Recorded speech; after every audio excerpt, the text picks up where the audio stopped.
Alright, gonna do some vintage cube leagues. Alright, gonna do some vintage cube leagues.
And we're off to the races.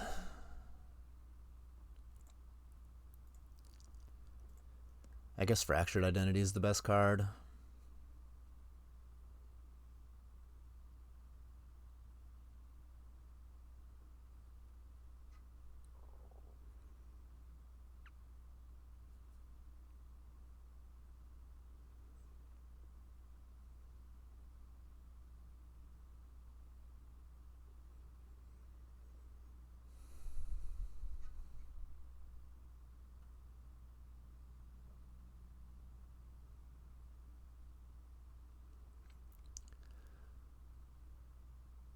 Mystic Confluence is probably the next best card.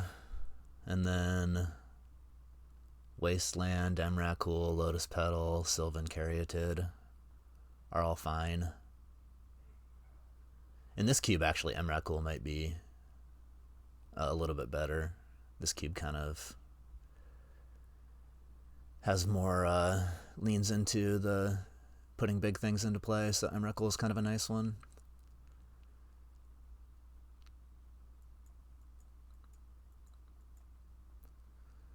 I'm looking at Fetch Land, Sensei's Top, Flame Slash. Maybe in that order.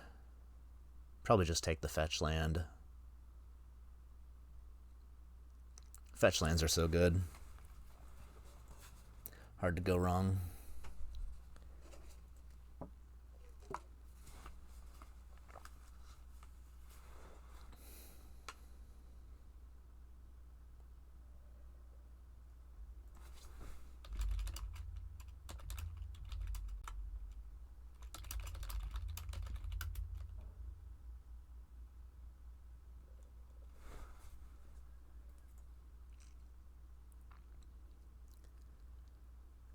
Maybe I'll wheel like Impulse. Maybe I'll see some reasons to take Lion's Eye Diamond if it comes back. So you just got to keep that in mind, but I'm not going to take it this early.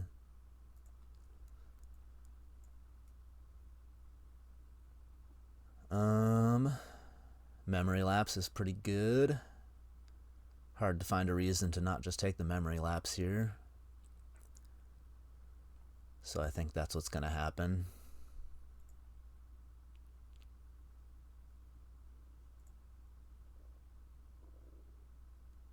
Chromox is pretty good, but I love me memory lapse, so that's what's going into the deck.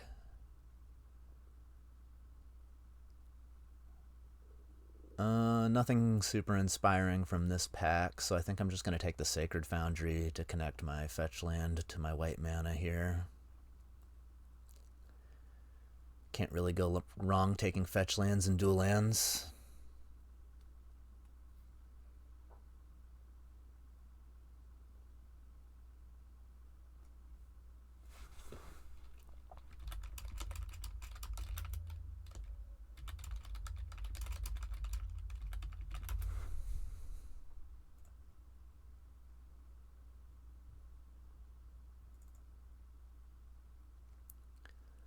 Smuggler's Copter always stands out. Nice, strong card. Narset goes kind of well with these things, but it's not very proactive. So I'm going to take the Smuggler's Copter.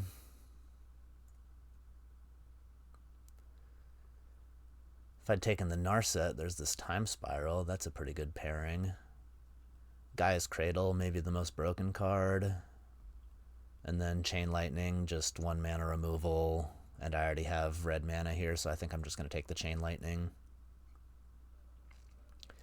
Big fan of drafting Jeskai, so that's where we're at.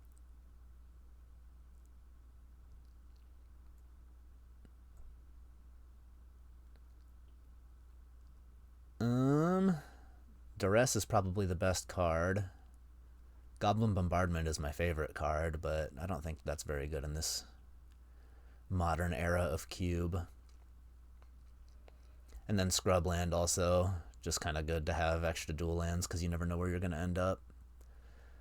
But I think Duress is significantly better than everything else, so I'm just going to take the Duress. Maybe wind up with a 4-color soup pile. Fiery Confluence is just broken. Asika's Chariot's really nice. So it's between these two. I just don't know how far I want to spread myself thin. I already have a red card, so it kind of makes sense to just take the Fiery Confluence. Even if Chariot is maybe a little bit better and easier to cast.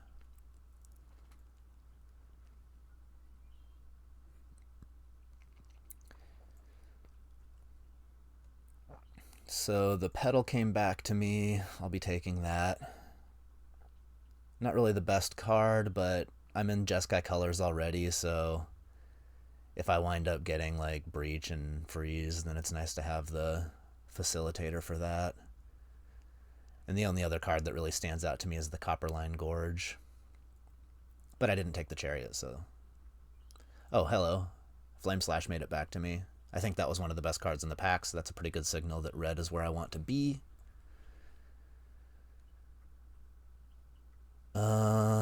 No, it's like Lightning Helix or Memory Jar. I feel like the wheel decks just aren't very good anymore, so I'm going to take the Lightning Helix and just try to have cheap interaction.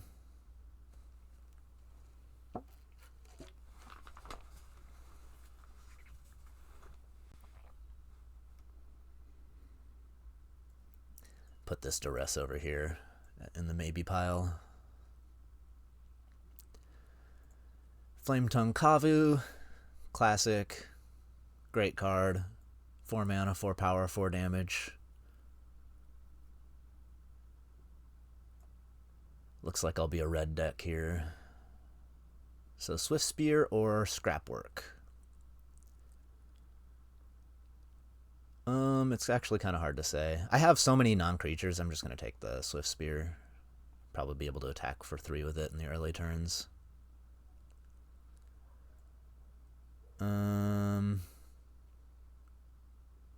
I'm not going to end up playing any of these, so I guess I'll just take the Safekeeper.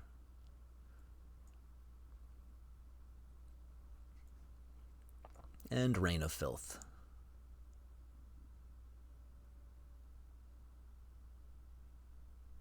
Probably just go fetch land again. Don't really have the connecting dual lands, but I want to be able to cast these blue cards. And it maybe helps cast Duress if I wind up that way, so happy to take the fetch land.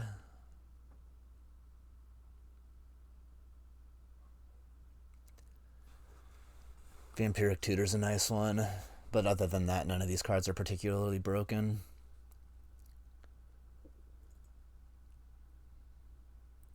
Take the fetch land, try to cast everything. Okay, so here's the Brain Freeze. I think I'm going to take that just because of the ceiling of having Brain Freeze and Lotus Petal. If I find the Underworld Breach, I just have a broken combo in my deck. Counterspell and Robber of the Rich are both really appealing to me as well. So if there was not Brain Freeze, I'd probably end up taking the Robber because I'm not sure if I'm going to be very deep in blue, and I know that I'm red. But I don't think either of them really justifies the ceiling of taking the Brain Freeze, just because if I end up with a Breach, then I can just draft a different kind of deck and be on a whole other level. So we go Brain Freeze to speculate. Fury's broken. There's no world where I pass this, so just slam that card and be happy.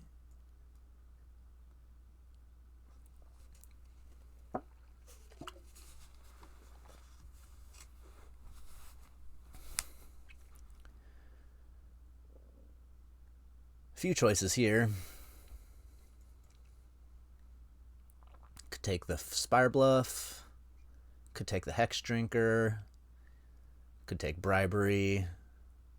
Even Vaultborn Tyrant isn't too bad. Just a really nice card.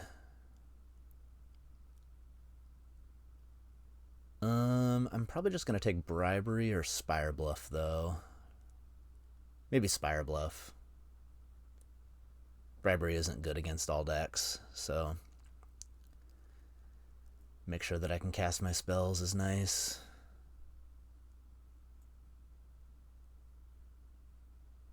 And kind of the same thing.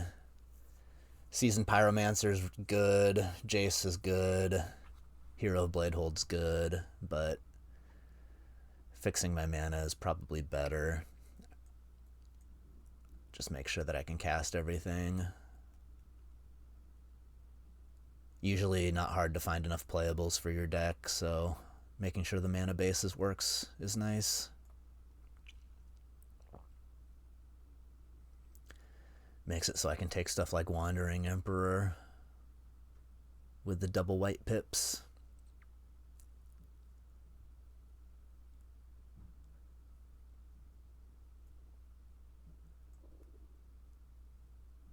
There's a Pestermite. I could take that and see if I find Kiki Jiki or Splinter Twin. And if I'm not taking Pestermite, it's probably a Braid.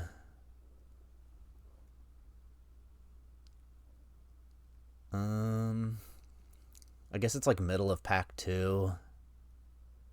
So I would have to find the connecting pieces in pack 3. Because I've already seen all the cards that I'm going to see. This is the... It's unlikely that I'll find it in this pack, so I'd have to open it in the next pack and get it passed. So I'm thinking a Braid. Well, I guess I also already have like pretty good removal. I'll just take the Pestermite. We'll go for the high ceiling.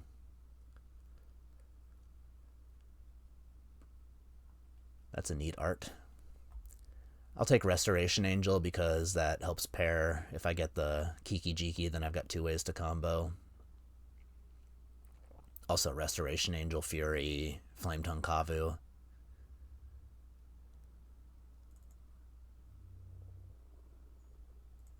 Probably go Fabled Passage. It's nice to get some catch-all removal. So there's definitely an argument to be taking the Council's Judgment, but I already have Fractured Identity. And in these colors, I shouldn't struggle to be able to remove stuff. So I could be able to find like a Touch the Spirit Realm or something, which is pretty similar. The Robber of the Rich made it back to me, so that's going to get slammed. Robber of the Rich is a really strong card. Pretty happy to see that table. Elish Norn is nice against a lot of kinds of decks, but I'm just going to take the cheap creature. Hex Drinker, you never know if you can splash. I already have 2 fetch lands, so pretty good splash card if I end up there.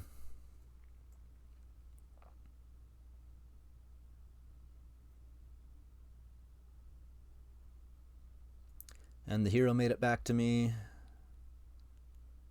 I'm going to wind up with like too many 4-drops, so I'll just put it over here with the other double white cards. Stuff that's good, but not necessarily easy to cast. And Goblin Guide has had its day in the sun. I don't think I'm going to play that unless I wind up really aggressively slanted. So here I like these 2. Probably just go Lightning Bolt, though. I don't really have a ton of things that I'd want to Skull Clamp. There's like two creatures, plus the hero if it works out.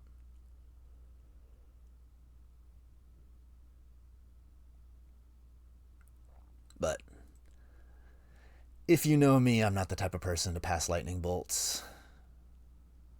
It's basically the red Ancestral Recall.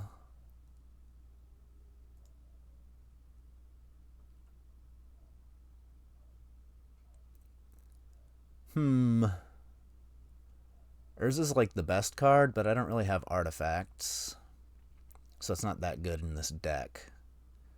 I think I'm going to take the Force of Negation. It's between that or the Seachrome Coast.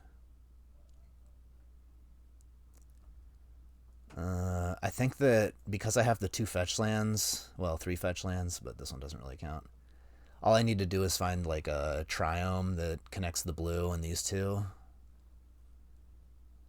So hopefully I won't need the mana fixing that badly. I'm just going to take the Force of Negation because it's a good way to protect the combo if I wind up getting the Splinter Twin or Kiki Jiki.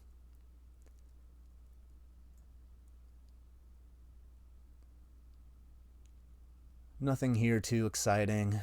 Jitte is a nice card. Works with my cheap creatures. Power those things up.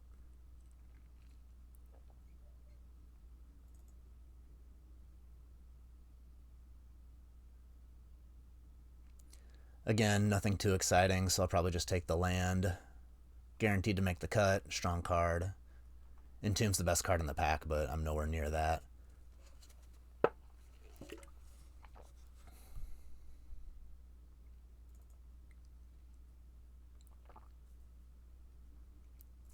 Happy to pick up a Firebolt.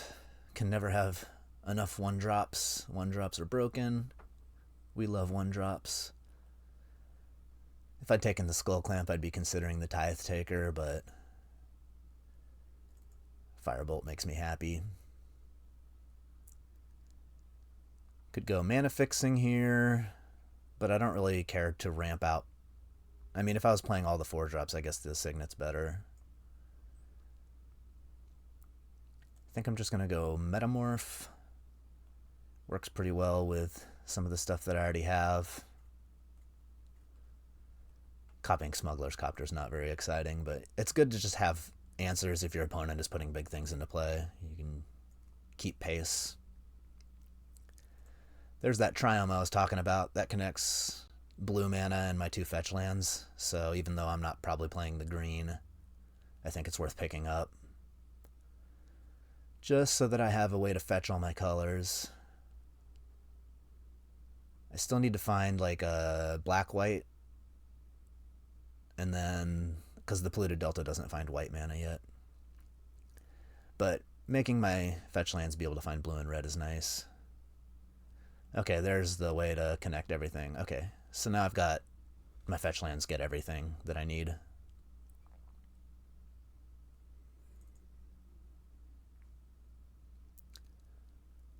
I don't really have the deck for opposition with my low creature count. I'm going to just toss this stuff away. Not playing these cards. Maybe playing these if my fixing is good enough. I think I'm going to take Venser. We didn't really get there on the twin plan, so I can put the Pestermite away as well. Although the Pestermite might be coming back. It's just a fine card. Untapped red mana off of my Polluted Delta is kind of nice, so I think I'll take that over the Glorybringer, but maybe I should just be taking Glory. I do need to find a couple more spells to make sure that I've got a full deck. But I know I think I like the Badlands, because I can play Duress now. I'm going to have 1, 2, 3, 4 black mana, and a 5th if I play a swamp. Don't think I'm going to go so far as to play a swamp, but Duress seems okay. Don't have the deck for Duretti. Chart of Course is mid. Probably don't want to play the Factory.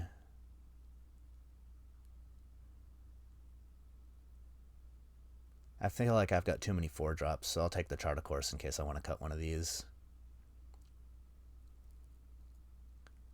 Elspeth Conquers Death is a pretty good card. Might end up sideboarding it. Take a Wrath here. More stuff that just fits in the sideboard. Good in certain matchups. So I think I'm just going to cut one of these 4-drops and call it. Probably cut the Wandering Emperor. But let me figure out my mana, and that should help inform me with what I want to play. 1, 2, 3, 4, 5, 6, 7, 8, 9. So I got plenty of red.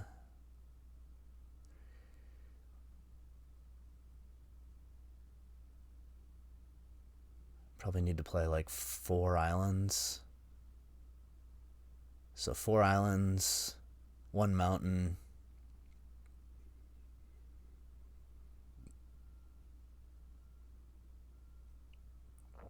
And then if I wanted to play double white, I probably want like 4 plains. So that's just too many lands. So probably have to cut some of this double white stuff. Probably cut the Duress too.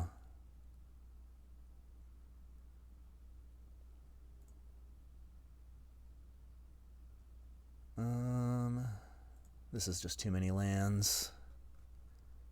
1, 2, 3, 4, 5, 6, 7, 8 white, 9 white if I do it like this. It's probably just better to go like 7 white and cut these double white cards and try to fit stuff that's easier to cast into my deck.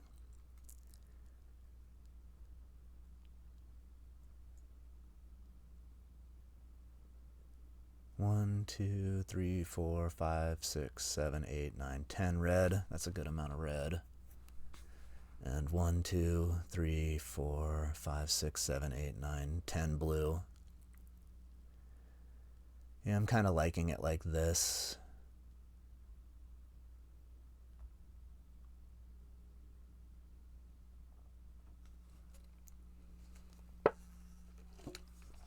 I could play a forest and have 5 green and then splash Hex Drinker.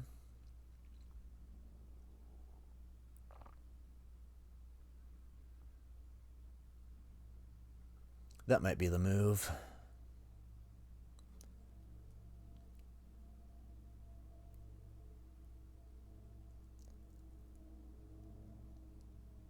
Or I could just play another red mana.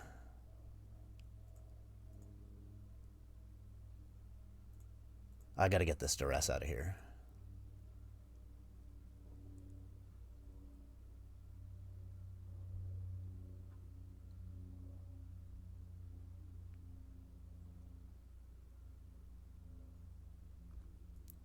Don't know if this is really the deck for Lotus Petal because ramping out any of these things is not that great. I can just curve out and be happy. My curve is pretty solid. I could play the Wrath just to have a catch-all. And I can randomly cast... yeah, I could randomly cast the destroy target creature side. How many white is this? 1, 2, 3, 4, 5, 6, 7. So I guess it's not out of the question to like play the Elspeth Conquers Death and just assume it's going to be like a really late play.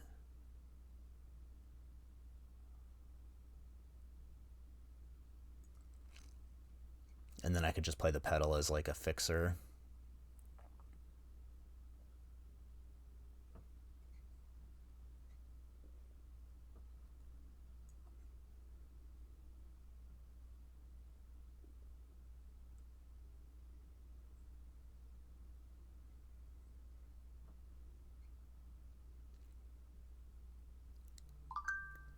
I think I like this.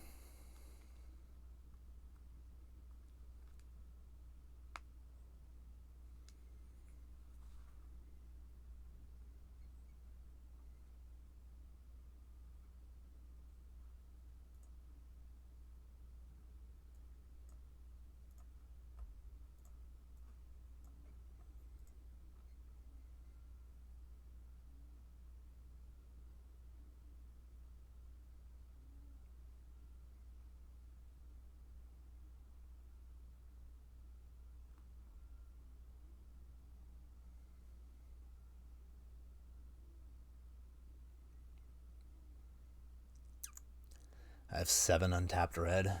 It might make, well, 8 I guess if I count the Petal. It might make sense just to play a mountain over the Petal. Just so I'm more likely to be able to curve out.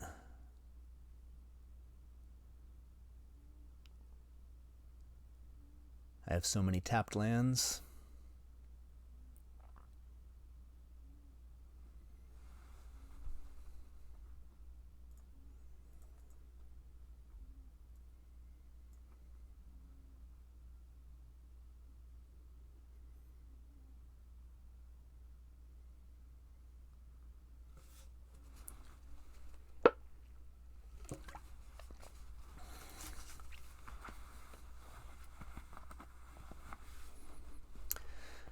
This hand kind of sucks, but I got all my colors. And I guess I already kept it. Did I press keep? I guess I did. I don't remember pressing keep.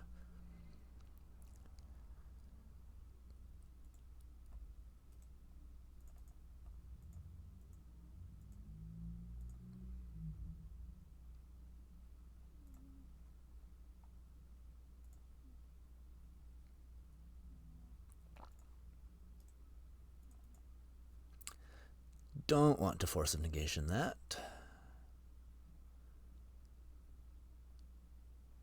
But I will play the Petal here just in case I want to force of negation something next turn.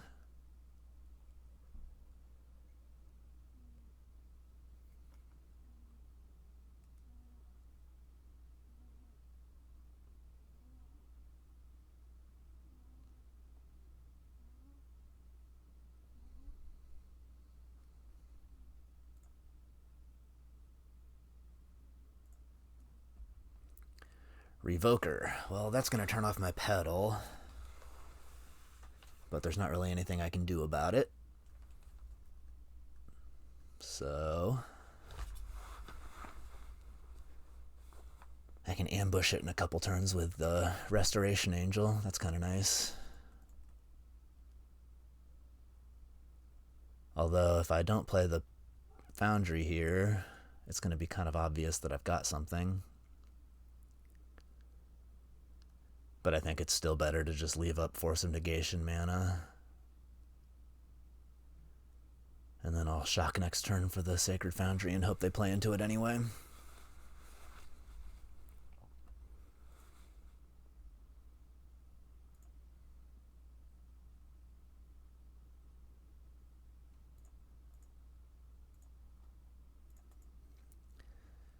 I guess we're just going to play Drago. I don't even really want to flash the Restoration Angel in case they do something nasty. Yeah, I think that's my only line, though.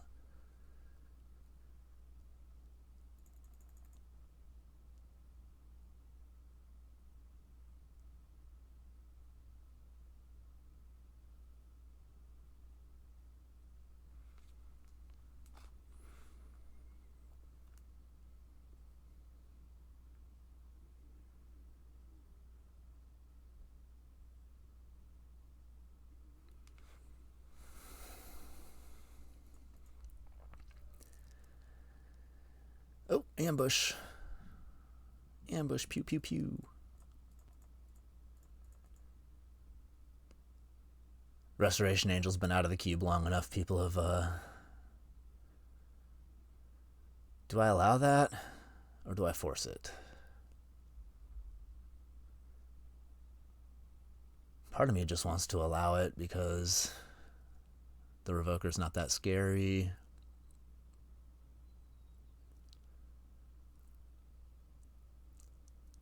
And if they follow up with something like Teferi, I guess I have the Fractured Identity, so it's like I'm pretty insulated from the worst that could happen.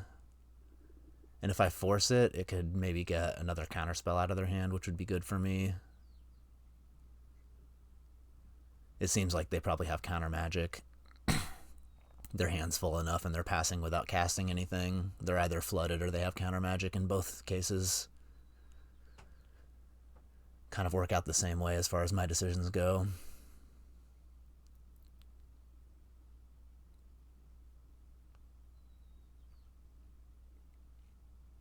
Yeah, I'm just going to allow it.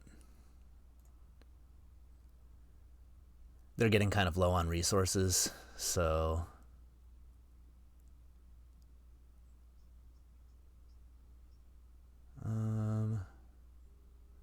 the third blue is nice, but I want to get the second plains just because Elspeth Conquers Death is a draw that I could hit here.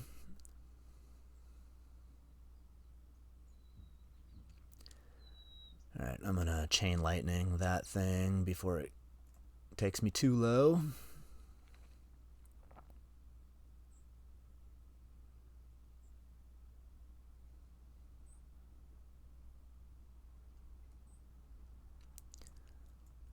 And then we'll just kind of wait around for them to do something because my hand's so reactionary.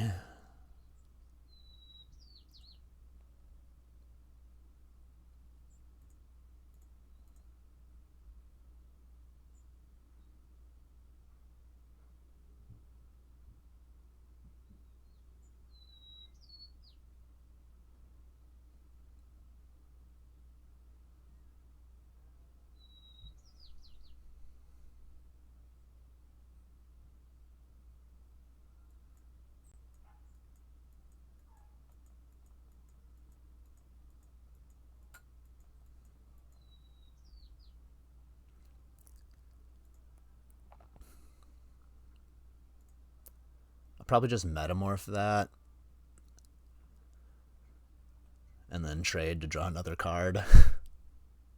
I feel like progressing the game to a point where I can cast Fractured Identities where I want to be, so I kind of just want to push my opponent into playing something worth stealing.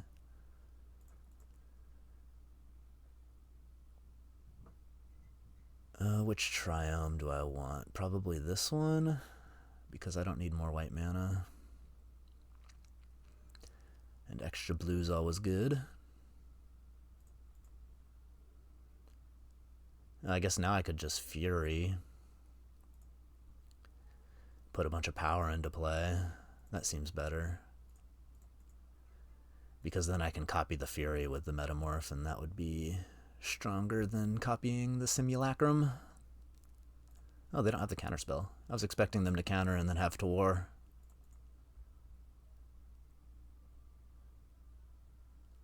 This is much better for me, because now I can counter the removal.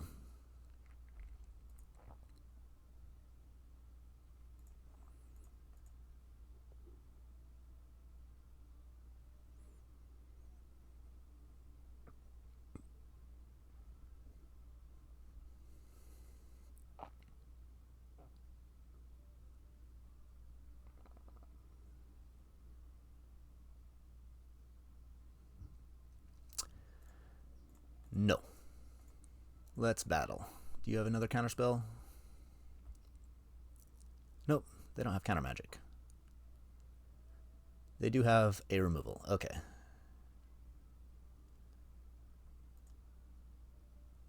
Do I tap on the upkeep? Doesn't seem like that's going to accomplish anything, so I'll just wait.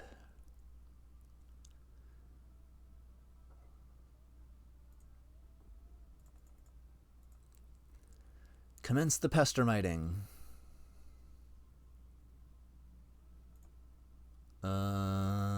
Probably doesn't matter what I tap. Doesn't seem like they've got anything in hand that really matters.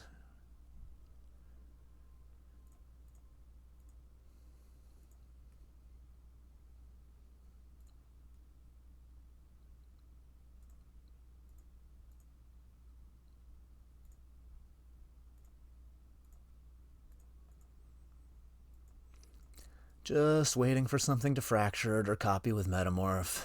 I'm in a nice cozy position. Can just sit. Sit and react. Next turn I've got Shelldock Venser as well, so I'm really cozy.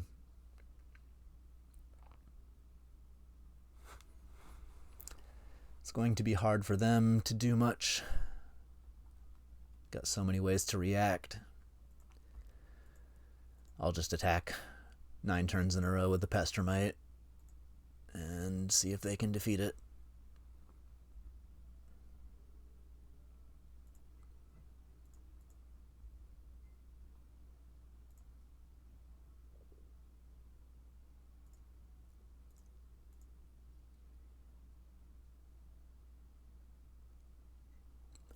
Double my clock when I play the Venser and bounce this Temple Garden next turn.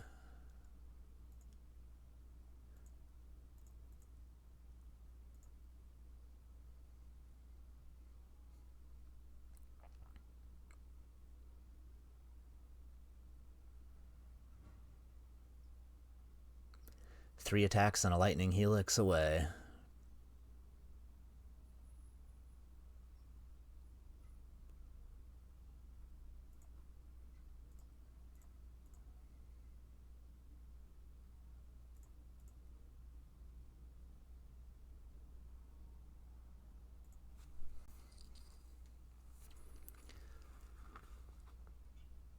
I wonder what the green splash is.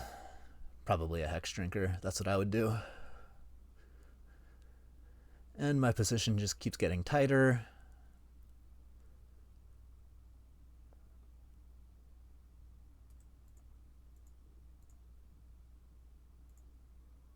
Wonder what's in their hand. Maybe a bunch of lands that they don't want to sacrifice the city for some reason.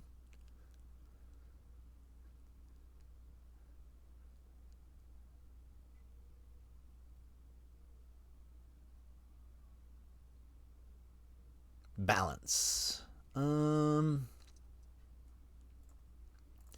I suppose I'll just delay that and get 4 more damage in before I lose all my stuff.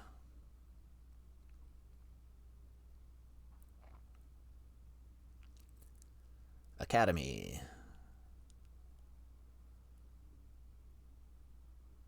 Okay, what's this? 8 mana? Scary. Some X spell? Hydroid Crisis, okay. So it's going to be a 6/6. It's pretty big.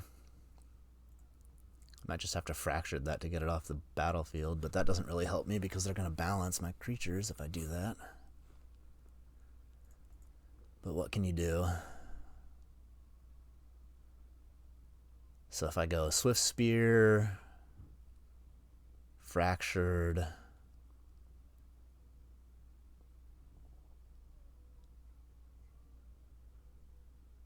I can attack for 6, 10.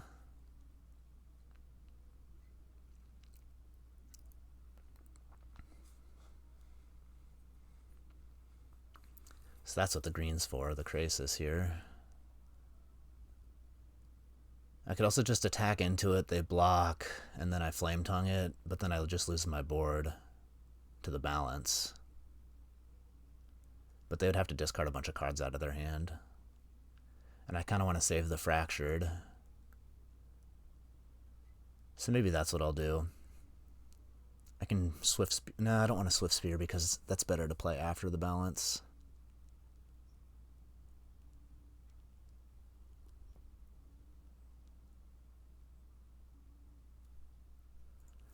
Alright, I'm just going to attack and Flame Tongue.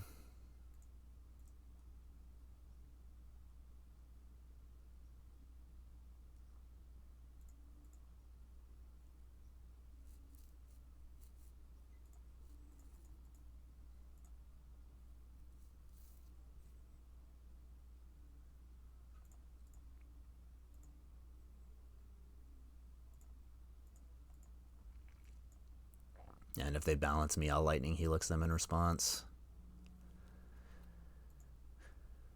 Force another card out. Oh, they're not going to balance. Well, maybe they will. It wouldn't make a lot of sense to play the creature first, though. And they're out of white mana. So no balance.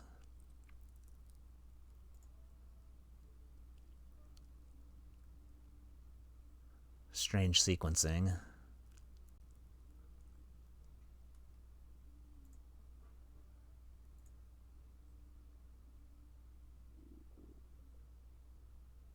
Oh, okay. That's fine. Don't want to Helix the Lion Sash, even though it's going to be out of range if I don't. But if I Helix it, it's just going to encourage that balance. And I want to keep my creatures around because I can remove the blocker anyway and get in for almost lethal. 10 mana? That's too many manas. Another X spell? Oh, Upheaval. Come on. Oh, I should have left open double blue. What was I thinking?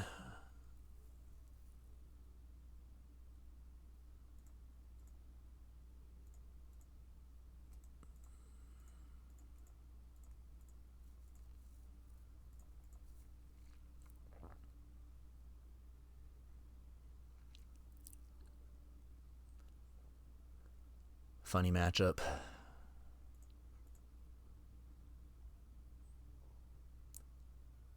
So I guess they run out the Lion Sash again and I can maybe Helix it.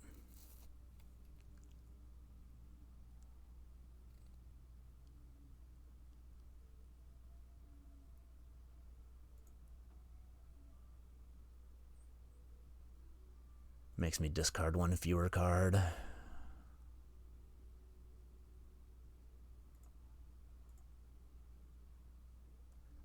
Get to Shelldock Isle again, but I'm going to run out the Swift Spear here first.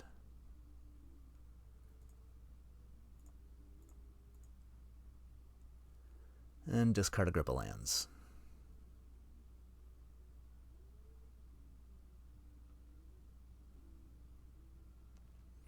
Hey, Luca. Good to see you.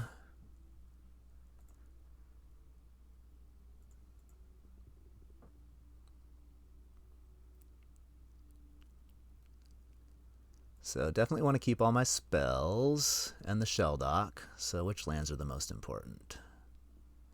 1, 2, 3, 4, 5, 6. I'm going to have double blue. Probably want to keep a red-white land and just discard all these.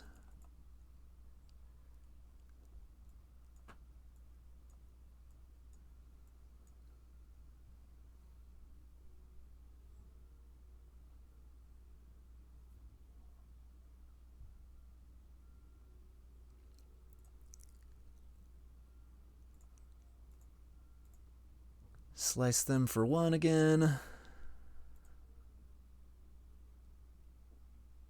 Maybe.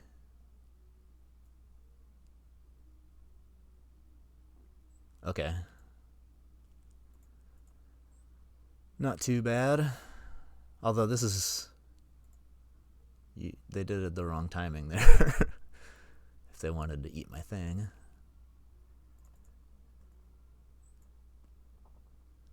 I guess I'll slap the Pia and Kieran underneath there. Pretty good one.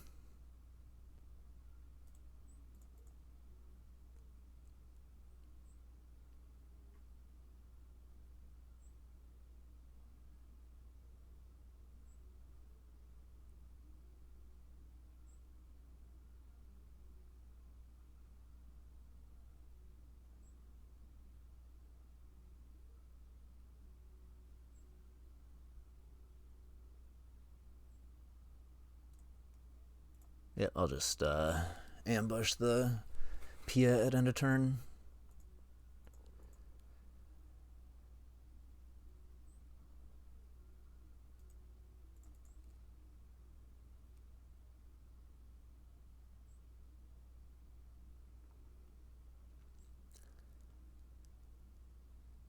Not a huge fan of having to put so much direct damage on the bottom of my library, because now my lightning bolt and fire bolt are gone, and that would be getting pretty close to eating them. But the way this game's going, I might draw into them anyway.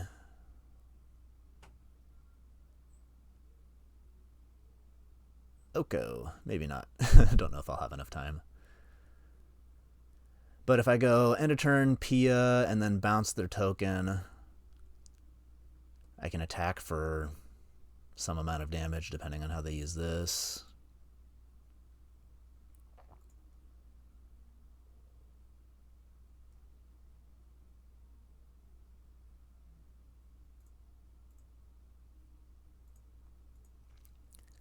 And then Fractured's active on the Planeswalkers as well.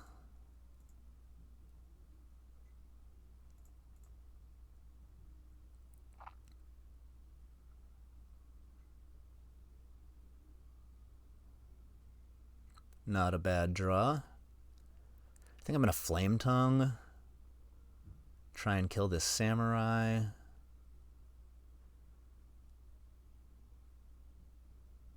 Although maybe I should just attack with the flyers into the Wandering Emperor. Well, they bounce one of them, so I guess that doesn't really work. And I don't want to use Pia when I can spend my mana a little bit better. So I guess they're just going to... Don't know what I'm supposed to do here. I guess if I shuffle, I can draw those burn spells. So maybe I just go attack the Wandering Emperor when they bounce, use Pia to finish it.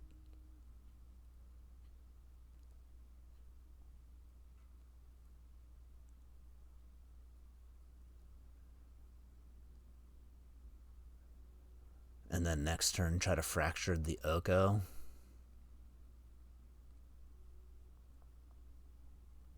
Or I could just Flame Tongue.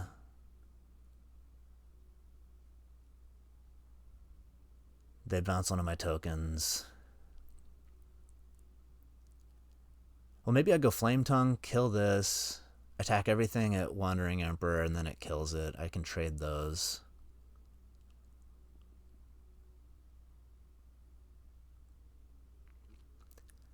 And then my board's a little bit more stable. They animate that, and then I bounce it, and then after the Fractured.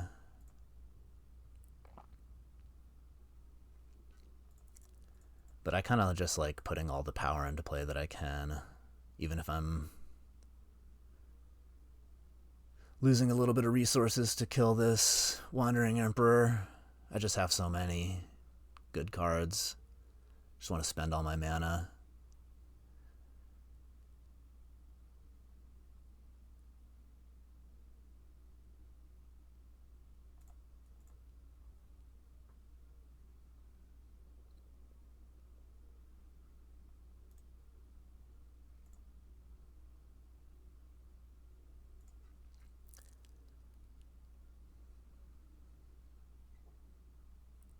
Oh, that was unexpected. I thought they would at least eat the Swiftspear for free.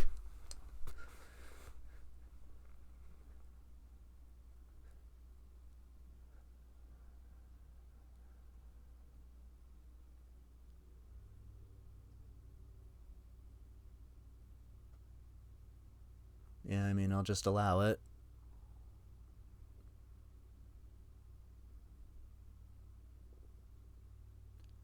I can either Metamorph and Smuggler's Copter, or I can... Oh, that's good. That's pretty good. Keep this, this, this, and this. And keep the Flame Tongue, I suppose.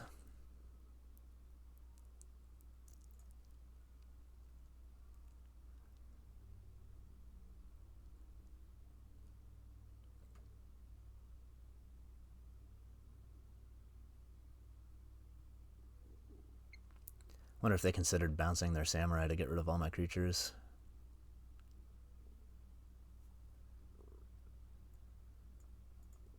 Yeah, I'm not in a great spot anymore. Can bounce this. Don't really have good attacks. That Oko is a big problem because I don't have a 5th mana anymore.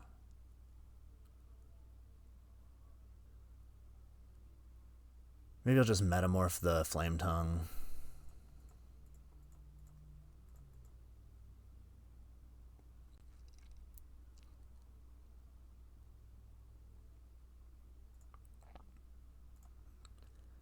Blast that.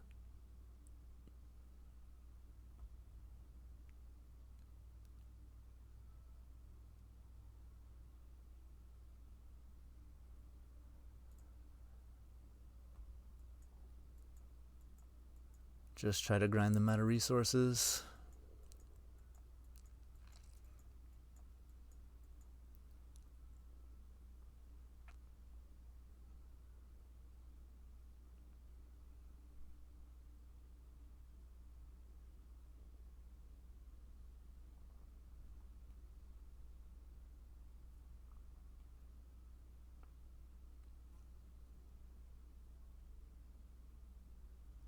Are they going to start spinning this Urza? Oh, no. Hitting me in the air.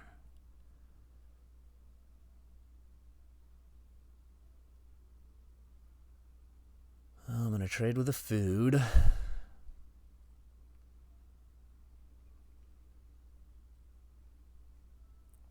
And then I think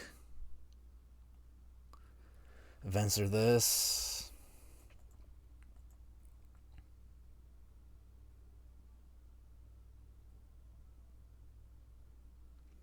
I might just be dying here pretty soon.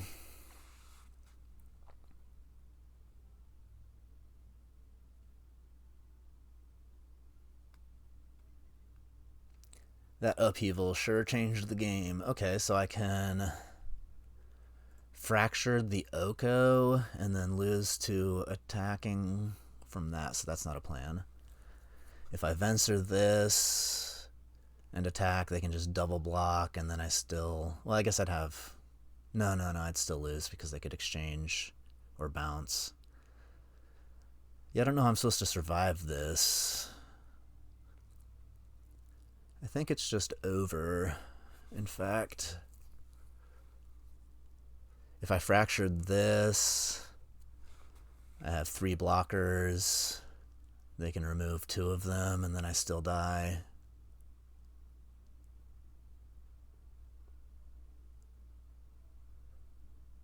Alright.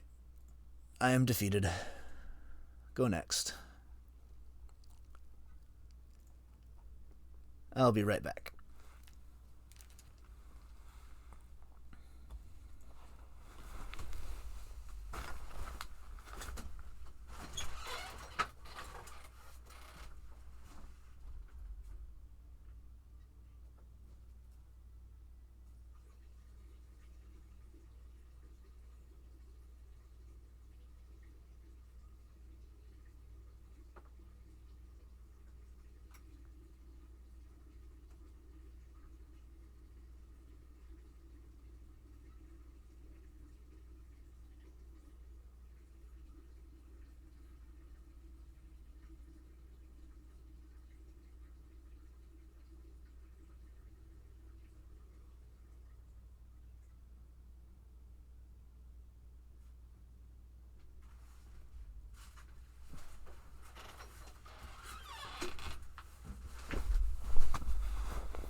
Okay, I'm back. So I definitely want to have more threats because we're both so reactionary, and the duress is pretty good against them as well. But what do I cut? Didn't really see... Well, no, I saw artifacts to steal.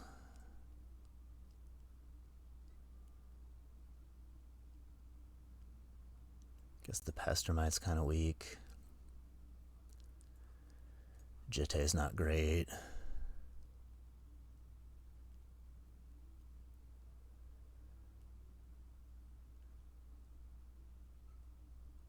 Maybe I can't bring in the duress because I'm going to want another plains anyway for these double white spells. The game's going long enough that I don't really need to worry about having all my colors because I'll just eventually draw them.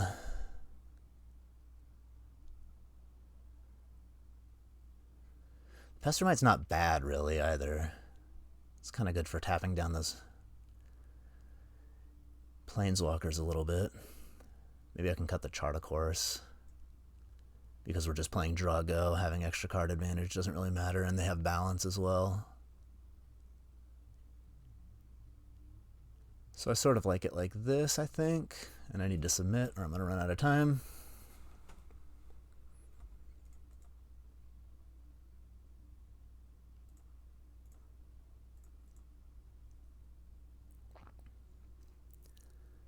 So Polluted Delta gets Savai and Ketria.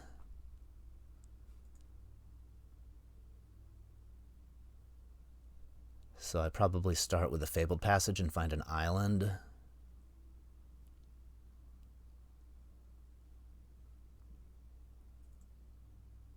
Because if I draw blue mana, then this can get Badlands. And I just want to make sure I've got double blue, double red for this hand.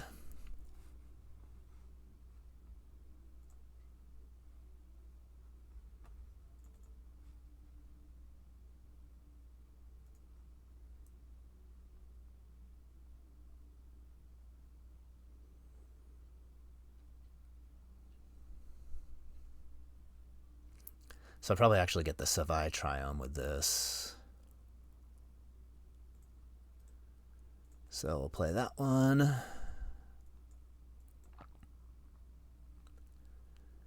I thought the slow game was favoring me last match, so definitely have to try to apply the pressure early because the slow game seems to favor them.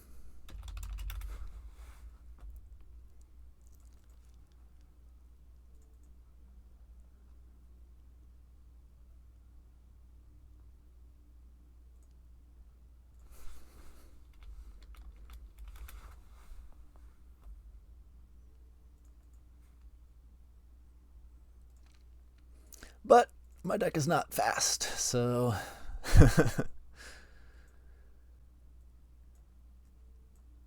we'll see how this works out. Not Oko.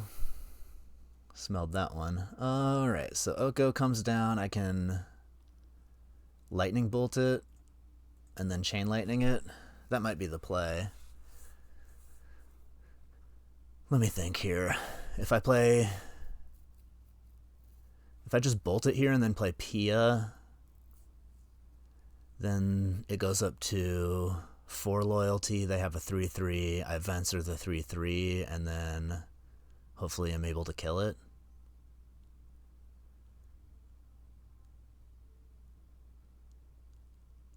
Yeah, I think I want to bolt.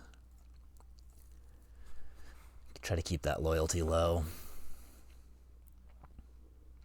I could just chain lightning it here and then leave up memory lapse as well.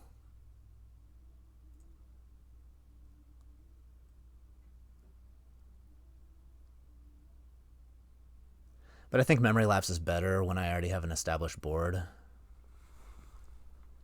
So let's put 4 power into play and see what happens.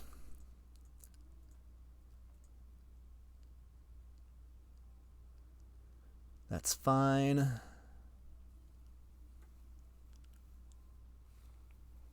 Maybe I draw a land and then I can really do some cooking here.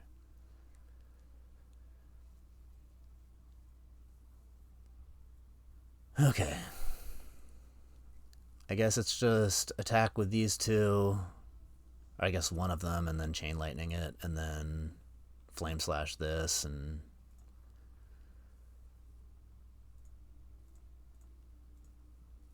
oops. I only need to attack with one.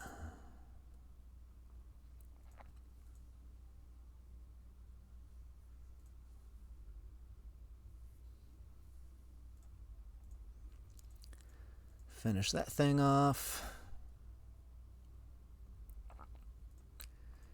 Get rid of that thing.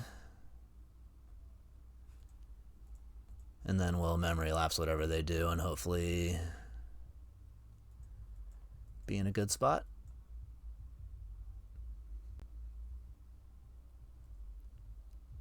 Do I even care about that? I don't think I do. I'm just going to allow it. It could honestly get worse for me if I memory lapse it and then on their next turn they just like play something else and hold it in hand. So I don't really feel like I'm taking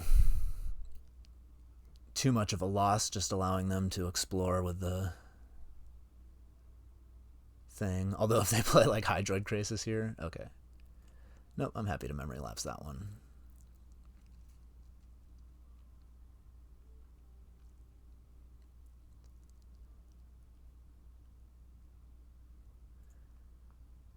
Start attacking with the flyers.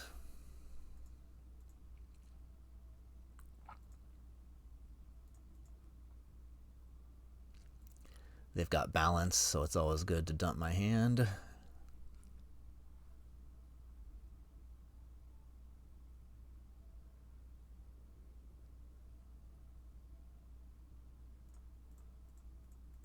Venser this thing. This ballista is increasingly problematic.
Nah, I don't want to trade. Just give them a free card. I'd rather take 2 damage for now. My life total's high enough to sustain it.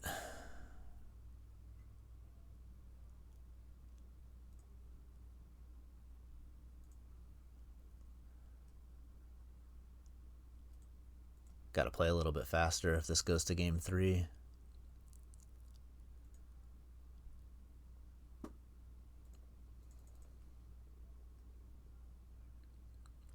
Don't want to be fighting the clock.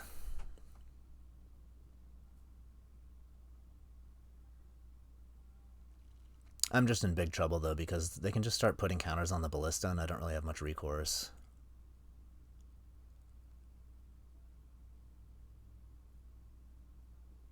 Although, I kind of like this. I'm just going to block the ballista with the Venser. They can put, what, 1, 2 counters on it? So I have to double block it.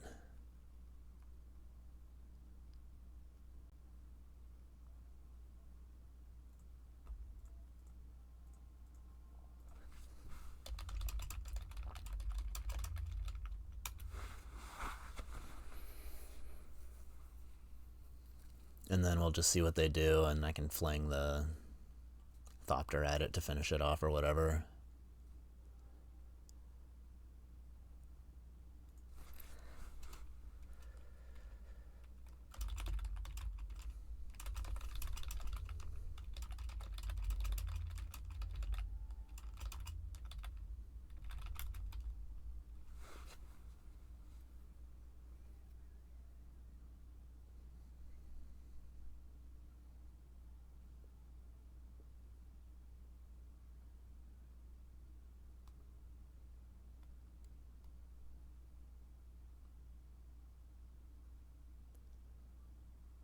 Well, I'm really happy for that result. I was expecting them to put a couple counters on the ballista, but now the ballista's just like not even a problem for me. What's this? Hopefully it's upheaval and not crisis. Oh well. That's kind of unbeatable. Card is so good against me.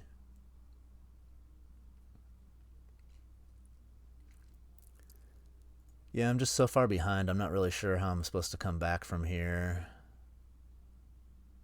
I guess I could draw my Wandering Emperor. That'd be a good one.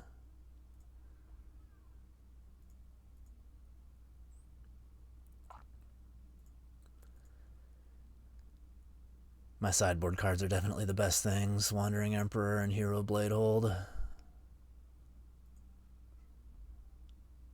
Although the hero wouldn't really do much. And I'm taking so much damage off this Hydroid, I basically have to draw the answer right away. Oh, it's over. Good game. Yeah, their deck was much better set up to play the long game than mine. Can't really do much about that. I still like my deck. I'm going to play another match with it. If I lose, we can draft again.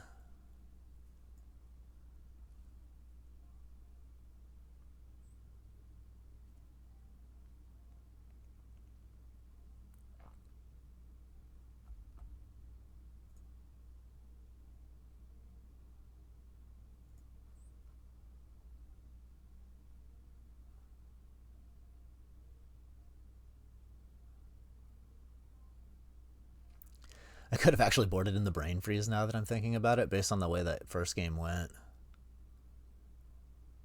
There's a good chance I could have cheesed them out with that. Sometimes freezing for 9 is all it takes. But I didn't get like the Jace Vice principle. It's good to have a way to flash back the Brain Freeze if you're going to go for a strategy like that. Alright, mulligan. This hand's much better. I guess Lightning Helix is the least effective card.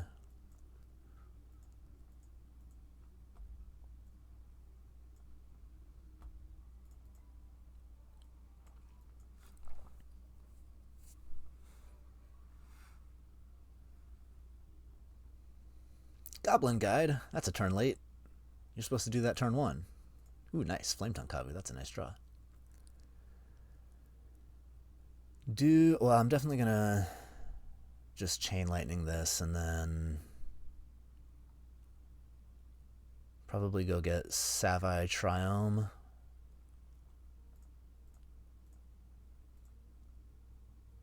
Oh, they kept a 1-lander too. Yeah.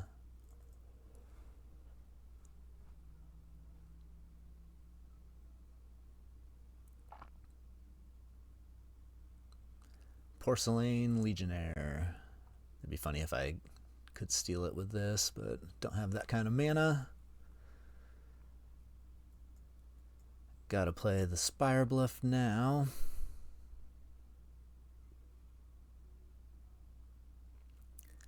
Just thinking if I want to play the Skydiver here to use my mana this turn. I suppose if I was going to have something to steal, I would have already, so I'll just run it out. Try to keep up on the race.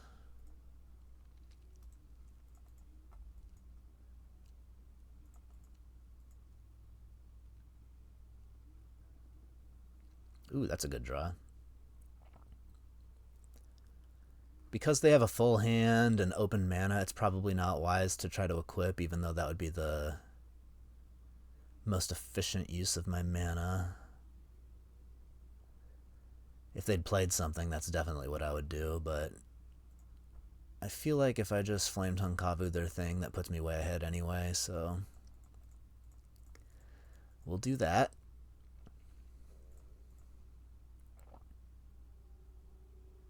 I guess they didn't have the removal anyway. Would have got away with it.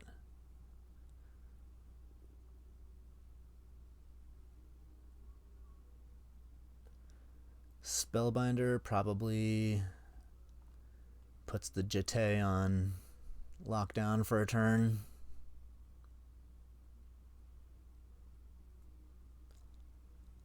But you can only stop that for so long.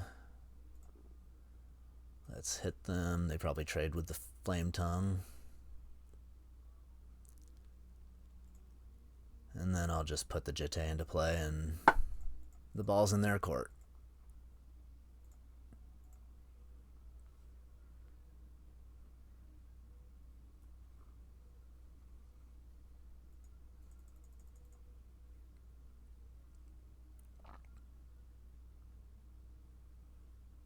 Dismember. It's pretty good. I'll just flash the Venser in end of turn, or to bounce the Copter, depending on what they do. I might just bolt the Copter, though.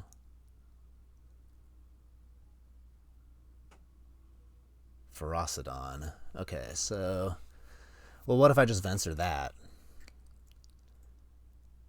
Is there a reason not to?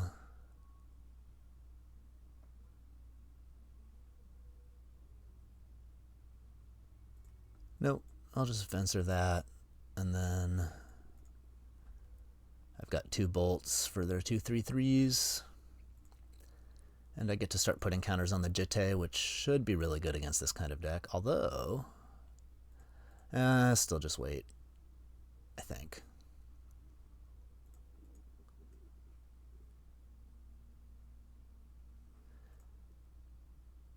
Yeah, I'll just wait, this is fine.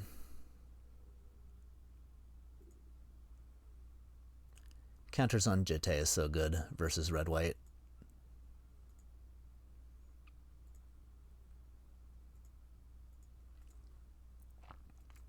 And presumably their best play is just 3/3 Smuggler's Copter attack, so my hand is well set up to beat that.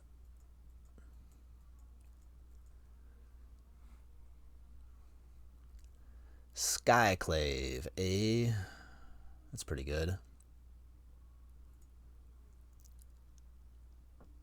I don't even get an illusion if I use the Jitte to kill it.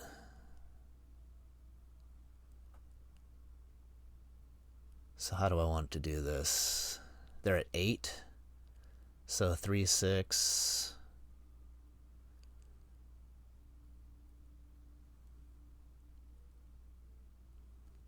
I think I'm just going to gain 4 life. And then bolt this, and then attack for 4, and then I have lethal all kinds of rolled up.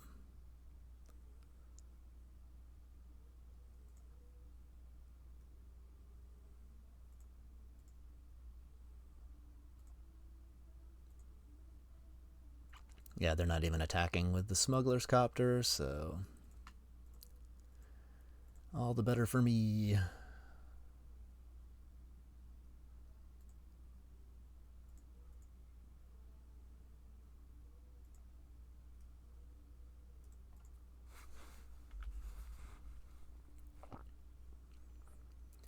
We'll just blink Venser with whatever they do. Hopefully squeeze their mana, and then that should be it.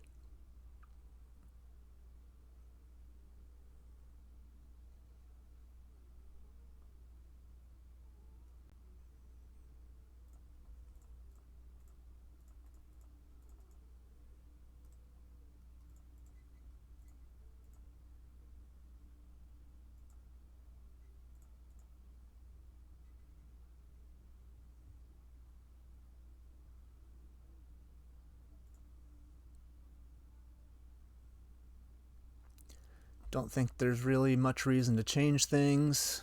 Deck is pretty well set up to beat this sort of thing, so we'll just leave it as is.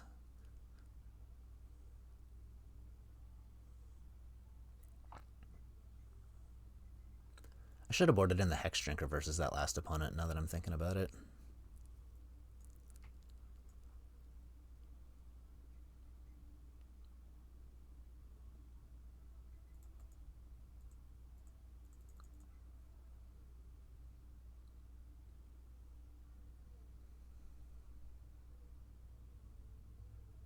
Mother of Runes is problematic.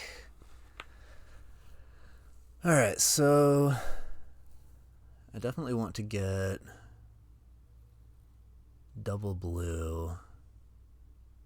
So this is going to find... Well, one of these is going to have to find the Ketria, and then the other one probably gets an island. So I guess I'll start with the Foothills.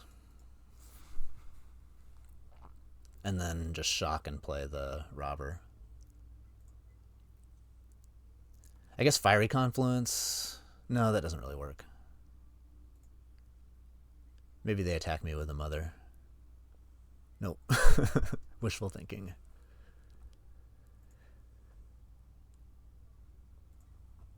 Oh, I can use the Pestermite to get rid of Mother of Runes. That'll work. I'll enter turn Pestermite and then untap and Lightning Helix it.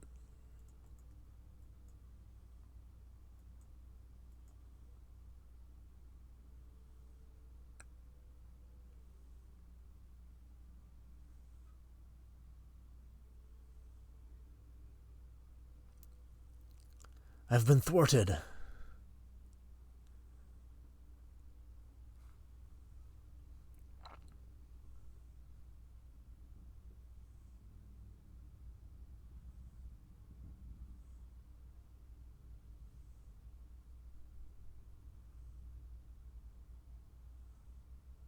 Chandra, uh-oh. I'm facing all kinds of problems.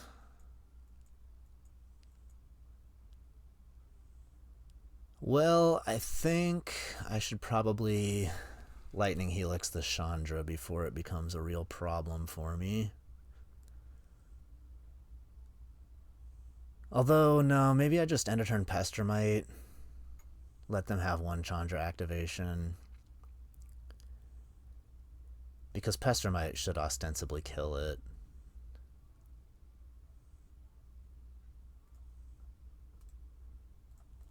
Live life dangerously. I've got a ton of answers rolled up, so it's probably not that big of a deal. Uh-oh. Wasteland. That's way too good.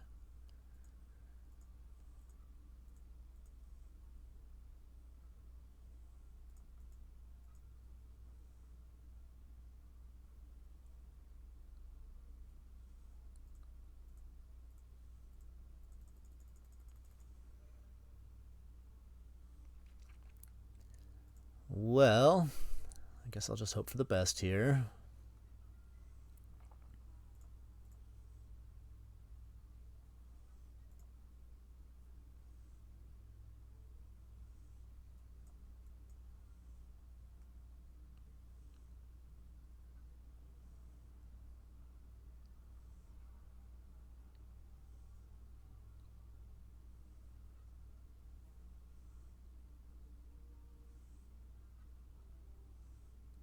Parallax Wave.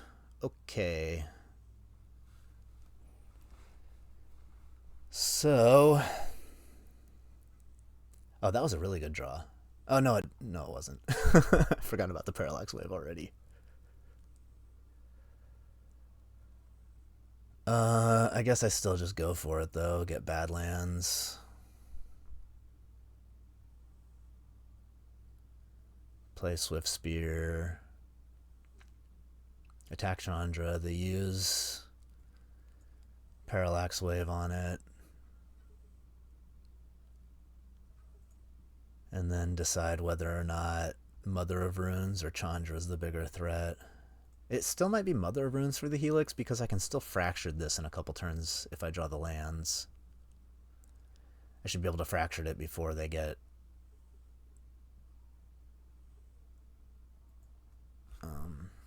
to ultimate it. Oh wait, no, I can't be helixing this because they'll just save it with the Parallax Wave.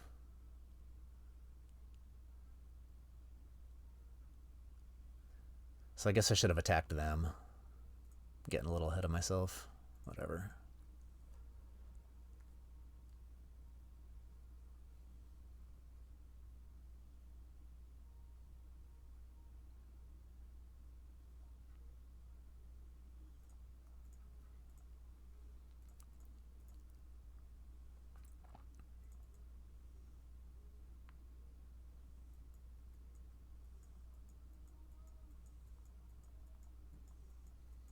think I just have to wait out this parallax wave and hope for the best. If I draw land, I'm in pretty good shape because Restoration Angel's good against this board.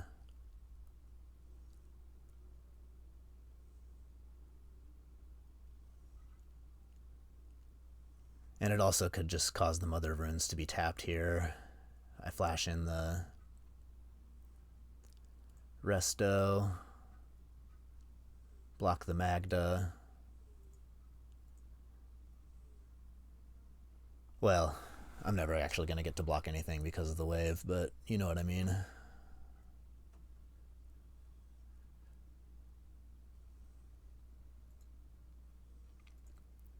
I think what's going to happen is I flash in the Resto,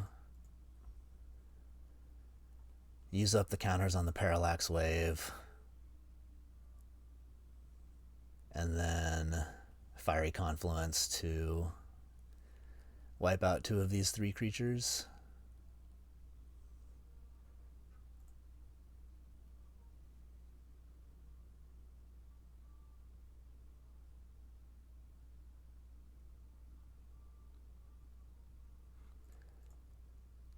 Well, no, I kind of want to allow it. That way all my creatures are underneath the Parallax Wave. Yeah, I'll allow it.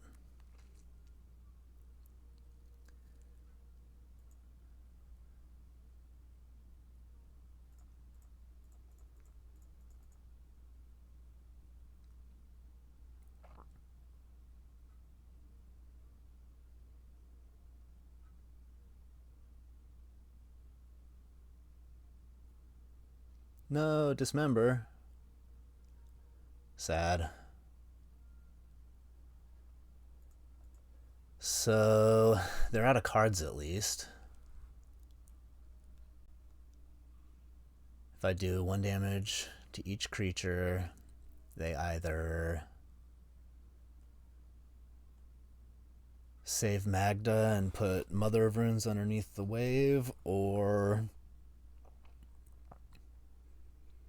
just save Mother and keep my creatures under the wave for a turn. Either way, I think I gotta do this because they just have too many threats.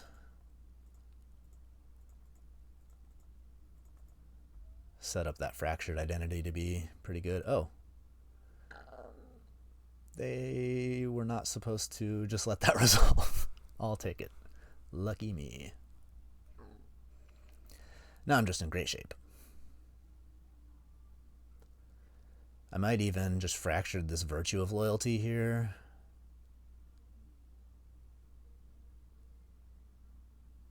Because I like spending my mana. And they clearly don't have any threats, so...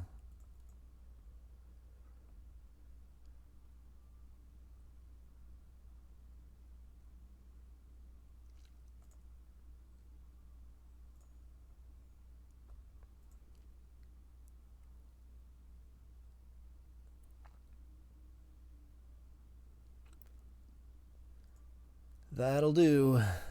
Let's see if I can pick up the 2-1.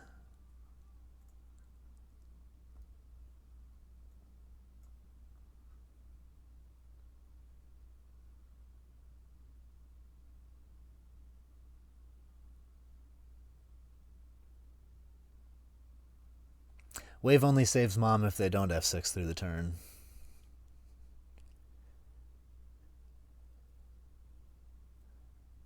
Mostly it was just important for me to disrupt their engine because their creatures were going to be out of range from the Fiery Confluence that turn, so I just needed to like force their hand basically.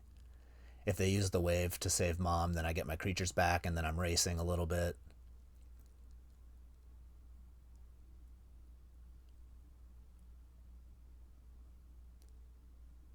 And fractured on the Ardendale Fealty, or Virtue of Loyalty, rather. Makes it so I would probably win that race. I just needed them to not have 3 creatures getting pumped every turn. So slowing that down was prudent.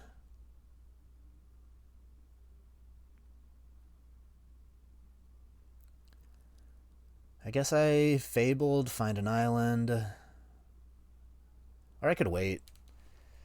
Trying to think if there's a reason to play it right away. I'm not going to need double blue unless I draw the Force of Negation. And if I hold out, there's a chance that I draw the Elspeth Conquers Death and actually want to find a Plains. And because I've got 4 lands, I think I'm just going to wait on the Fabled and have it be my 4th land. Defer the decision.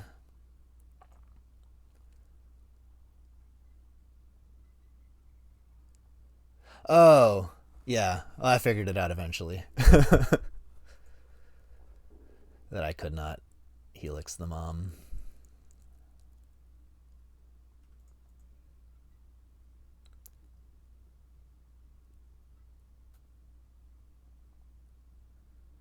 So we're getting ported like it's 1999.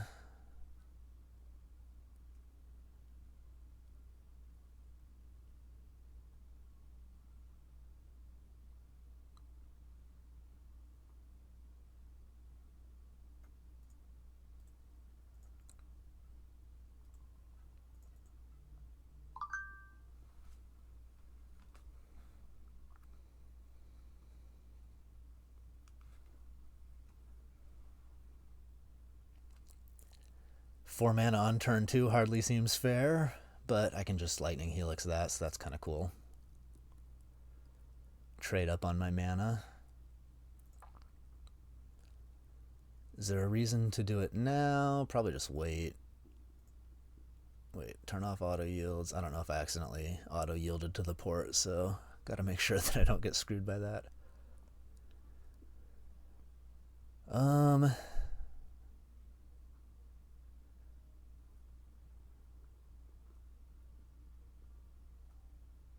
I mean, they're just going to untap and attack me right away. So I suppose I should just do this now, in case they have islands and counterspells.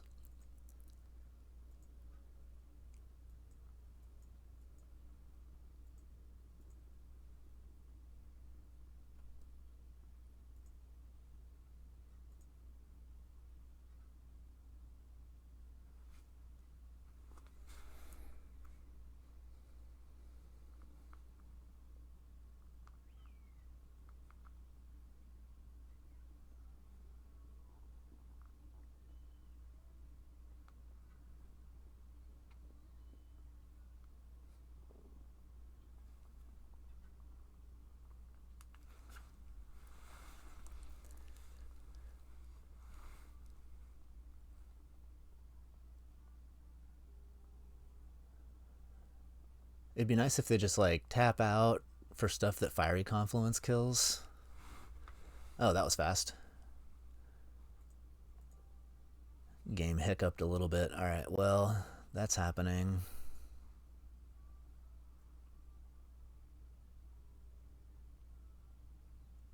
I suppose I should play the Fabled Passage so I have the option to Memory Lapse.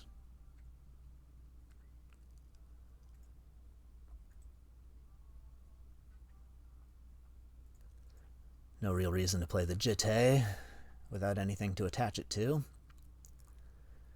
Rather try to recoup some tempo and then hopefully pull back into the game with the Fiery Confluence, destroy the Mana Crypt, deal 2 damage to all creatures.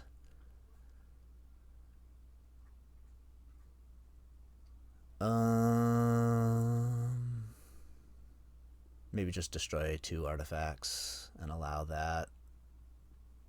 Although they're going to tap my mana. So I will Memory Lapse this, and then next turn I'll be able to Fiery Confluence their board, hopefully. Or I could just Elspeth Conquers Death as well. But then I would need to get the Plains here, so that doesn't actually work out.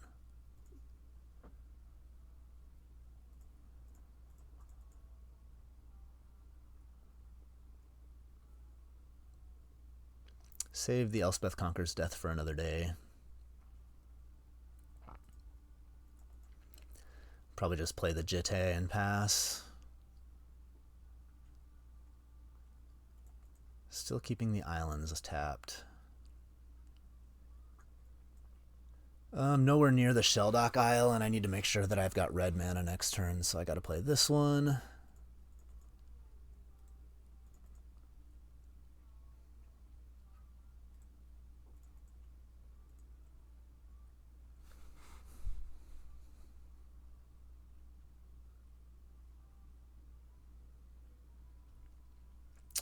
I know what you mean, beers. It has been a rough couple of days.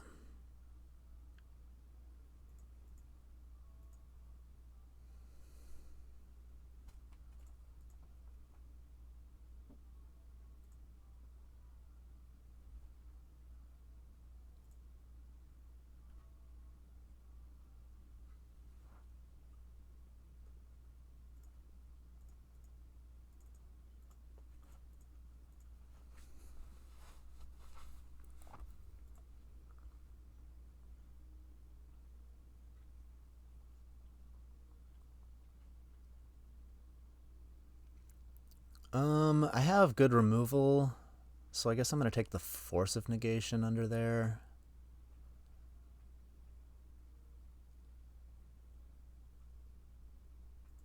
Yeah, I think that's more important than lightning bolt.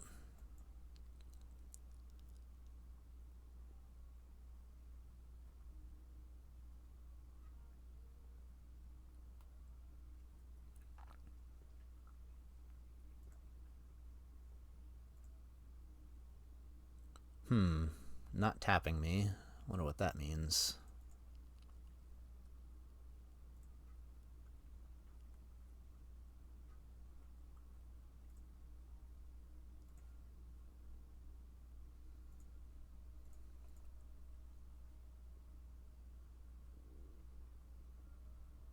They can't be bothered to use it. I was expecting them to tap and then I would bounce this.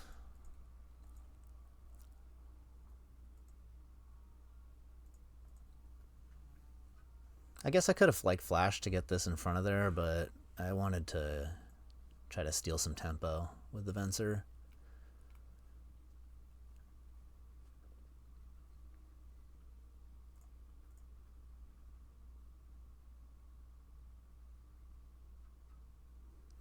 I'm not particularly worried about the 1-2.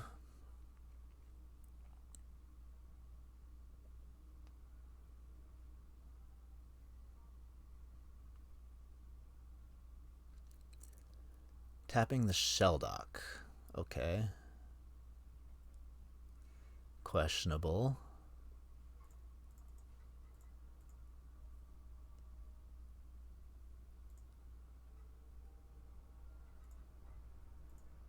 Wonder if they have a Terrace Under or a Bosiju or something here.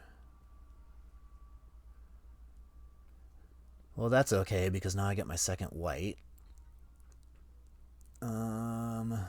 Probably just go for the Sacred Foundry because if I draw the Savai, I'd probably just cycle it.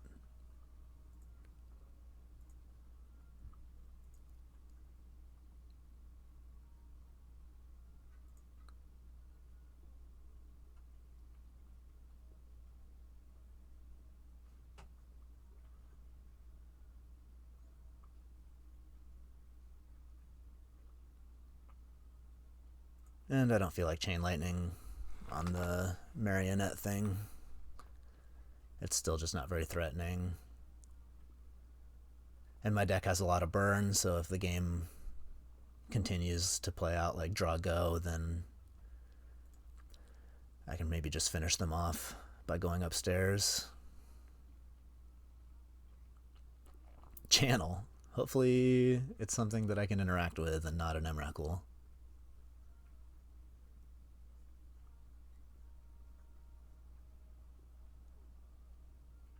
I beat most things that aren't Emrakul.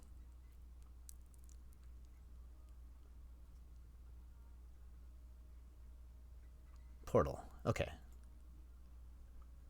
Perfectly fine with a portal. That'll be my portal soon. Plus, they just did all this damage for me.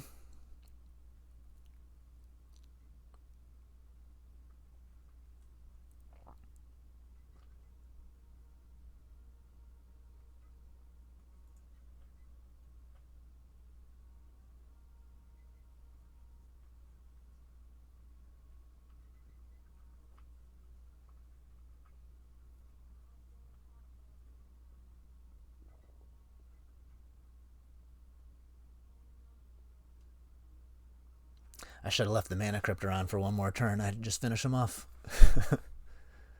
Uh-oh. 7 mana. Am I in danger?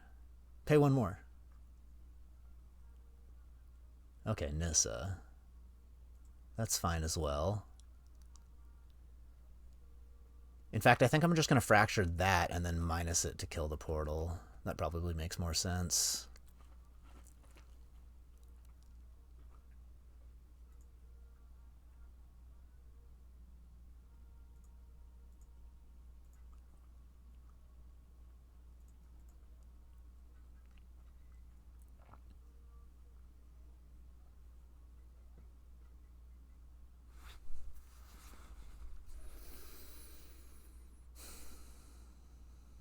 Or I could get cheeky and fracture this and then just block and chain lightning them. Is there much downside to doing that? I think that's safe, actually. Because they're out of cards. I guess they can Venser and bounce this, so that doesn't work. Almost a nice little cheeky line. I'm just worried about this 8/8. But if I fractured this, it kills both of these things, but then they just minus and kill my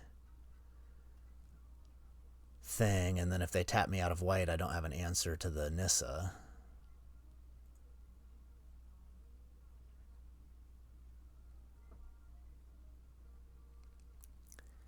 If I play the Conquer's Death... No, that doesn't work. I need to fractured. So if I fractured and minus... there's like not very many good plays here. Maybe I'll think of something if I just ruminate on it for a minute.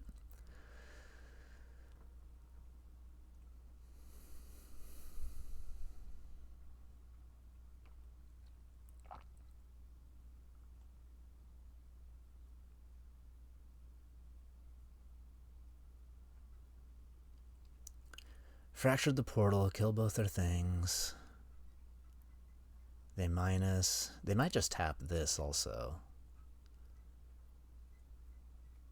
It's like not necessarily easy to know that if they tap me out of white, it ruins my plans. So I think I'm going to do that and just hope for the best.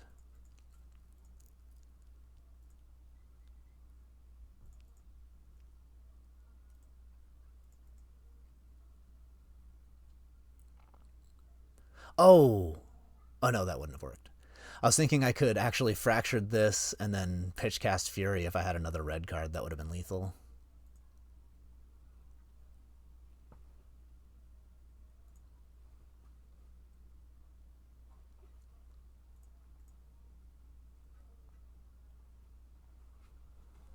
Okay. This is going to work out. Oh, wait, I just win. This works out even better.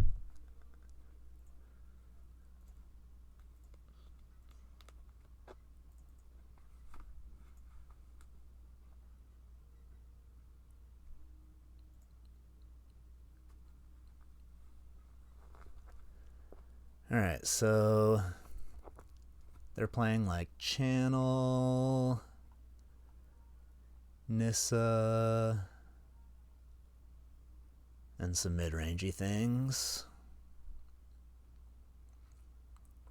Kind of makes me want to play the Duress.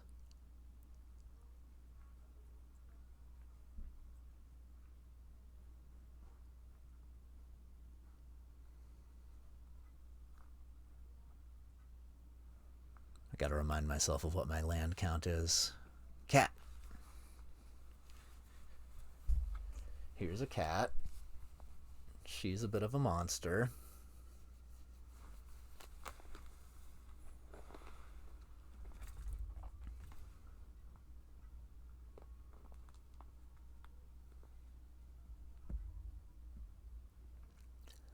So I would have to go down to 8 blue sources. Well, I guess I could just cut the Lotus Petal for a swamp. If I board in the Duress here. Cat! Seriously. She's a menace to society. And then probably just cut the Pestermite because it's pretty weak. Although, did I see anything that I can steal with Thieving Skydiver? They have Black Lotus. That's kind of interesting. The odds of me actually being able to steal the Lotus are pretty low. Coercive Portal, 6 mana, but that would still be worth it. Cat! Seriously.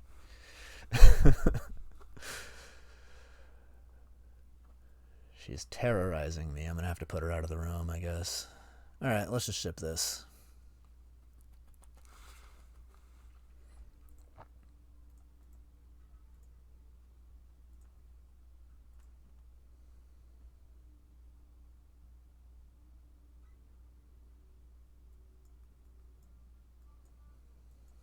My cat's saying, "Why are you paying attention to this stupid computer when you could be petting me?"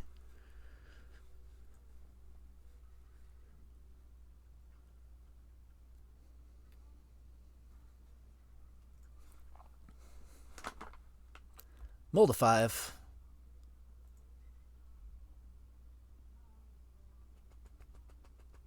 Usually when my opponent molds to 5, they're going to start with turn 1 Black Lotus Coercive Portal or something like that.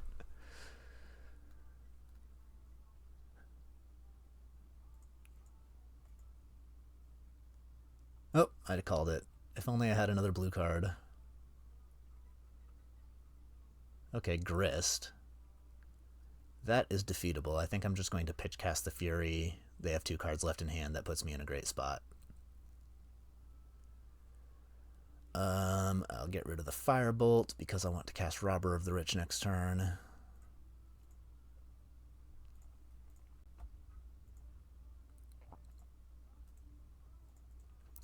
This gets me my Rogaran Triome.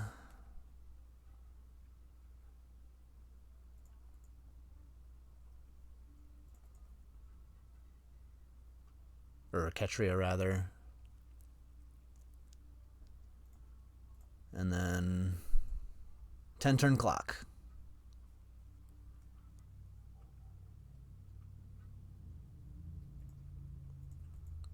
Don't think I'm going to be stealing many cards with the Robber this game. But I feel like I'm in a great spot because my opponent spewed all their resources.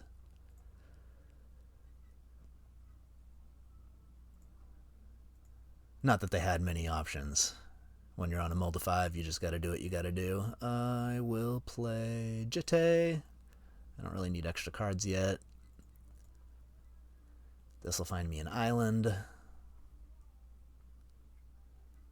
Smuggler's Copter.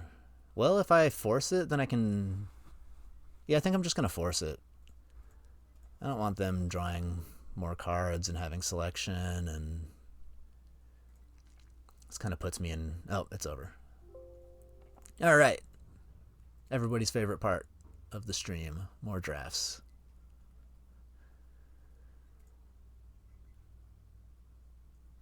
Don't mind if I do, Ancestral Recall. What a start. Do I know any of the people I'm drafting with? Don't think so.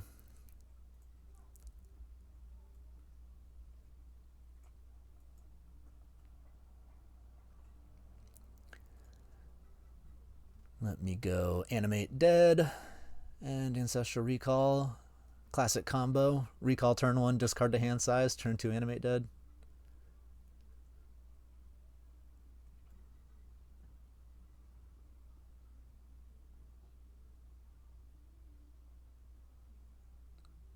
Maybe I'll wheel this Glen Elendra.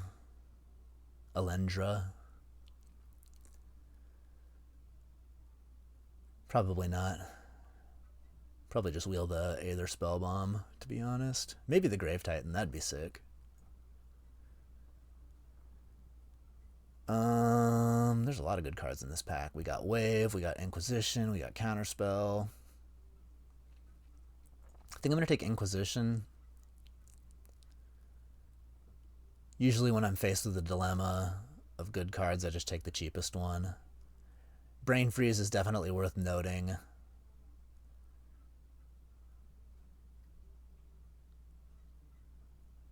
But yeah, I like Inquisition quite a bit. Take their best card.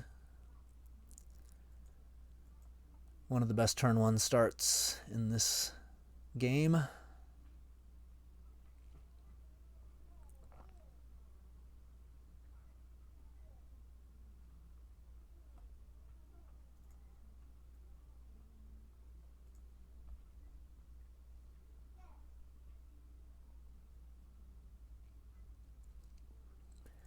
keep along that tradition. 1-mana interaction is broken. We like 1-mana interaction. Plant ourselves in black here nice and early.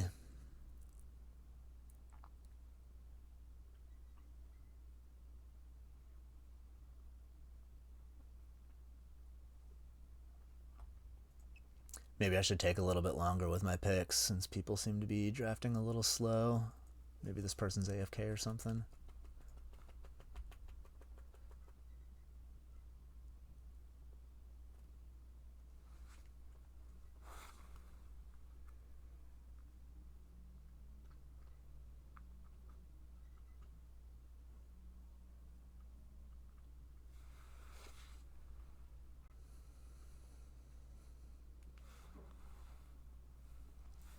Soul Herder. That's such a fun card. It's going to be hard to pass that.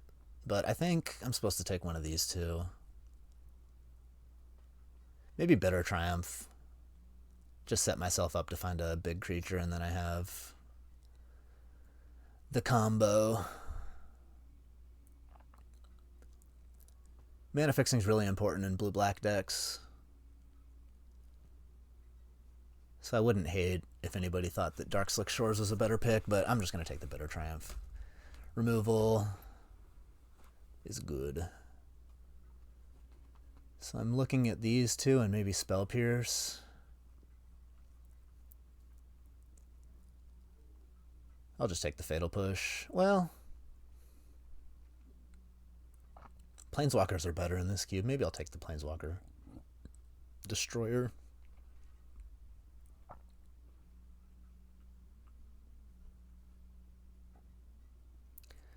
Then again, instant speed is so nice. Yeah, I'll just take the Fatal Push. I can destroy Planeswalkers with the Triumph.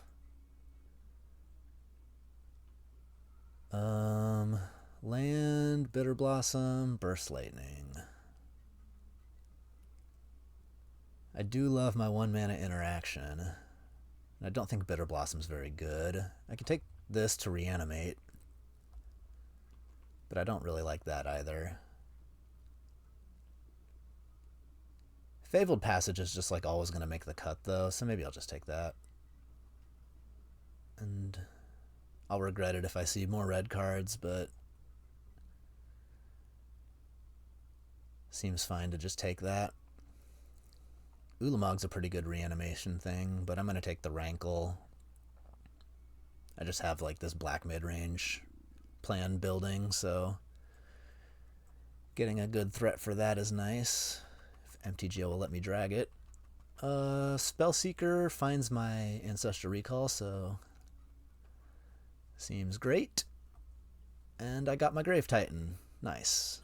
I'm going to take that over the Glenelender because I'm definitely black and the blueprint might just be a splash.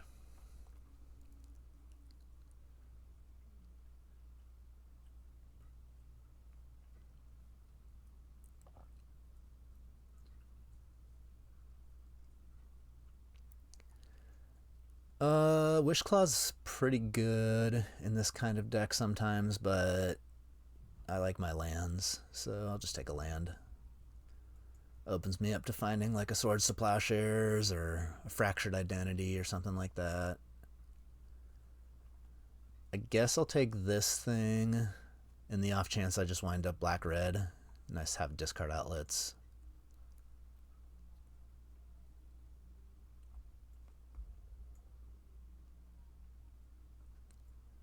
Lord Skitter, nice mid-range threat. Happy to take that.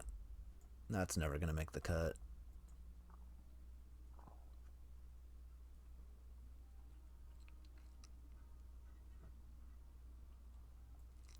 Scrapwork's not too bad.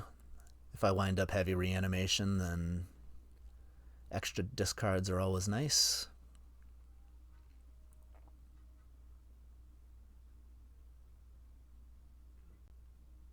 Tolarian Academy.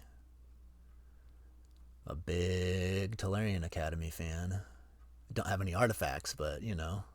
Wait, I got two. I got 2 artifacts. What am I talking about? It's already practically broken. Also, there's just not anything else in this pack for me other than the Marsh Flats. So we'll see what comes. Maybe Academy works out. Still sort of early. You never know. Remand. Probably better than taking one of these artifacts. Remand is just nice and powerful. Hymn to Turok might wheel. And I definitely want to play blue anyway, so we'll take the remand here.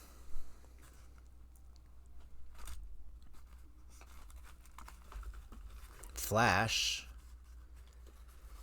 Don't really have anything for that yet, but you never know. Fable is also really good, but I don't have mana fixing yet. Just a minute, I gotta let this cat out. Go.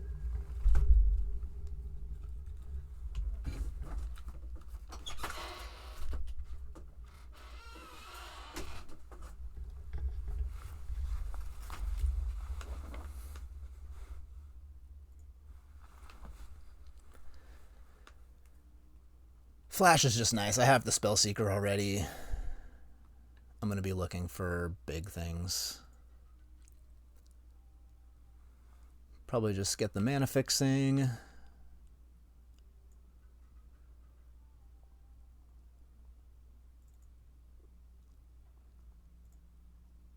Pick up another Reanimate over the Gristlebrand here.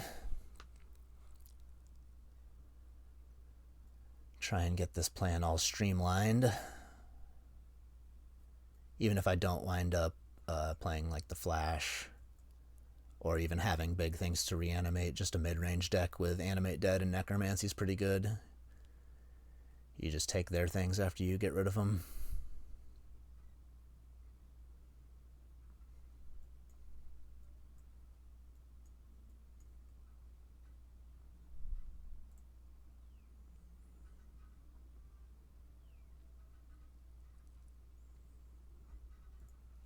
I'm picking two cards too fast.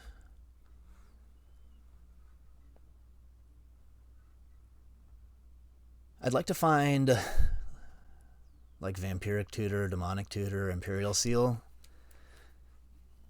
That makes the Flash so much better because it sort of demands me to play off-color green things. That's like the majority of the Flash cards. Woodfall Primus, Vaultborn Tyrant, Worldspine Worm. So when you're playing off-color big things, you really want to have the consistency so you're not just stuck with the cards in hand without being able to use them.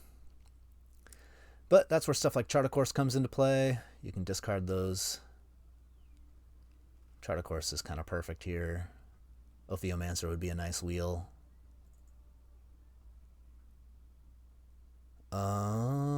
This pack is nothing for me. I guess Braids, if the Ophiomancer wheels, it would be fine. Or I could just speculate on maybe splashing a green card. But I'm going to take the Braids. You never know. I already have Lord Skitter as well. So maybe we can do some Braids locking.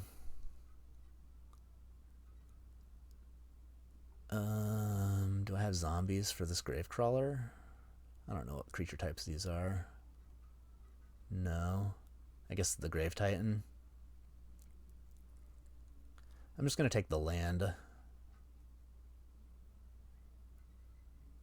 I don't think that this Tellurian Academy is going to work out, but that's fine. Living Death could be interesting. Put that in the maybe bin. Him came back. Gotta love a good Hymn to Turok. I guess Iona. I'm not quite there yet, but if I find a tutor, then I can play it, or if I just wind up with like a Reanimate out of pack 3, then I'll have enough consistency with the Ancestral Recall and the Chart a Course and the Spellseeker that I ought to be able to find the things I need to put Iona into play.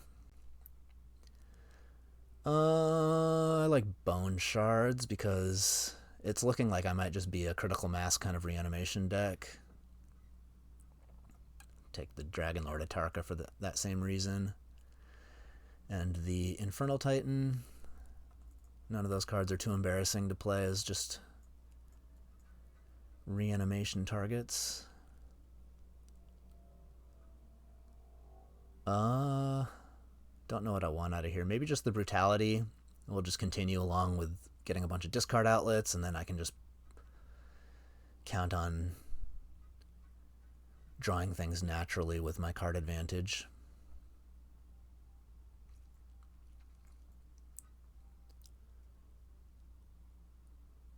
It'd be nice to find a little bit more mana fixing. This could be an Oath deck. I don't really have anything that would be too embarrassing to Oath into, and I do have... It would help me with this stuff. I could also just take the Shriekmaw and try to table the Oath, because most people probably won't want it.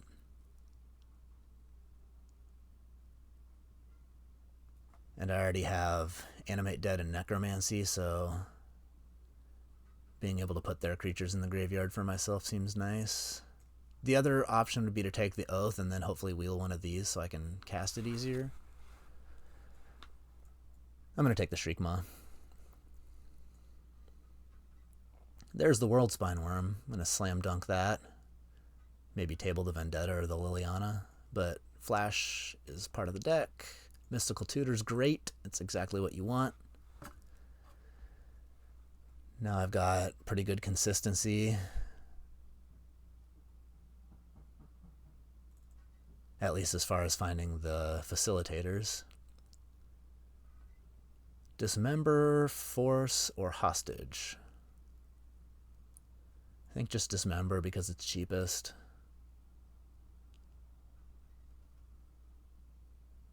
Force is kind of nice because I can like flash on their end step and then Force if they have a response. But I don't have a ton of blue cards to pitch.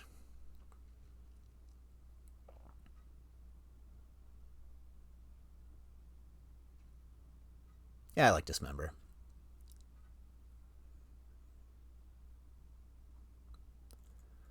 Don't think these cards are making the cut. Well, maybe the Scrapwork will.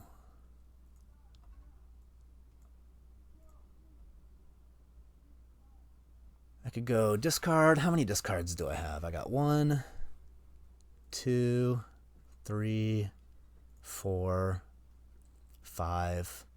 I have a lot of ways to discard already. So maybe I'll just take the mana.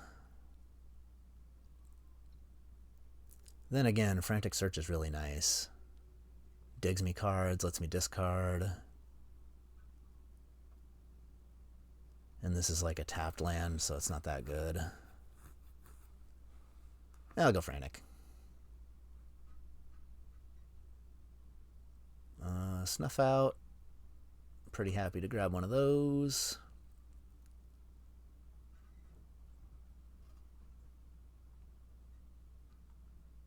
Not really committing crimes. I guess I could take Bazaar. I'm like kind of close to Bazaar being good. See how this shakes out.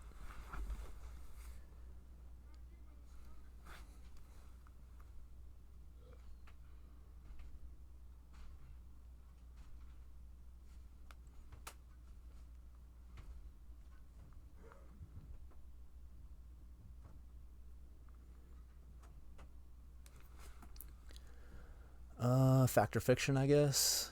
Probably not make the cut, but you never know. Puts creatures in my graveyard. I'm going to have to play some of these. Don't really think I got there for the green fixing on this, but maybe.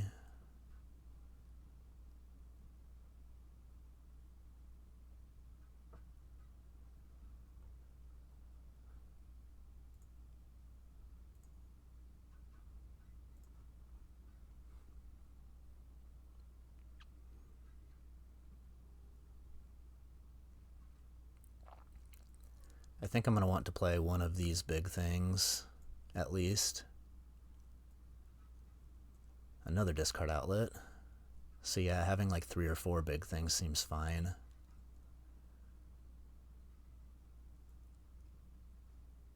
Sideboard card versus Planeswalker heavy decks.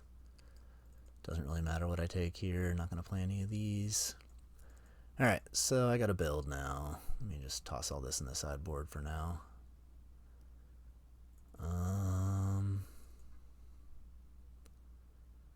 So I need to cut a card from the main at least, and then probably play one more big thing since I just have such a high content of discard outlets. And I have Mystical Tutor. Well, I can't Spellseeker for a Reanimate, and I can't Mystical Tutor for a Reanimate, so maybe actually it's just fine to play only the World Spine Worm and the Grave Titan, unless I'm going Living Death.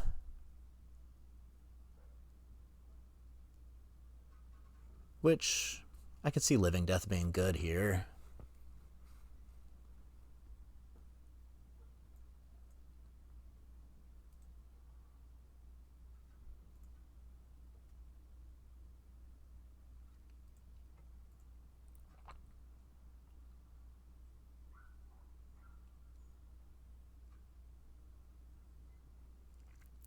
Let me do some counting. I do have a lot of ways to discard, so playing an extra big creature doesn't really hurt me too much. I'll just be able to discard it most of the time. It's like all of these things allow me to discard. So I think it's actually probably a good idea to play one more, just so I have more high rolls. If I could cast this, this seems actually really good in my deck. Let me build my mana base and then go from there.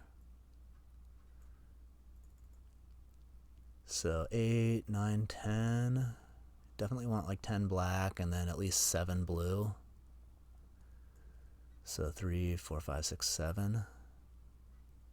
And that's 15 lands. So if I play 2 forests, I would have 4 green, and that'd be enough to splash the Oath. And I think I want to play Oath, so I can just cut this Skitter because I don't want to Oath into it, and then one more cut. Well, 2 more cuts because I want to play probably the Inferno Titan.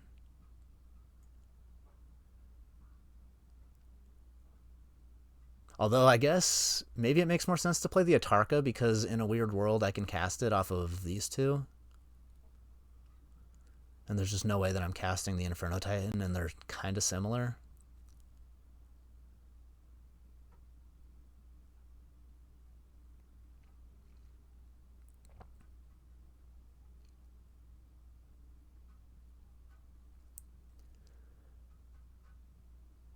Let me pile up my removal and see what it looks like.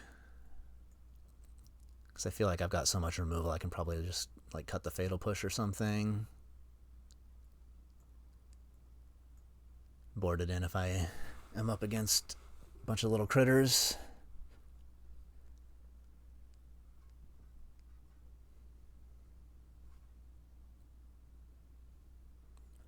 What else is replaceable? 1, 2. I've got so many discard outlets. Maybe I could just cut the Frantic or something.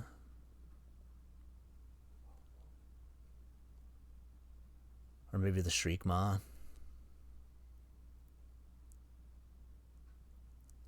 Because if I Oath into Shriekmaw, that kind of just lets them Oath again, and my payoff of having a 3/2 Fear is probably not good enough. I kind of like this.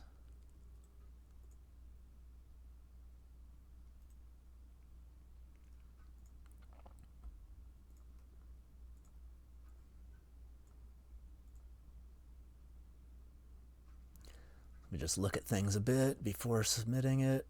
The Bazaar, not really worth it with only 2 Reanimates. If I'd found a third, or if I was playing the Living Death, that would make more sense. So I think I'm just going to run this and...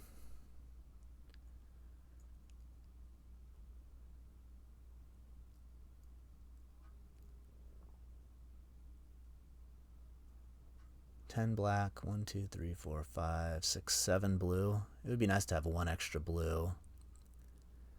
But I don't think I want to go lower than 4 green for the Oath. I guess 3 green and then Ancestral, Chart a Course, Frantic Search. I'm probably hitting it every game. But I guess with 7 blue, I'm also probably hitting it every game. I've got enough interaction that I can stall the game out until I draw it.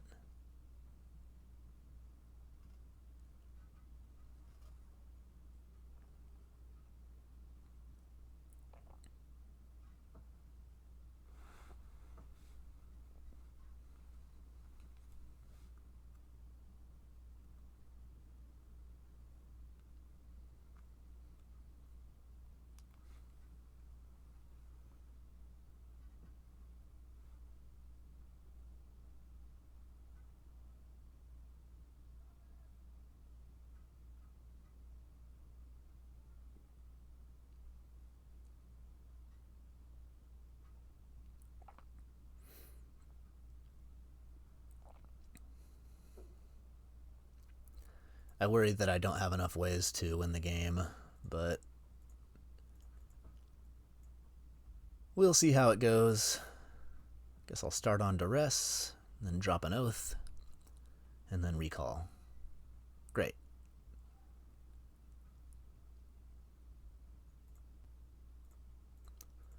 Show me your hand.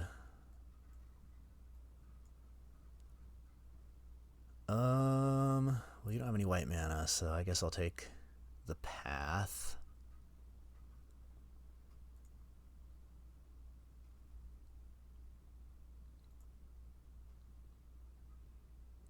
Maybe I'll wait a turn on the Oath. I guess the Plunderer also produces white.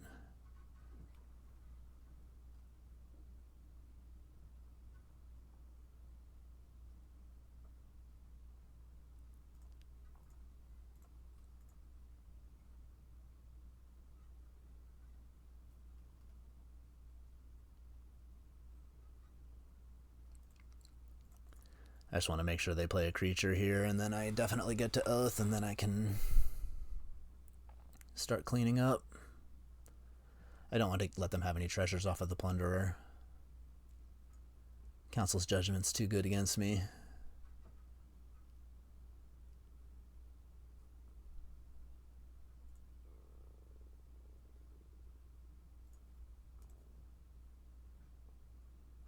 Although I guess I have to give them a treasure. Actually, maybe I'm just supposed to dismember this and then wait another turn. Because if I let them get a treasure and they draw planes, then I don't even get to Oath anyway. So I'll just be patient. Dang, didn't hit the Council's Judgment.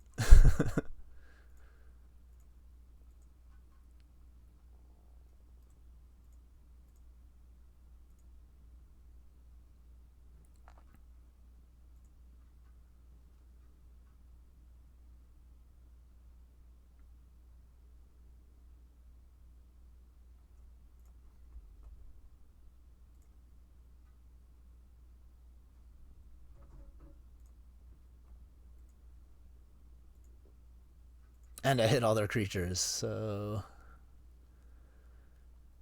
Oath is not looking great.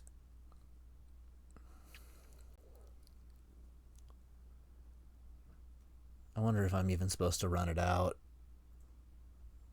It almost seems better to wait. It's not like I've got anything else to spend my mana on except for the Snuff Out, maybe.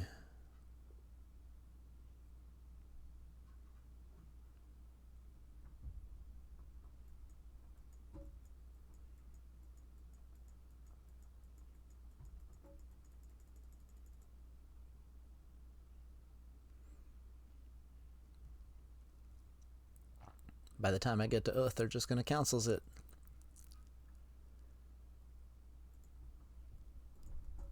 I just know it.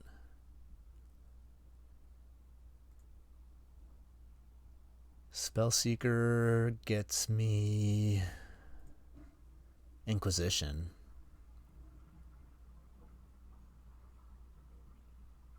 Like it's like Spellseeker, Inquisition, and then Oath next turn.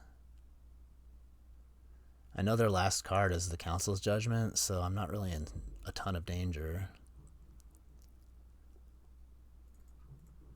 So I think that's the move.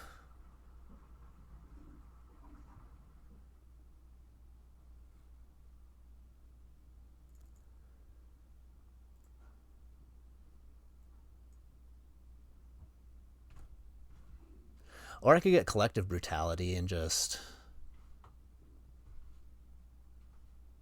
not even worry about Oathing. Put the Dragon Lord into my graveyard. Yeah, I like this better, actually.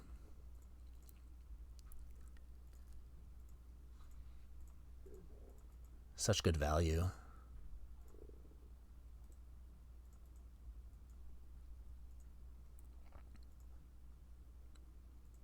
Now they're on a nice 20-turn clock.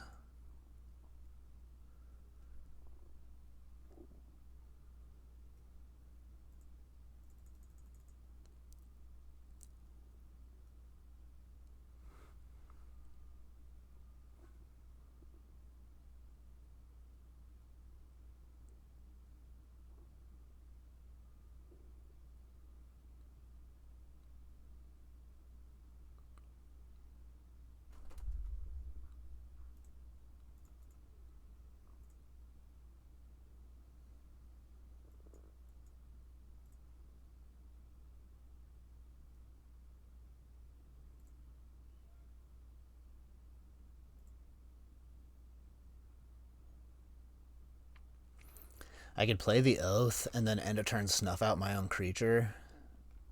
I kind of like that. There's not much harm in just dropping the Oath here.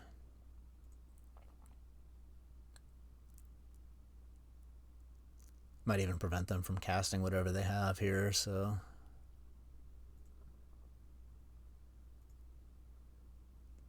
I can hit World Spine, Grave Titan, Rankle. All those are pretty nice.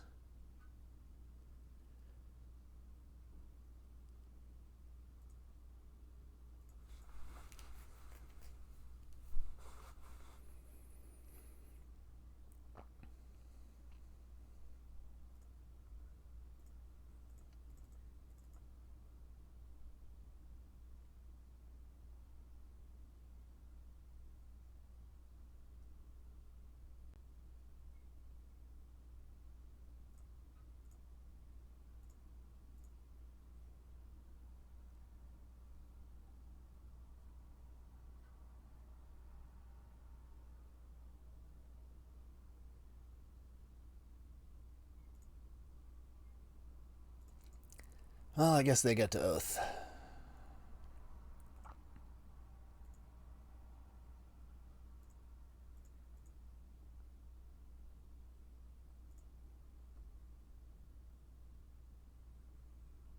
Not too concerned, though.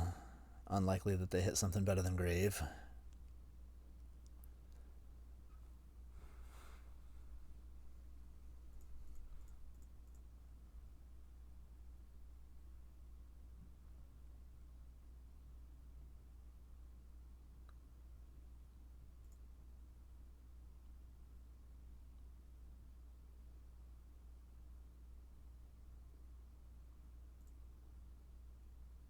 My deck is so janky.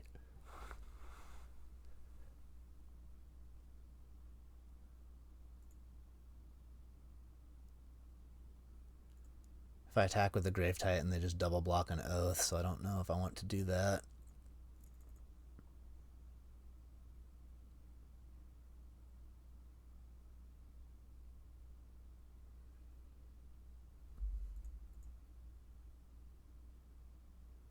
That was not a good draw.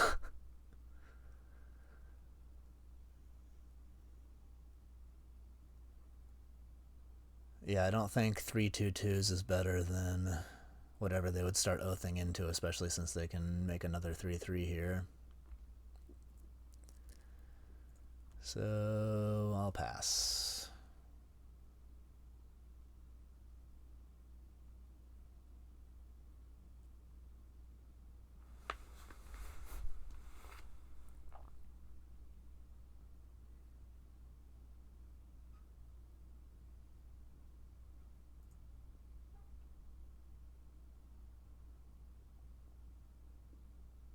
I guess I have Mystical Tutor and Spells. Well, I already used the Spell Seeker. Mystical Tutor and Flash. And 16 cards left, so I'm drawing 2 cards here. Reasonable chance I get to just World Spine if I'm patient.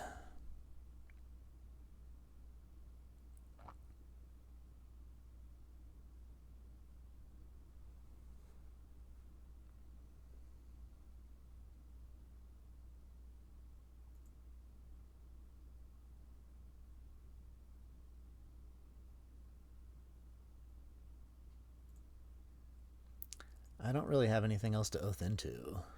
I don't like this. Maybe I should have played the Inferno Titan as well.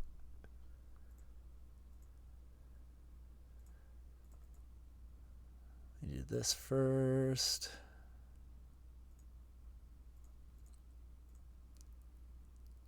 Bone Shards, okay. Now we're talking. Let's hope Rankle isn't the bottom card on my deck. Okay, cool. Animate dead. And I got 2 turns to win. So if I animate the Dragon Lord, I can wipe their whole board. I think that's the play. Oh, I can just keep discarding World Spine to Rankle, so I won't deck. As long as Rankle's in play. So I kind of like that. Plus Dragon Lord Atarka is a pretty fast clock.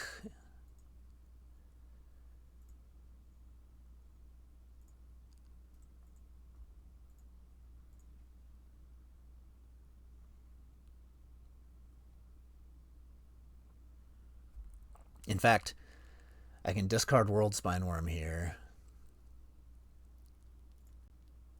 And then next turn, well, no, I can't oath it. I was thinking I can oath it and then Bone Shards it, and then it goes back into my deck, and then I have definitely lethal. Do I want to risk?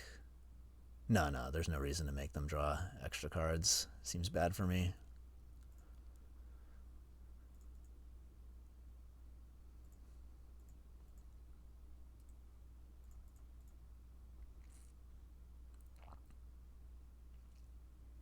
I should have played the Inferno Titan, thinking about things. Just if Oath gets going, it's very likely I'm going to run out of things to Oath for, so having an extra big thing is good. And I have enough discard outlets that it's not going to be a problem to have it in my hand. I can just always pitch it. And it's not the most embarrassing thing to flash.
Nice.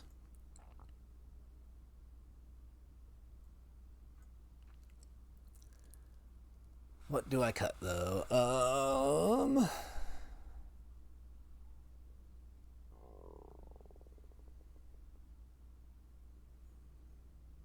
Maybe dismember.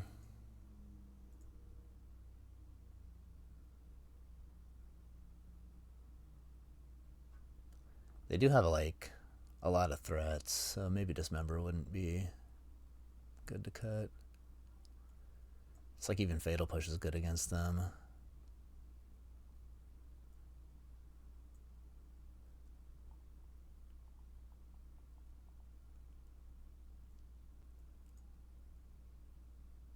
Maybe Liliana? Too late. Yeah, I think Liliana would have been the better cut. Well, I don't have black mana, but I got Ancestral Recall, so how bad could it be? What can I Mystical Tutor for here? Removal, discard outlet.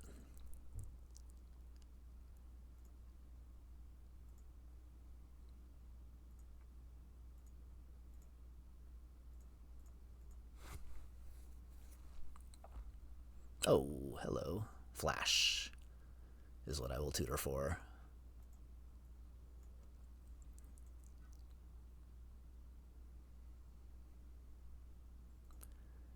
Do I want to just play it on my upkeep because I'm going to have to discard the hand size anyway? Kind of broadcasts what I'm planning on doing, but I don't think they can really interact with it. Other than like the Elite Spellbinder, which they would probably be casting regardless, so... The upside of waiting is I maybe draw a swamp, and that would be awesome. So I'm going to have 10. I'd have to discard 2 cards or 1 card. Doesn't really hurt me to discard 2 cards, though. So I'll just wait. And I found the swamp. Nice. So this works out perfect. Inquisition you. Discard Dragon Lord. Tutor for Flash. Easy game, easy life.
Basically only losing to Parallax Wave here, and they would have had to draw it in the last couple turns, so kind of like my spot.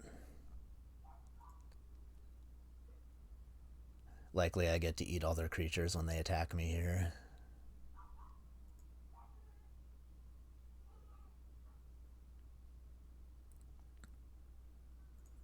I guess they can recycle one of those artifacts into another 3/3, but not going to be super effective. Not attacking with the Bomat is curious. I guess they know I have Flash.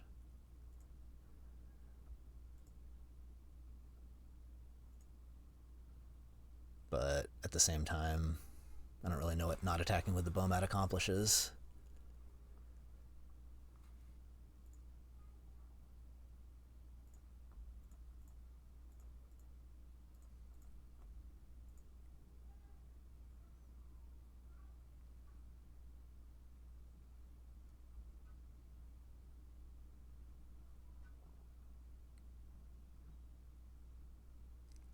Yep.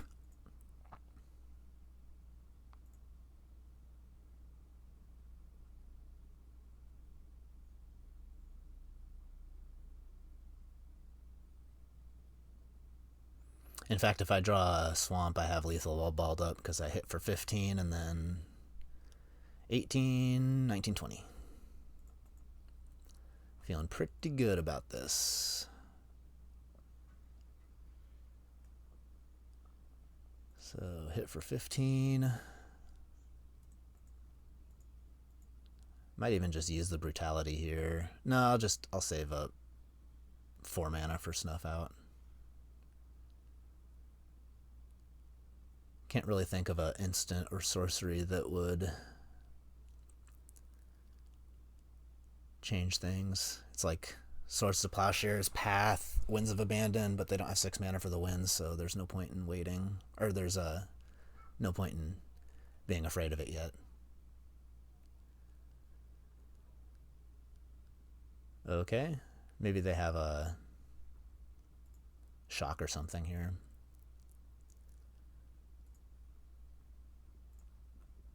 Which is fine by me. I still have lethal. Nope, no shock.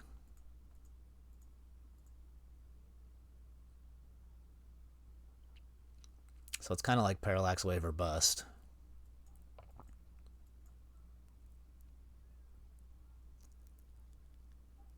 I guess they go Paragon and then recast Epicure. Or they just scoop. Alright, I want to put that Inferno Titan in. After seeing the way things played out, it seems to make sense. Over... what card did I board out? Dismember? Yeah, I think Dismember is slightly worse than Snuff Out.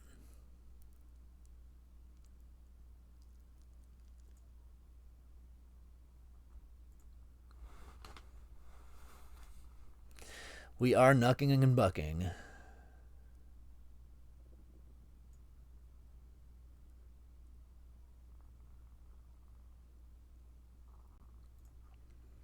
Let me get a fresh screenshot so I don't confuse myself.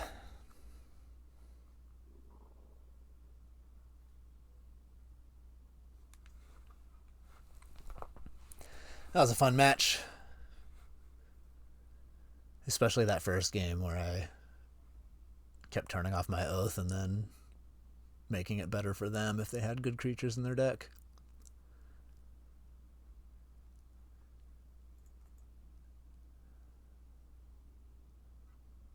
Well, I definitely keep this. I don't necessarily know what I'm going to be doing, but it all starts with a duress.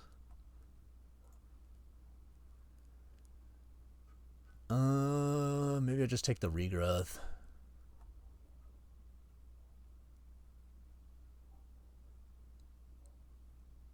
It's either regrowth or impulse.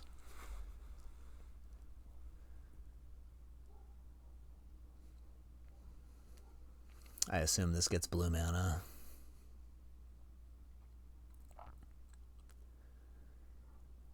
I can tutor for the recall and hope to find something to reanimate. So I think I like to do that. So I'm just going to take the impulse because that'll slow them down the most. If they regrowth the impulse, then that's just buying myself an extra turn.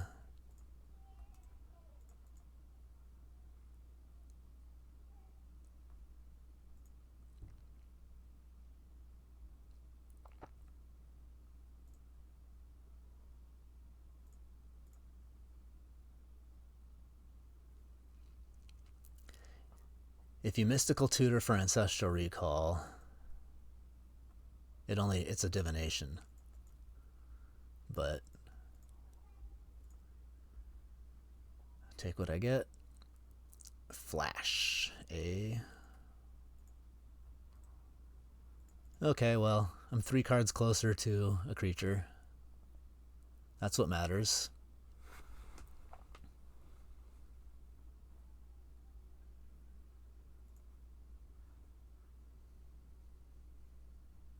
Scary.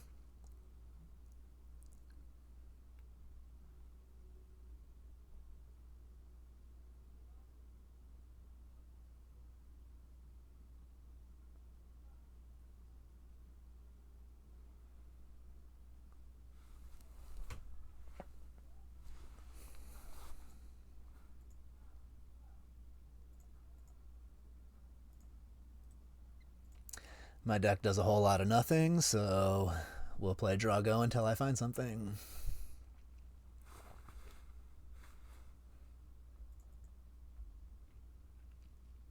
Now, if they regrowth the Demonic Tutor, I know I'm probably losing. Go find whatever 2-card combos exist.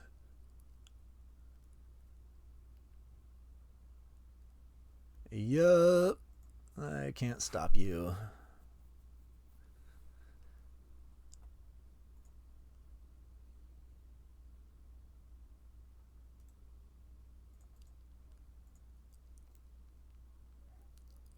I just hope they don't have like a mind twist.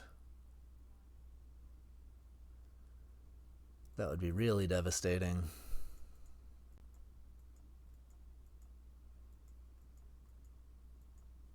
Well, I'm glad I put the Inferno Titan in. One more super live draw. What? They just cast Demonic Tutor twice and then didn't do anything. Okay. Well, that turns on my hand entirely. Woodfall, they blow up these two probably.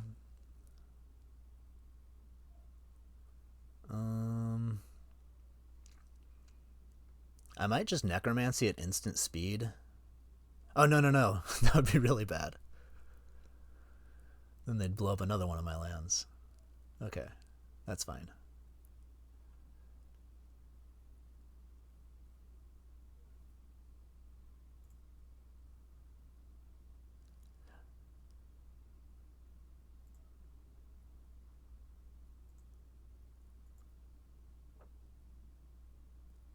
So, snoof out.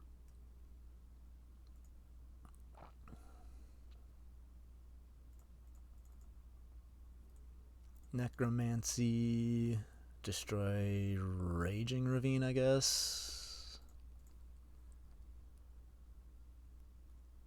And then they Flame Tongue Firebolt and blow up another one of my lands. I didn't really think this through.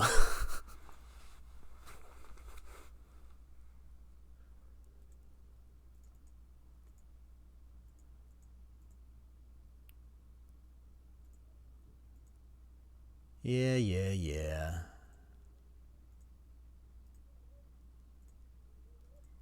Oh, I gotta order my triggers.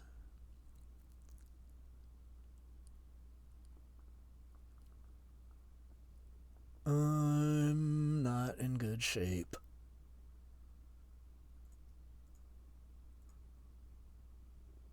I guess Spellseeker has already... I've already seen all my best cards, so... do that, and then I'll Triumph the Flame Tongue Kavu on their turn.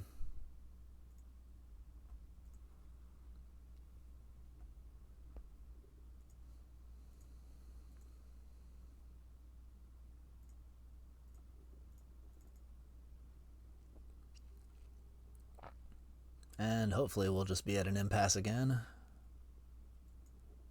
Don't think I could deal with another threat.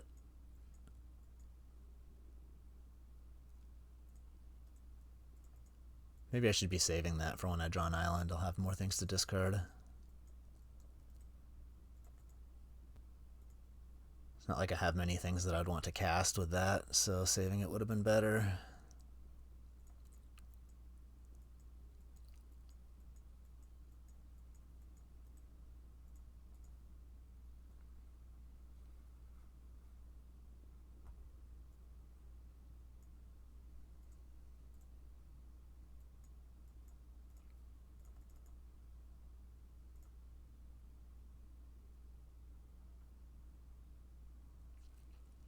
Am I just like out of green mana? Got 1, 2 forests gone, so I have just the waterlogged grove. So I think I can just discard this.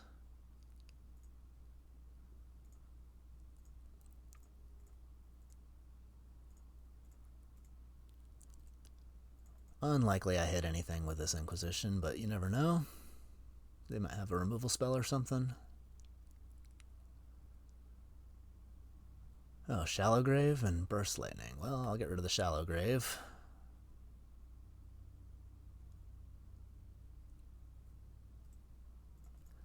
Better than I expected.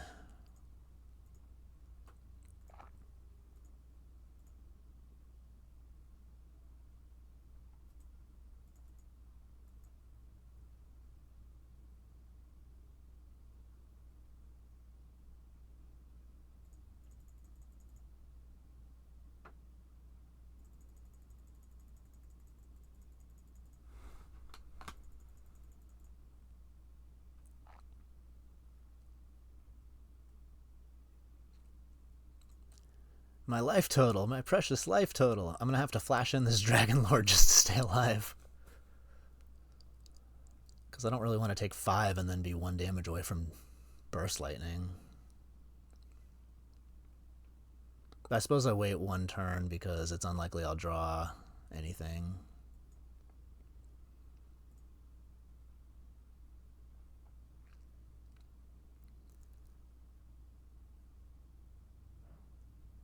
And I will hold the island because I could draw Chart a Course or something like that. I need something to discard.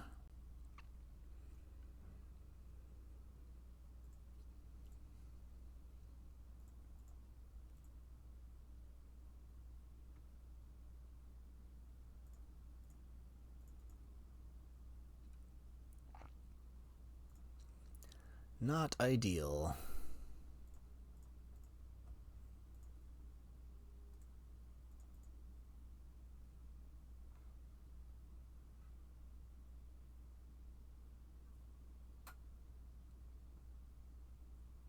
Well, that's getting eaten by the Burst Lightning, but what else am I gonna do?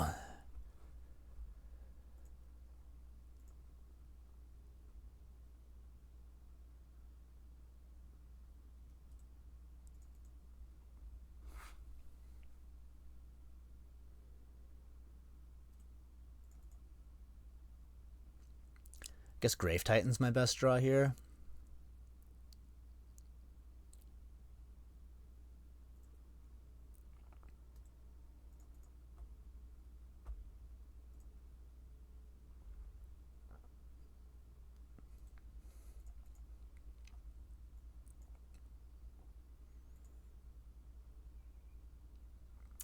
Wrong Titan!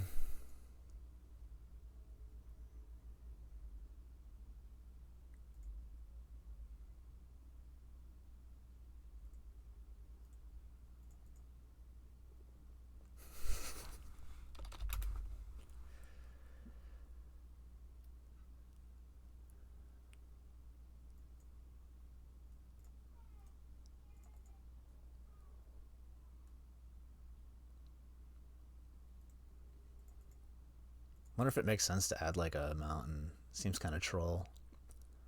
But just having the capacity to cast this Inferno Titan would matter this game, and I've gone through most of my deck.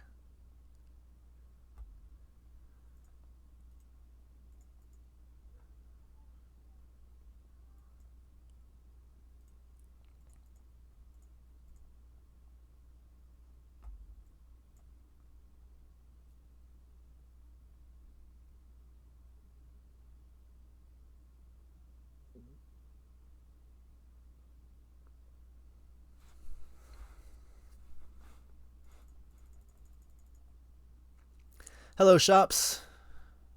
Good to see you.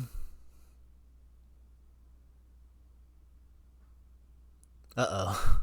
I don't like this. I'm gonna remand the crap out of whatever they're doing here. Oh, shoot.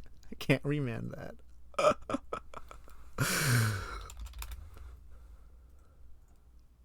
Well, I guess I gotta draw a card, right? No. Oh, yeah, I draw a card either way, I think. Yeah, I'm still losing.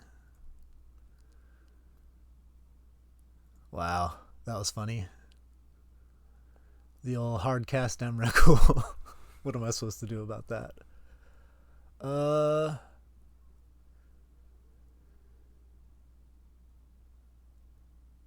yeah. So they're probably like through the breaching. What with their creatures and whatnot.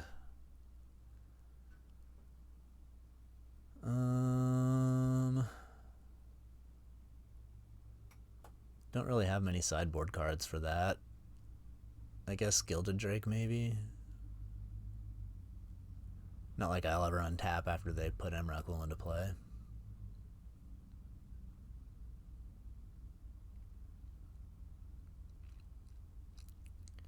Actually, maybe Iona. They're like all kinds of colors though. If I Iona on red, that doesn't even necessarily stop whatever they're doing.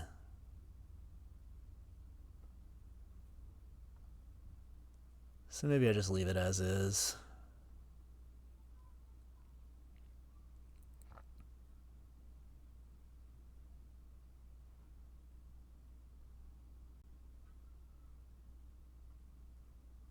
Could play the Fact or Fiction since it's such a slow game.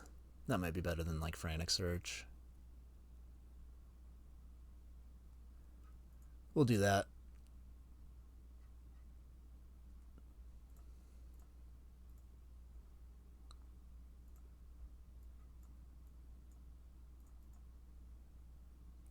Oh yeah, I was thinking about boarding in a mountain so I could cast the Inferno Titan if the game goes along like that again. Oh well.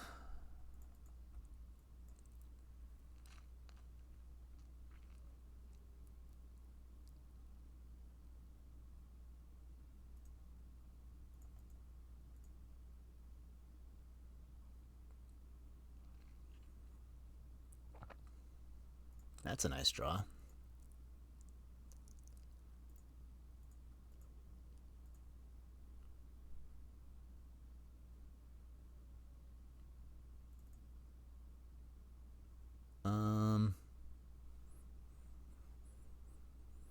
Yeah.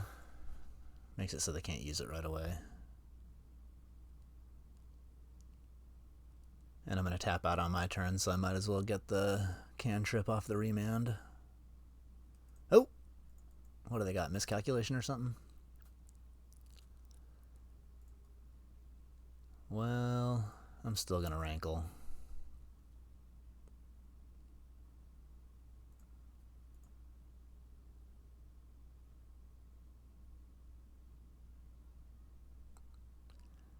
So if we both discard, they're at 5 cards, and then 6, land, 4 cards, and then my Hymn to Turok's a little bit better. So I think I'm going to do that. I don't really care about this swamp.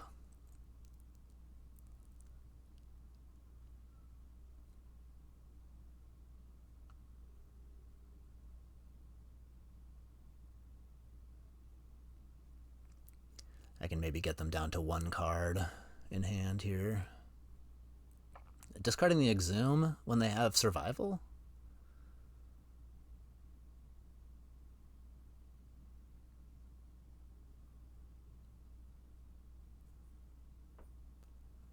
Regrowth the Impulse, okay. So they're going to have 5.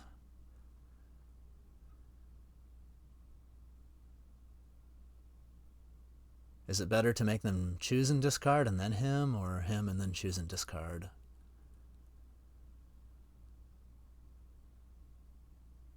Probably choose and discard and then him.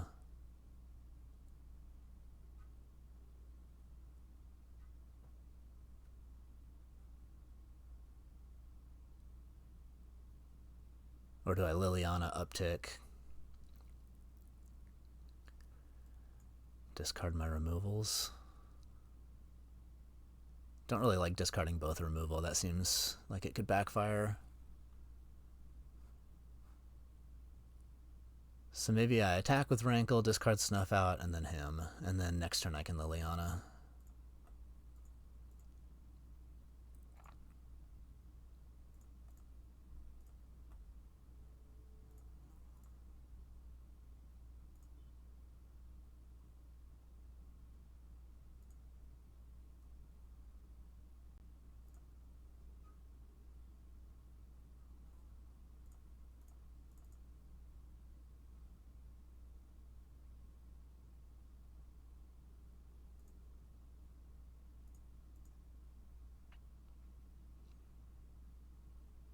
And hopefully that just clears them out of resources, maybe?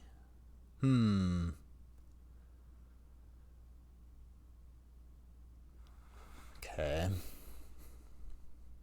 I can just Liliana and minus, I guess.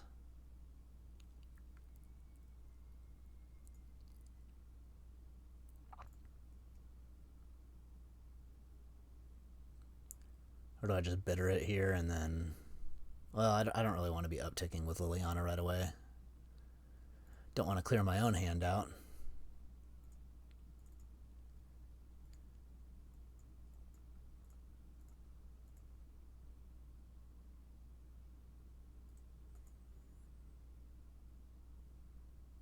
So if I play the land, end of turn bitter triumph, and then if I draw a land, I don't have to discard a card with Liliana.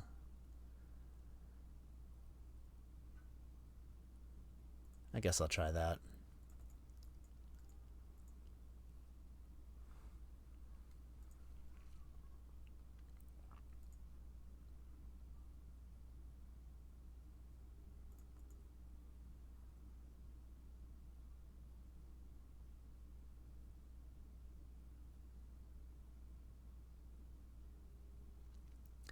I think I just want to Necromancy the Flame Tongue here. So I'm not going to bitter triumph. And maybe I just don't even uptick the Liliana. No, I should probably still uptick it. See what they discard. Maybe they discard something better for me to reanimate.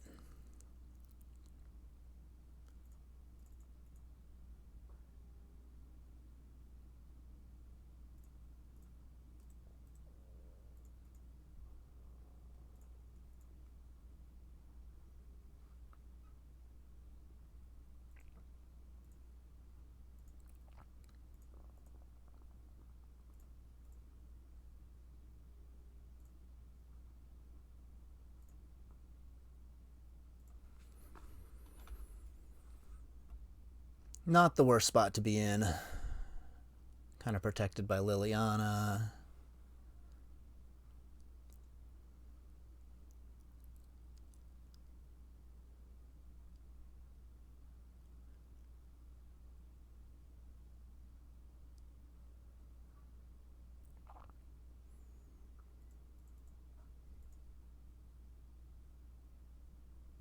It's going to be hard for them to like through the breach Emrakul because I get to make them discard a card each turn.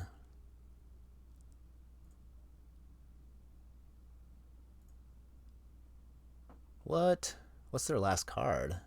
I wonder if they're just saving Emrakul and hoping for through the breach because Bone Crusher and then cast Bone Crusher seems like it would have been a great play.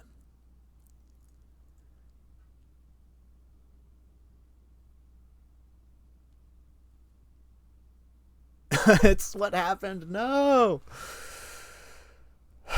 Okay, so I'd sacrifice all my non-Flame Tongue Kavu permanents and then hope for the best, I guess. Like, what else am I gonna do?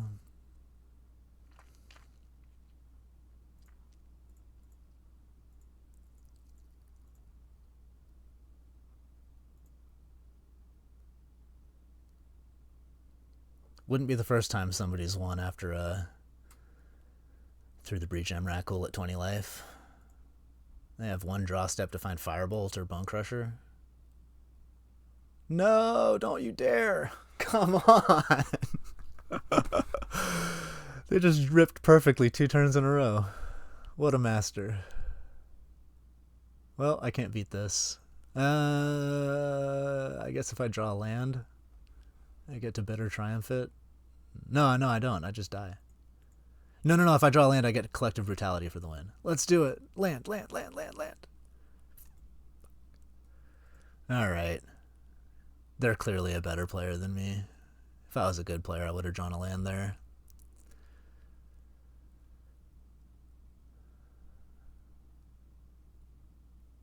That was too funny. What can you do?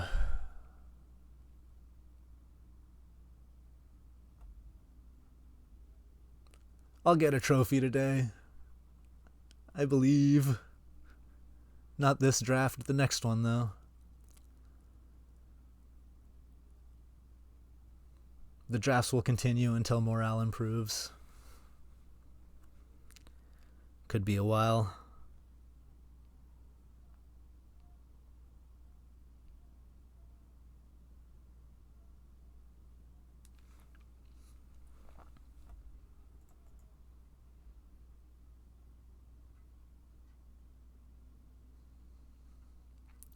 I want to keep, but I'm not going to.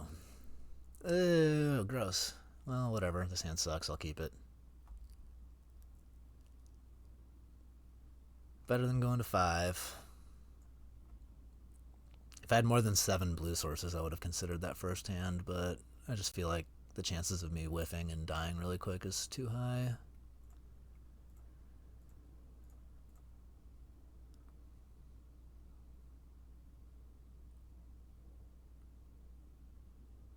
Strip mine, eh? That's not very good versus me. Do I just take the Chromox because it's their only white source? Or do I take the Adeline? Because that also kind of leaves their hand with nothing going on. Well, if I take the Chromox, they draw planes. I can still kind of answer the Adeline with the Bone Shards. This might slow them down more. I could also just take the Winds of Abandon since that's the best card versus me. Because if I take the Winds, then they like Chromox with the Thraben.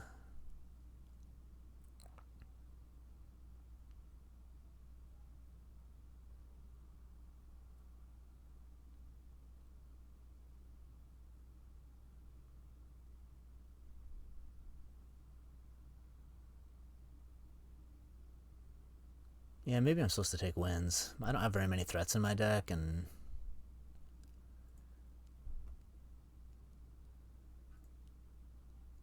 can't really afford to lose them. My deck is not great.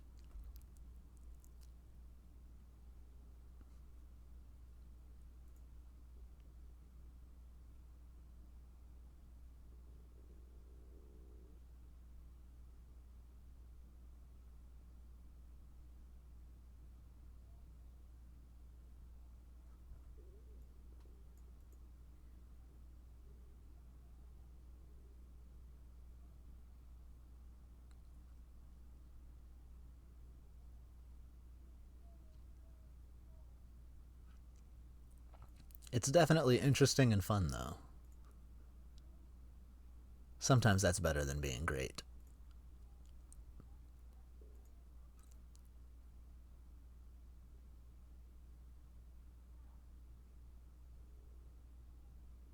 Oh, I left my opponent with a tough decision.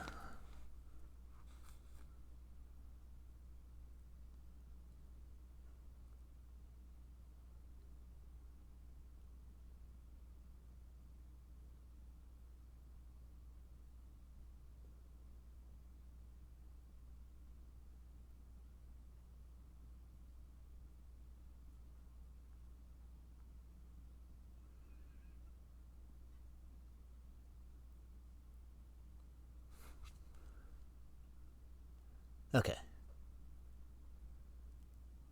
So, I don't want to expose my lands to strip mine.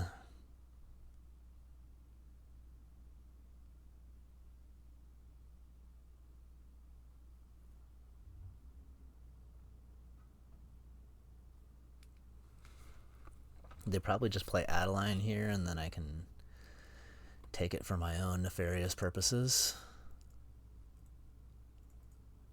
And I guess I exposed the forest.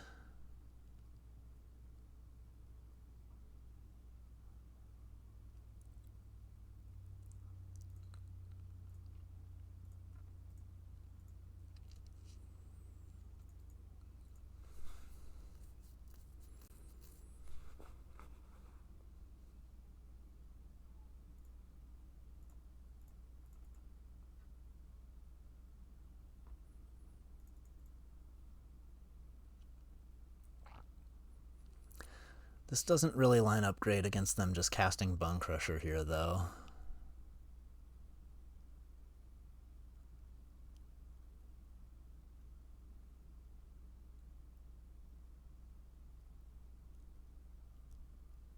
I guess it depends on how stubborn they are about getting good value from Stomp.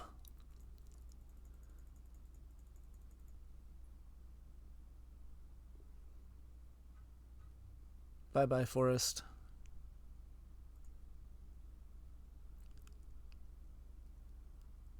Wish I still had World Spine Worm.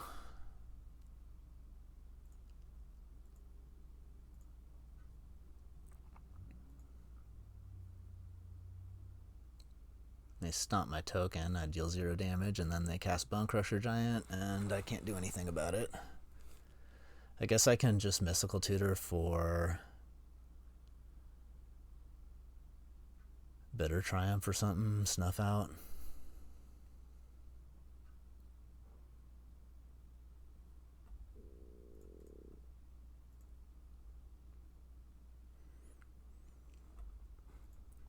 Don't know if I really like that. It might just be better to tutor for Ancestral and hope that I find some gas, since there's a lot of good cards I could draw off of Ancestral.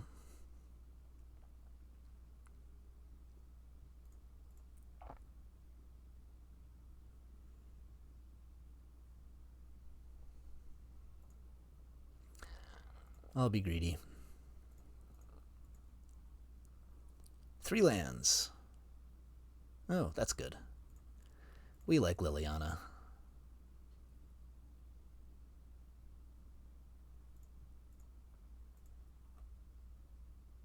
All the modes on Liliana seem good right now.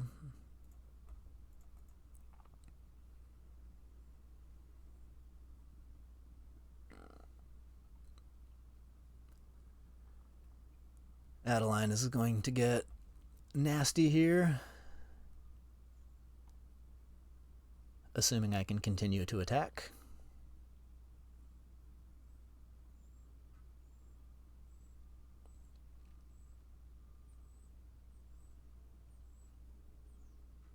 Which I cannot. But they also can't attack very well.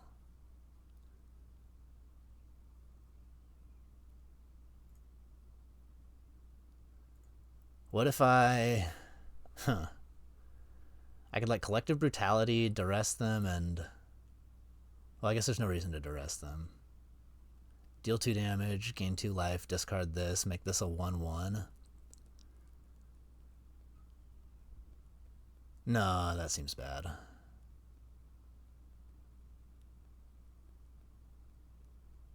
Okay, I figured it out. Kill the thing, make them lose 2 life, make them discard their last card with Liliana, and then start hitting with Adeline and the tokens.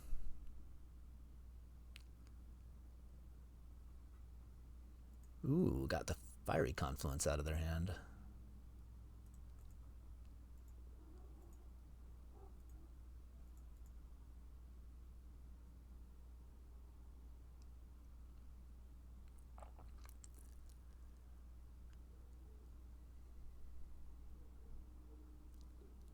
Then I can either keep plussing the Liliana or just get rid of this. Keep the attacks going. Maybe I just ditch the Liliana. I guess it really depends on what I draw. Do I want it to keep it around? Doesn't matter. What's the clock? 3, and then 5, or 2, and then... Well, it's actually 4. So, yeah, I think it's best to just... This saves me a turn. They're unlikely to pass with any cards in their hands, so the uptick is really just to try to get another sacrifice out of it, and I don't think the game's going to go that long.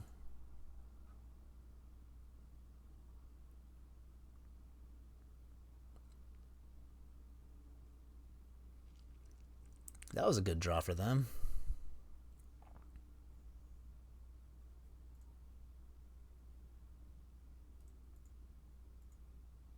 I wonder if I'm just wide enough to race that, though, because they can't really attack. It'll be a 4/4 first strike next turn. So I'd be hitting for 3 and then 2. That would be lethal if they don't draw anything. I keep playing lands like I don't have Frantic Search in my deck. Not the most heads-up gaming from me. Frantic Search and Chart, of course.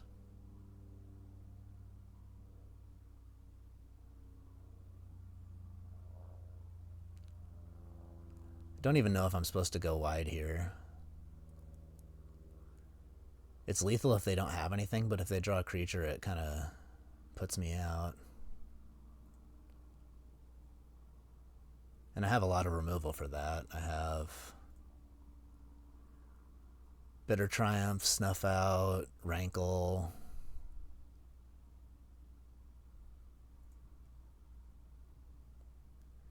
Then again, it's just a 2-turn clock if it works out.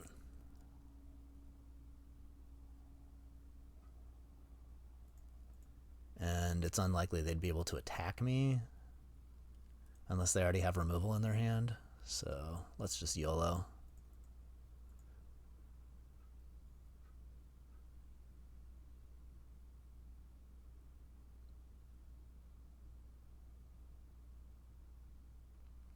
Yeah, it's probably unwise. But I think this puts me in a spot where if I draw removal, I'm winning either way, so maybe a turn faster, and if they don't have anything, I just win.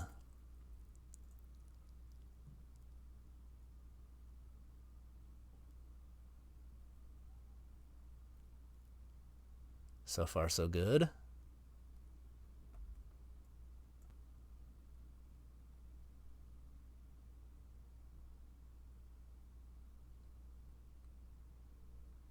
Unlucky. Yeah, it was probably bad of me. Got a step ahead of myself there.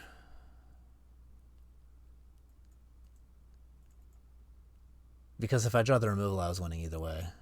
Although, I guess if I didn't attack, they'd just touch the Adeline, so maybe I'm actually in a better spot here. Maybe it was okay. What's your last card? Probably a land.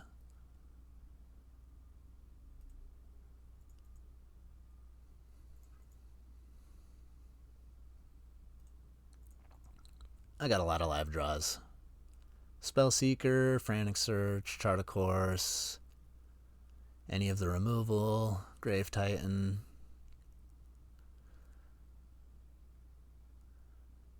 Not Fabled Passage.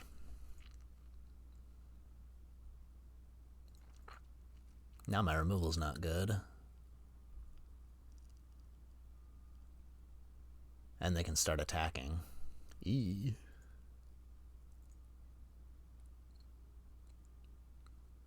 Necromancy's really good.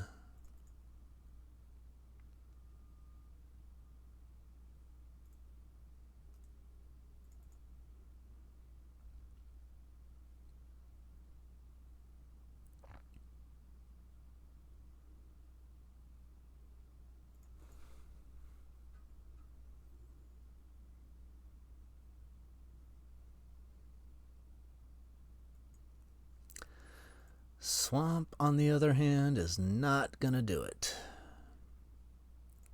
I guess Oath is a live draw now. I'm gonna have to start chump blocking this stupid double striker. Flash wins me the game. I guess I'm blocking both of these. And then dying next turn.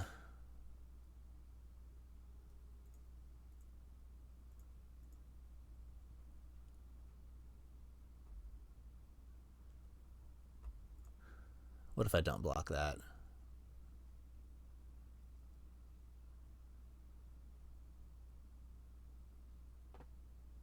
Yeah, I think I'm meant to not block that because I'll go to 12 and then 3, 6, 7, 8, 9, 10. That gives me one more draw.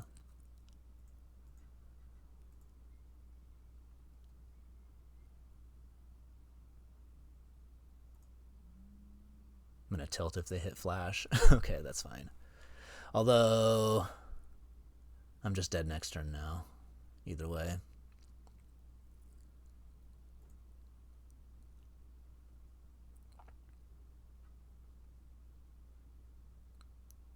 Why wouldn't they kill my thing? I guess they gotta draw a card first and then decide.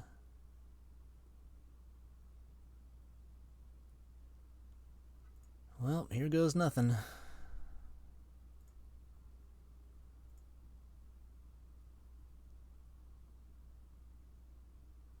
Frantic search, okay.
Trying to think of... No, there's not really much reason to sacrifice this now, because I can't cast any of the things that would win me the game off of it. So I guess I just hard cast the Snuff out, and then Trump block.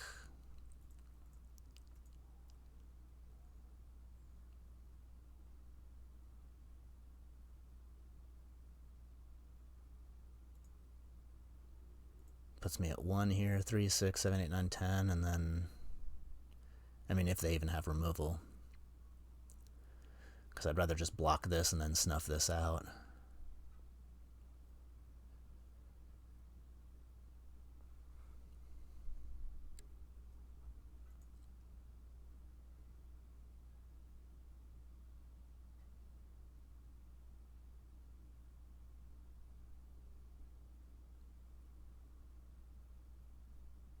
Oh yeah, I forgot about Ragavan. So yeah, same thing. I go to 1.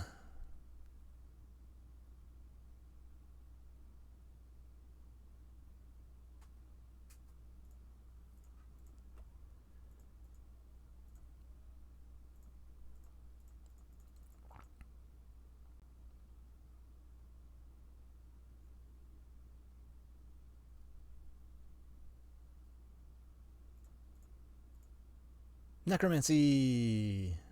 Rankle! That'll do! That'll do. I had a lot of outs.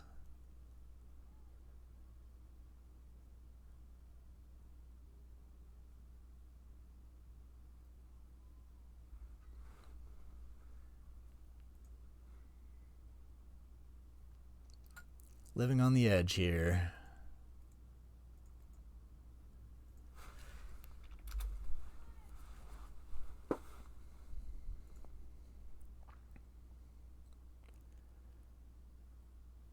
Alright, they are playing a lot of creatures.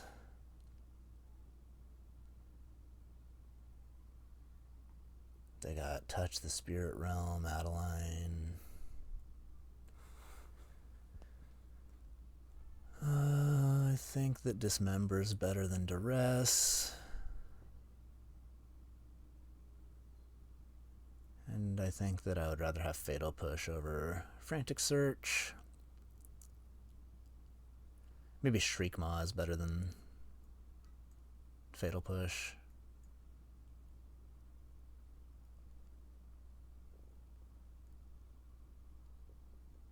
And I'm wondering if I want Living Death, but I think that might be a step too far.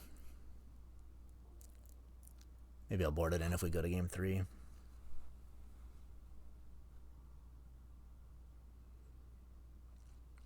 I feel like it's more likely that I'm going to end up destroying all of their early creatures and then not wanting to use the living death because it would just be better for them. Not a great hand, but certainly a keep. Can tutor for the ancestral.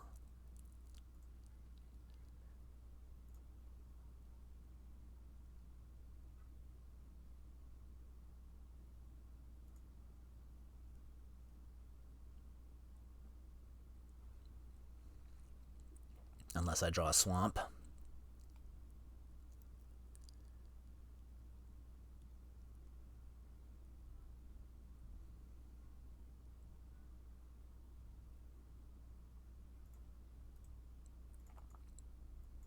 was thinking about playing the forest or the swamp and just seeing if I draw a swamp before tutoring, but this should be fine.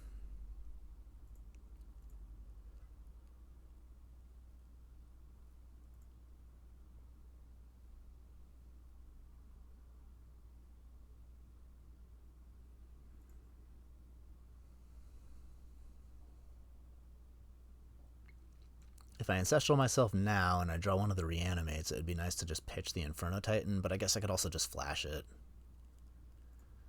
So I'll wait and just tutor on their upkeep here. Or Ancestral on their upkeep, rather.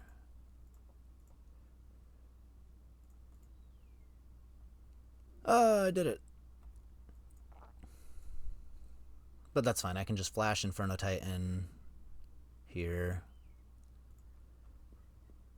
Or I can just discard to hand size. That seems to make some sense. And then remand, and then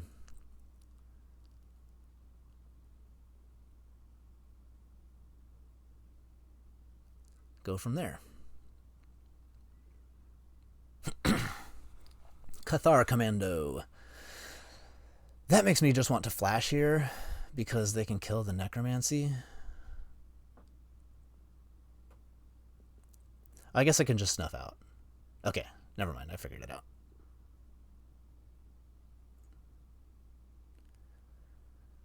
Save the remand.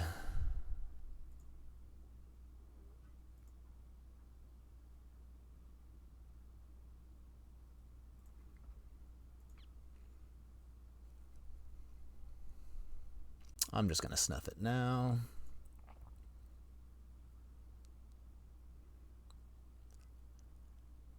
Save me some life.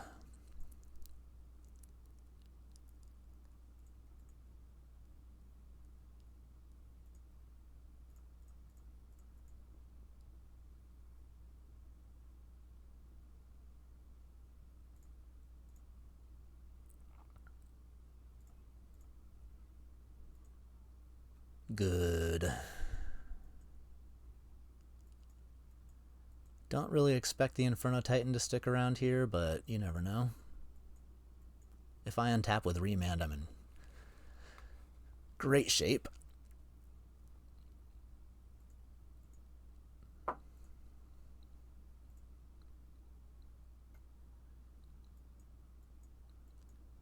Don't think I can lose if I get to keep the Inferno Titan and hold remand in hand here. And regardless, I'm still in pretty good shape. Got a lot of live draws. Got good interaction. Not under any pressure.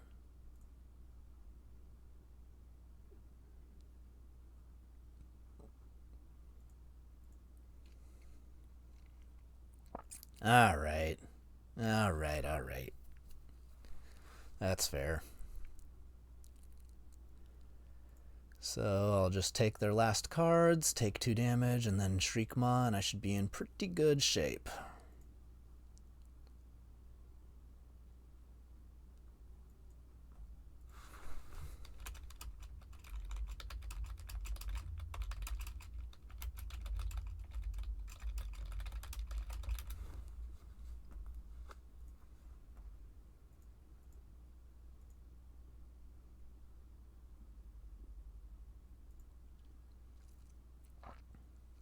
I guess they're probably just going to hardcast this. I don't want to remand it because that would just give them another 2/2.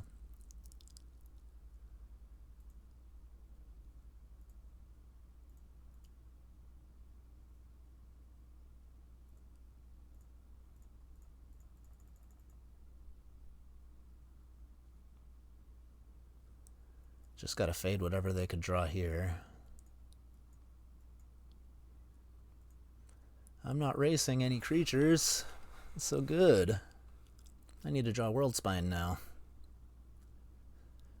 Or like a Tarka, or any number of things. How about just the best card possible? Cool, cool, cool, cool, cool. We take those.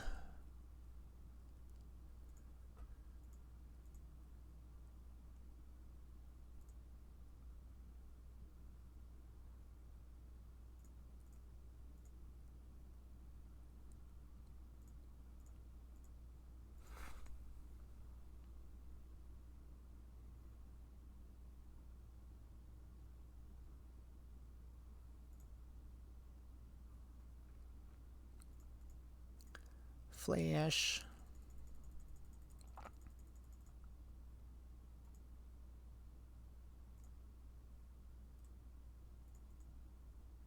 That should do it. 18 damage in play. Usually winning. They could always have Parallax Wave. I should have double blocked just in case, but whatever. Spirit. That doesn't do it. They're just dead. Can't stop this.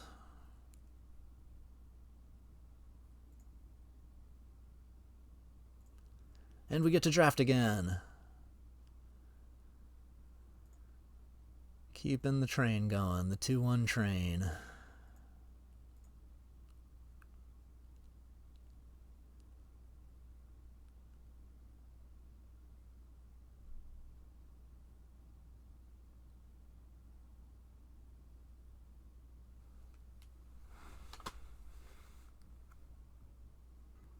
Pretty happy to 2-1 with that deck. I felt it was relatively weak. Not a lot of ways to win the game other than going all in on putting one big thing into play. So if my opponents had Fractured Identity or anything like that, I was just going to be in trouble. A lot of the time I was just like dead on board to Parallax Wave or any kind of thing. So I got to be happy about that.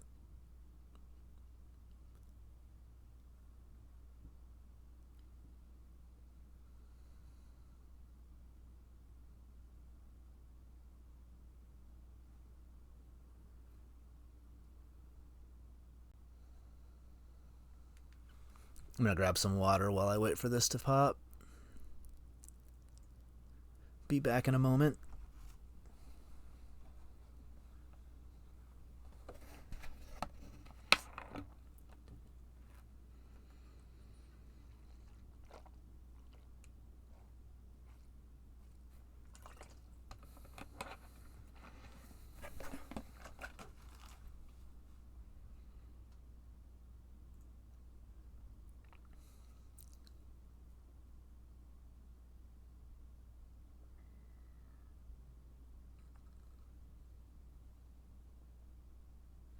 Oh yeah, I got one of these things.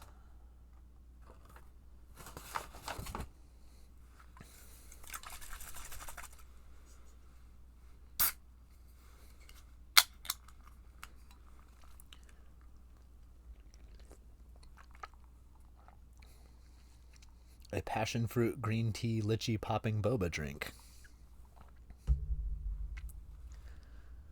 Very fruity.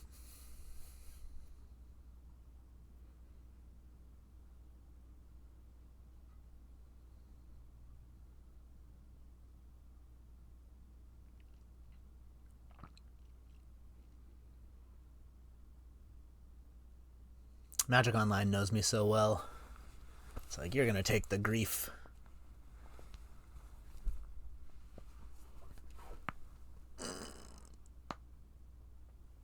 None of these other cards are very inspiring other than maybe Chromox. Just feel like the amount of card advantage in the cube has gone down enough that the Chromox has like a lot of fail cases these days. Also, threats are just so much cheaper that you don't really need to ramp them out. It's no longer a 4-drop game, it's more of a 3-drop game. So I'll just take Grief. Ooh, Thoughtseize. Grief's best friend.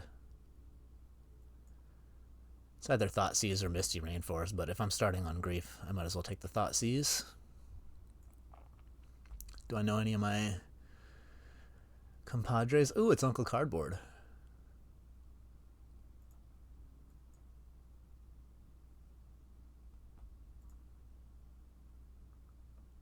The future mayor of Denver.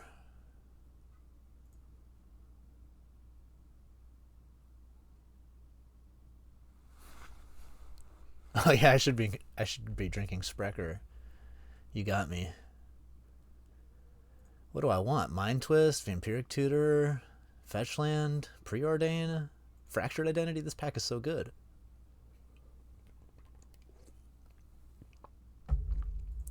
I like making my opponents discard cards, though.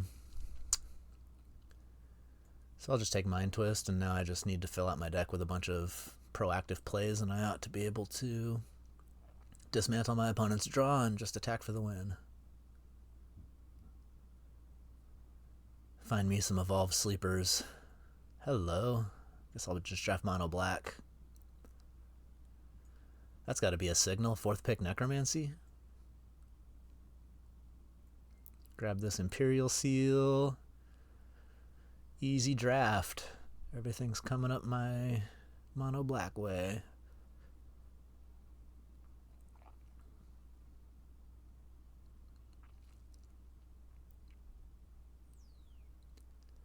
I usually don't take Vampiric Tutor unless I have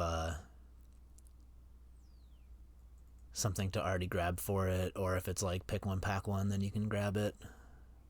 But I feel like the main opportunities to find the best cards for Vampiric Tutor come in the early picks, and it's not very good unless you're having some kind of combo to grab or some kind of big game plan, so I'd rather just be proactive with Mind Twist and all this discard.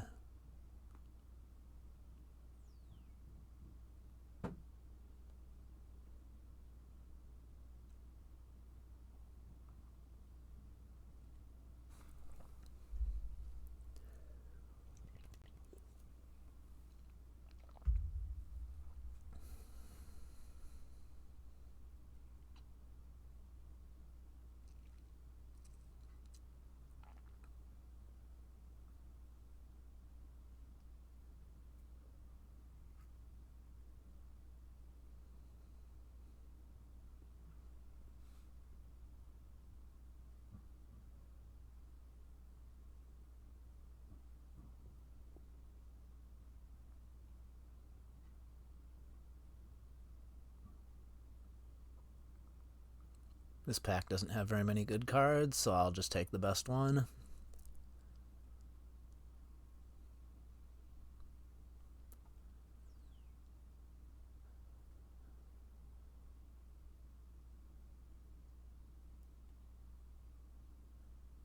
If Zach Dunn were in the chat, I would take Fiend Artisan, but I don't think he plays Magic anymore.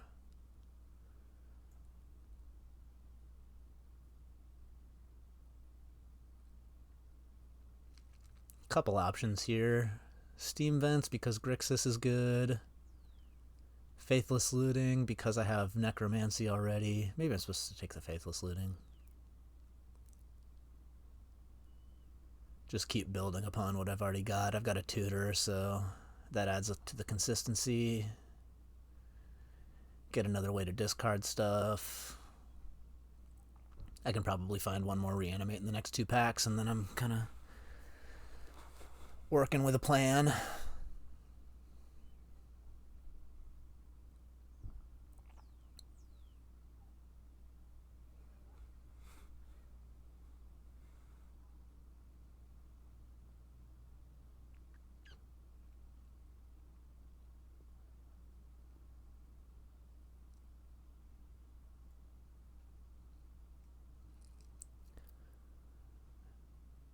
Guess more blood tokens, or I could take the dual land.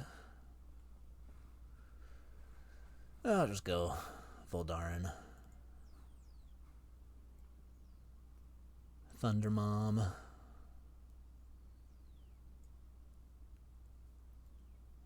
Mana fixing. Yeah, all these picks are easy.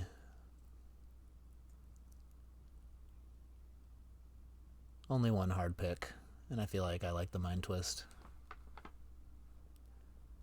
It's just so easy to clean up their hand when you're starting on discard already. This card is just so bad. I'm going to take the Nissa. You never know. I got one piece of green fixing.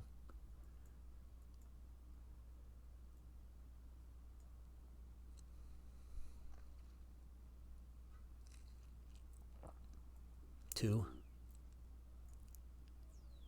Pia's unlikely to make the cut, but we'll just put it over there.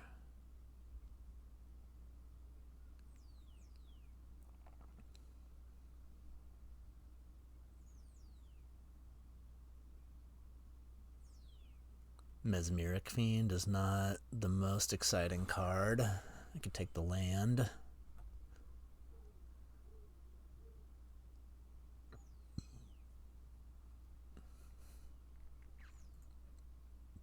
Fiend kind of goes with my discard typal strategy. I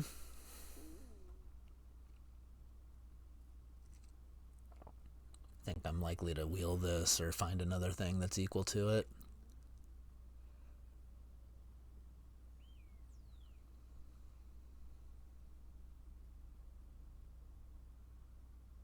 Could take the Dak Faden, but I passed all the blue fixing last pack, so maybe I'll just avoid going blue. Entomb is hard to pass. Strip Mine is great. I wouldn't be unhappy to take either of these, but I think I'm just going to go Entomb because I already have the Imperial Seal. I've got the Necromancy. Keeps me on plan. Now I just need to find one big thing to reanimate. Ooh, Ragavan or Fable? I guess Ragavan, just cheaper. Fable's probably... Fable might be better for this deck. I already have 3 discard outlets, though, and Entomb, so I guess I'm not really hurting on that. And Ragavan is just so generically good. Can't really go wrong there. Corrosive Portal's nice, but Toxic Deluge is just amazing, especially in this kind of deck. I could go Shallow Grave, and that opens me up to finding Eldrazi. Or Underground Sea. But I've already been passing all the blue fixing. I think I'm just going to skip playing blue. Don't even have any blue cards yet.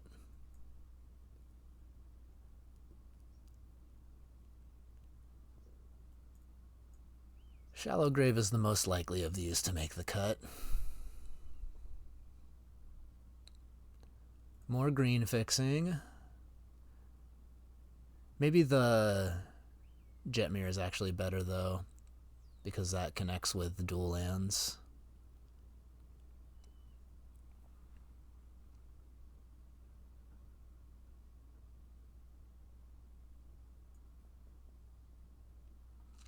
Well, there's a card to splash, but I'm not passing Gravy. Gravy is exactly what this deck wants. Nice reanimate thing that I can also hardcast. More green fixing. Show me an Asika's Chariot. Black-red duel came back to me. Could take the Worm Coil, but it's not exciting. I'll just take the fixing.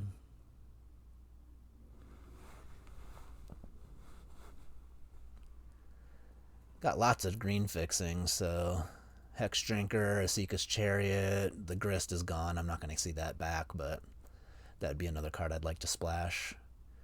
Wow, Fiery Confluence. Don't mind if I do. I do enjoy 3-for-1s.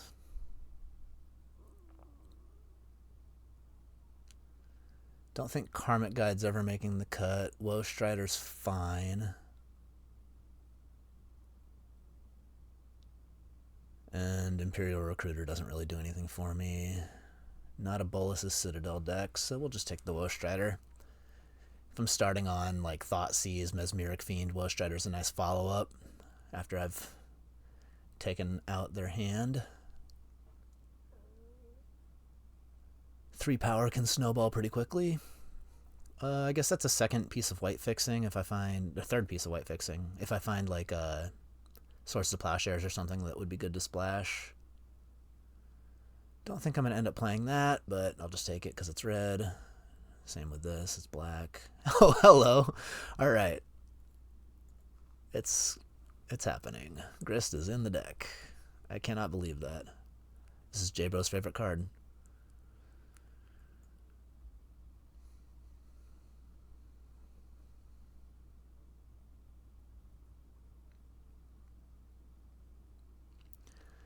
I'm not really going to make flash work here. I've already passed up on all the options to have blue mana. Vendetta is nice. I think I'm just going to take Firebolt.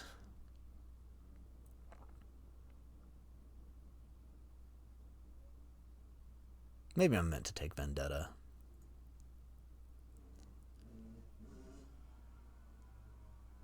Firebolt's probably better if I was more aggressively slanted, and I do have like ways to load up damage early on, but I also feel like if my deck starts to control the game to the point where Firebolt would finish them off, I ought to be able to just win anyway.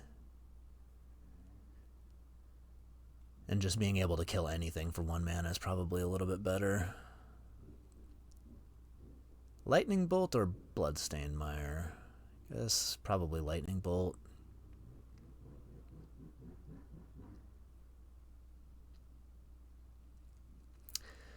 I'm a big Lightning Bolt simp.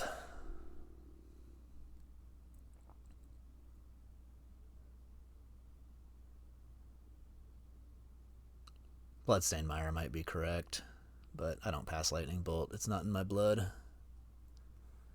Nor do I pass Fury.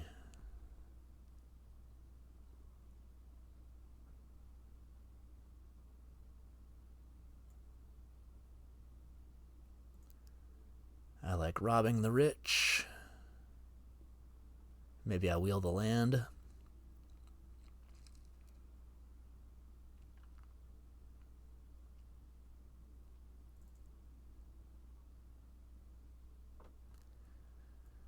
We're bolting them. Well, Woodfall Primus isn't bad. I don't really think that I need more for the reanimate stuff, though, because I only have the Necromancy, and Grave Titan is usually good enough anyway. So I'll go Chain Lightning. Probably will take this over the Overgrown Tomb. 1, 2, 3, 4. I already have 4 green. And I have 2 black-red, so my mana should be fine. And Vaultborn is just like one of the best things to reanimate. Plus, there's a decent chance I find more green fixing on the wheel here. Don't think we're getting there with the Shallow Grave.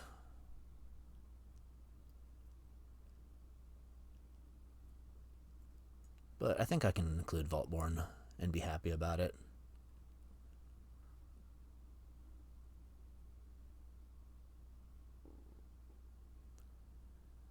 Flame Tongue.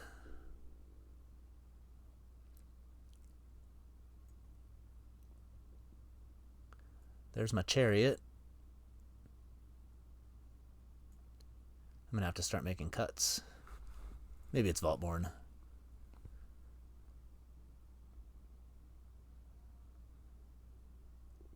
Still need to make another cut. Probably the Epicure. Don't have the creatures for natural order. The Signet isn't really too bad here. Produces colors that I like, and I do have stuff that would be good to ramp out. Still probably doesn't make the cut, but I'll just set it over here and see what happens. What's the worst card here? If I play 16 lands, that's a deck. Snuff Out is definitely making the cut, so I need to find like 2 cuts. Good sideboard card. Maybe I just don't play the Vendetta main because I have Snuff Out now. and Toxic Deluge and all kinds of burning removal. That's a good one.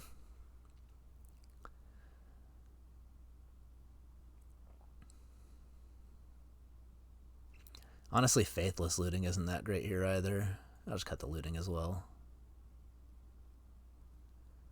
Not too much of a reanimate deck, just kind of have the package.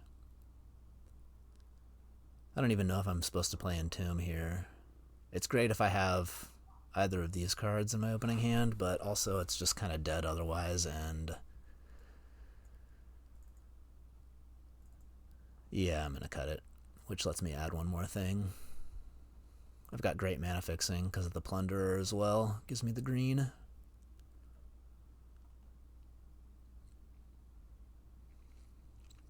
So what's my counts? 1, 2, 3, 4, 5, 6 red. So I probably want 3 or 4 more red, 4 ideally, and then 1, 2, 3, 4 black, and then 1, 2, 3, 4, 5 green. I don't really need any more green. 6 green because of the Plunderer. So if I go, I already forgot what my count was. 1, 2, 3, 4, 5, 6, 7, 8, 9, 10, and then 1, 2, 3, 4, 10, and then 17 lands, and I get to add a card. Probably just the Signet because I've got such a strong top end and not too many things to play early. The Signet should help fix my mana, get the Chariot out of turn early, kind of does everything. I guess I could also just play either the Vendetta or the Bloodchief's Thirst.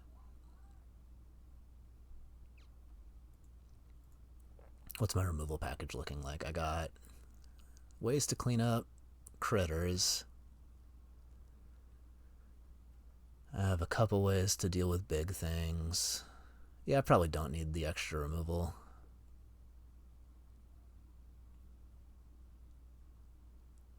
Should be fine. I like this deck quite a bit.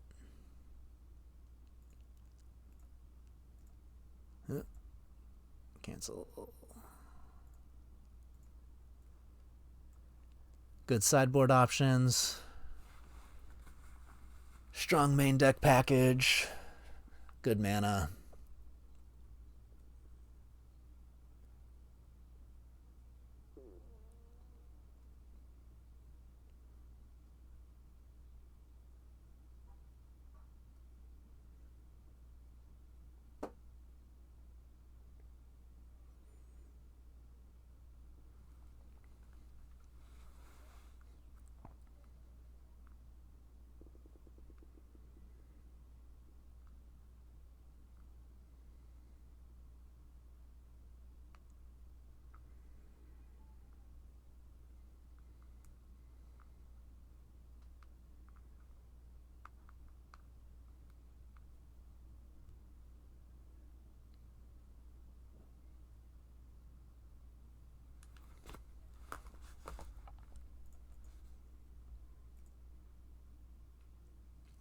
Gotta keep this one.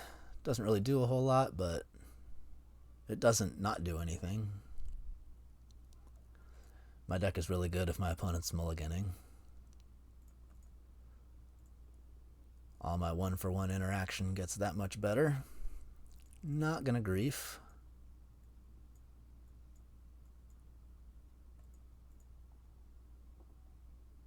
That's got Fiery Confluence written all over it.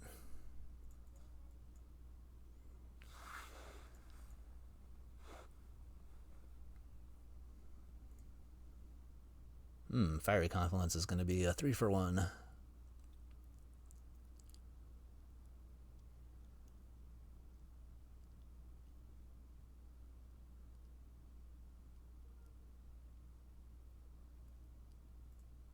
Do I play the Woe Strider here, or do I just wait? Play the Strider, block with the Goat, sack it, scry. Grief them. And then Next turn, Fiery Confluence, deal 1 to everything, destroy artifact, destroy artifact.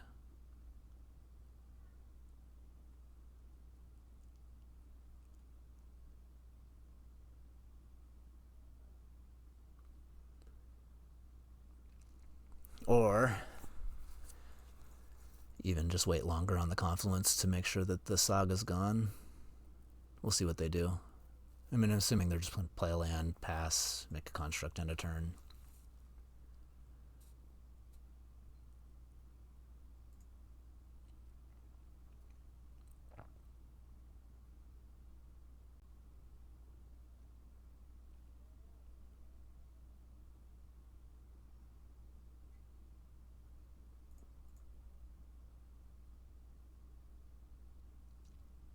Maybe I just Chariot.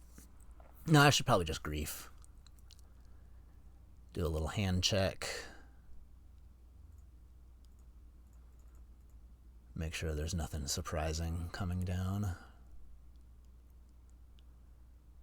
And then wipe their board and be happy. If I take the Virtue... Not really worried about Lodestone, so keep them playing at sorcery speed.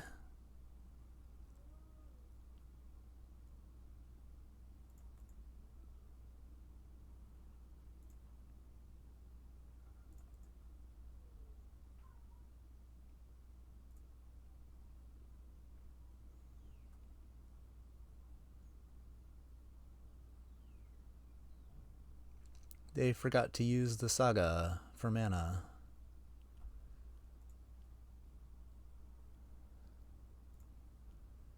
Fiery Confluence is so broken.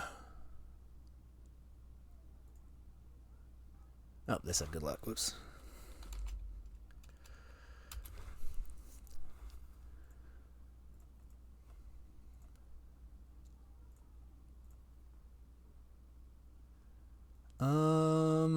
I guess Ragavan is not the worst. If I just go destroy, destroy, destroy.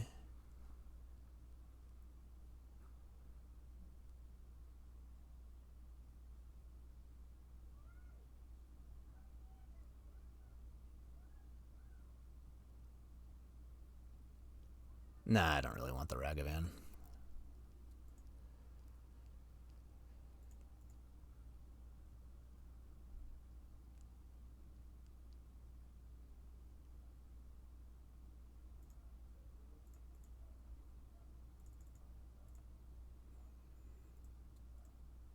I'm tempted to just actually hit this and leave them with the Lodestone, because I can just Flame Tongue it next turn.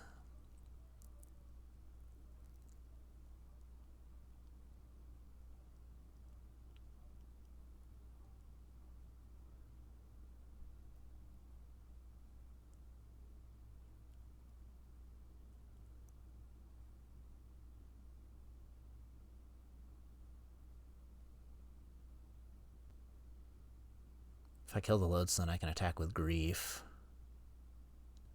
Yeah, I'll just kill the Lodestone here. Feel like all my options are good at this point. Next turn I can Flame Tongue and Thoughtseize.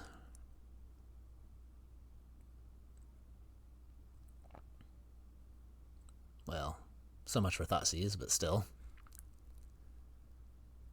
I can just Chariot, because I'm not really worried about the Legionnaire. Get that damage into play. I guess I play the Jetmir's Garden in case I draw Grave Titan. Probably won't need extra cards from the cycle, so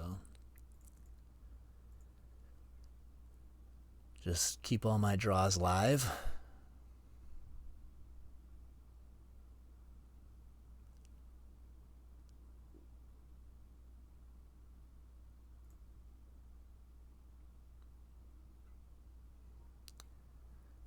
I like just killing the construct.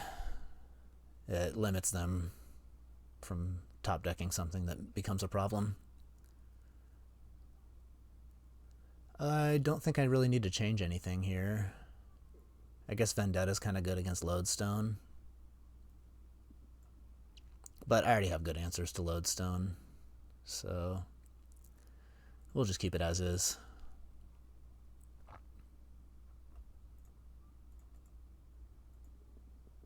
Nice.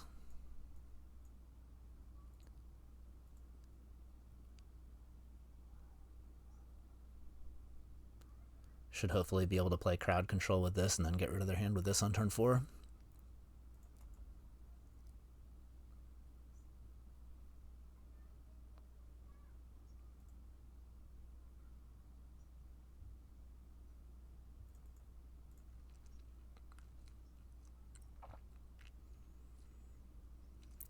Fury's pretty good at cleaning up.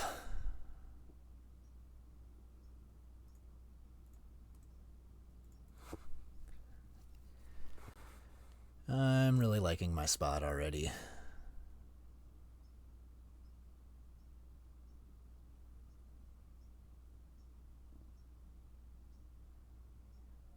Winter Orb, okay. You got it. Now that begs the question of, do I just wait and try to mind twist their hand? Kind of feel like that's the way to go. Since Woe Strider's not that important.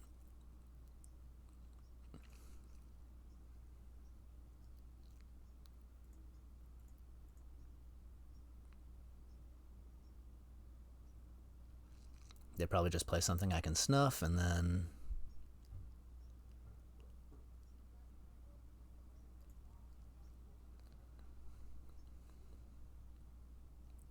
okay. Works for me.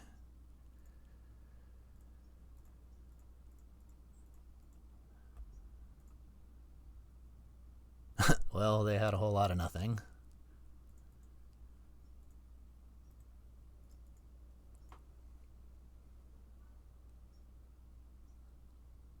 The top of their deck is live, though, so we'll see where this goes.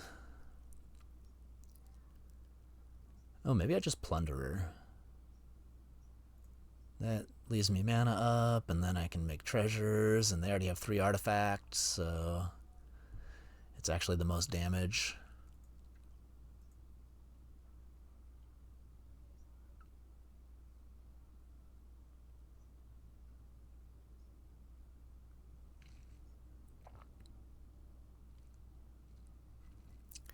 Adeline, that gets... Well, maybe I'll just Flame Tongue it and not snuff it out, actually.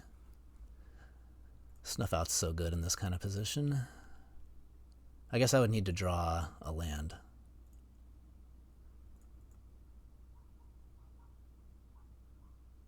But either way, I might as well wait. Okay, it gets snuffed out, and then maybe I just Necromancy it. Seems good. Pretty fast clock. And I have Fury if anything goes wrong. Okay, it's just over. I wouldn't want to keep playing that game if I were them as well.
Love this. Generous Plunderer, so good. I got the old destroy their creature, bring it back plan.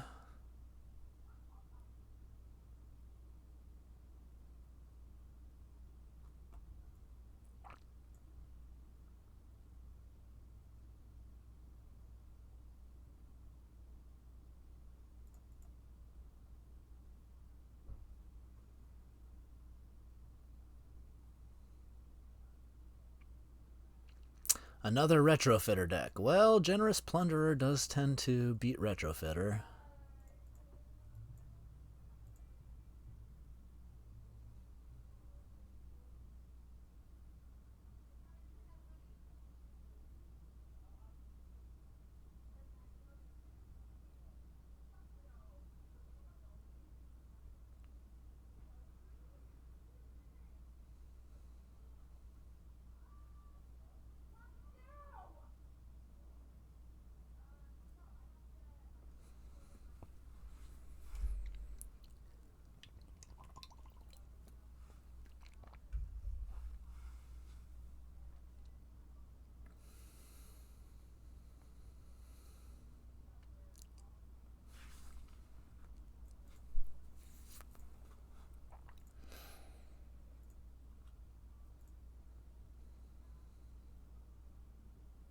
Good draw, good draw.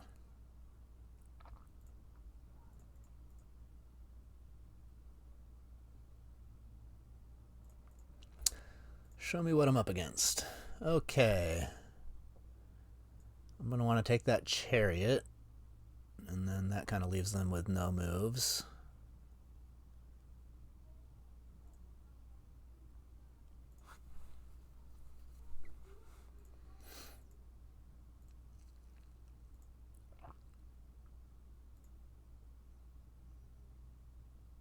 They're going to make a servo and then play a hangerback walker. And then... oh, maybe I should have snuffed out the servo. Oh, no, because they're probably going to tap out for the walker.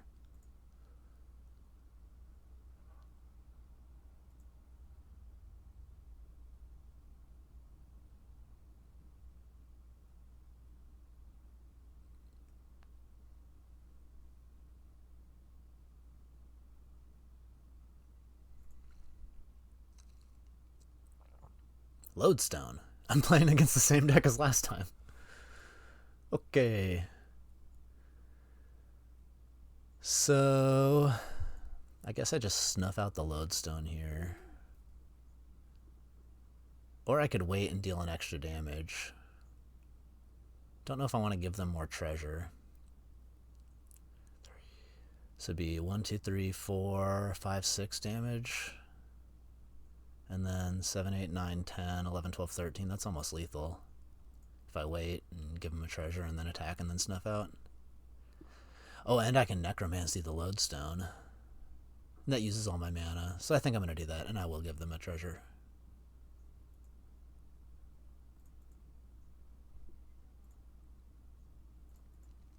It's just so much damage. Oh, hello. That changes everything. I guess I'm going to Thundermaw. Attack. Use my last mana to snuff this out. They're at 10, 9, 8, 7, 6, 5, 4. Yeah. This is very good. Oh, wait, no, that costs 6. Oh, no, it doesn't. I just have to do this first. This'll work. I lose 1 damage, but it's still the same clock. It'll just be at 5, which is still Thundermaw damage, so...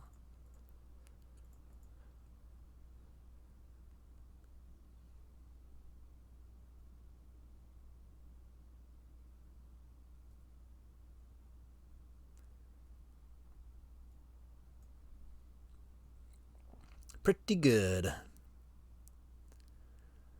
This is definitely the best deck I've had so far.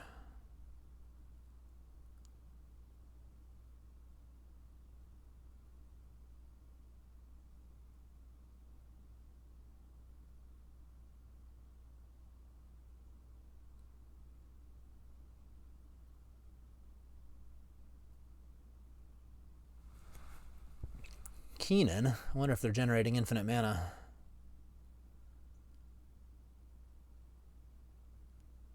It'd be funny if they go like Basalt Monolith Ugin. Nope. Just a hangerback. They can block. But between Plunderer and Chain Lightning, I think that's just game.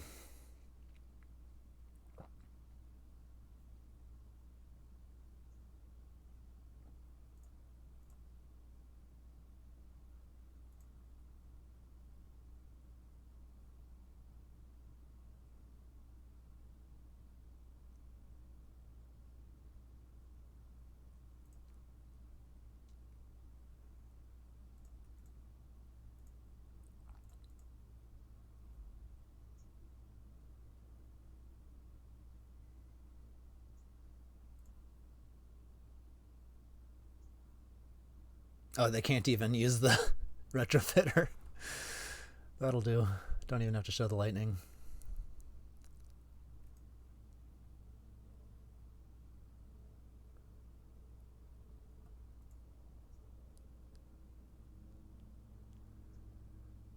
So it's like the exact same deck I just played against.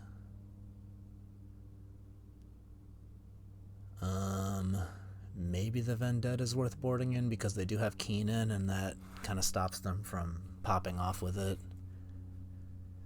Maybe I just cut the Toxic Deluge because they didn't really have too many threats. My 1-for-1 removal should be good enough.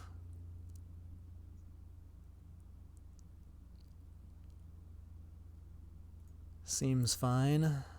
I guess I could cut the Signet too because I'm on the draw. This hand is not great, but I got the Vendetta and the Snuff out, so if they play something worth necroing, I should be fine. Just need to draw either a forest or 2 mountains.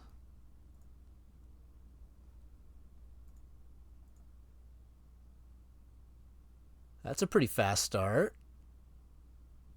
Not too bad.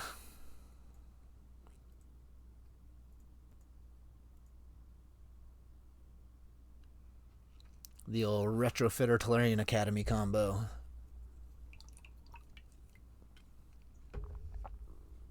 We're probably going to game 3.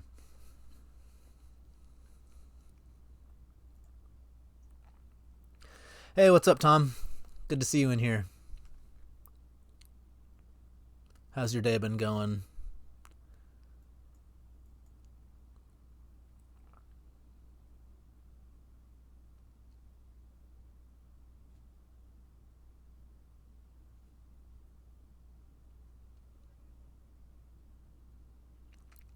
Yeah, mine too, to be honest. Trying to keep my spirits up.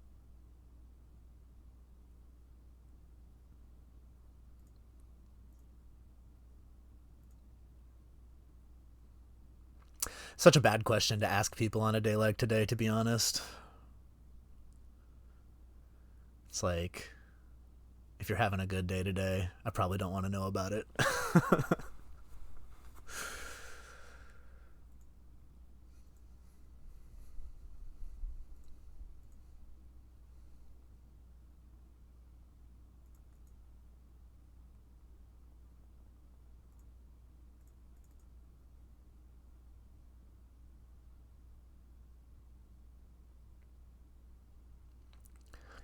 Well, I will keep taking the Chariot before it destroys me.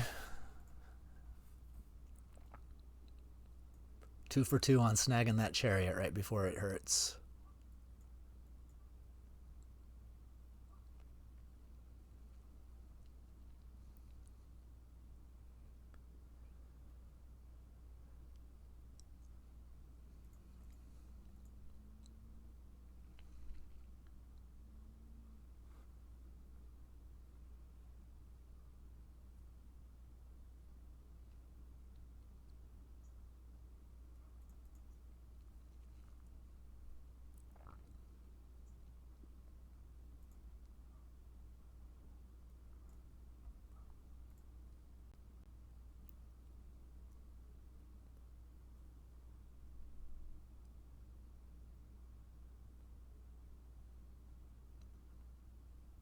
Untap Retrofitter for no reason? Cool. You got it.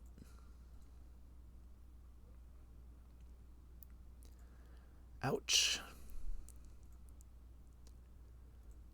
Bit of a slow start, but what can you do? Retrofitter Tolarian Academy, so good. I need to draw a mountain and a... Well, I guess I just need to draw the Fiery Confluence because this counts as a mountain.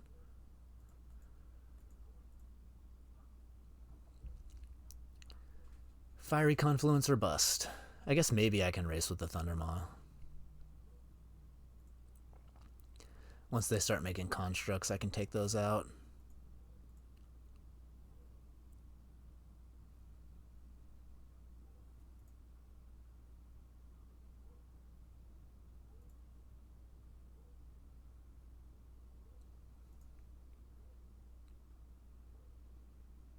How much mana? 1, 2, 3, 4, 5, 6. That's a lot of mana.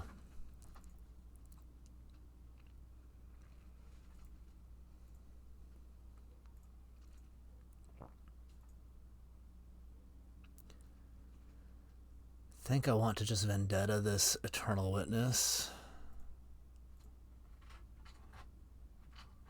Got a cat scratching at my door.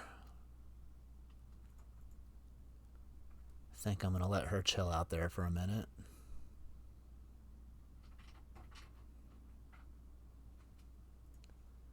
Yeah, just Plunderer, and then hopefully I can race with the Thundermaw.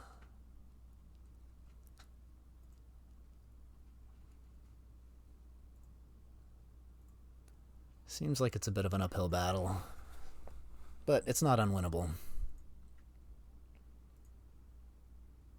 I got some good draws.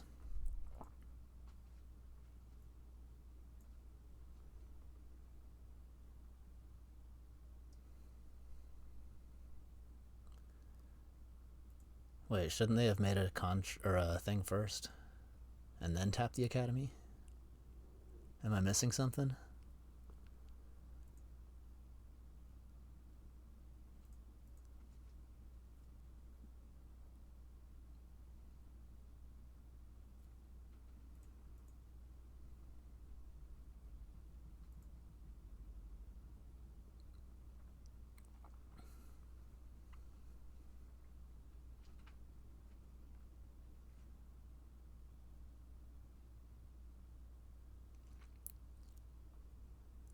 So I'll snuff out the construct.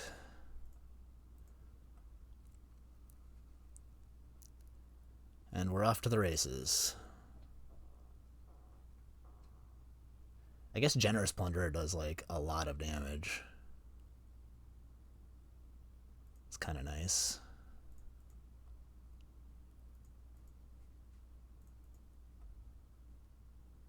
They do have enough mana to make a flyer, untap, sack it for a construct. So make a flyer, untap, sack for free. 1, 2, 3, 4, 5, 6. Untap. I don't think they can kill the Plunderer, and even if they do, I can Necromancy it, so I'm thinking I'm just going to go in. I'm not really going to think this through. It's too complicated for my brain right now. So, math is for blockers, as they say. I think this works out.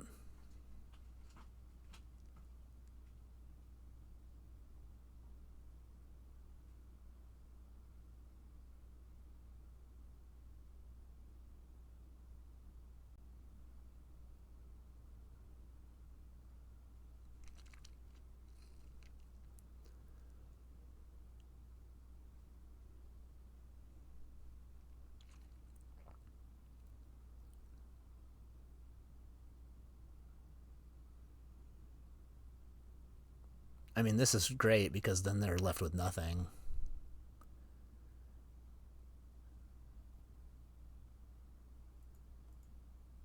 Right? I think it's great.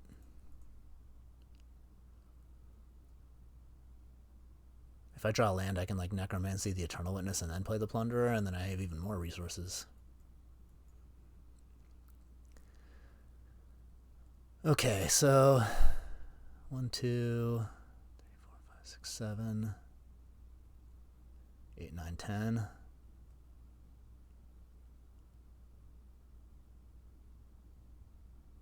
Oh, they have 12 mana if they sacrifice those two things. Well, I'm pretty sure I attack with this, they end up with a construct, and then I Flame Tongue it. Unfortunately, this isn't really winning, because every turn they just end up neutral.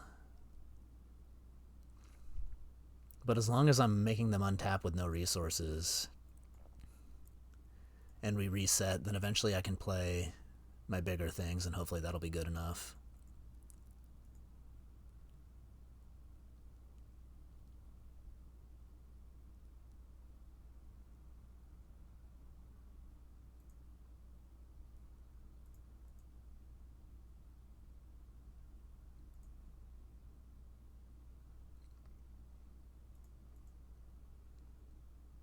What? They didn't even make a construct. So I guess I just necromancy my plunderer.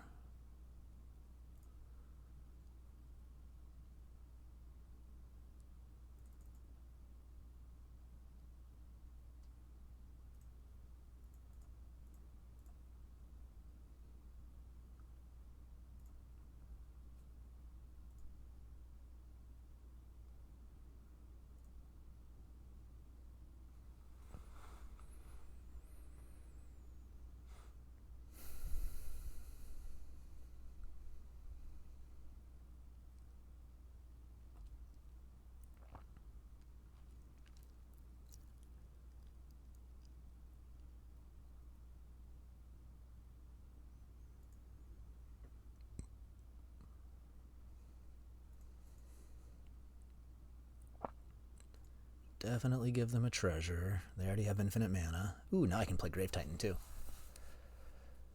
Alright, so I think I'm just going to swing in again and let them do what they do. Maybe there's no reason to attack with the Plunderer. It's like that damage stacks either way. And it only gets better the more constructs they make.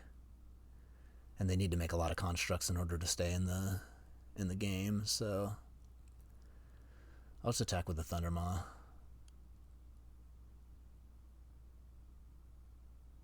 Which, honestly, do I even attack at all? Is there any reason that they would just, like, okay, make a token, untap, 1, 2, 3, 4, 5, 6, 7, 8. So make a token, untap. It's like, do I want to force them into making constructs, or is it better if I just let them load up on servos because then the Plunderer does more? And if I leave it back, then I have more resources to deal with. No, I kind of like this because if they end up with a construct, it gives the Flametongue Kavu something to do. And the Grave Titan should be enough to hold them out. And if I make them discard or spend all their mana, that's better. Tap the Academy last. Whatever.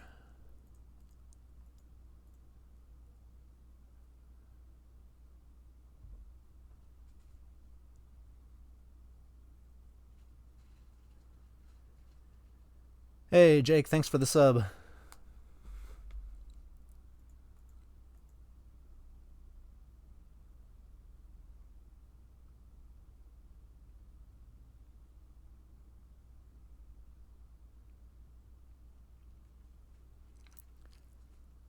Okay.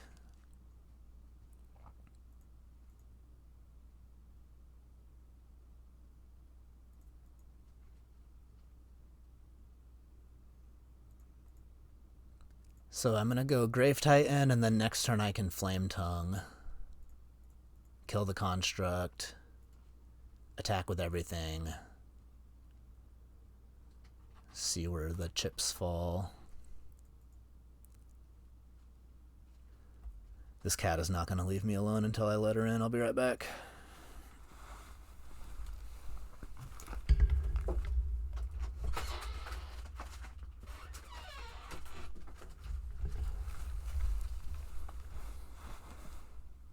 Well, come on.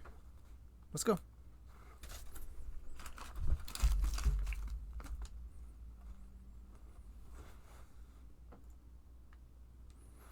Where are you going? You got to say hi to your fans.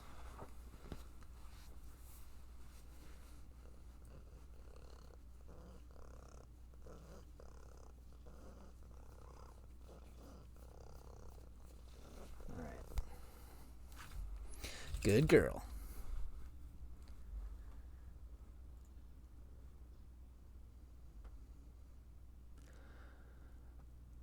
Oh yeah, I'm doing my best to hang in there. Thanks for the concern.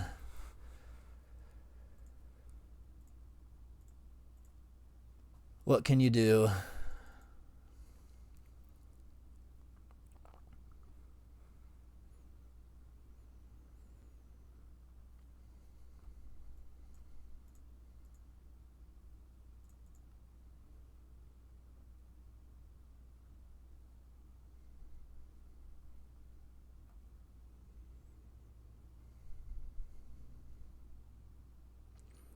So I get 7 damage off of this. I just assume if I attack with everything, I'm in good shape. Like I said, math is for blockers. I'll let them figure it out. I don't have the mental capacity to calculate all these things right now.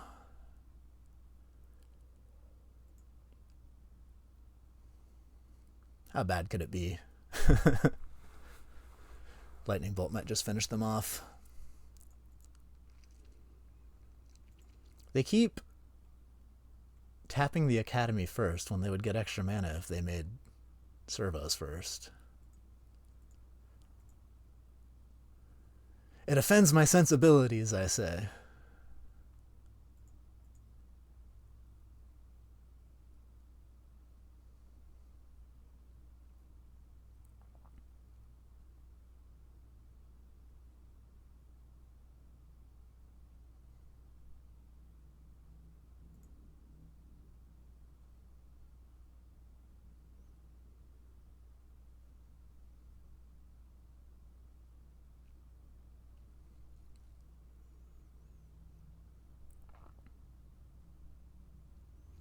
So they can make one more blocker and then untap and then sacrifice the flyer for a 4/4.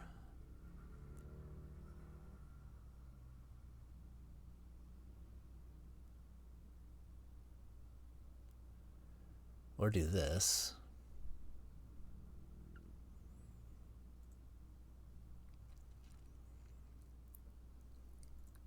I'll allow it. They're going to put 2 blockers on the Plunderer? Doesn't that just make me win the game? That's an illegal block, sir. Okay. Do you have an answer to my Grave Titan? Okay. I didn't even need the Lightning Bolt.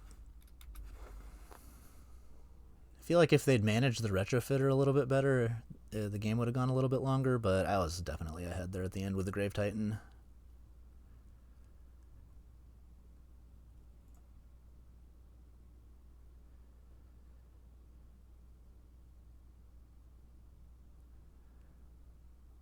That's true. He would say something exactly like that. What's my favorite hip-hop? I don't really listen to a lot of hip-hop. If the Beastie Boys count, that would be it.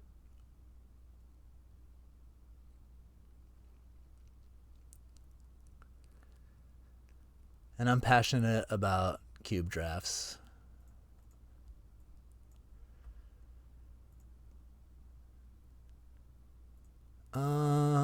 This hand is barely good, but it might be good. I can tutor for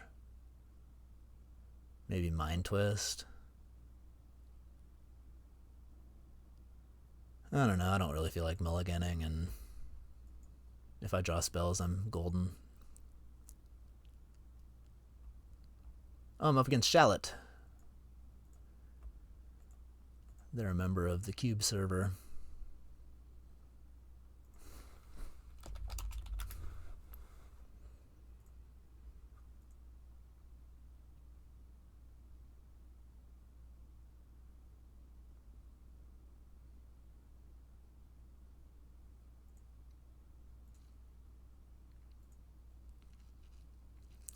Well, I probably have to bolt that before I get Cauldron. Or even Batterskull. Well, Batterskull's coming down either way. I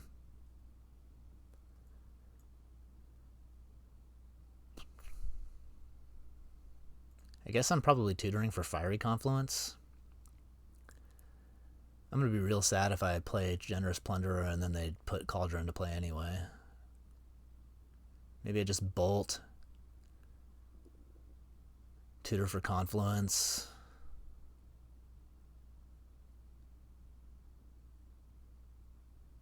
Yeah, I think that's what's happening.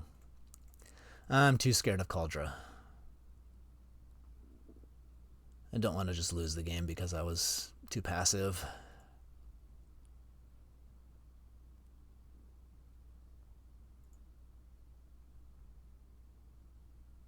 And this seems like a good line. Like, they go Batterskull next turn, I play the Plunderer, and then I can clean up.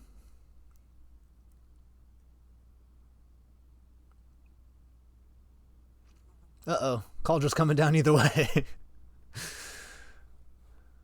I had no good moves. Mono White Workshops. Let's go. Kind of sick. Sickening. I don't think I have any outs. I might just scoop. I guess I could draw Toxic Deluge.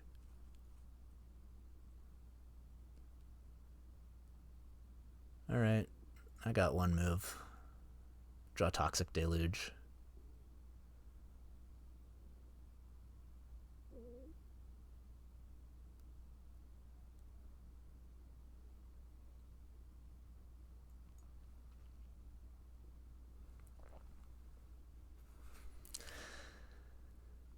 That's what I'm saying. How is there a workshop in here?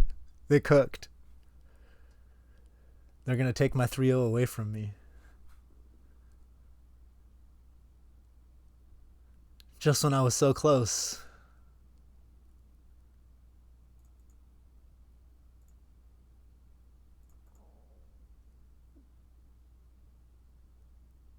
That's not going to do it.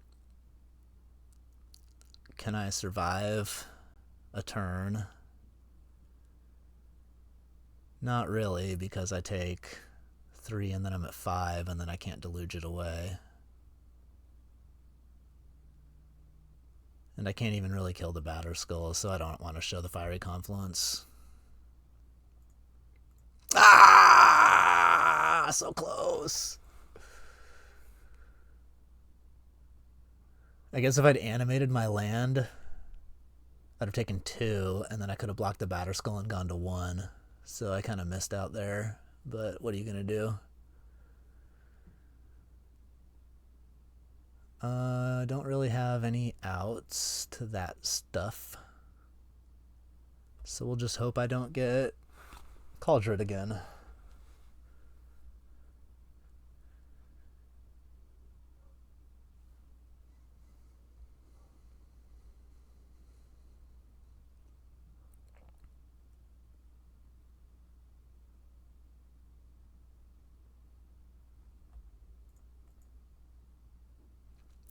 Very similar hand. Sure.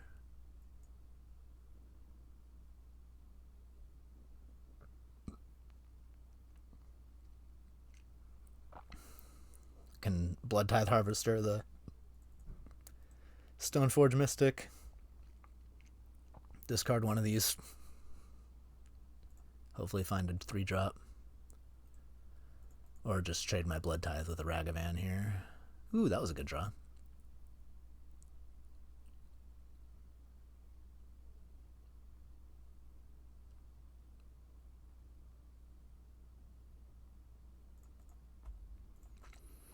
Snap Block. That's not a Stoneforge. Okay. I'm in okay shape.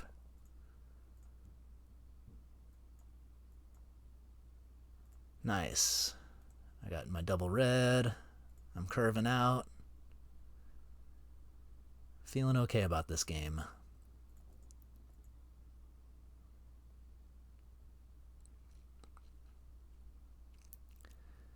Fable's a good one. Doesn't really stand up to the Chariot.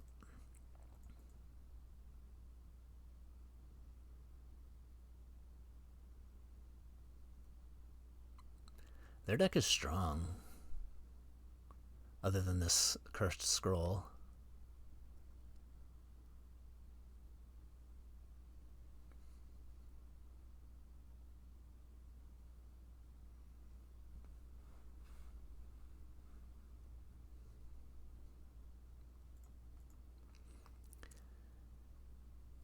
That's actually not true that Batterskull hasn't won a game in so long, because I was playing against Slacks one time and he generated infinite mana and then cast the Batterskull to generate enough storm count to brain freeze me. So Did you ever think about that?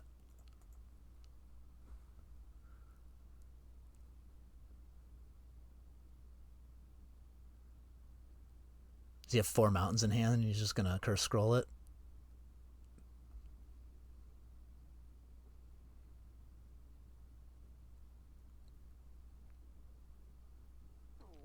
Palace Jailer. Wait a minute. How does that work? That doesn't work. Oh, okay. I thought they were going to take the chariot away. They're going to be like, I'll get that back. Thank you. Okay, so Thunder Mommy.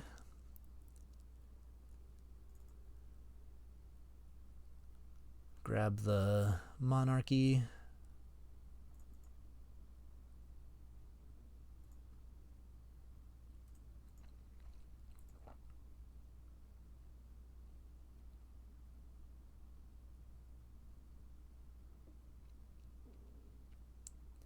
And then I got lethal all rolled up.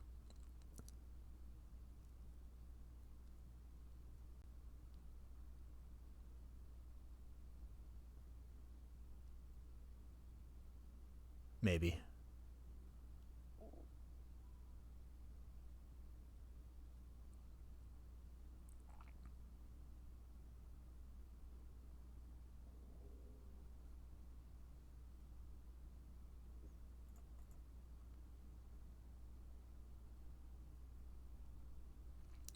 I feel pretty good about casting Grave Titan, crewing Chariot, attacking with everything.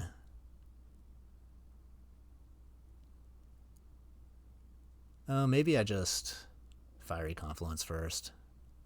Keep the board wiped.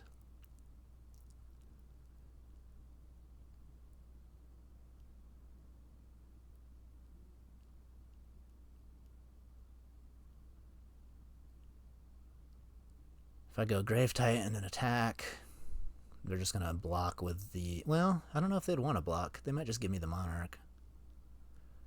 Nah, I think I want a Fiery here.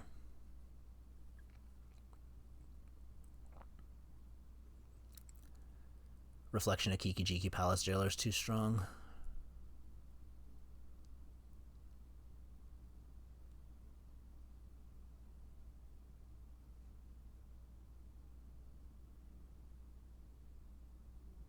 Oh, that's best.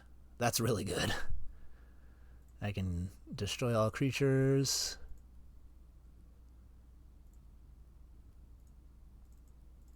And then dash Ragavan to take the Monarch back.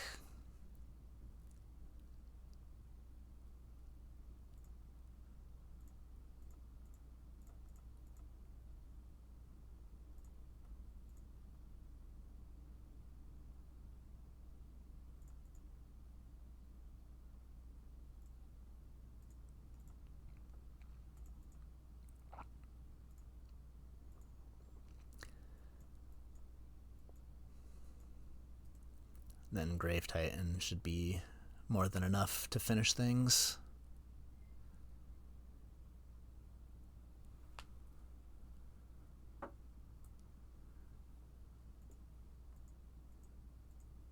I think I beat Kaldra from here.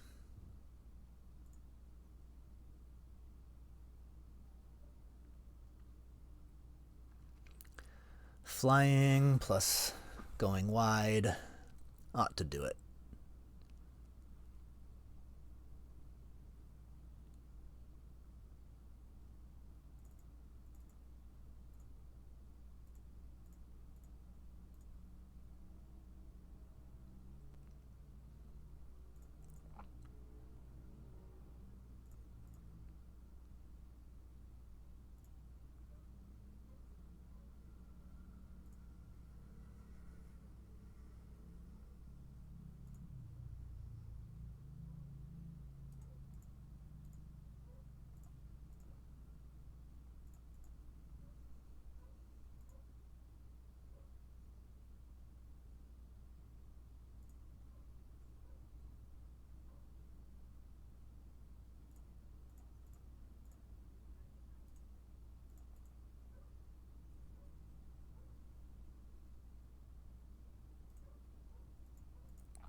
I can even tutor and then draw the lightning bolt or something.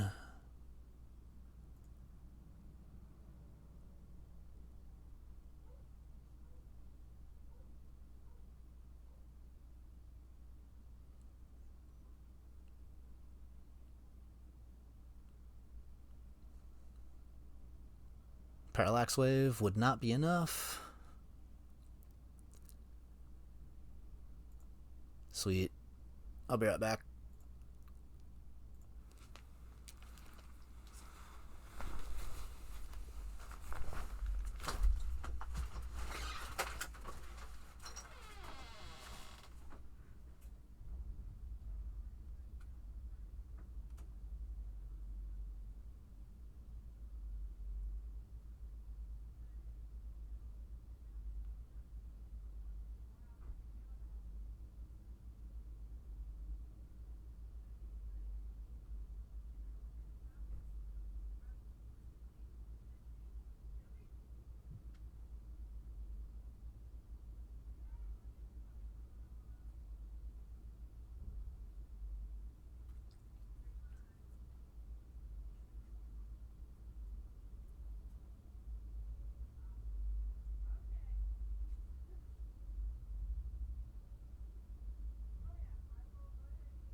Okay. Headphones on. Do I want any of these cards?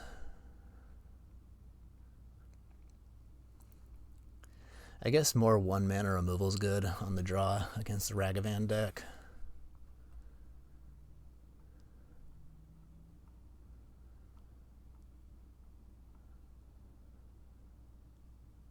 Actually, probably Blood Chief's Thirst because it kills the Batterskull Germ if I need it to. And Vendetta doesn't hit that.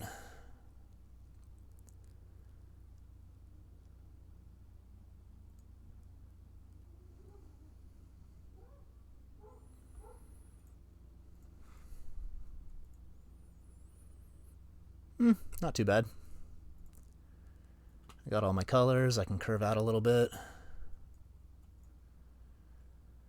I won't lose to Cauldron Complete, hopefully, because of Thoughtseize. I might even get to combo the Thoughtseize by taking a big bloke out of their hand and then Necromancy it. And they'd mull it to 5, so the Thoughtseize and the Mesmeric Fiend are that much better. Feeling good. Oh, hello. It'd be a shame if somebody took your only piece of action.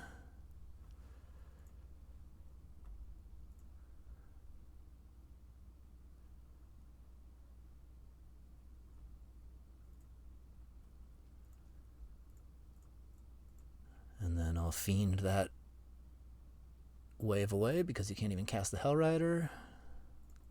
Seems good. Then next turn maybe I'll just pitch cast Grief. Nah, there's no reason to. Well, maybe there is. I guess they drew the mountain. No, I can just play the Blood Tithe and play it slower. Well, here, hold on. Okay, if I pitch cast Grief and then Necromancy the Hellrider, they're kind of out of moves.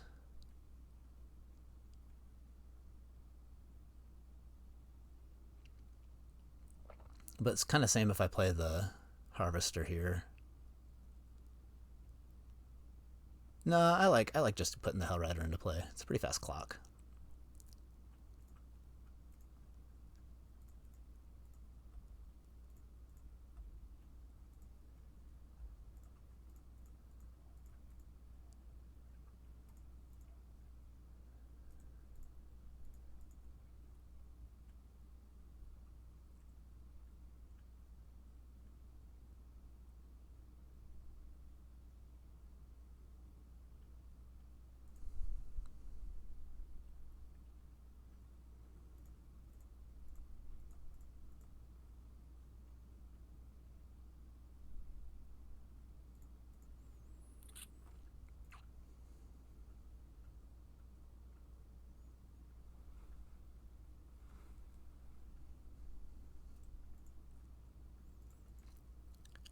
I don't think many sane people are happy about what happened yesterday.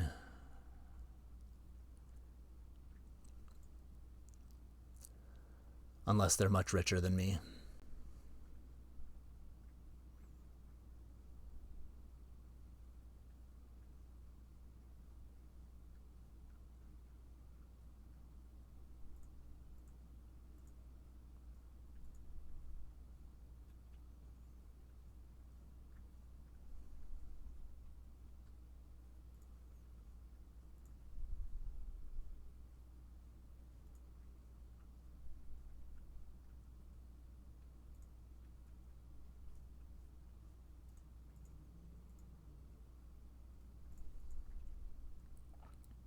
I wonder if Parallax Wave is going to be enough to stabilize.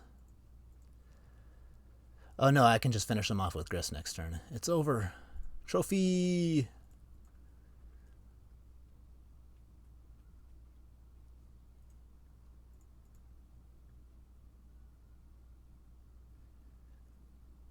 I guess if they draw a land, they can hit Grist with the Curse Scroll and then exile all my stuff with Parallax Wave, and then it's down to Fury to take me home, which should still be good enough.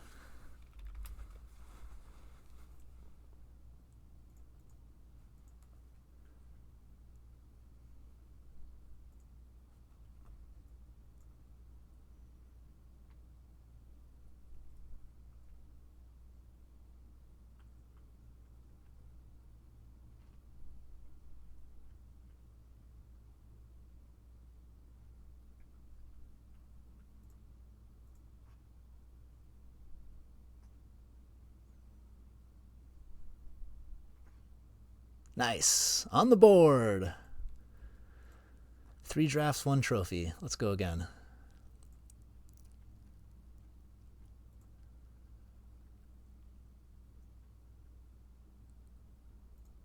That was a sweet deck.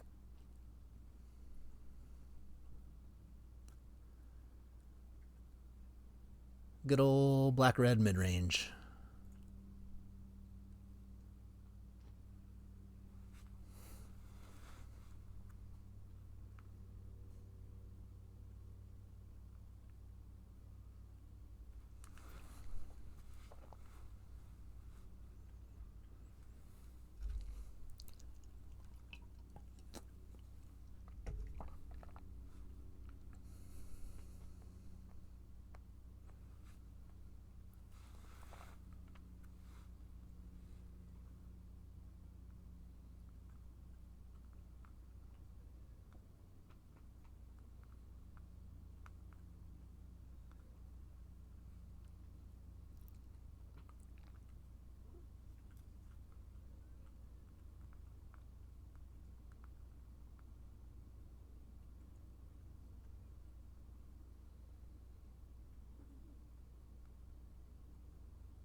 I've drafted blue-black, black-red, and I forget what my first deck was already. Red-white, maybe? Time to draft some combo.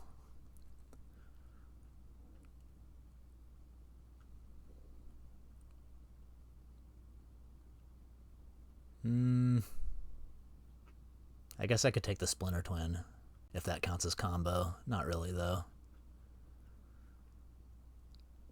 I'm going to take the Verdant Catacombs.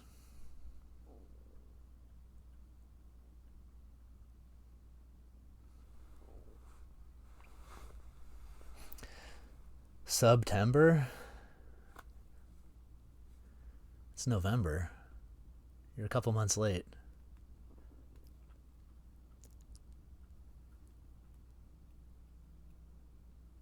Fetch lands are fun. Being able to cast your spells is fun.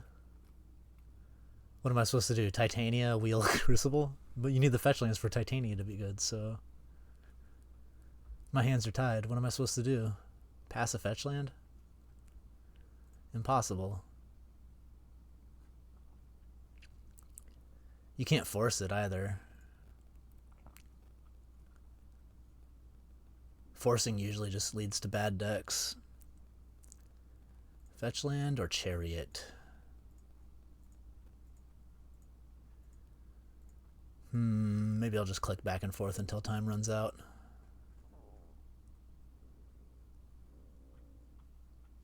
I'm going to take the fetch land. I'll have really good mana this draft. Ooh, triple fetch. Nah, I'll take the Demonic Tutor.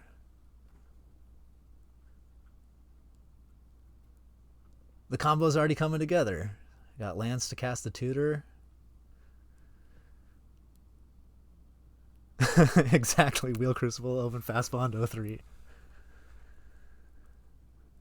You know what's up. Alright. Demonic Tutor, Wheel the Dark Ritual. Maybe I just take the Dual Land or the Bitter Triumph. I'll find Dual Lands later. There's so many of them.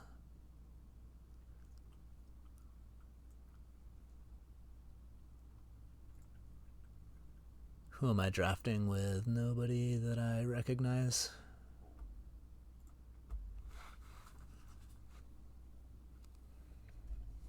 We're storming, obviously. If the Dark Ritual comes back, it's a real possibility.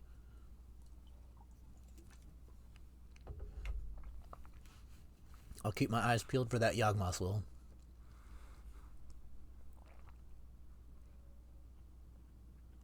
Chances that the Dark Ritual comes back are probably pretty slim. 5 to 10%. Okay. I guess I'll take the Dual Land. None of these other cards are very inspiring. I guess it's the Zerta, and then I wheel the Grim Monolith. But if I wheel the Grim Monolith, I'll probably wheel the Zerta too.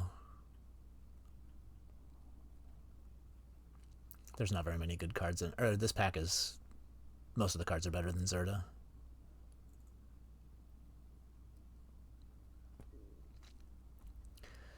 I guess I'm just going to take cheap black cards again. What are you going to do? If that's what the fable or the table feeds you.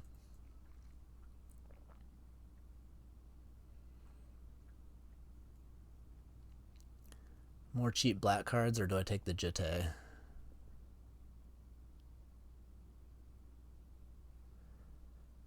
The Storm Dream's not gone. I'm just not going to take Memory Jar that highly. I mean, Storm basically only works out when it's open, so there's no reason to force it, because if it's going to be open, then you're going to table all those cards. And if it's not, then you're not going to get a good deck, so that's kind of how I look at it.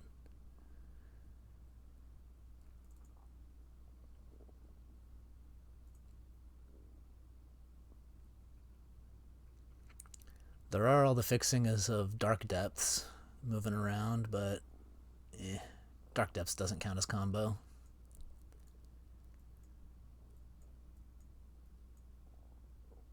Alright, I'll take the Mind's Desire. Keep the combo dream alive. I'll probably just end up black-green mid-range again, though.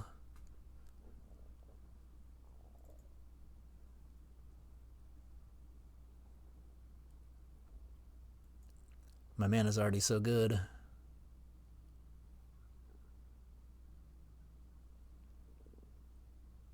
Oh, you never know. There's a lot of paths to Storm. Many roads lead to storming. Although most of them require Yawgmoth's Will and Dark Ritual. I guess I could take the Ramming out. I don't really care that bad.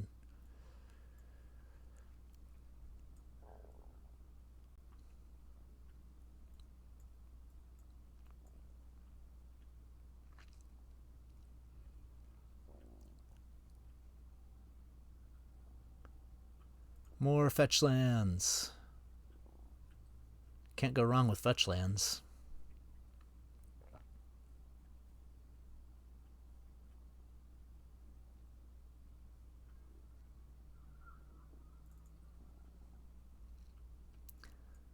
I'll wheel that Vampire Hex Mage, and then I'll pick up the Dark Depths.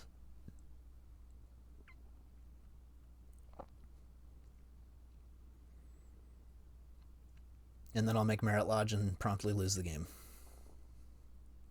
Because there's a million answers to it. I guess we're going Entomb. Probably a little bit better than Mana Drain, considering I don't have any blue duels yet.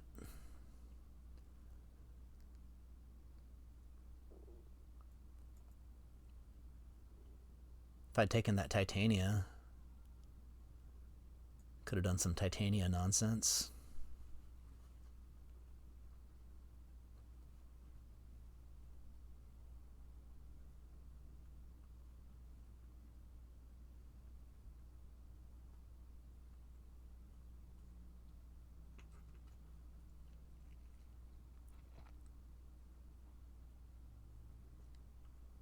Oh, just look at my mana base. So pure.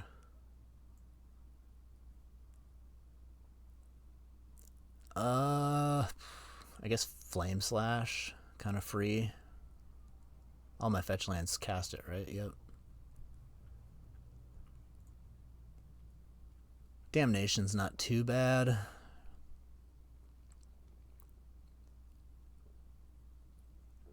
Maybe I just take the Damnation. Flame Slash has been wheeling today. People seem low on the 1 mana removal. Yeah, I'll just take Damnation. It's good to get the first Wrath. Especially since I don't have any creatures yet.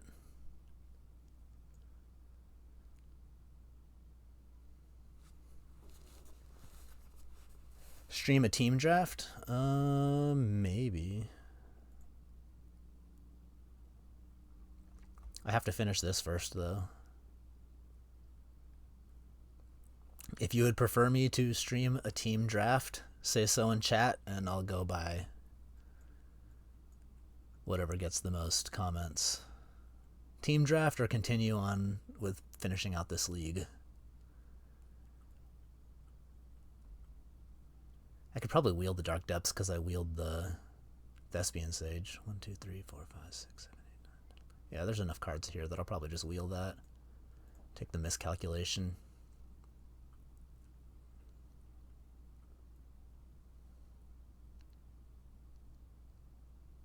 I wouldn't be too upset if I don't even get it because it's just not that strong. I'll just take it, whatever. Miscalculation's not that good.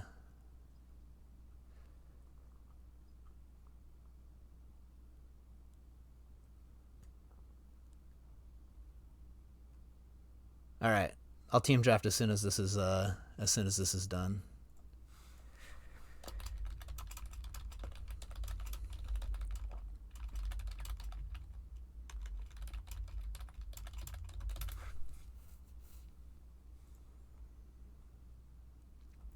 Duress. Oh yes.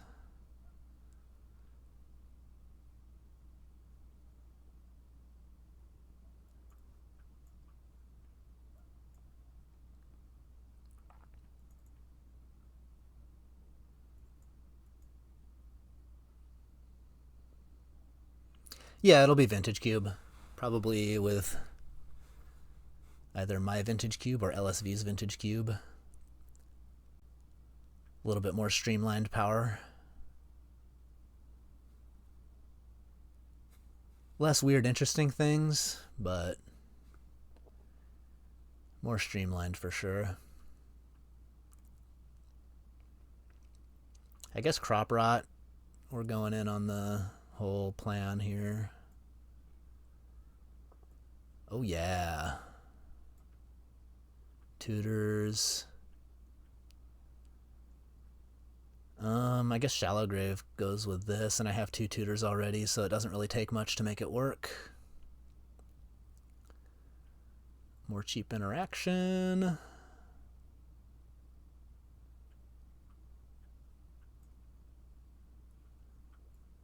There's something kind of worth shallow graving, somewhat. Not the best. Did somebody take the Vampire Hexmage? I think somebody took it.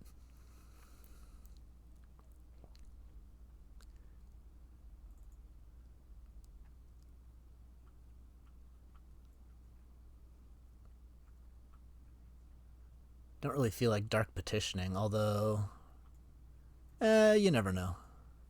Might be good.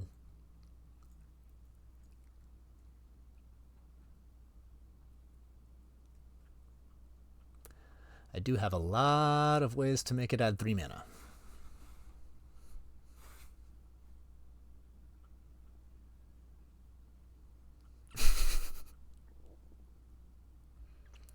I don't have any creatures, so Shallow Grave, Craterhoof doesn't really seem like a plan. So far, I'm kind of all in on making Merit Lodge or having my opponent have fewer than 20 cards in their library.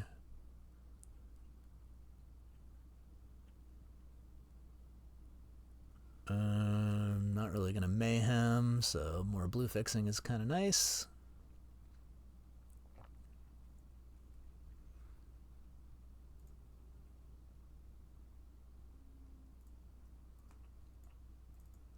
That's not going to make the cut. I'm just going to be mono black combo with perfect fixing for cards that aren't even in my deck. Kind of funny.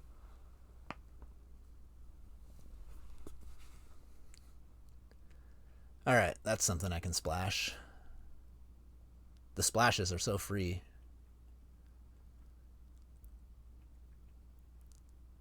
Yeah, I already have 5 red sources without even adding mountains, so we take the broken red cards. Looking for like an Emrakul.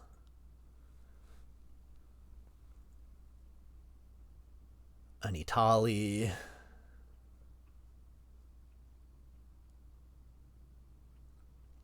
I guess Kozilek will have to do. Hopefully I wield the Corpse Dance. Kozilek is so much better than Ulamog for what I'm trying to do.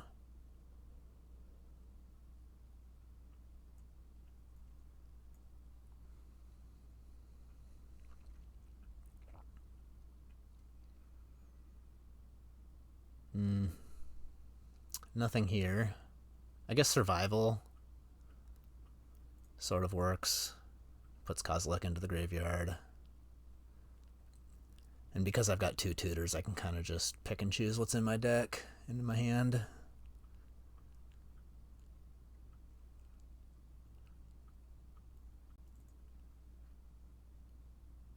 Archon, and then maybe wheel the Through the Breach, but definitely take an Archon.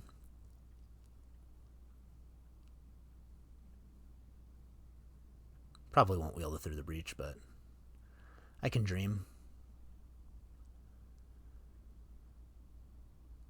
Night's Whisper or Time Twister.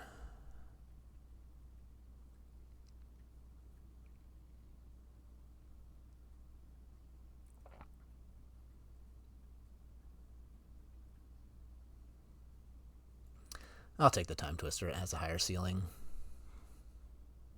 Probably just wield the Night's Whisper anyway. Where's my Yogwill? I could have done it. I'm probably just going to take Abrupt Decay. I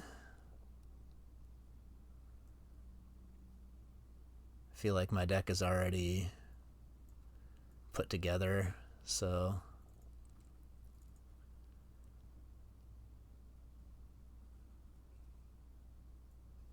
I'll leave these on the wayside for now.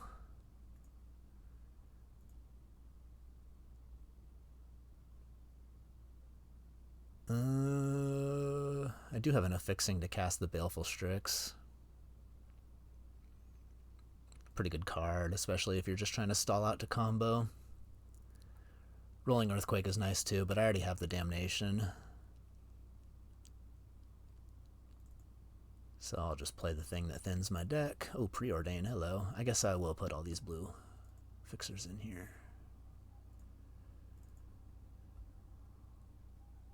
I don't think I have enough creatures for Smuggler's Copter.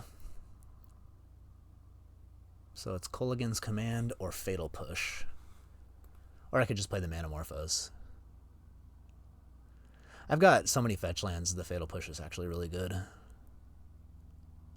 Corpse Dance, thank you. And everything else goes to my sideboard, and I've got a full deck. This one's sweet. Looking forward to playing this out.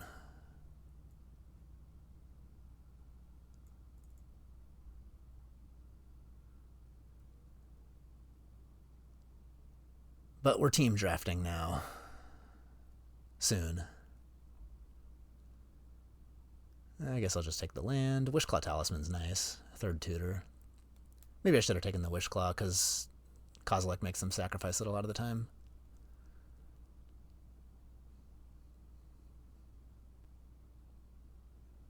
But I've already got 23 playables, so, you know,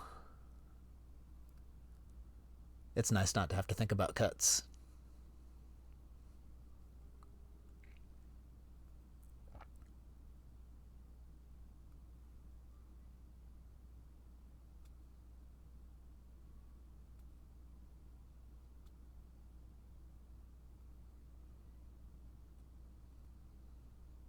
Oh, hey, Barnyard. Yeah, Lord Skitter's fine. This isn't really a mid-range deck, though. I'm mostly just trying to make the game go long, and then I win with one of my combos. Stall the game out by putting one of these guys into play, and then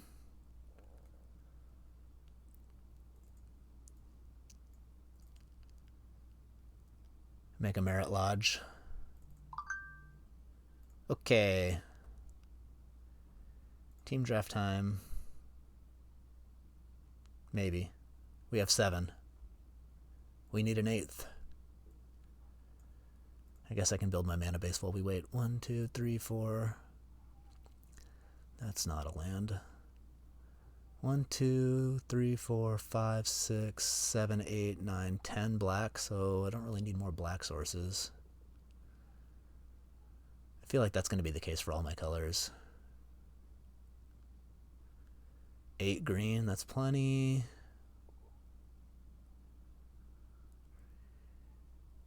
Five red, that's plenty.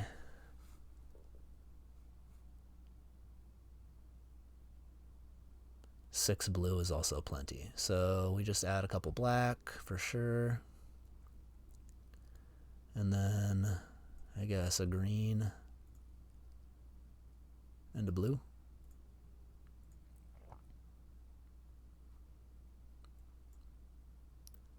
Stop saying Dark Depths is a land. It's not. Okay. This deck's sweet. I wonder if I have time to play a game before this team draft fires. A black duck is not an American expression, but I think I know what you mean.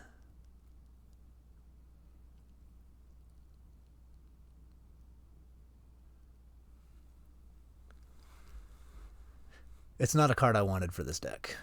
I guess with the Time Twister it's a little bit better.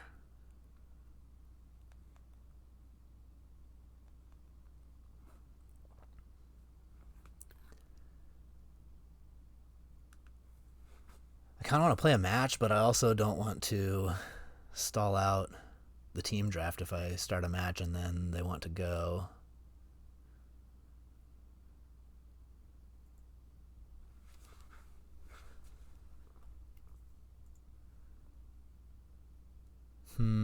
Decisions.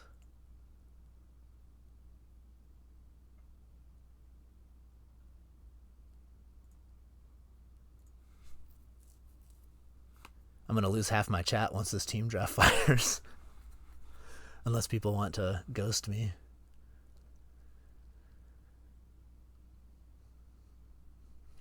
Just mute and leave it on in the background. I need the viewers. My poor ego. This Survival of the Fittest is like super embarrassing. I can't be playing this card. What am I thinking? I have no creatures to discard.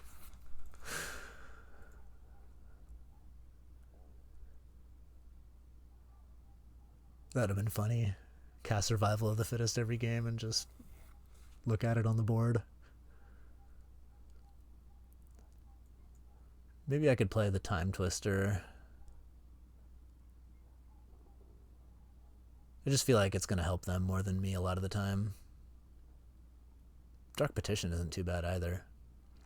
But I think Ophiomancer's nice because it just stalls you on the ground. If your opponent's trying to attack you early, it does a good job of buying a few turns.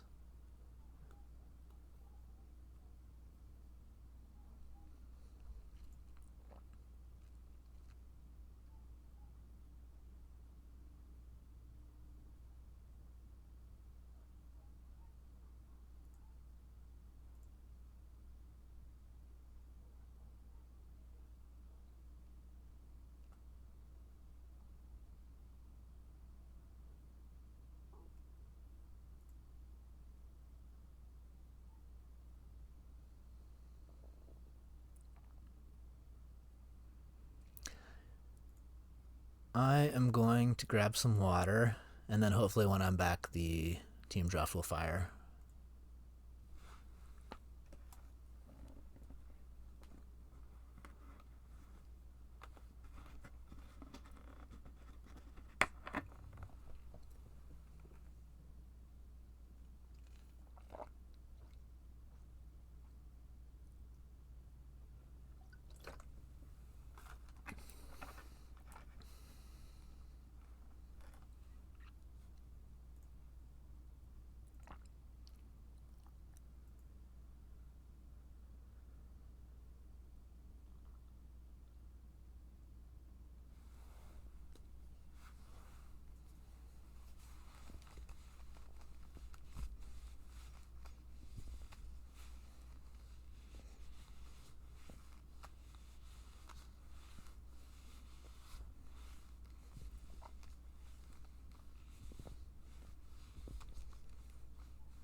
I guess we're going to have a guaranteed 8th player in like 5 or 10 minutes. So we'll just wait. Not enough time to play a game. This deck could take a while.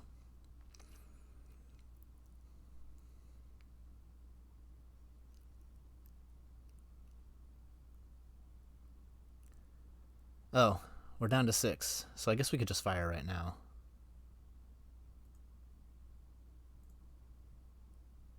Or I could play a match while we wait.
we're doing a vote to see if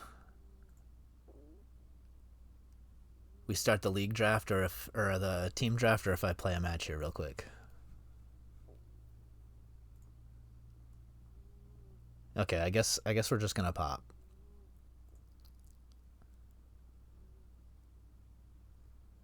And do a 6-person draft.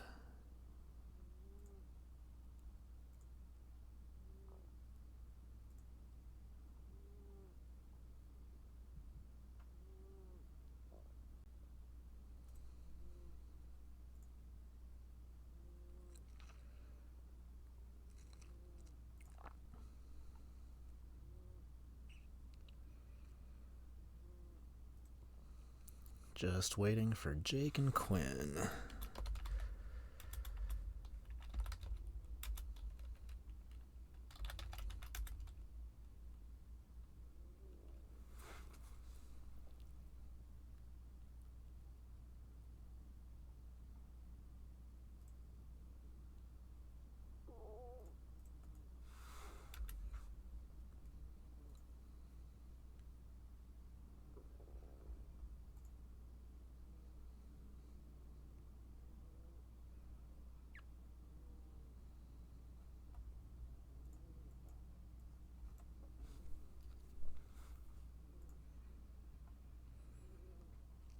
Just missing Quinn. Top 8 Worlds competitor Quinn. The Mono Red Master.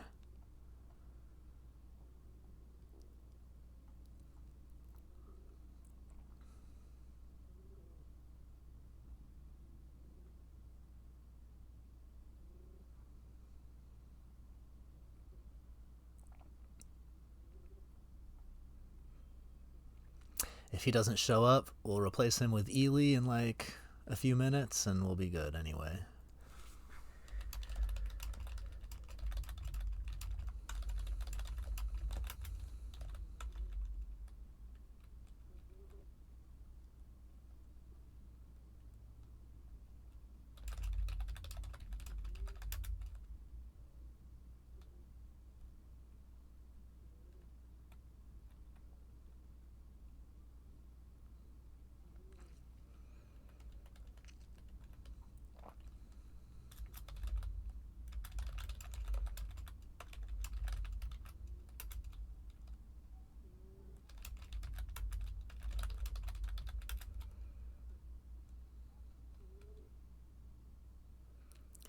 Oh, Ely still needs 15 minutes. I don't think we're going to wait that long.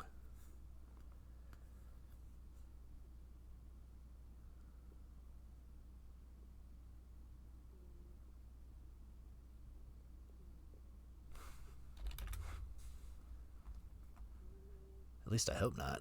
I'll just play a league match. Uh-oh. I lost the crown.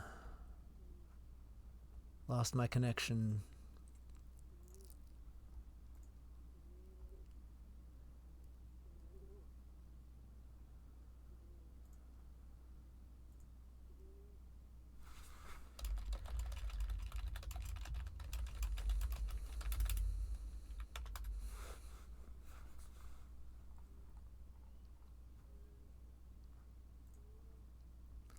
Maybe if I pen Quinn on MTGO, it'll work.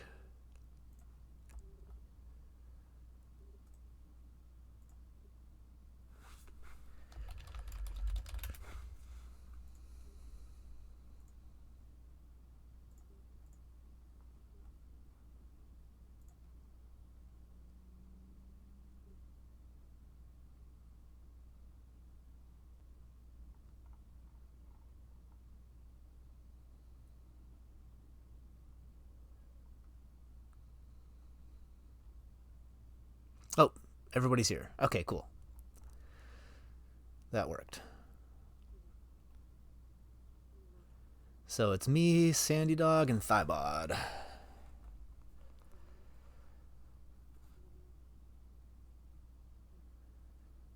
Good team. Alright, let's figure out the order. Oh, wait, I don't have the crown.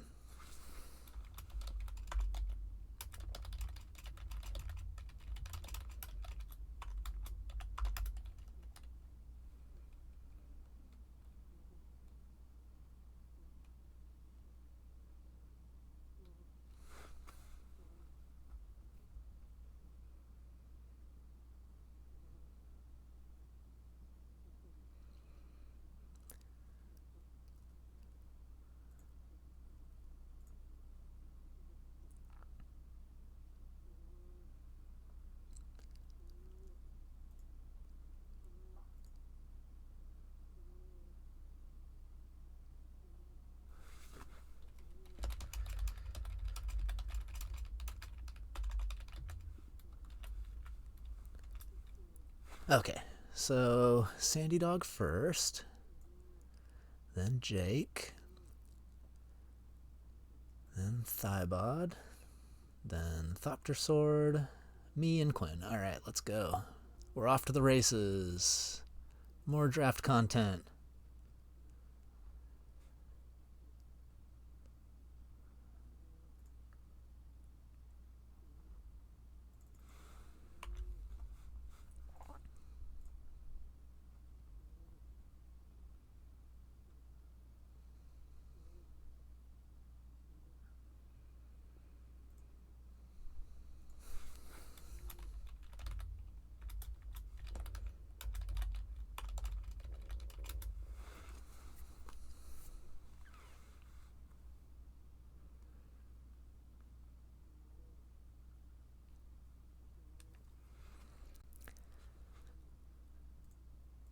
Once these people click ready.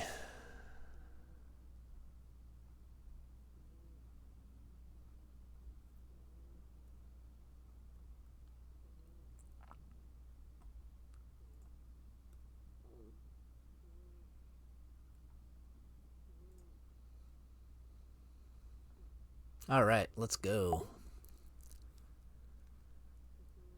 Well, I've never passed a Pick One Pack One Academy unless there's some power in the pack, so happy to start there, and I can draft weird. Take all the artifacts, and although I'm not going to get past Thopter Sword. That's fine. Barrowgoyf is probably the next best card. If the Academy wasn't in here, I'd take that. Passing to Quinn, he'll probably take Bone Crusher or Reprieve. Maybe he'll take the Goyf. Be funny if Sandy Dog got it. Ooh, Tanker, hello. I'm already cooking. I'll wield the Mystic Forge. Now I just need to find a Sensei's Top and a Forensic Gadgeteer, and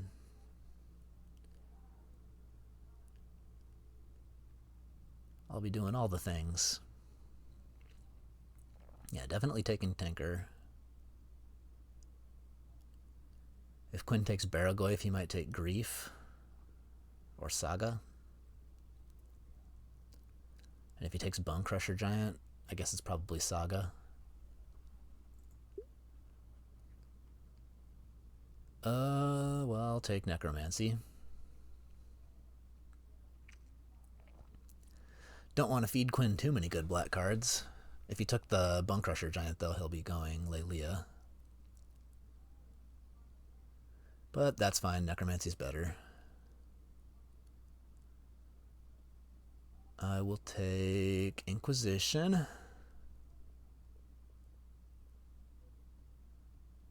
Hopefully the Mother of Runes floats to Sandy Dog, but that's unlikely, unless Quinn takes Vendetta.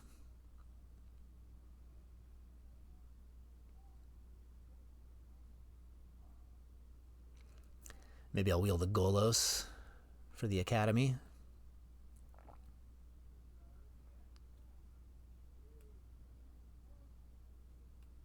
I'm not exactly sure what you mean by how do you manage it, but it's about the same. Just a really good card. Jitte or Reckoner Bankbuster. Definitely taking an artifact here. I think the Bankbuster's a little bit better. Although I am against Quinn, and he tends to draft decks where life gain is really good against them.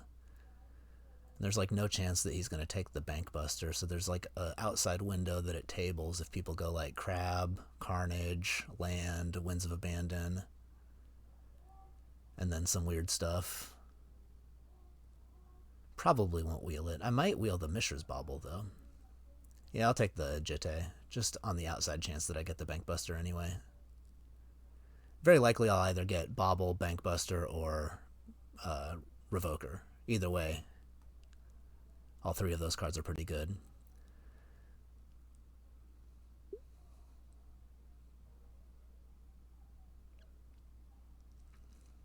Not too excited about any of these.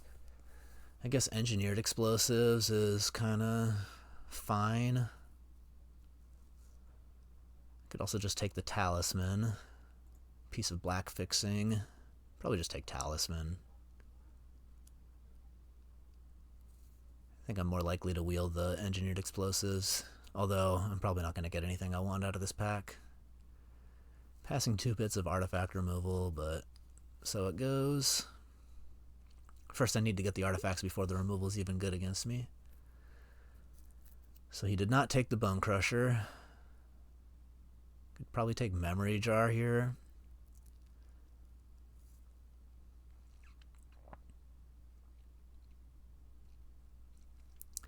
Not the best, but it is an artifact.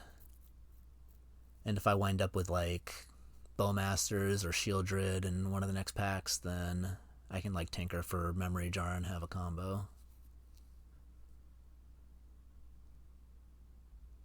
And there's like 2 good red cards and 2 good white cards, so I don't really have to worry about passing that stuff.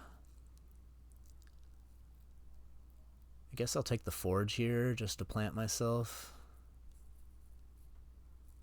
over Talisman or Brazen Borrower. Oh yeah, Grim Reaper Sprint. I don't know how good it is. I haven't seen it cast yet, but I've seen it in a few cubes since it got released, so might as well give it a try. Mystic Forge might be wishful thinking, but I'll take it. Go Legion Extruder. Nice artifact payoff. I could take Spell Pierce.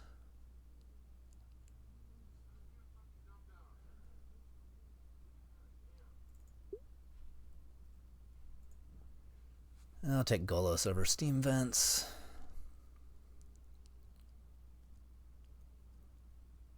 Have a second copy of Tolarian Academy. Maybe I'm supposed to take Fiery Islet here. Or I could even take the Coveted Jewel. But I don't know how far I want to go with that kind of plan. I'll just take the Revoker. Cheap artifacts are nice. This is that sprint for anybody who was wondering. Gives you a second combat, kind of nice. If I take the Batter Skull, then that would be pretty good if I find like Workshop. But I guess Workshop's already going to be good in my deck. I'll just take the explosives. I guess I'll be the one that takes the Bone Crusher. Nobody wants it. And I got a million talismans. So maybe the Coveted Jewel would have been better than the Revoker.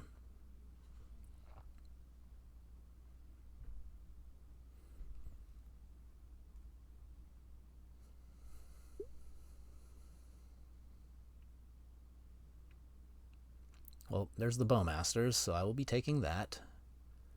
This pack is super strong. Plow, Pyrogoyf, Mana Leak, Fetch, and even Natural Order could be something that people want. So I'll probably wheel the Ballista out of this, which is kind of nice.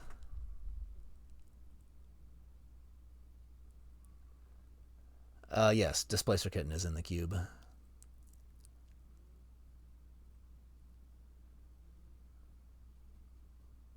Yeah, Bowmasters, I already have the wheel.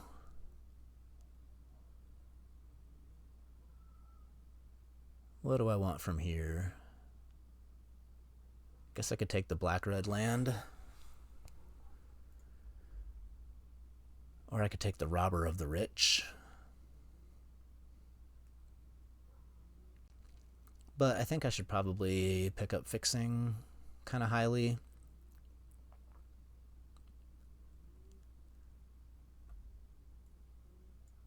I don't want to end up not being able to cast my stuff.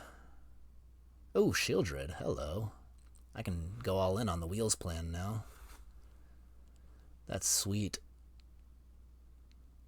And I'm going to wheel something out of this pack too. I got the Land, Ponder, Triumph, Sheldock Isle, even Kolaghan's Command. All that stuff would be good for me.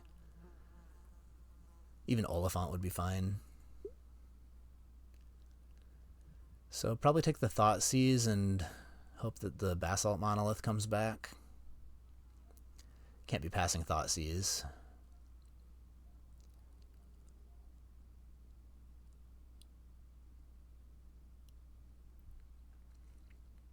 Yeah, Candelabra might come back. Without the workshop or another wheel, I don't know if it'll make the cut, but we'll see how it goes. Definitely could. So I'm looking at the research desk, because it's a 1-mana artifact that's pretty good, or the Lorien Revealed, but I don't have any blue duels, so I'll just take the research desk. Chrome Seed Shark is also kind of good, but I don't have free spells yet. If I had like Force of Will, I would take the Seed Shark. It might wheel anyway. I'm just going to take the 1-mana thing.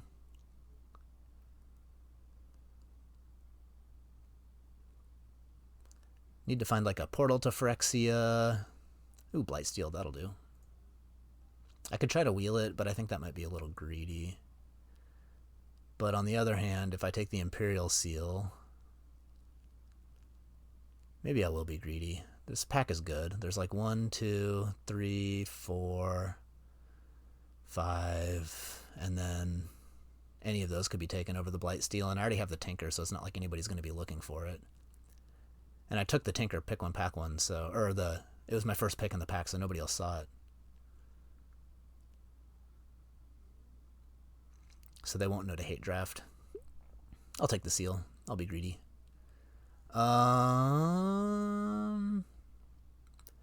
Probably supposed to take the fetch land over the mana leak. I want to be able to cast the Tinker on curve. And I also need double black for Shieldred, so I'll take the fetch land. Hurts to pass the mana leak, but consistency is king. Frantic Search is pretty good if I have the Tolarian Academy, and it also works with Necromancy, so we'll take Frantic Search. Metamorph is nice, but not necessary. Oh yeah, I did get past Tinker. Well, maybe Quinn forgot. Shelldock Isle in case I get Portal. Artifact Land, because it's so free. Although Nettle Cyst, I do have a ton of artifacts. But I still think Artifact Land is probably better.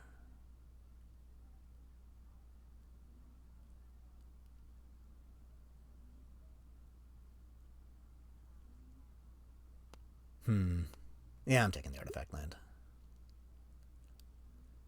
Seed Shark or Lorien? I still don't have any blue duels, so I guess I'll take the Seed Shark.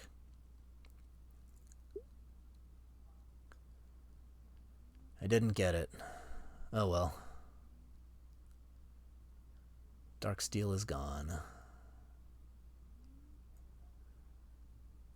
I'll find something in the next pack, I hope. I mean, I already have Bowmasters and Shieldred and Imperial Seals, so I can maybe make it work either way. Take this Candelabra just in case.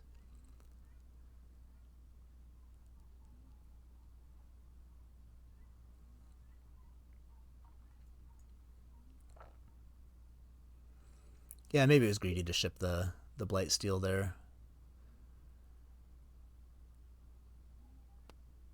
I don't have any fixing for the tracker, even though it does make an artifact every turn. Take the big thing in case my opponents are trying to flash or something.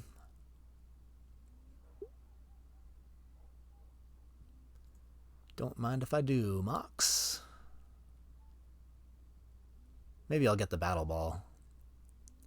There's no way Quinn can take it here, and he's the only one that would know to hate draft me, so Battlesphere is a pretty good Tinker target. Oh, there's the portal. And there's no reason not to take it. Cool. My deck's broken. Wait, maybe Candelabra makes the cut. Although I'm already full up on playables, so maybe it doesn't. I guess I don't have like great fixing, but I also don't have very many colored spells, so It's mostly just important that I can cast the blue and the black stuff. The red stuff is kind of extraneous.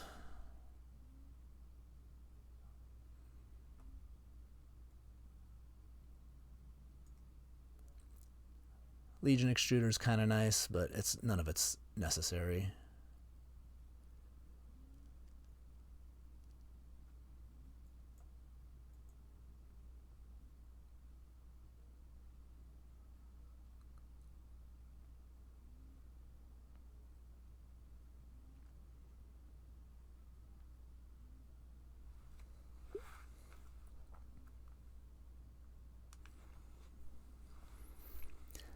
I think I'm going to want to take the wheel,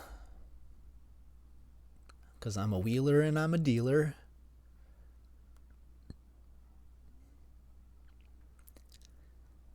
And I got all the combos for it, so it's just kind of perfect.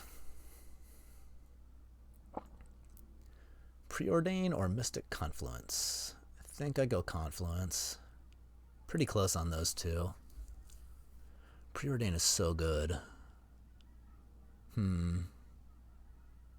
It's kind of tough. I have a lot of expensive spells already. I don't know if this is a Mystic Forge deck or not. I'll put that in the sideboard for now. I think I want the Preordain.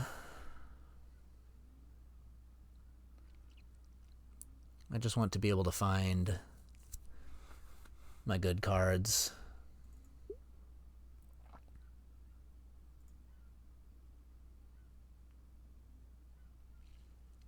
Scalding Tarn gets all my colors. Kind of nice. Lets me splash the Legion Extruder a little bit better. Don't really think this is a Citadel deck without top. Although it wouldn't be too bad to wield the Citadel and have a second thing to tinker for. Or a third thing, rather. But definitely taking fetch land. Mana fixing.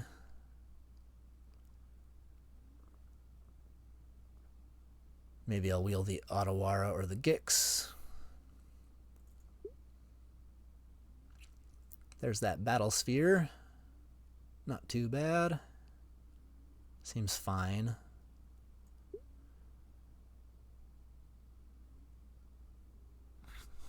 What does my deck need the most? 1 mana interaction. It's going to be kind of hard to get black.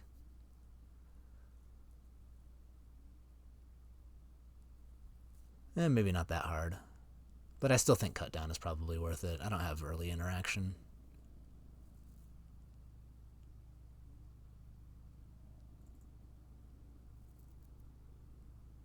Don't know if I'm going to have enough creatures for the Jitte. And I have plenty of artifacts.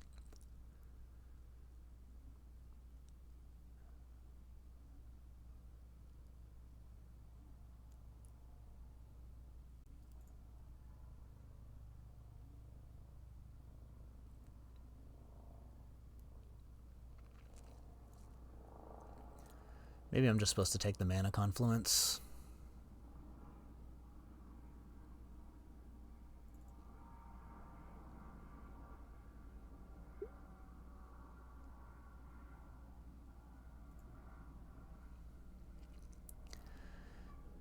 Get another talisman. I'm going to be all the talismans in the world.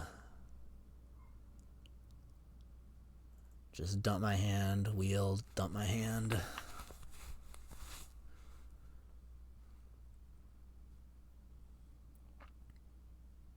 Probably just cut one of these off-color talismans. I guess everything else is on color. Nice.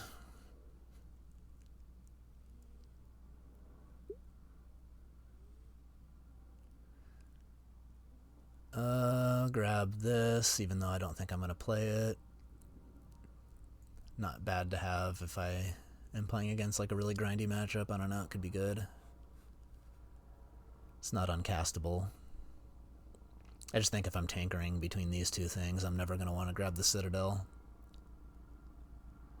And even the Memory jar is a little bit better.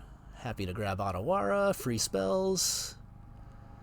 I guess Satya is the best card, and I don't really care about the other two. I guess Lion Sash kind of turns off my Necromancy, but I'm not really a Necromancy deck. Court of Garen Briggs scarier than Bonnie Paul. And we got ourselves a deck. Let's go.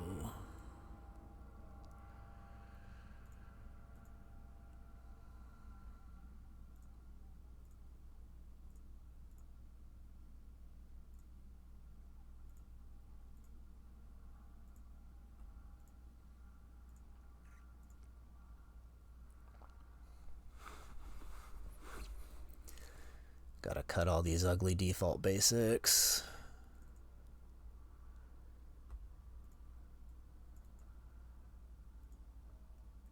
And upgrade all the cards in my deck to their better versions.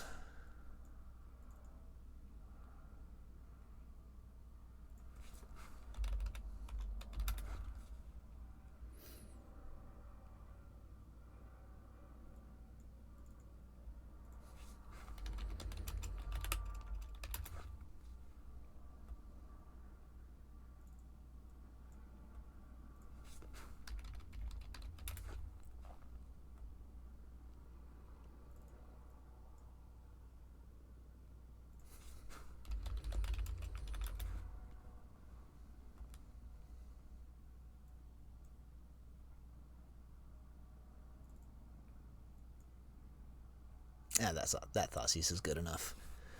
And Academy.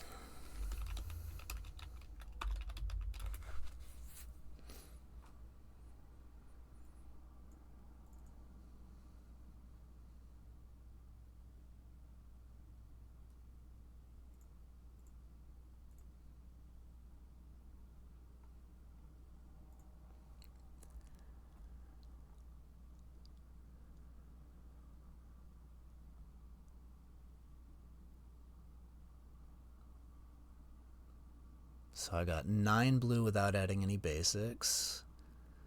Seems like enough. Probably end up playing this Waterlogged Grove just to have a sacked land. Add some to my sideboard anyway, just in case I want them.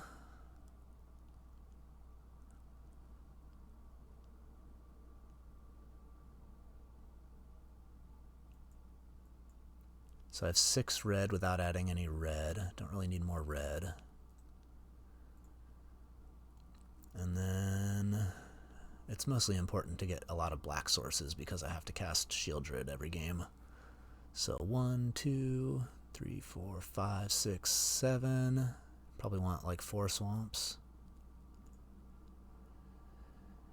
And then chuck another island in there for good measure and call it good because I got 3 talismans. It's like 19 mana sources. Maybe could play 1 extra mana source.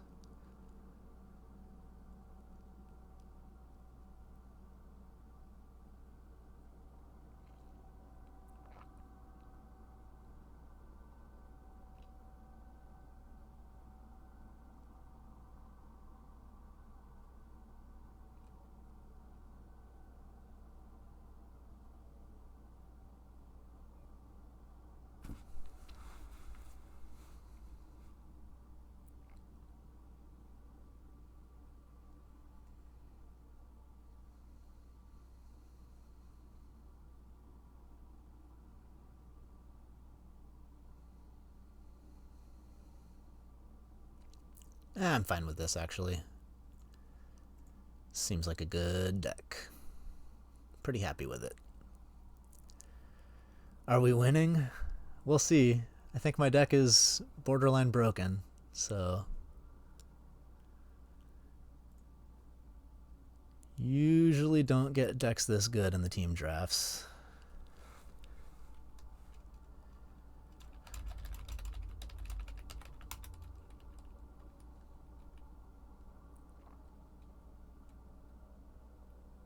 My team has so much power, holy crap. This is one of my teammates' decks. Black Lotus, Mox Ruby.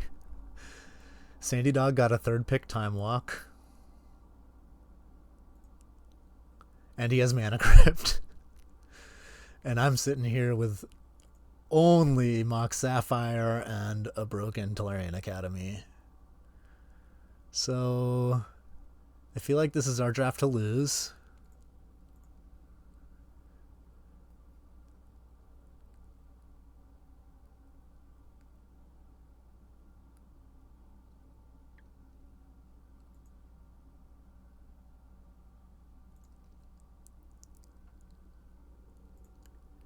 I mean, I assume that all of our enemies' decks are also really good if our decks are this good. There is that. But looks like Sandy Dog got every single white card at the table. Usually a recipe for success. He even has the Spellseeker for the Time Walk. So nice. He's just going to go Smuggler's Copter, Spellseeker, Time Walk, GG. And then this deck is just great. There's so many good 3-drops and all this fast mana. Oh, wow. And 4-drops. Yeah. I really like our team's decks.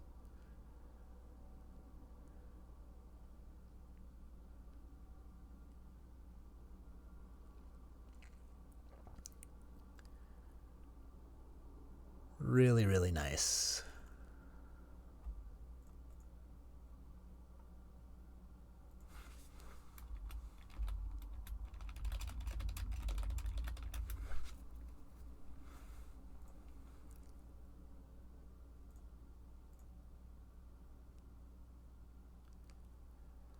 How much do I like engineered explosives? It's not great, but it does clear up like problematic 1-drops, and I can cast it for like up to 4 colors, and I don't have a ton of like I'm not gonna want to put it on 2, but if I'm putting it on 1 and 3, it's kind of nice. And like being able to kill Oko or any number of things really. Plus, it's just a free artifact for Tinker and makes the Academy that much better. Because I've got the 2 wheels, it's good to just be able to dump your hand as fast as possible. And I have 2 copies of Academy in my deck. Well, 3 copies of Academy in my deck. Imperial Seal, Golos, and Academy, so I think it just helps keep everything streamlined.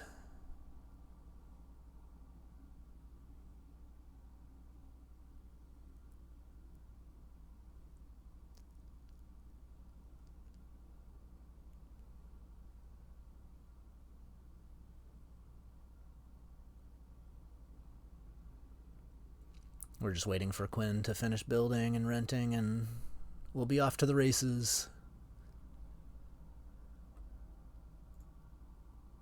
2 broken decks back to back. I'm going to admire this while I wait.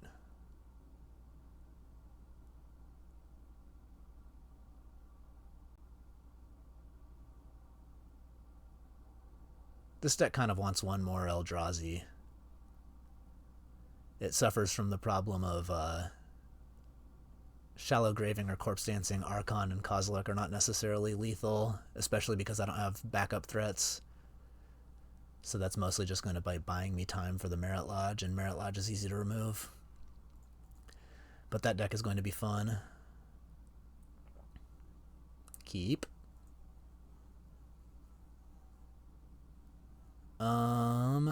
This really wants to find my black-red dual land, and I only have the 1, so I think I have to go slow and play this and then turn to Talisman, but it's not that big of a deal. It's not like I've got anything to ramp out right away.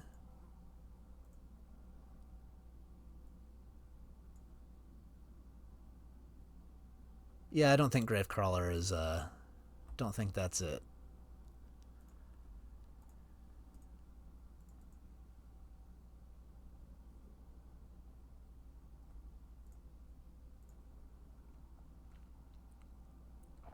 Alright, Quinn took the Saga.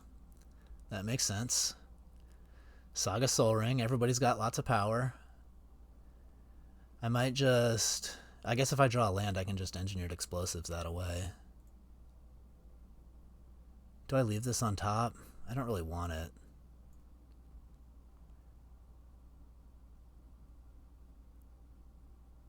I could also just hold off on the EE and then use it to clear away both the constructs and not even play the Sapphire.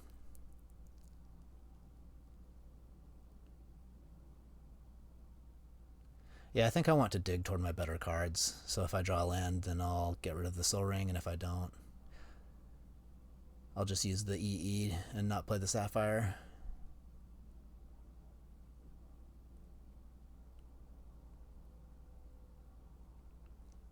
Although now that I'm thinking about it, if I just held the land, then I can get rid of the Soul Ring and he doesn't even get to use this Saga.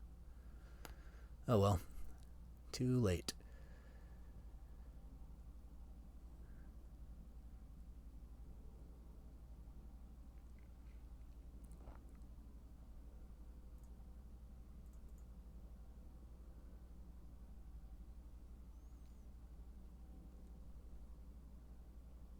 I wanted to draw all 4 of those cards in a row. I'm so far away from the Shelldock being active. Maybe I'm supposed to just take Shieldred here instead of Tinker, because there's too large of a chance that I draw the things that I'd want to tinker into. How many shuffles do I have left? 1, 2, 3.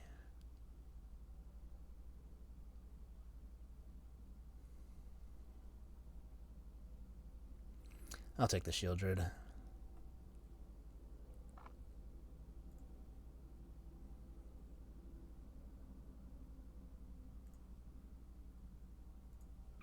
And then next turn I just play Engineered for 0, pass, and it kind of turns off the Saga.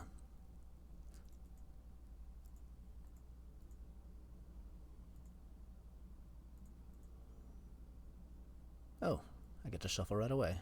How lucky.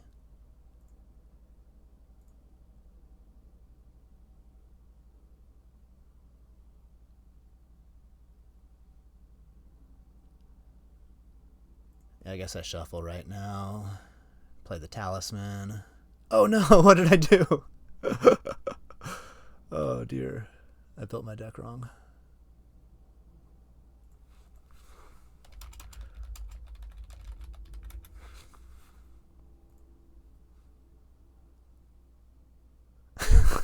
That's embarrassing.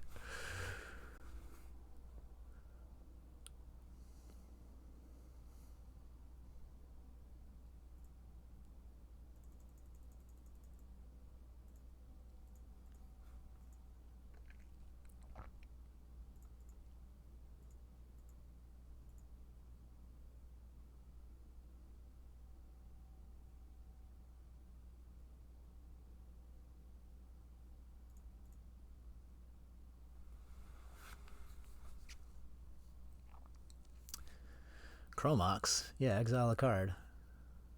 Do it.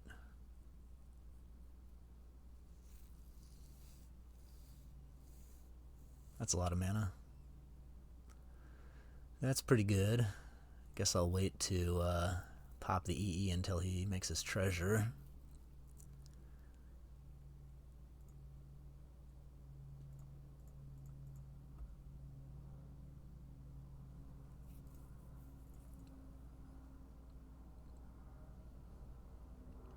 Well, the real power of the Scalding Tarn was shuffling the Tinker back in anyway.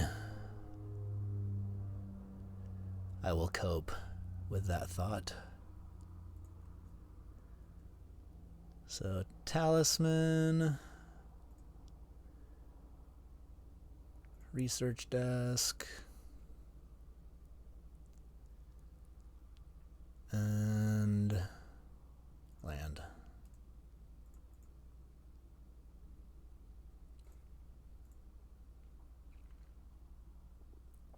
Research Desk gets me closer to the Shieldred pretty fast. Oh, that's maybe lethal? 5-10? Yeah, that's lethal. Well, how about that? There's a Bowmasters. If only I had mana.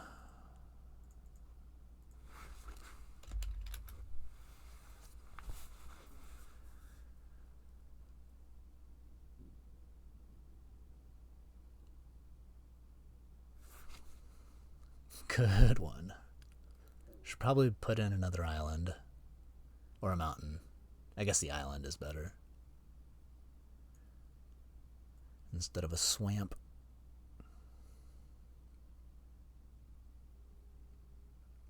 Don't know that I really want to change anything other than that.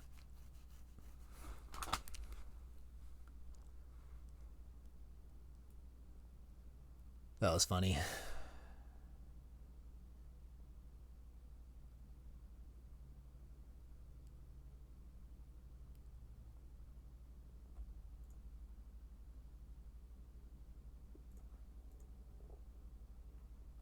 Yeah, let me make that swap here.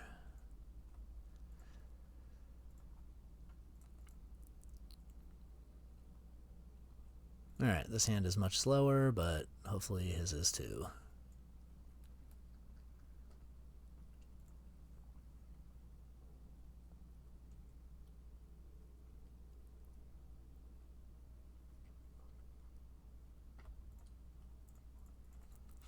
Go Seed Shark and then build up to the Time Spiral. Pretty good combination of cards. Saga again. Okay, okay. Abrade is fine, I guess. Slows me down a little bit before the spiral, but whatever.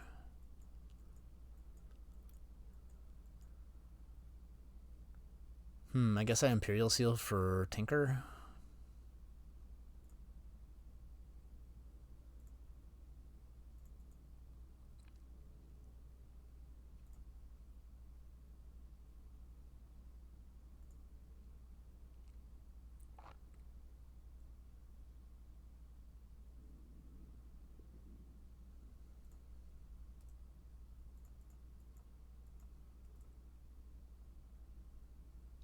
Do I even attack? He'll have a 3/3. Yeah, if he's got a Chromox or something, I can't even block.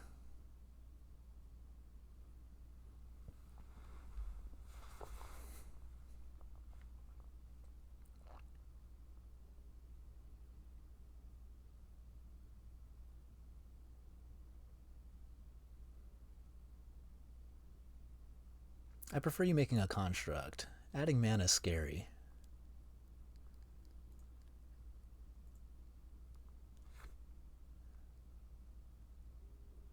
A construct is nice and predictable.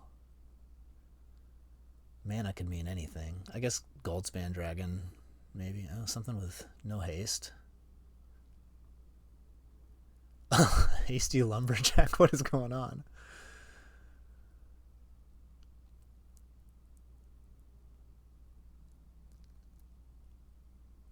You could have up to 8 mana. There's just too many manas. Goldspan, okay. My Portal to Phyrexia is no longer very good.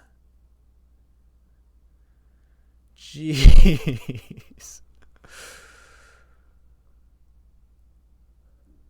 That's so much damage. 10, 14, 16. Yikes. And then Tinker doesn't even do anything. I just lose to the Goldspan. Oh, no. I can... Okay, this works. This goes back to his hand. And I'll have a blocker.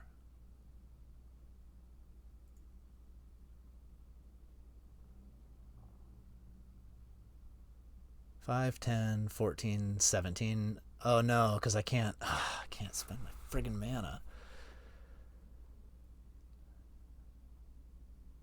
Well, my 2 lands are going to be duds.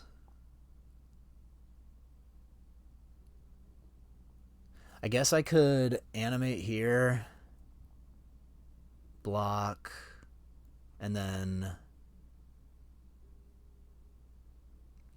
I can afford to pay the life and get the Artifact off of Legion Extruder to tinker with.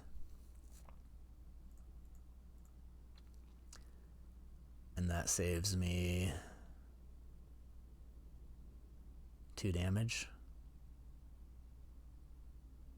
I'd be at 5, I'd be at 3.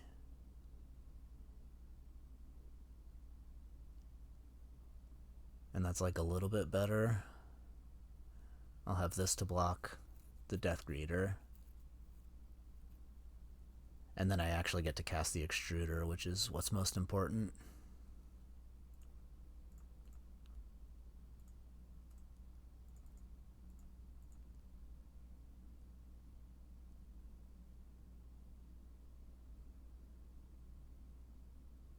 Oh, come on!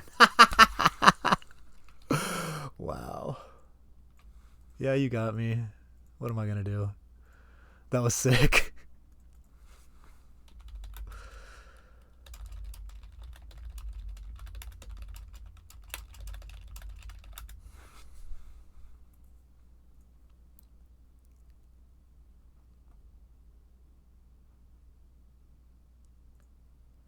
I like finished my first match before people even started theirs. That's why Quinn is the mono red master.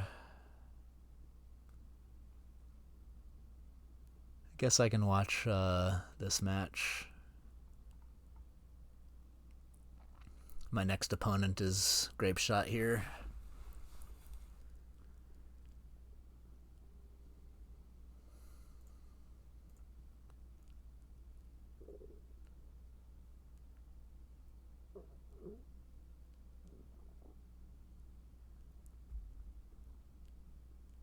Funny enough, if I didn't block, no creatures would have died and I could have survived if I'd just gone with the initial line. But what are you going to do? Play around one card that might not even be in his deck? That was just so sick.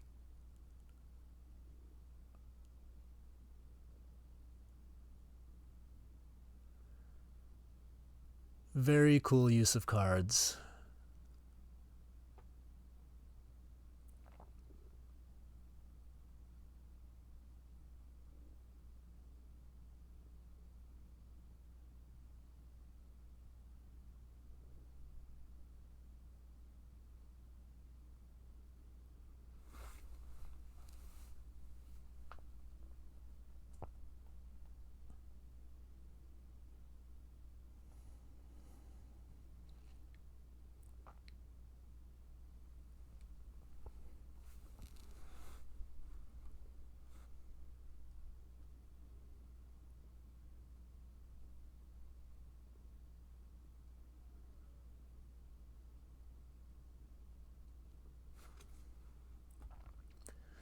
Revealed Pyroglyph and left it on top.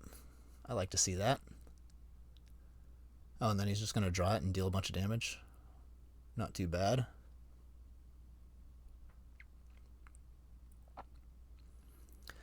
I guess the Bank Buster's threatening to block, so there's no reason to attack with the second Bronco.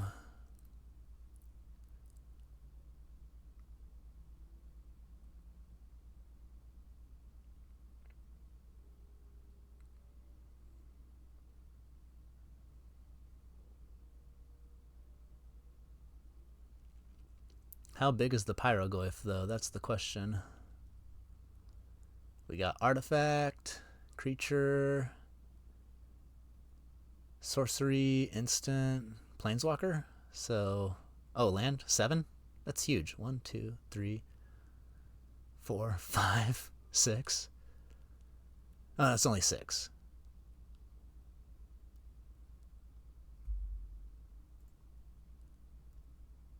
Still, between the Pyroglyph and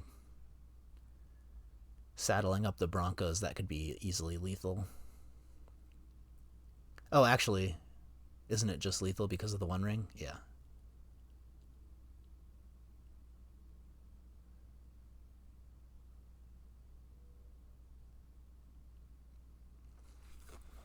So, looking good for the team here.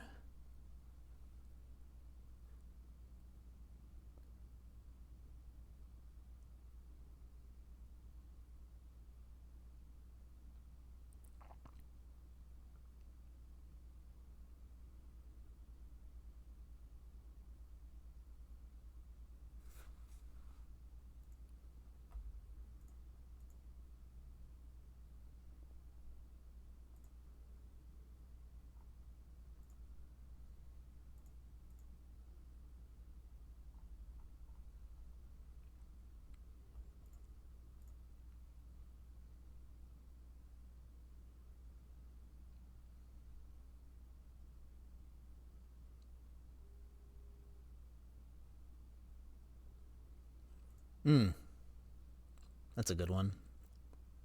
That's what I get for passing Mystic Confluence and taking Preordain.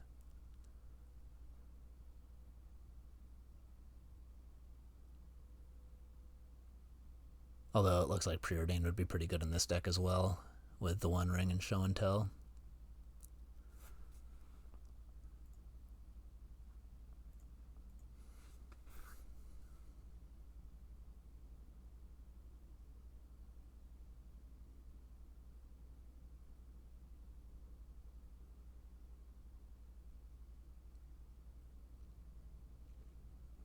Why did Confluence get exiled?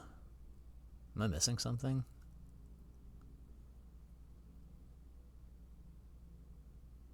Oh, it was cast off of Jace. Okay.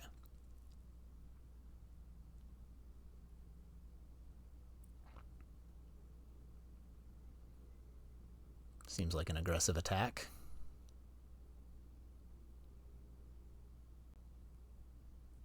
I guess he's got 7 cards in hand. He must have a plan.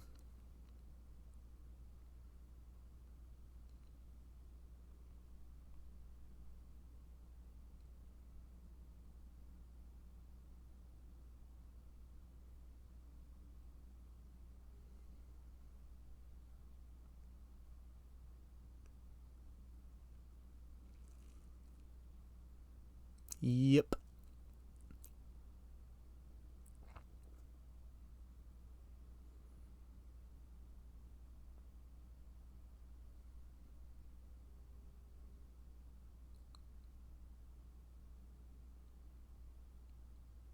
Force of Will. Yep. Dang, it was looking so good for us. And now it's kind of not. Although I guess he's got like a limited number of turns before this One Ring kills him. Get the Jace off the table here.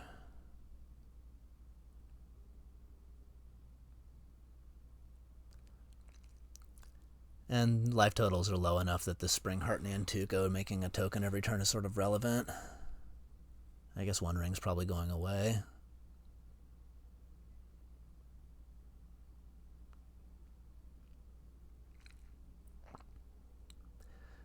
Either that or he just has nothing and needs to find some resources. I guess worst case scenario, Teferi can tuck it.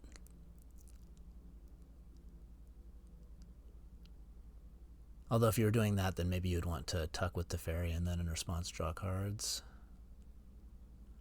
So you'd get the protection again. Okay, there it is.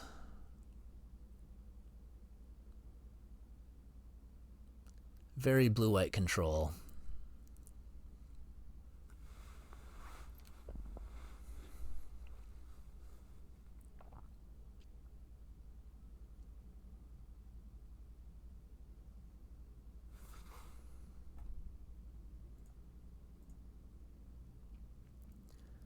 Trying to see what we can draw. Overlord would be good. Just get the Pyroglyph back. Minkskin Boo.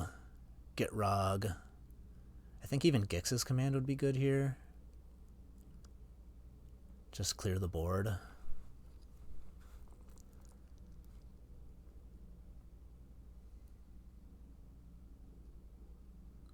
No, Gix's command wouldn't be very good. Well, I guess it'd be fine. You put counters on your thing. I don't know. Not great.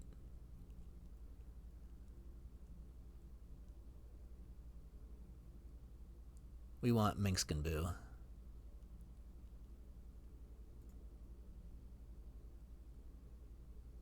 Really any of these cards. Or the Overlord. There's the Gix's command. Oh, I guess Gix's command gets back Pyroglyph. That's perfect. Never mind.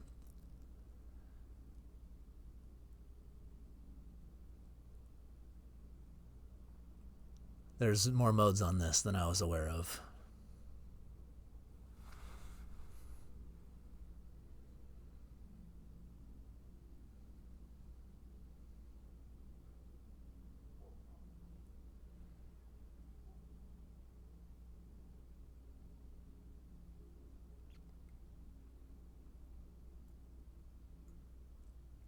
Why wouldn't you play the Goyf for the win?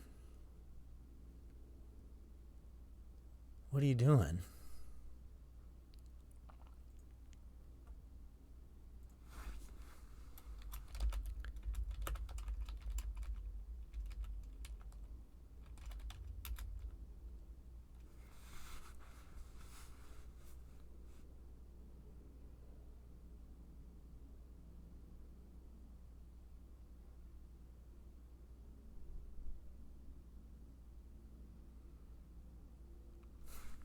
Oh, yeah, he's got ring protection. Dirt.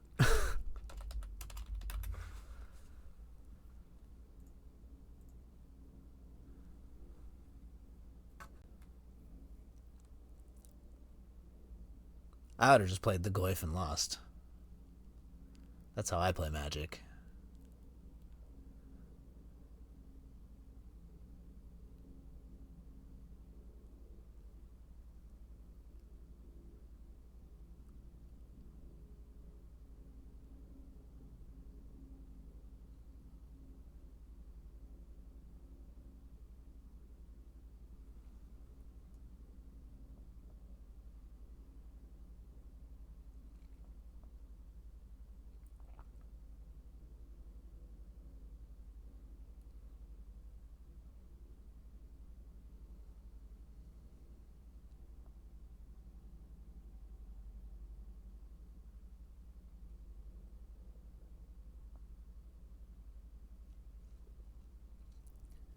Well, how many hard counters could possibly be left, right? Mystic's gone, Counterspell's gone, Cryptic's gone, Force, Drain. It's like Memory Lapse is the only other one, right? Is he just going to play Thassa's Oracle and win? That'd be hilarious. There was a Thassa's Oracle at the table.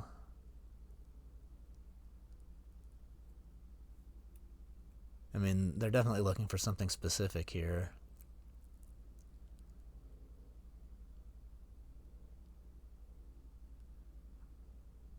Can't draw too many more cards unless you got a plan to win.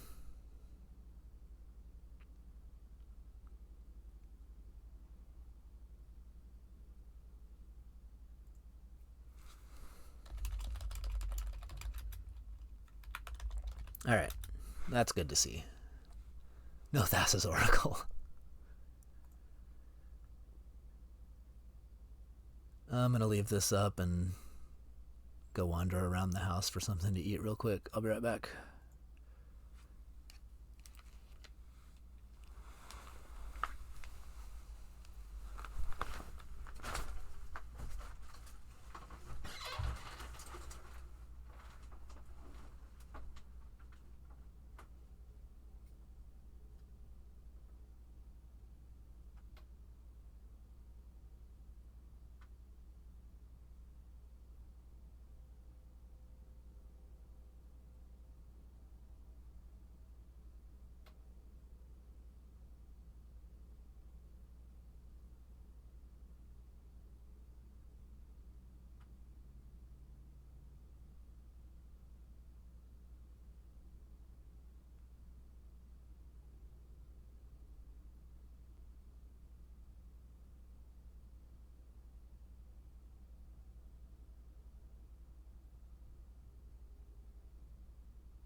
We have a result from Sandy Dog.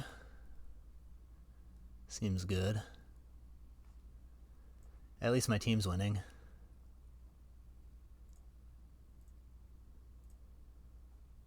I'm gonna mute myself so nobody has to hear me eat.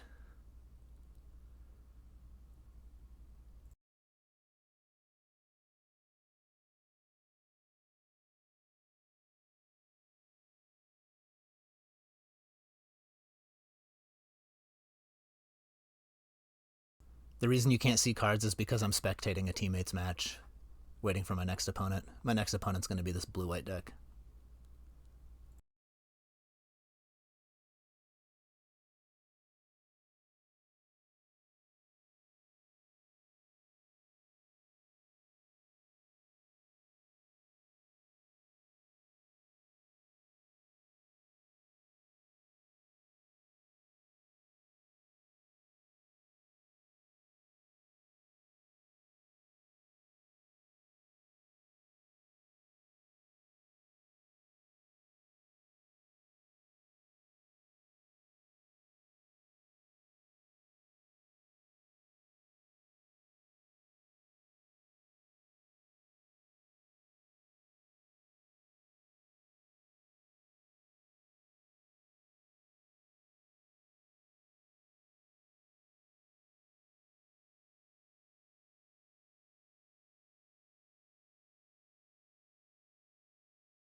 Alright, I'm back, and I fueled up.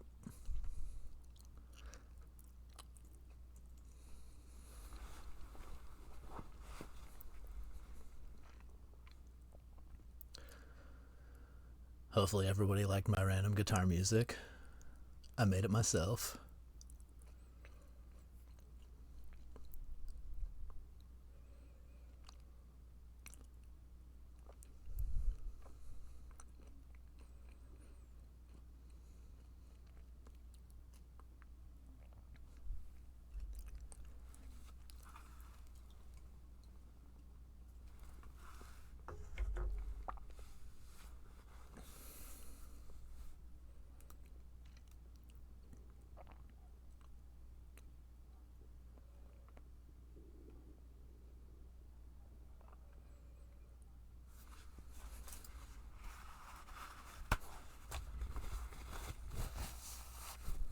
Got salad dressing all over my face.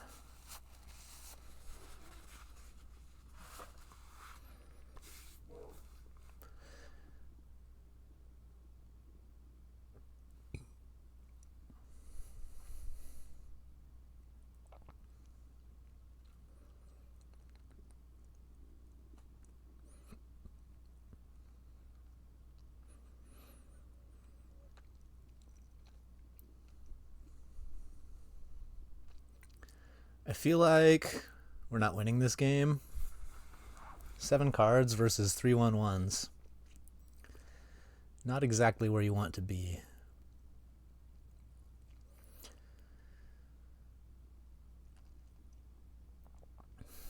Yeah. So much for my team's decks being broken. We'll win the rest. Sandy Dog won his match. Sandy Dog go 3-0. Me and Thybot will each 1-2. That's all it takes.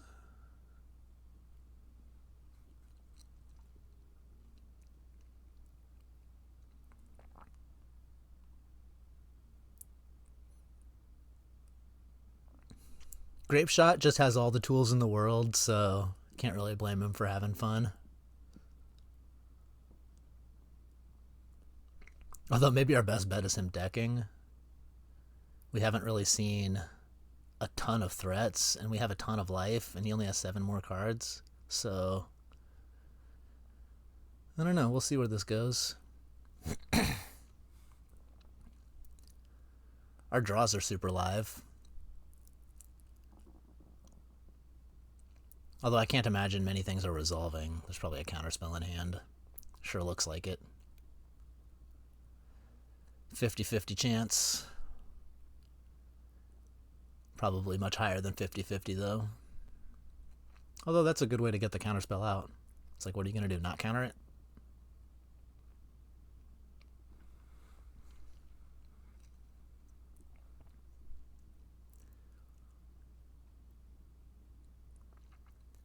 Although I'm pretty sure 4 power in the air is faster than decking with 6 cards, so...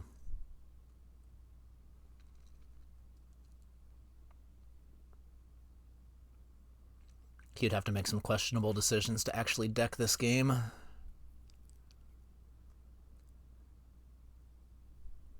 And assuming he's got interaction in these 6, it's going to be really hard to get ahead. Or even to stall.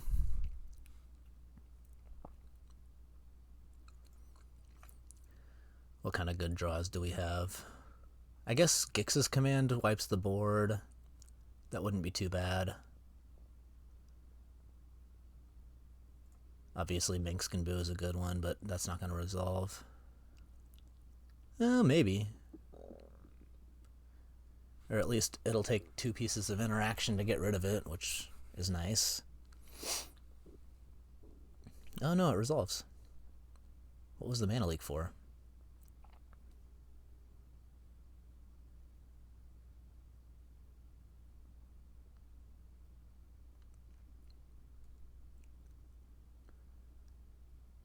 What was the mana leak for? If it's to tap us out, then it would be better to just counter whatever spell we're planning on playing post Minx Can Boo. Odd. Subtlety?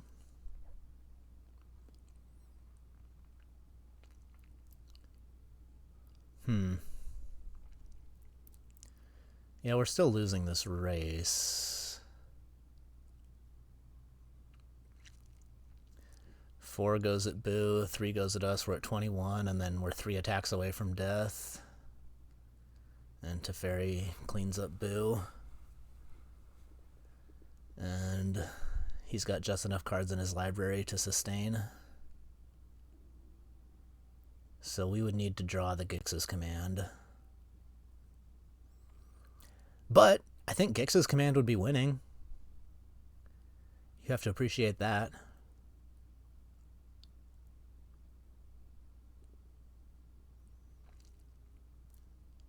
Also, okay, yeah, I was going to say, if we don't go to 21 here, that buys us another turn. So we probably get to send the Spring Heart at the Teferi. Maybe. Maybe not. Forget what other cards are in the deck here. Okay. Well, that puts a damper on things. But we can still draw Gix's command for the win. I think we're kind of all in on that.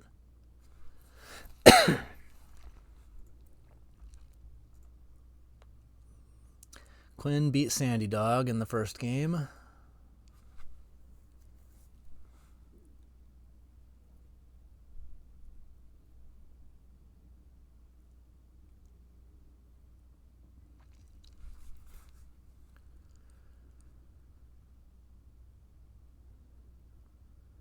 Yeah, we just don't really have moves, and we're running out of time, and Gix's command is the only card I can think of that pulls us back into this game.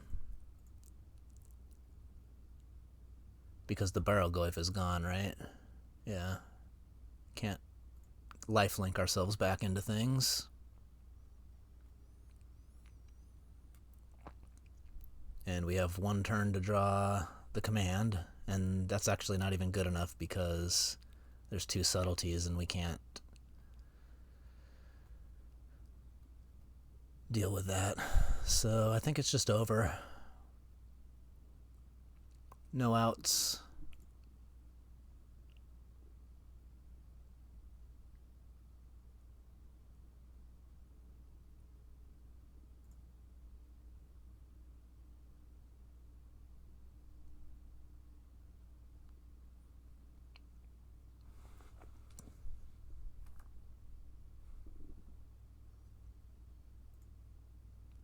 I don't think my deck is going to fare very well versus an infinite counter magic deck because I'm trying to play a slower game and I'm just never going to resolve anything. Oh, that's it.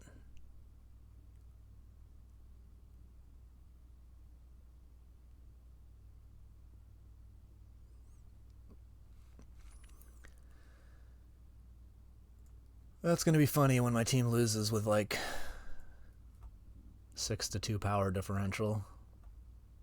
But so it goes sometimes, so it goes.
Hey, thanks for the raid.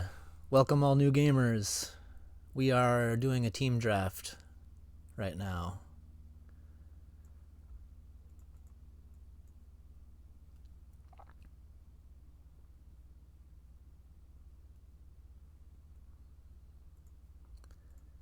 My deck is a pile of good cards.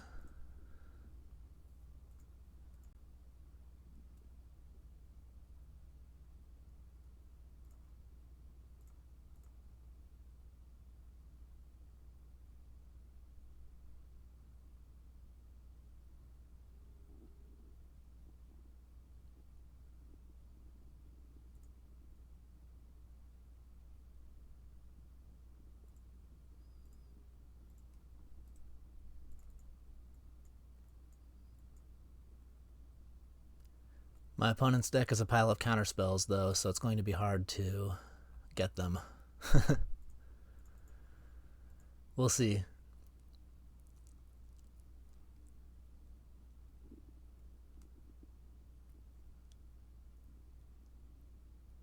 Relic. Alright. I'm going to revoker that. So I don't think I want to sacrifice this just yet. I'll wait a turn on that, since I already have a play.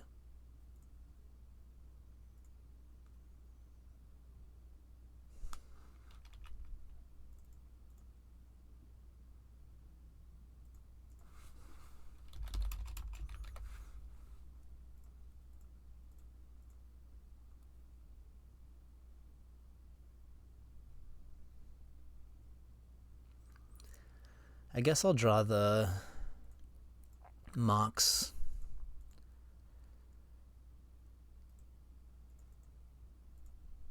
I needed the 4th land for this anyway.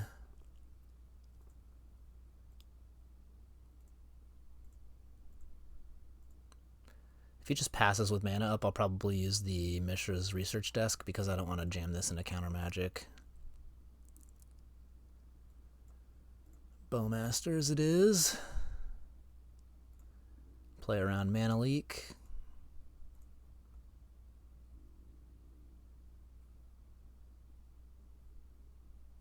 We getting subtletied or what?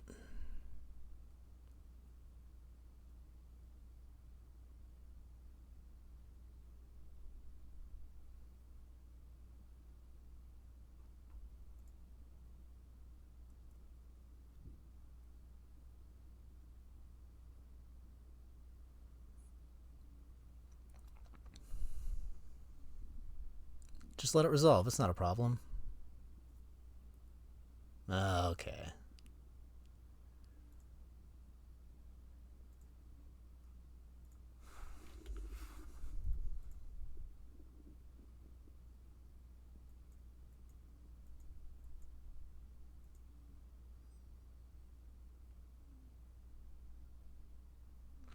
The One Ring? I'd be fine with that if it means my Shieldred resolves. Teferi? Alright. Less excited about that.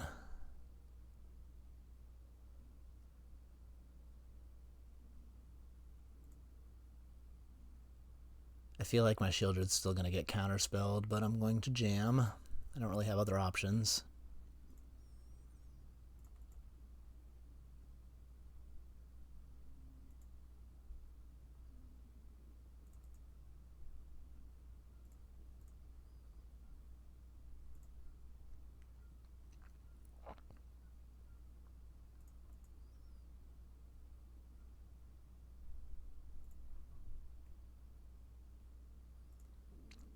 Let's attack first, see if he wants to spend his mana. Okay, but Shieldred's still not very safe.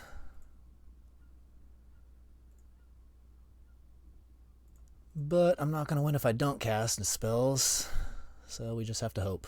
Hey, it resolved. Probably getting tucked, but, you know, small victories. I can finish that off with the Legion Extruder at least. And then start making an army of artifact tokens.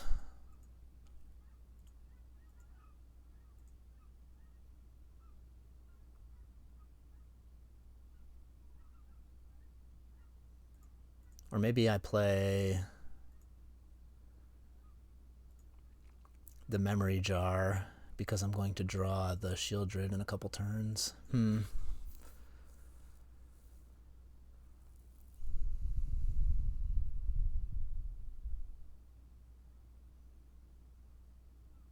I feel like Memory Jar probably gets bounced by the Teferi.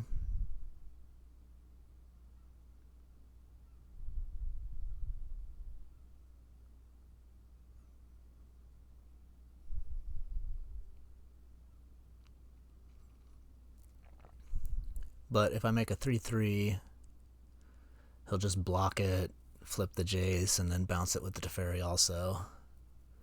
So I think I'd prefer to Memory Jar and just have it be bounced, since the 3-3 is not very effective.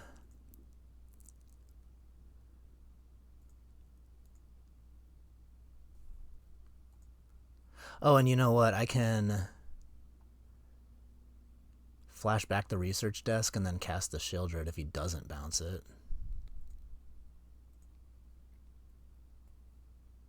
And that could be winning.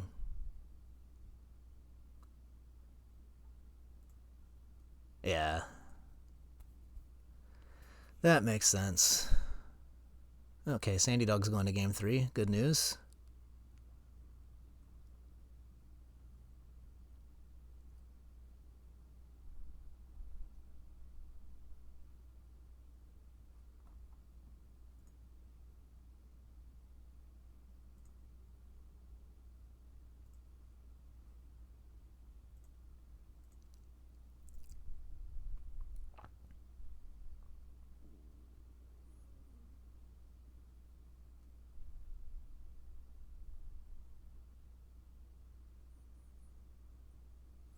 Well, I can't do the flashback Shieldred thing because he'll just plow it.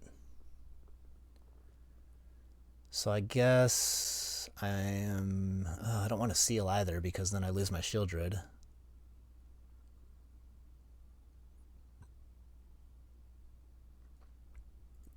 Also, tinkering for Portal to Phyrexia doesn't really do anything.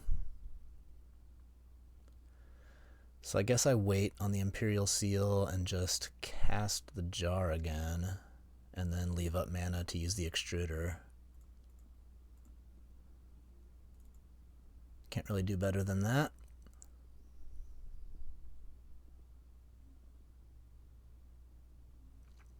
I'm getting Mystic Confluenced, I believe.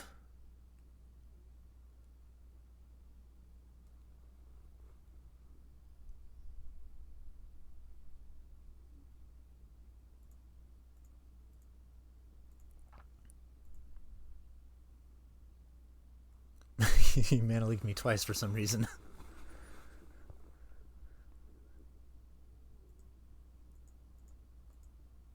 Still want to draw the Shieldred.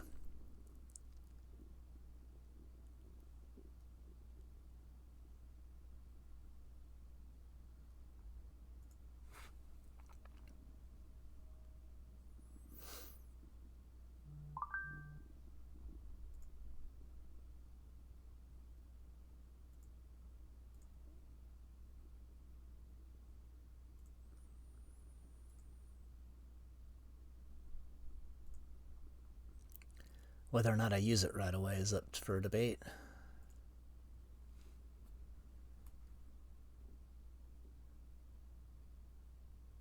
So I'm going to try to hit that Teferi. And then maybe use the Mishra's Research Desk. I suppose I could Imperial Seal. Oh no, I don't have enough mana for that. I was thinking I could Imperial Seal for Tinker and then Tinker for Battle Sphere.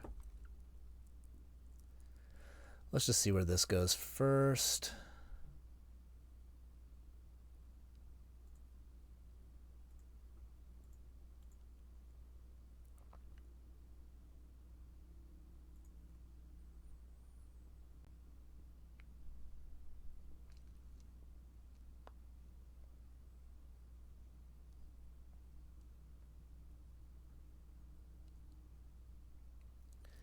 Probably uses the Time Raveler to get rid of this.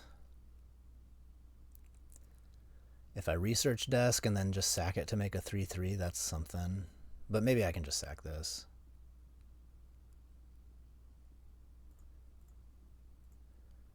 Bring back the desk. See what I see. think I'm willing to just sacrifice my sapphire here. Doesn't really matter what color I use. Suppose I'll take Academy.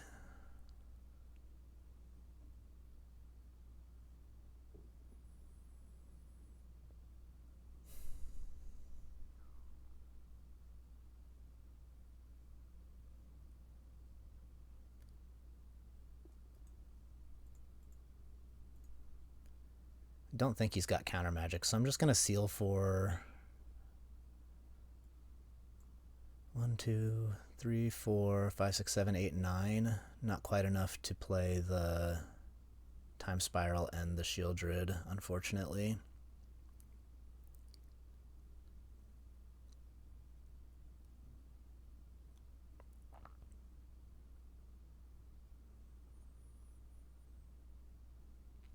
So maybe I just grab Tinker, and then I have 2 threats, and he can only path one of them.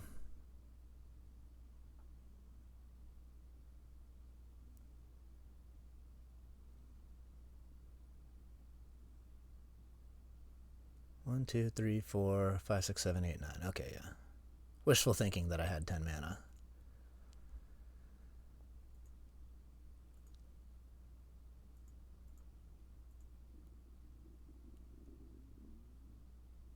If he tries to bounce, I'll just make a 3/3 with it. Yep. You don't get a card.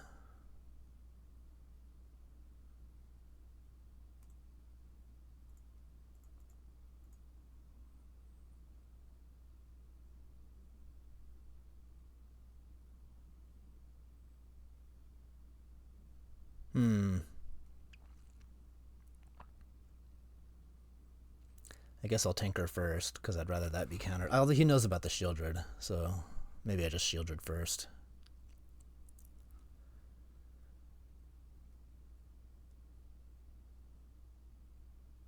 Don't want to give him extra decisions if I don't have to.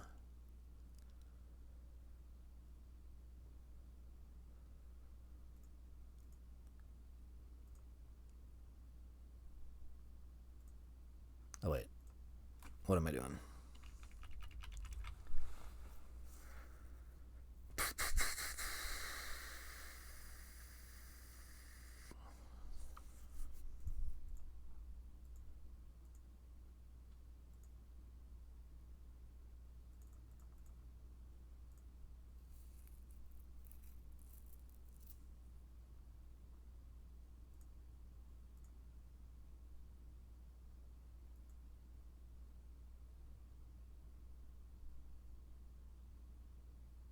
No, I should have tinkered first.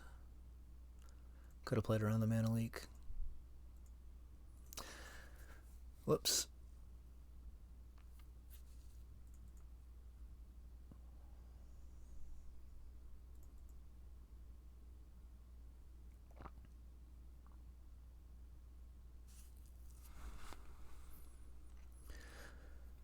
It's been a long day. My brain's not working correctly. I needed to tinker first.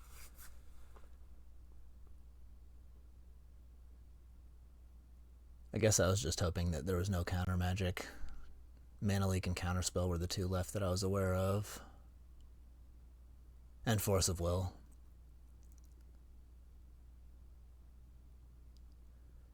So Jace is going to flashback Plow, I lose my Shieldred, and then I've got 2 3/3s. It's not too bad. Although he's about to draw like a million cards, and that's not good. Oh no, I don't even have 2 3/3s because I don't have something to sack. So I'm just in bad shape because I misplayed there. I should have a friggin' Battle Ball in play. Oh, it's over.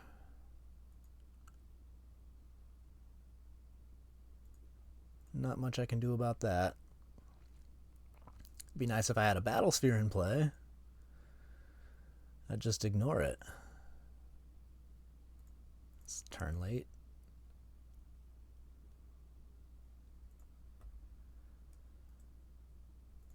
Yup.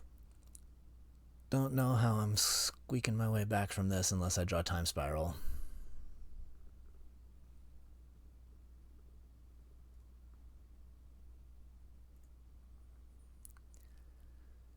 Can't cast Portal.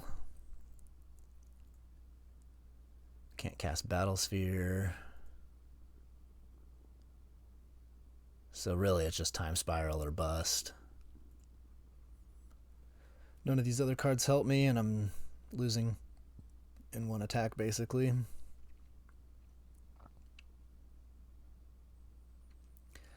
Plus I feel like he's probably drawn the Force of Will by now, so I might just be dead anyway. Yeah, I'll just give it up.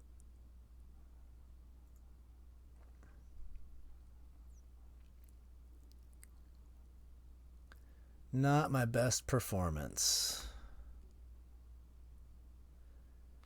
I guess Bone Crusher kills through the One Ring, if that were to matter.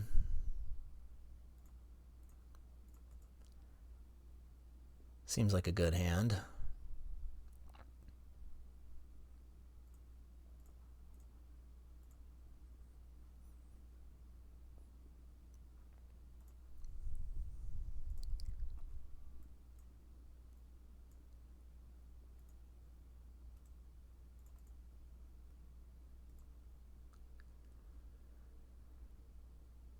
Can I Seed Shark next turn if I go this on 0, Candelabra, tap for 2, untap, play Seed Shark? Seems okay. Probably best to get my threats down while I can.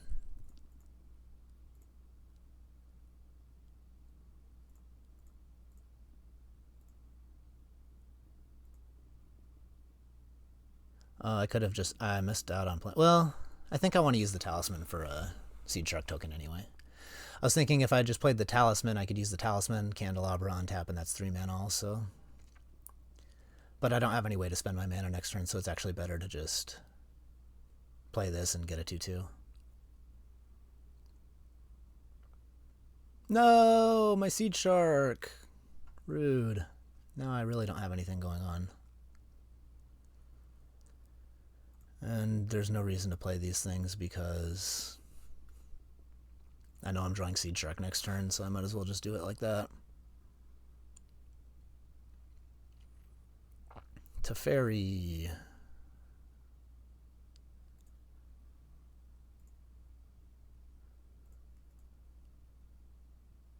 So play the Seed Shark. Oops.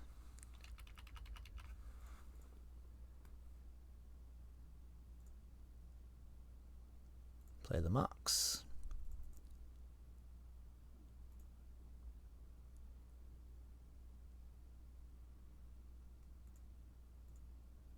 Untap my candle thing. Play this. And it's just going to get bounced with Teferi anyway, so it doesn't really matter, but...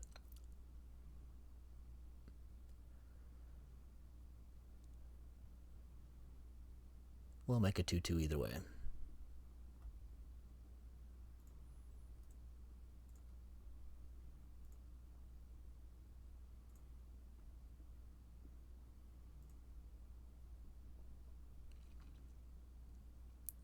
Friggin' Lingering Souls. I guess I could destroy both of those to make sure Teferi goes away.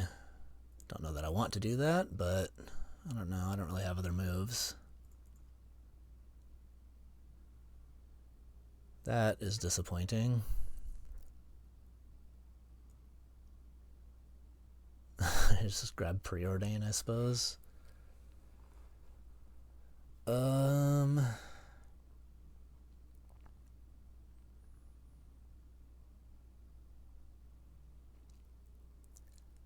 Kind of think it's worth it to lose my Mox to just get rid of the Teferi. Otherwise he gets to draw another card off of it.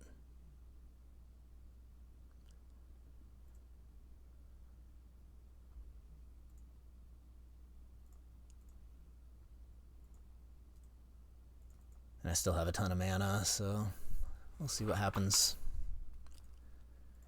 Probably going to go land Lorien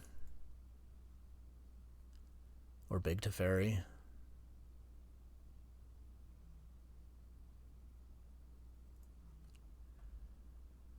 Time to draw some action.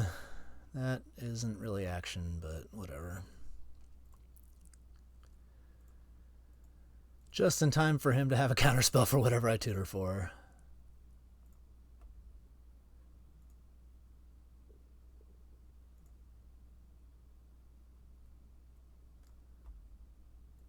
Do I just go for Time Spiral? Probably. Dream Big. I could go for Bowmasters.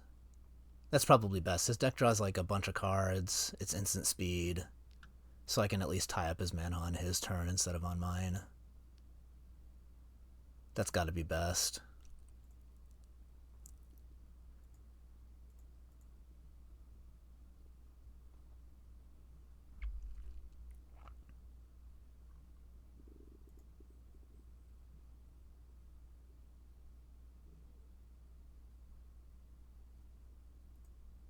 I can actually just cast the Bowmasters here off the Preordain.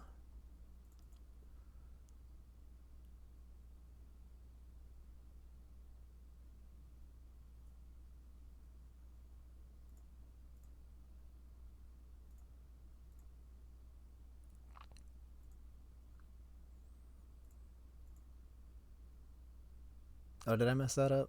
I'm not sure. Kind of like both of those.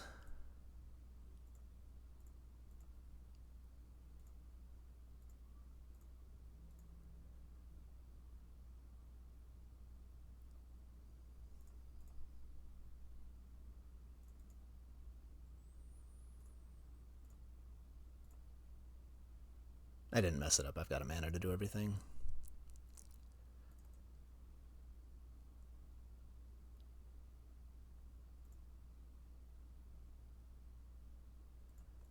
Army of 1/1s.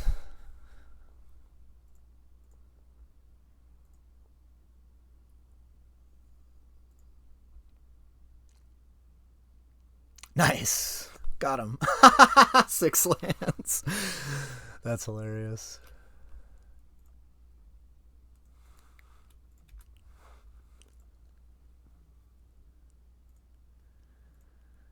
All right, going to game 3. Don't really think that there's any sideboard options. I guess there's the Bone Crusher, but it's not very good against them.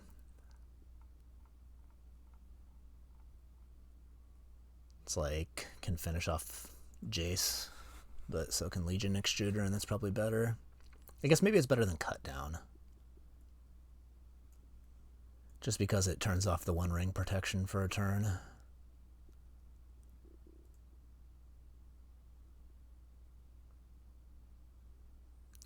Plus, just cheap threats are good against this kind of deck.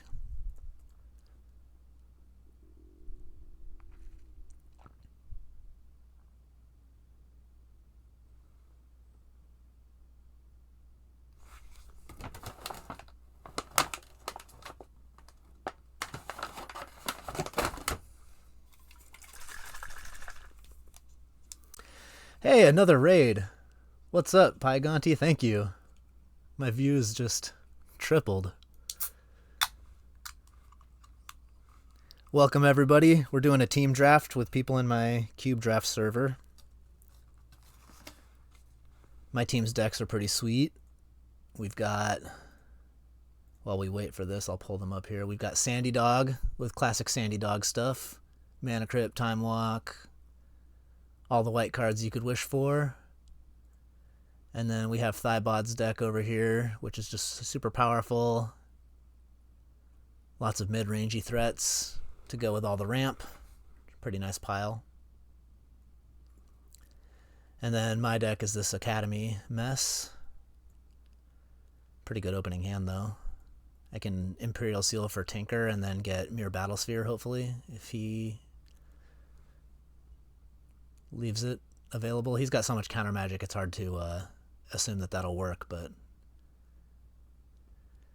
I can hope.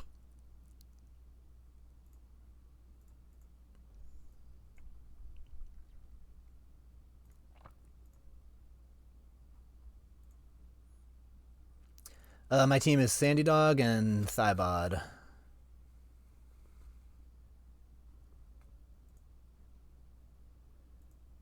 So, if I Imperial Seal here, there's like 0 chance that I actually get to tinker. Because my opponent's deck is just nothing but counter spells. And I feel like that might be setting myself up for disaster. Although, what if I Imperial Seal for the Orcish Bowmasters again? That seems good. I'm going to do that instead of being greedy.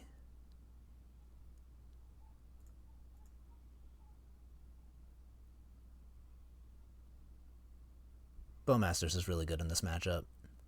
My opponent does nothing but draw cards, so where is it? Oh, there it is. His deck is like Teferis, Bankbusters, Preordains, Ponders.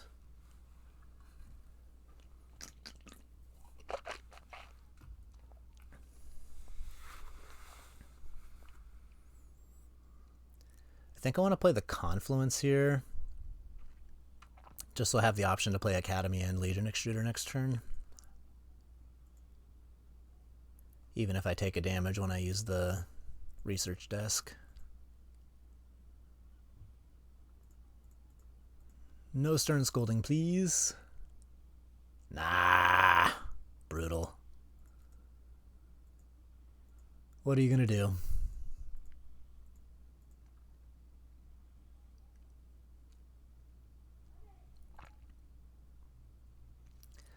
Well, I don't think I'm going to use the research desk because I kind of want to just spend my mana on the necromancy and get the Bowmasters back into play.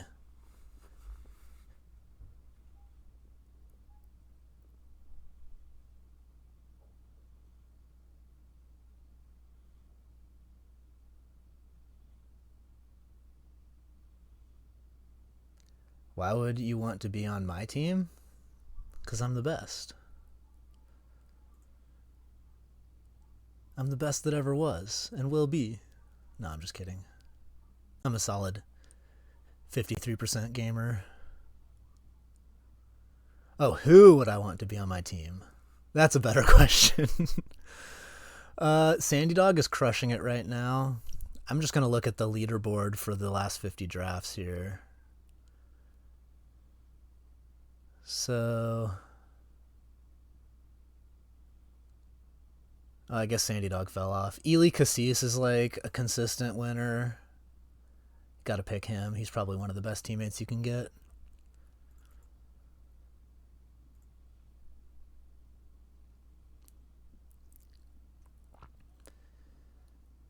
Well, I don't think it's resolving, but I also don't really have other options, and if I can grind through the counter magic and maybe Golos can do something. No, that's not too bad. I guess it's resolving unless there's a Force of Will.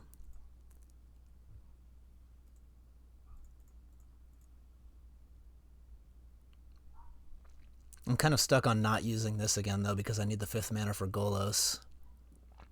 Oh, we're just getting plowed. Yeah, my opponent just has like infinite card draw and good interaction, so it's just really hard to establish a foothold in the game. Maybe I can do some creepy beats.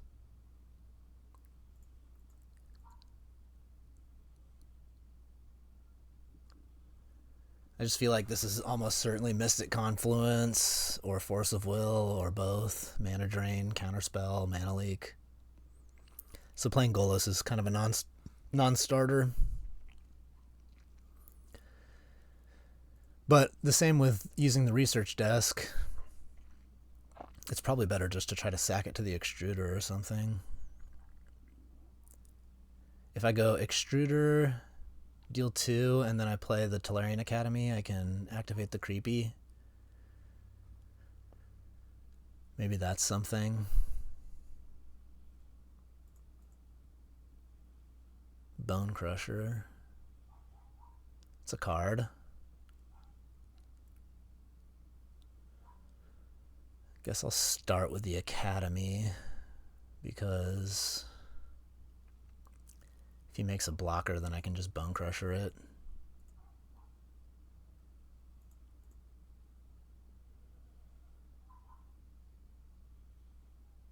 Maybe I just jam the Golos into whatever counterspell. I don't really care about Golos. I already have the Tolian Academy. But I'll be really sad if I get mana drained.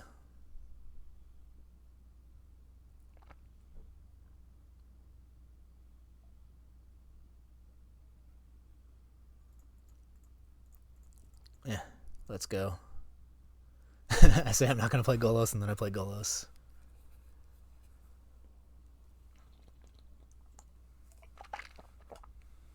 Counterbounce draw. Yep. But I feel like Golos is one of my worst cards. So just getting the counterspell out of hand is probably good. Main phase draw off Bankbuster. That usually means that their hand is not very good. Although getting land off Lorien must be a counterspell or something left.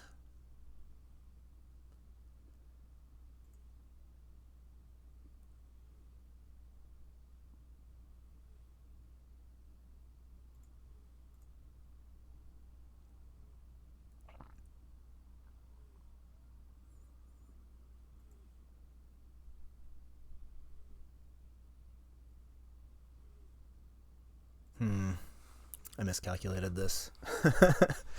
I thought I could play Legion Extruder and attack with Creeping Tar Pit.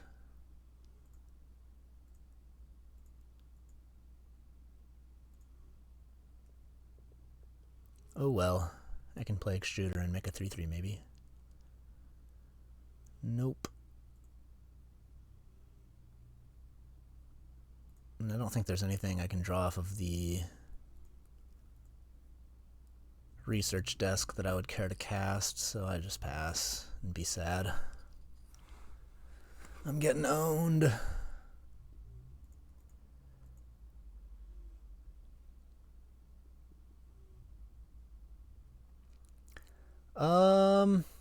How much winning on my server is a function of knowing the players? A decent amount.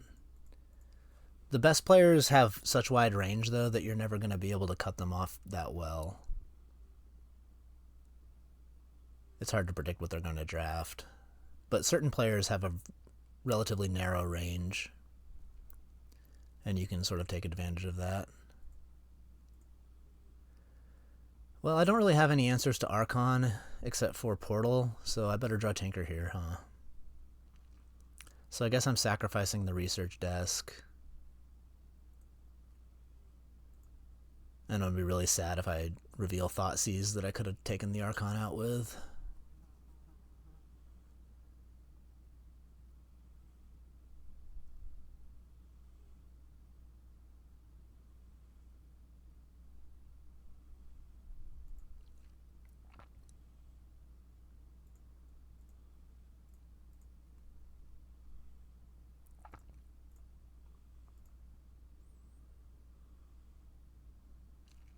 That isn't going to do it for me. And I don't really want to cast Shieldred into Archon. Are there winning Shieldred lines here if I go 4 mana and then I don't have any mana to play any wheels? So that's not really a thing. So I guess I just grab Engineered Explosives for the extra mana. And lose. Oh no, I have the rebuy of the research desk. So we hope that this is good. And I guess I'm going to want to play this for 0. And then use Academy to maximize my mana, because it's kind of win or bust here. And then there's nothing I can do. It's over. I'll cast Frantic Search for fun. I found it! Yay!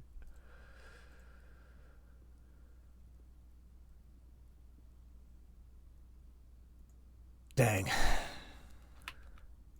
thought my deck was broken in Namo too.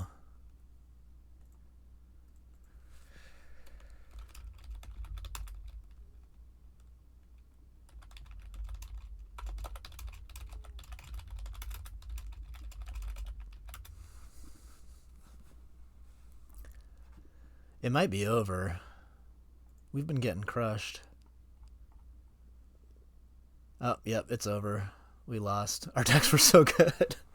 This happens every time my team has broken decks. I just get rolled by random crap. But what that means, I get to play out this league with my mono black combo deck.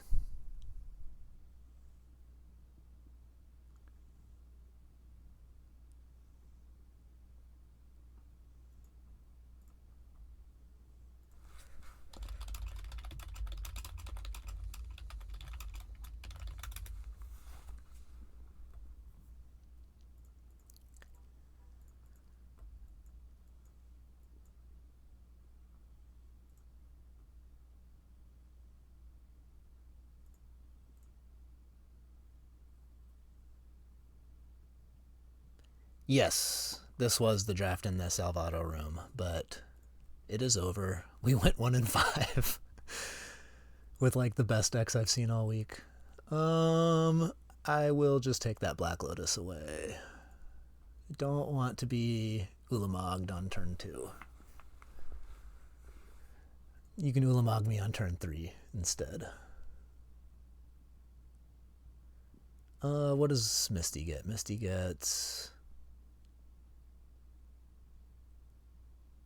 Wait, does Misty really not have any? It has one island as the thing, so I should probably play it and use it. That's bad deck building. I don't have any blue dual lands.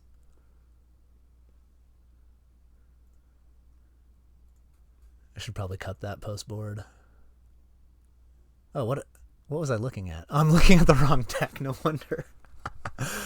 All right. The stream's been going on for a little while.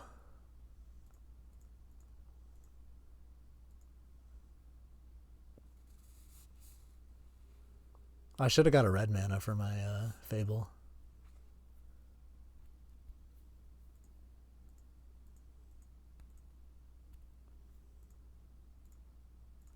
High level gaming over here.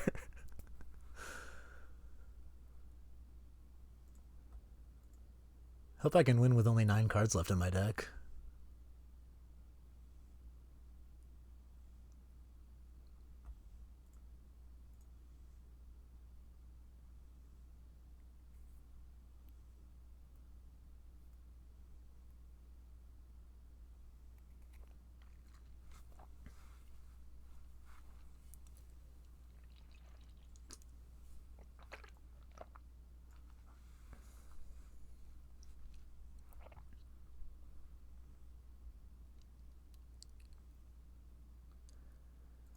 All right.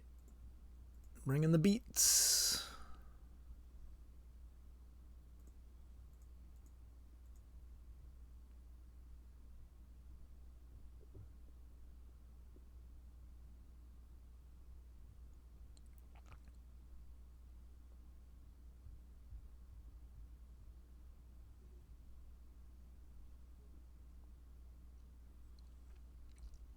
Hope I can win with 8 cards left in my deck.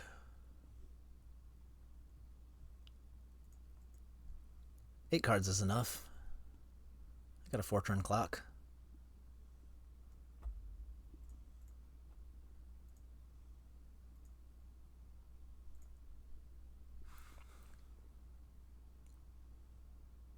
I can't make Merit Lodge anymore. Did he get the Corpse Dance too? No.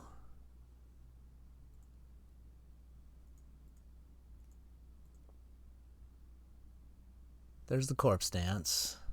So if I find red mana, I can do some Fable Corpse Dancing, or just 2 more mana, and then I can use the Bitter Triumph.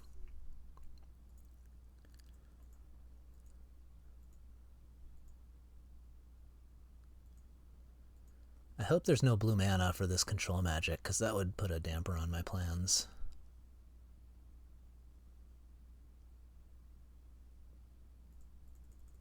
Don't really want to have to use the Bitter Triumph to prevent snakes. Actually, I probably just allow it. If he control magics me.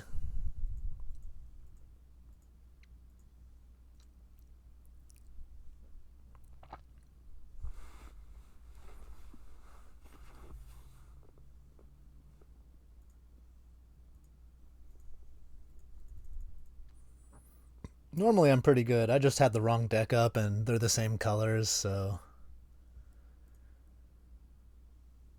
I got a little confused. Control magic's gone, alright. Mox?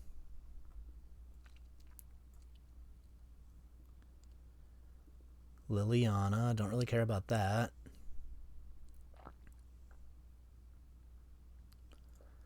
Okay, sacrifice my snake. That seems lackluster. Ooh, Demonic Tutor. That gets red mana, I think. I hope. I wonder.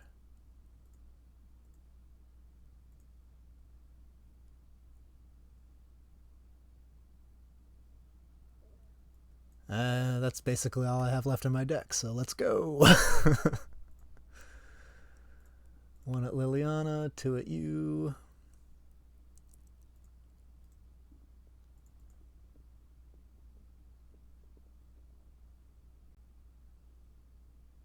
I got a plan. I've had better plans, but one plan is better than no plan. That's infinite mana. But no cards. Okay.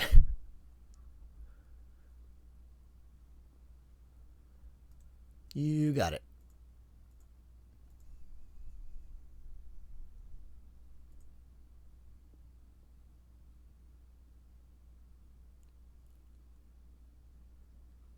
Oh wait, I just pop off here, right?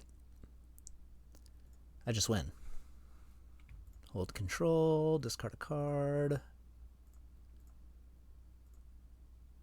Leave black mana so I can corpse dance. Woohoo! Who needs to play well when you just draw everything you need?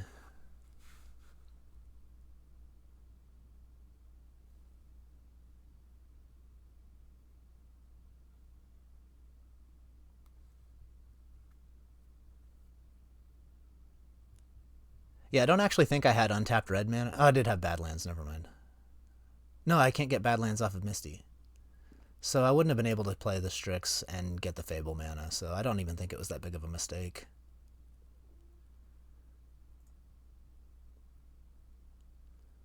I will, however, get the right screenshot for reference. Seems good.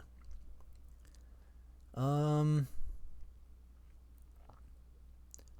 feel like I really want to make any changes. Time Twister versus the combo deck is probably not worth it.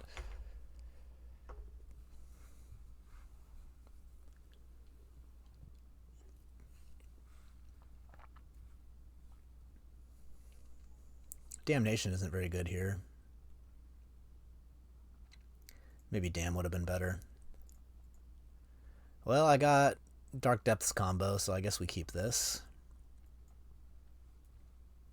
Hopefully making a Merit Lodge is good. Turn 1 Salvagers. That would have been sick. At the Magic Con in Vegas, I drafted Aqua's Cube and did turn 1 Black Lotus Auriok Salvagers and then turn 2 dump my hand. It was pretty sweet. Alright, so I think it's Marsh Flats get Zayatora, so I have all my colors.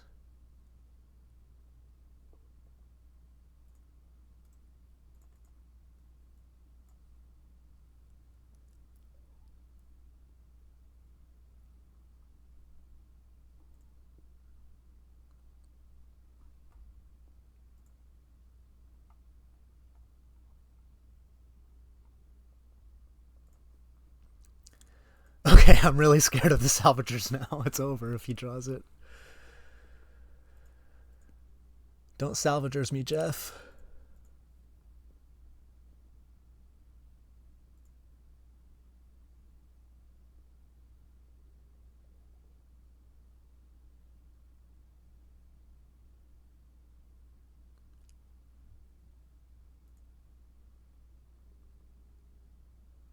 So still fetch land is the play. Fetch land, go.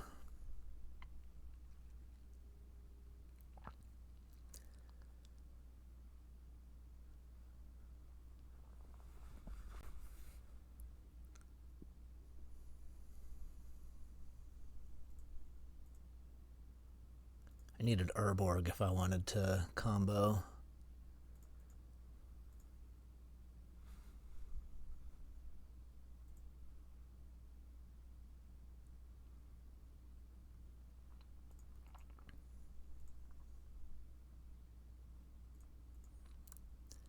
Go find a watery grave, probably.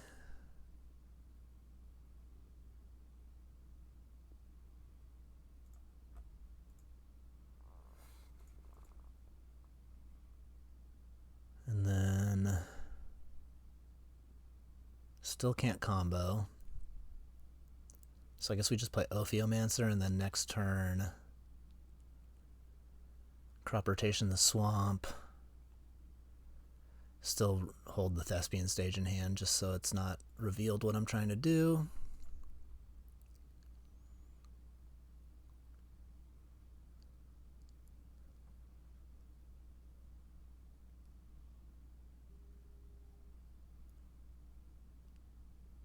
And hold my breath and hope for no salvagers in the next 2 turns.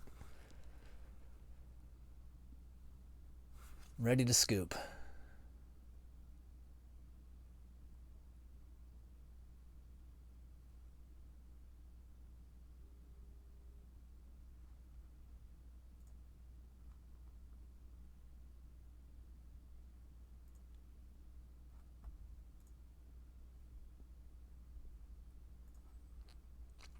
Scarab God does not stop what I'm trying to do. Okay.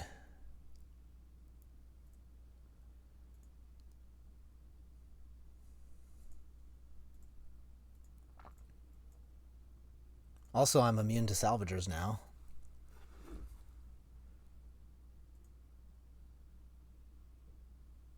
Not enough mana to combo.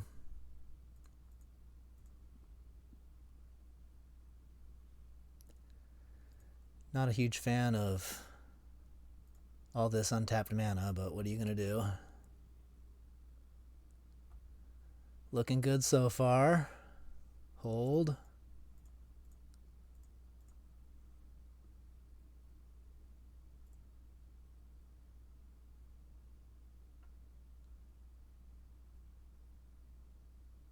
Yeah! Alright.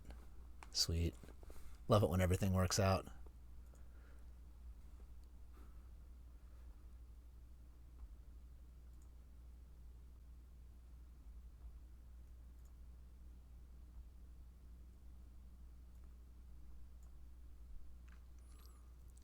I got to win both ways.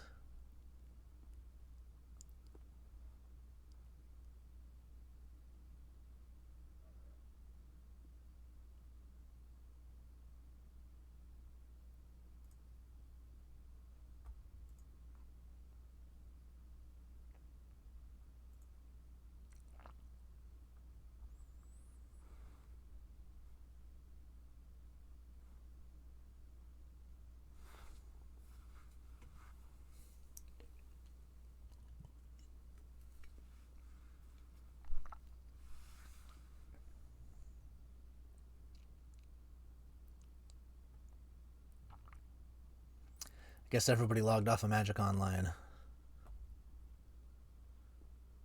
It's getting too late. Subway eat flesh. I'm pretty sure that's the slogan.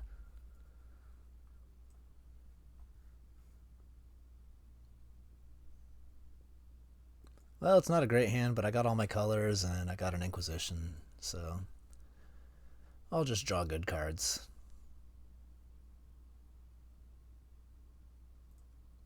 I'm halfway to comboing. Well, I'll take the Oko, even though they can't cast it just yet.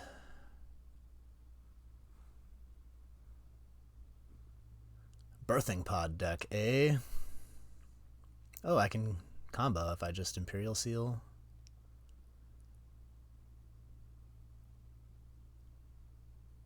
For one of the lands and then crop rotation the other. Seems okay. Probably get the Zayataurus first.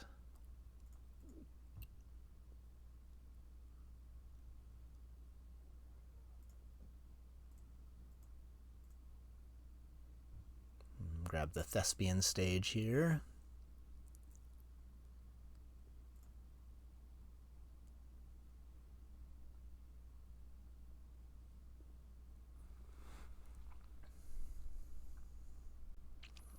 Spellbinder does not stop me. It might slow me down if he takes the crop rotation.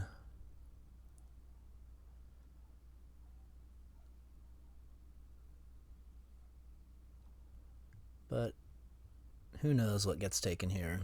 Okay, crop rotation's gone.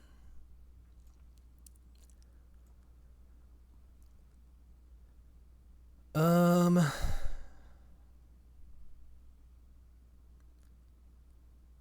think I'm just going to pass with Abrupt Decay up and go slow. I know most of their hand.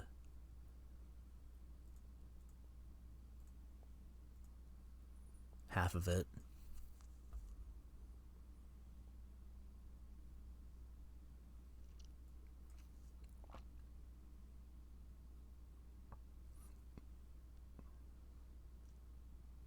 Then again, if I just play the Thespian stage, what kind of 4-drop is going to stop me? If I just go stage, crop rotation, pass, make Merit Lodge, and then clear the path with my removals. Seems like that could be winning. I guess there's not really reason to play the stage yet. I could play the forest and then sacrifice it to the crop.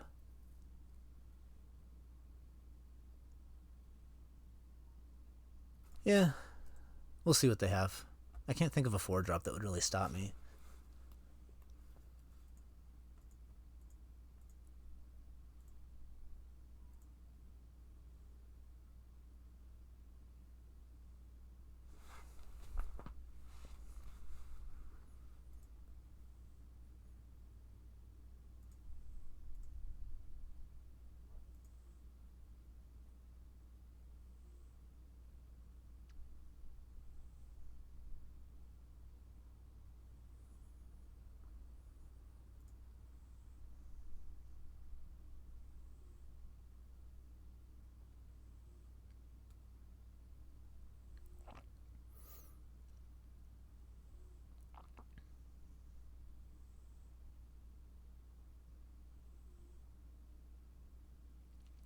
Three-drop. Okay.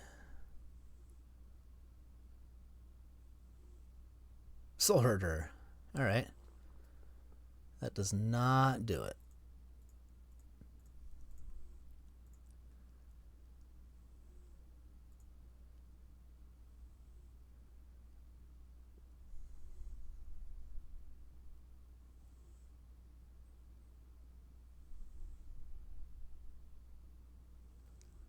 I guess it does buy one turn. I actually should have just killed this Spellbinder. I was thinking I was going to have 4 mana, but I have to lose my mana. And I definitely don't want to pass when they have Birthing Pod.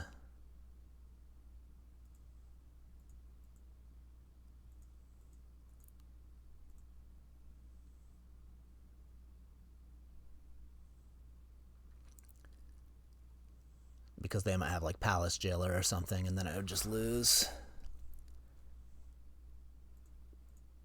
So I have to clear out the flyer first.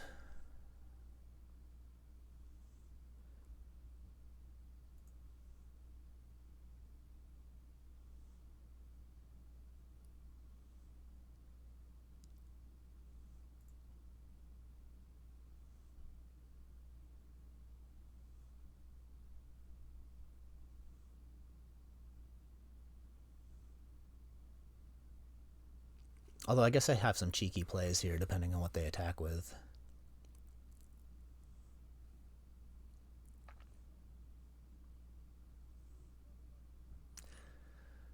Well, Walking Ballista, they probably just had all X1s in hand. Okay, no attacks, so I have to just Abrupt Decay this in response.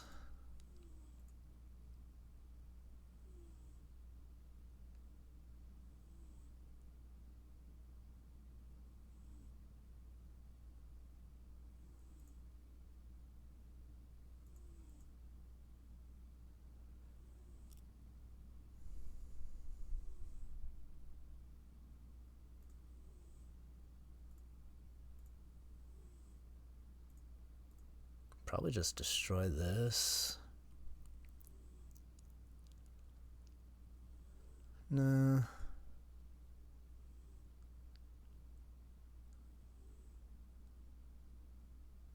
Well, I guess why not?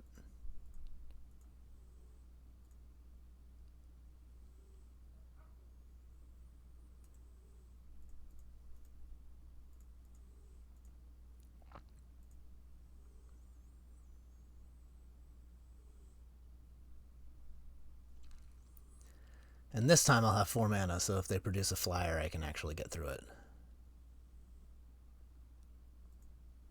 I know one of their cards is this, one is something they just drew, and then the other one is whatever they've been holding, so it's unlikely that they can answer the Merit Lodge. Eternal Witness, that does not do it.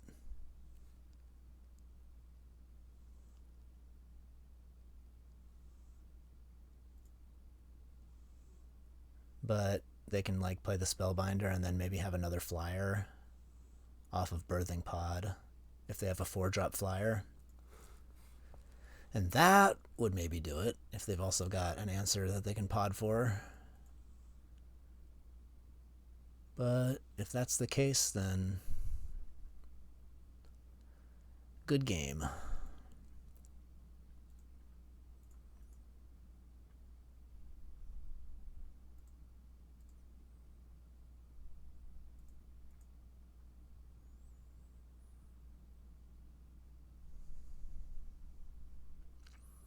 This bodes well.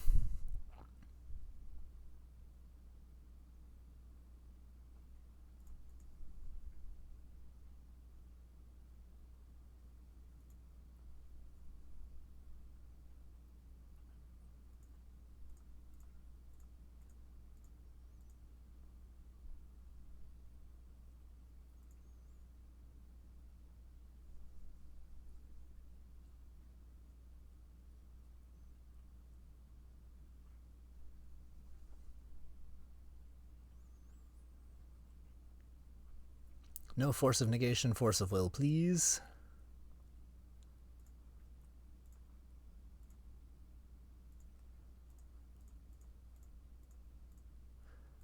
Oh wait, I can't pay 3 life. That was almost disastrous. Oh no, okay. It pays its part. Okay. Never mind, I can pay 3 life. I thought I was about to end it for myself here.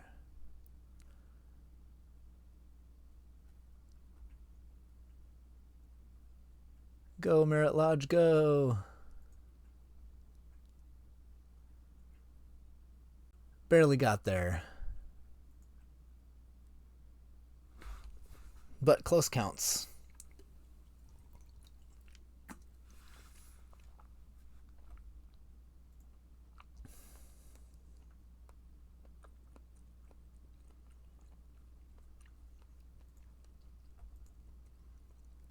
This is fine.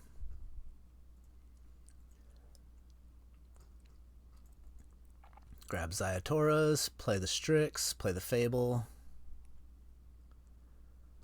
I guess it's better to start with this, because that grabs fewer lands.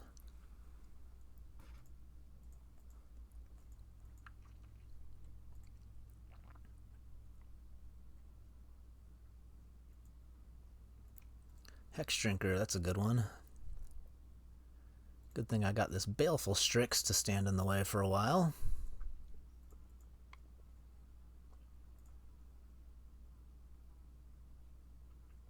Um, don't think it's worth playing Inquisition. I could Inquisition and Preordain, but I think just getting the Strix out is probably better.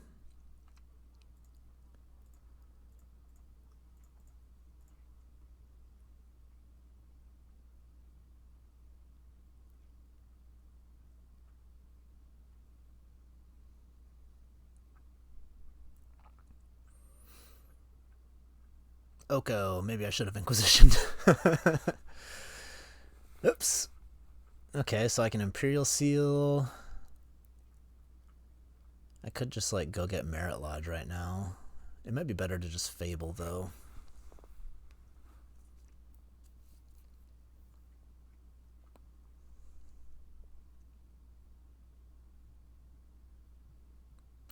I could Imperial Seal, Preordain, play a land, crop rotation, and a turn.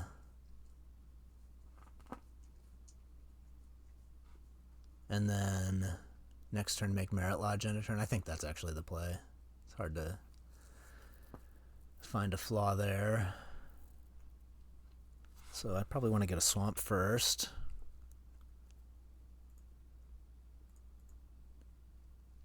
Or a Badlands, I guess, or a Bayou.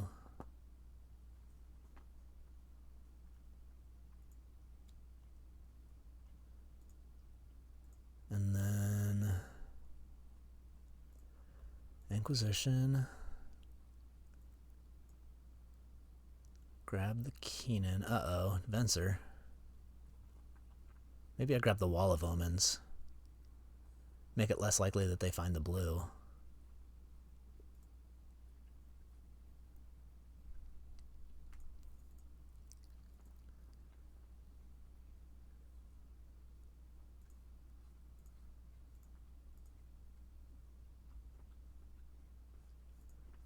I like both of those cards.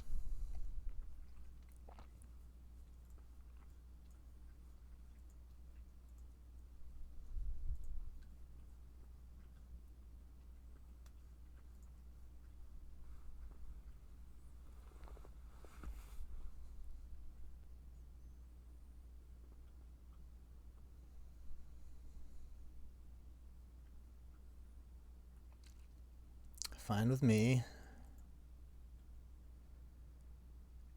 Just go all in on this Merit Lodge and hope it's good. No island, no island.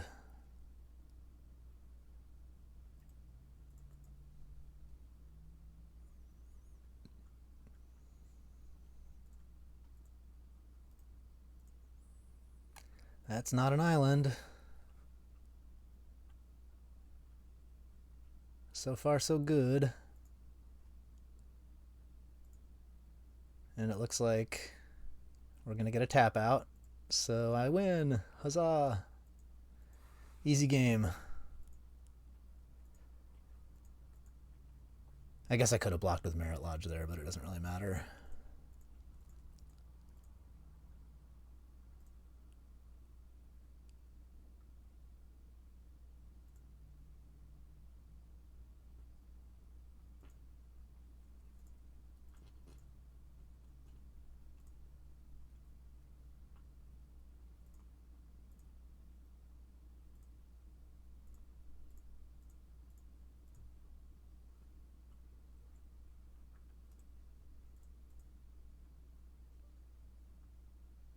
Nice. See if I can get 2 trophies in a row.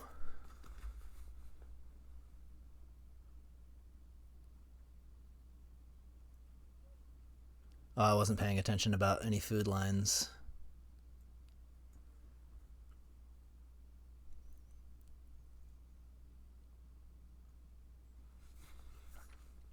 I don't think my opponent was either.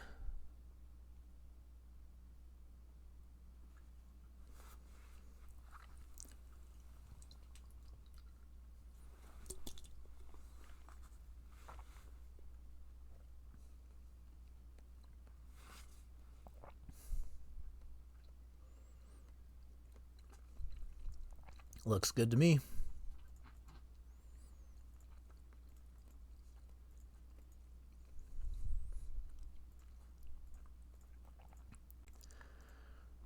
I even get to spend my mana every turn.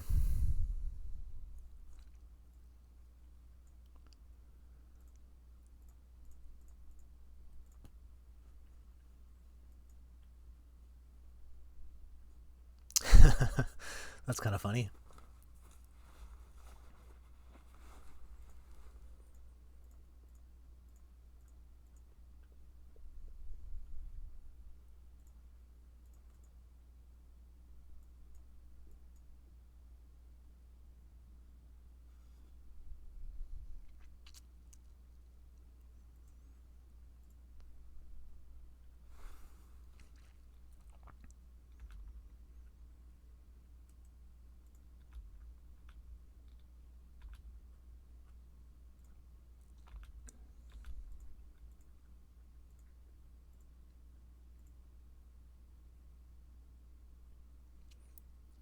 This is going to be the fastest league I've ever played. If I just keep drawing like this. I guess the deck is super consistent. I have 3 tutors and a bunch of AB combos. And Preordained basically counts as a tutor.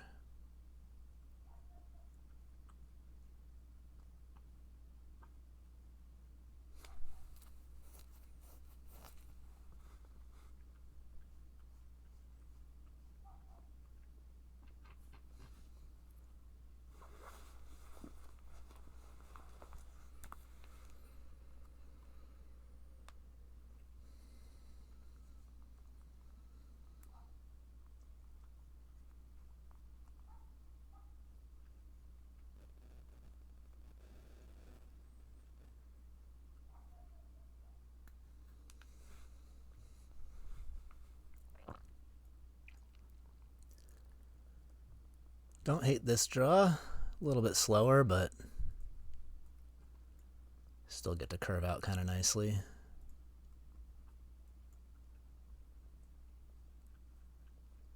I got the combo already.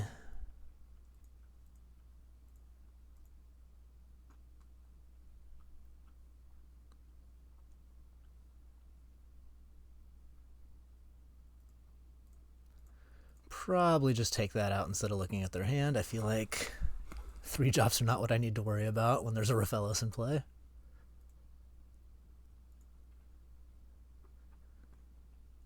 Okay, fast spawn's fine. Do I just crop route here for the Thespian stage? No, because I need a demonic tutor anyway.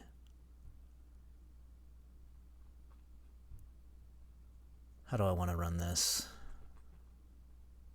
I'm going to demonic tutor next turn. Grab the Thespian stage.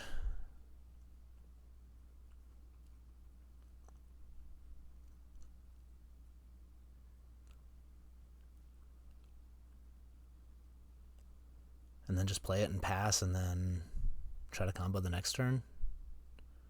Guess that's fine.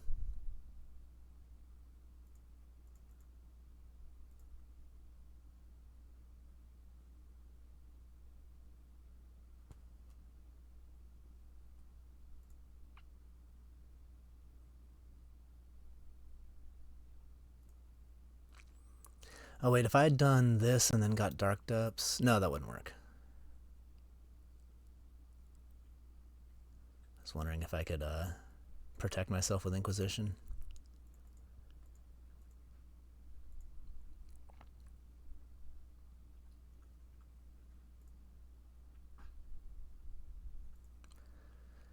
But we're just going to go in blind and hope for the best.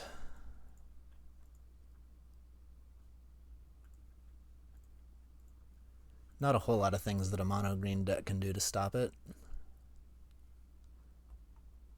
Did they have other colors last game? I don't even remember.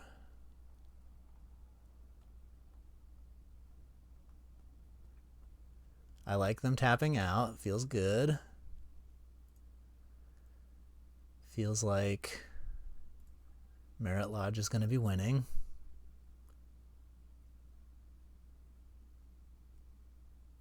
I'm just going to play around Spell Pierce here.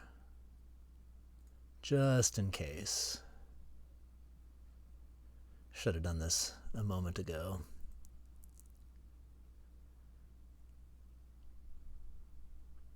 Alright. I think that was like 10 minutes of gameplay. I'll do one more. I don't know if I'm going to be able to finish all the matches. I've been streaming for like almost 8 hours now.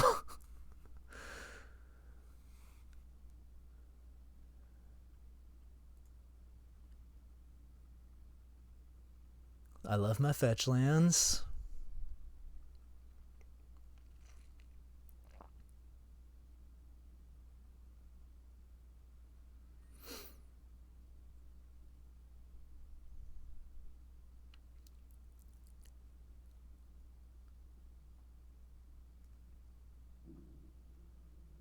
Plus, there's not really anything else in this pack that I would consider very good, so fetch land just way above everything else.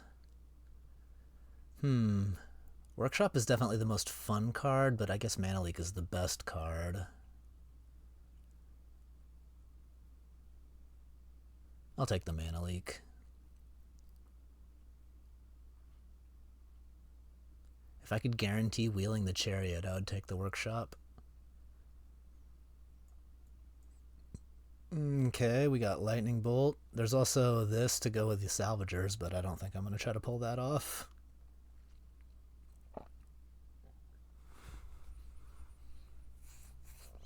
It's been a nice distraction from the things going on in the world, I'll tell you what.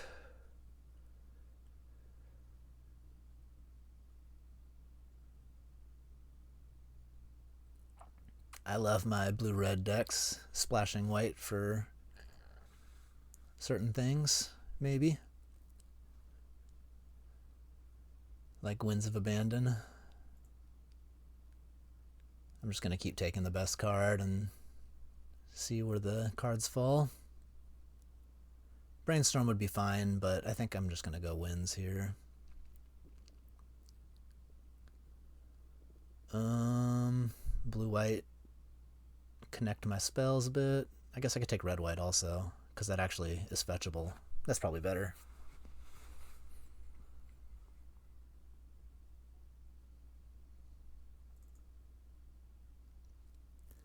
Who's in my pod?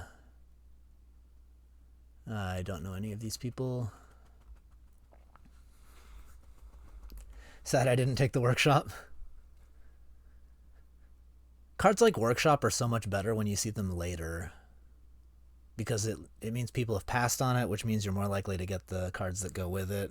And if you take it too early, you just might end up fighting unnecessarily for a mediocre strategy.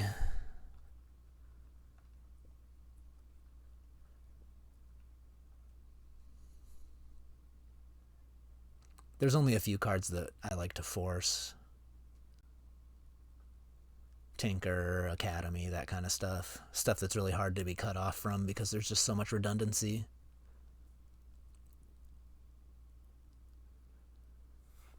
Alright, so Fiery Covenant and Parallax Wave are the two best. I don't want to start stretching myself into 4 colors, so I'm just going to take the Wave. It's arguably better than the Covenant anyway.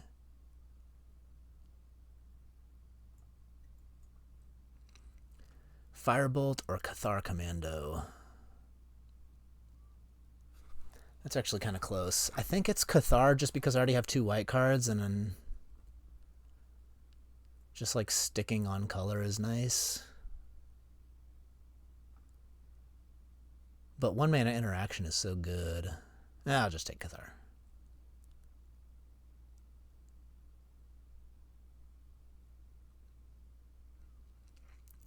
Basalt Monolith probably has the highest ceiling, but I'd probably just take the land.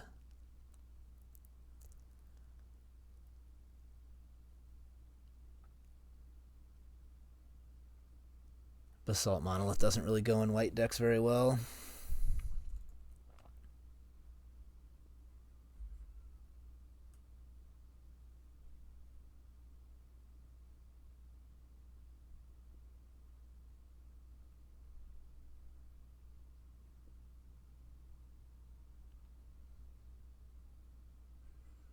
Moat. I just see that comment. I don't know that Moat is very playable. You would have to already have a deck full of flyers to want to take it, because I wouldn't want to speculate on it. I like Restoration Angel. If I end up like blue-white, it's nice to have a bunch of flash creatures to pair with the counter magic. Gives you decisions. And it's just otherwise a pretty strong card. It's been out of the cube for so long that people still they'll attack into it now.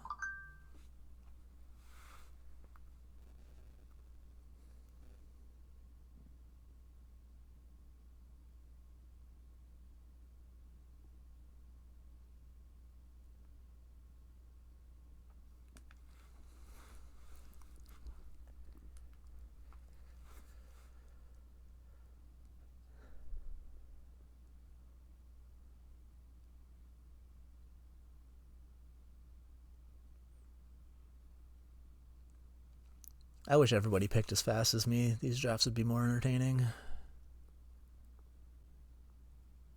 Oh, it's the person passing to me too. I will take Wedding Announcement. I don't think the LED will table, and even if it did, don't really have anything to go with the infinite mana, so I'll just take the good card. Oh! Daggers. Well, I'll let somebody else have fun if they decide to go that way.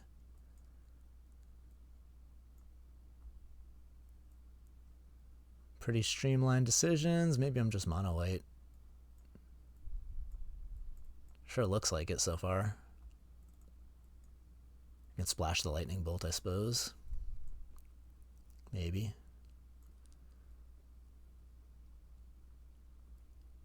When you get last pick Isamaru. Ragavan or Solitude? I guess Solitude. I don't know that I'm going to play red. I guess there's also Fractured. But Solitude, Restoration Angel's a nice combo, and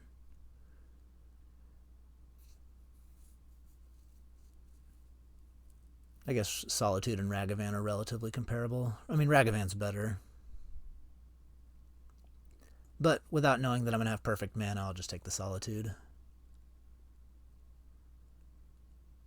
Don't think I want to take Monastery Mentor, so I'll just take Animate Dead, and maybe it'll connect.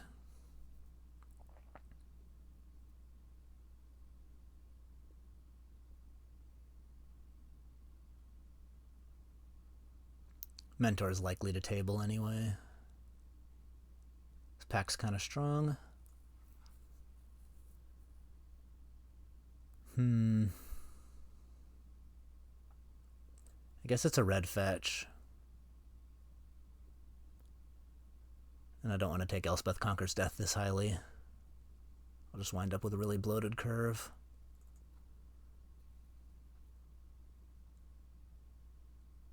Again, I'm not super excited about taking Flicker Wisp, so maybe I'll just take Taiga, and then I have a bunch of Nile lands. And I can see where that goes. Although Flicker Wisp is already kind of good in my deck. I can blink Wedding, I can blink Solitude. Maybe it'd be fine to take that.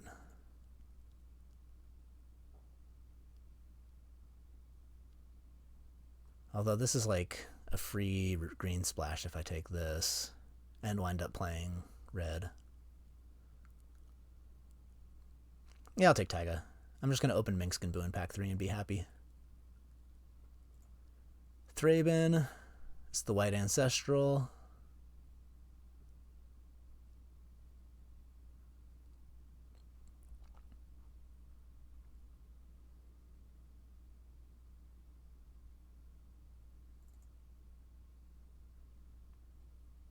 Luris.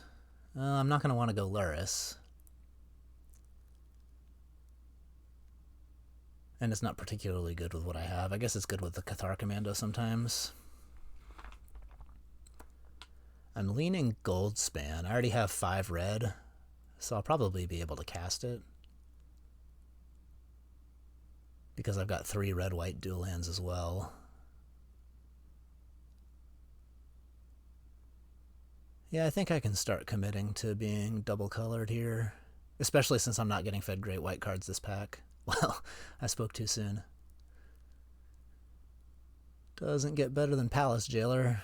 Hopefully I table that Flicker Wisp. Find a Containment Priest, and then I got all the combos.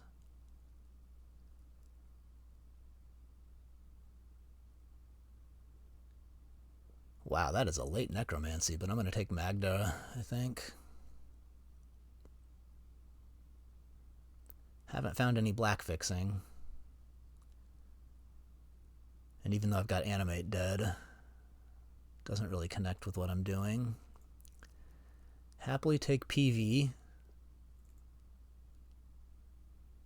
I think I can toss these away.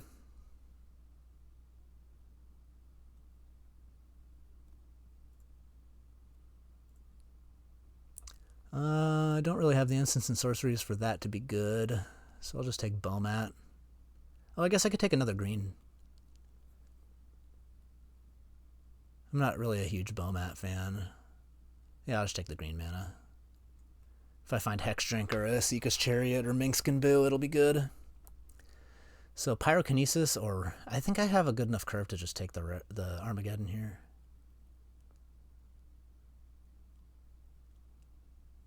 I feel like my removal is like not great, but it's also not too bad. And Pyrokinesis I usually just play as a sideboard card anyway. If I find like Figure of Destiny and Student of Warfare or something, then all of a sudden this Armageddon could be really good.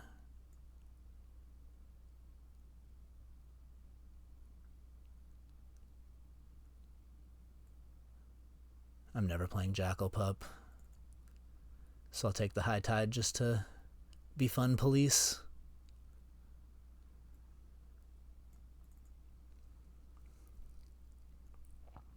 Robber of the Rich. I love this card. That goes straight into my deck. Guess I'm going Library. Could take Pest Infestation. That's a pretty good splash. But good lands are just so easy to include.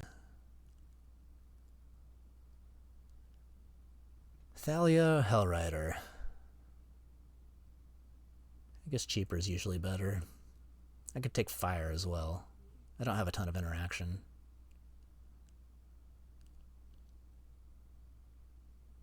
But I also don't have a lot of non-creatures. Elspeth might not make the cut. Thalia just shuts down certain decks.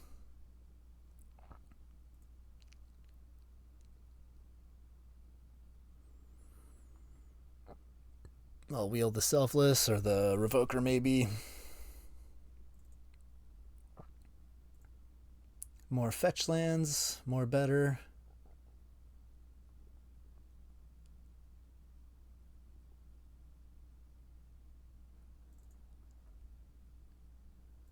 Don't know that I'm going to be playing any of these green lands.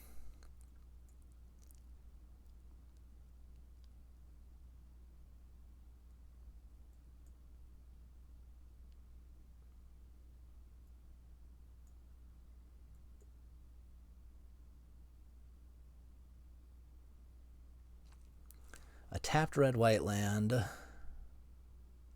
but it's also blue fixing, and I have 3 fetches, so that would be like 1, 2, 5 blue sources and a Magda. I could just play the Mana Leak. Don't know how good that would be. And I don't really want too many tapped lands, so I'm thinking maybe just take the Shield Breaker. It would be nice to get another red-white duel.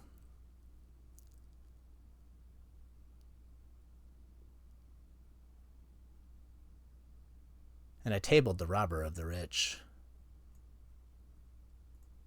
So maybe I will take this. It doesn't seem like people like the red cards. Oh, I got the Plateau anyway. Saga's the best card, but I don't have anything to fetch with it. So I'll just take Plateau and be happy. Flame Slash or Giver?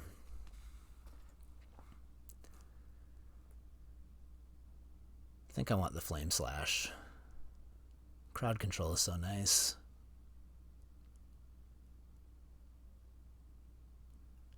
You really wanted to play a workshop deck. Ooh, figure. I love it. My deck's broken.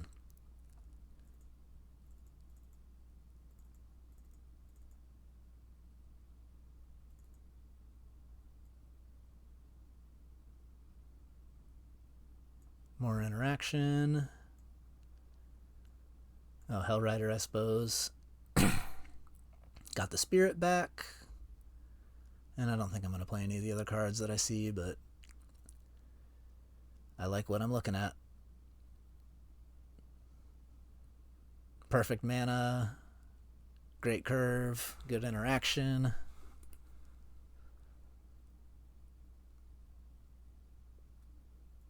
That's a 6-drop. This is also more of a sideboard card, so we'll see.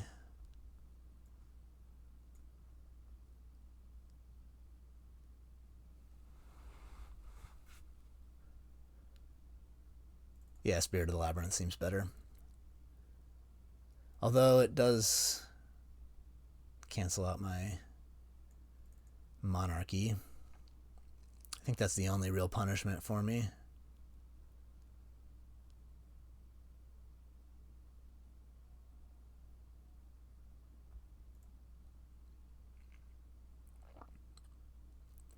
I guess it just depends on how good my mana is. 1, 2, 3, 4, 5. So if I play 7 plains, that's 13. And then if I play 3 mountains, it'd be 1, 2, 3, 4, 5, 8. Well, I probably want at least 12 white because I got so many double whites.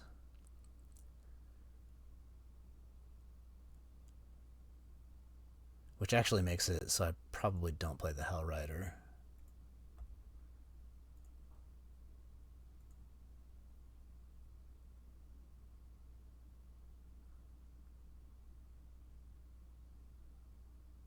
And if I have 1, 2, 3. If I have 12 white, I can play the Relic Order.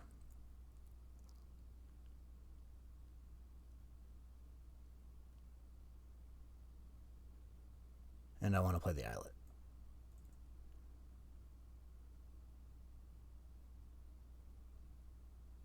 And I can board in Paragon if they're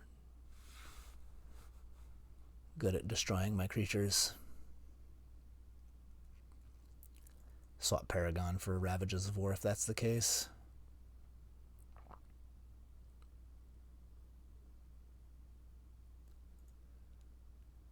Alright, I'll play at least one match with this.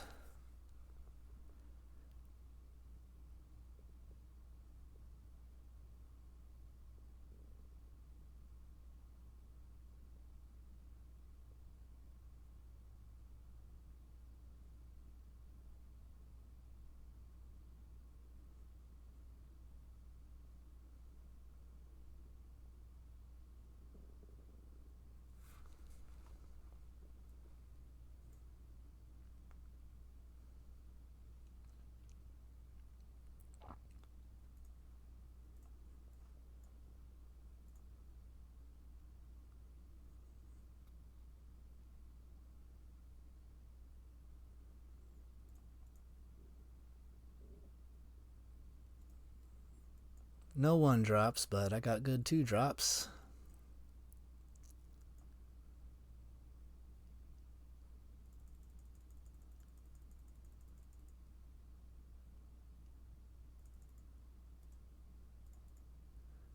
Not a super exciting deck, but it's a strong one. I feel like it was probably about the best this seat had to offer. Don't really have any regrets about how things went.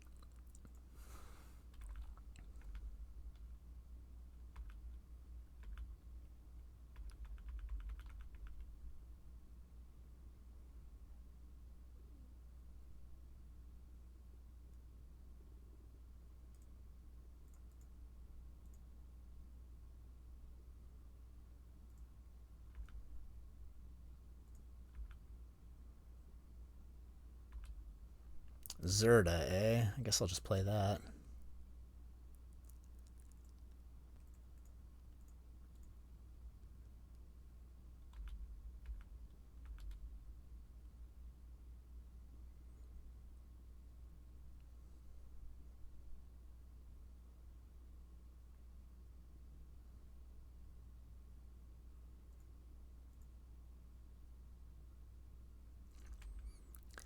Parallax Wave.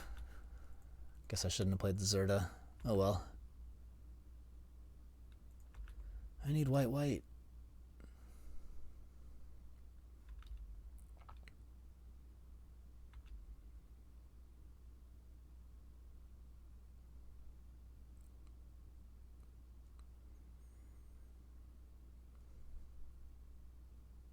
Guess there's not really much difference between porcelain and spirit.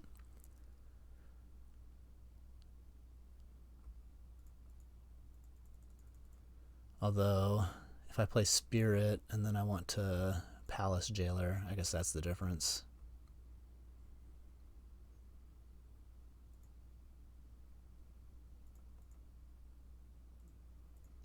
If I find a plains. Got a 1 in 3 chance to draw white mana. Maybe I should have played the Triumph now that I'm thinking about it. I've got 3 fetches, so having a tapped land isn't that big of a deal.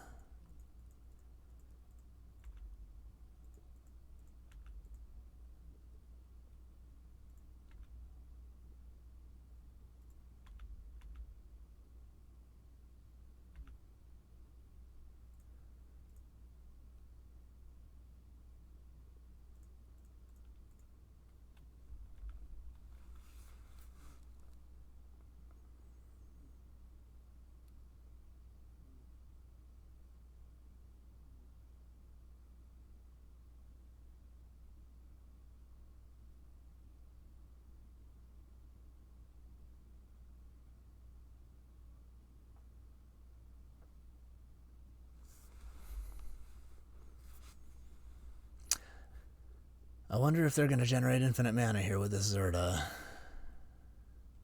I got something to say about that.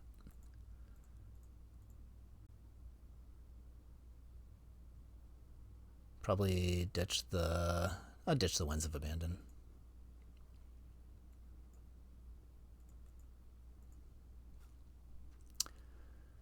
Okay.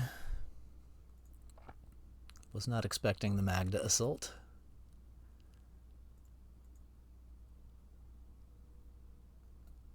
But I guess they have something expensive they wanted to cast. Oh. Yeah. Okay. Touché.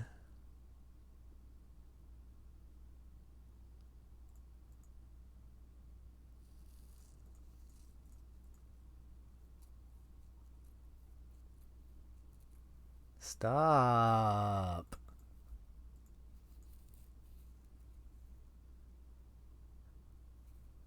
I'm trying to assault you. Why do you have to interact with me?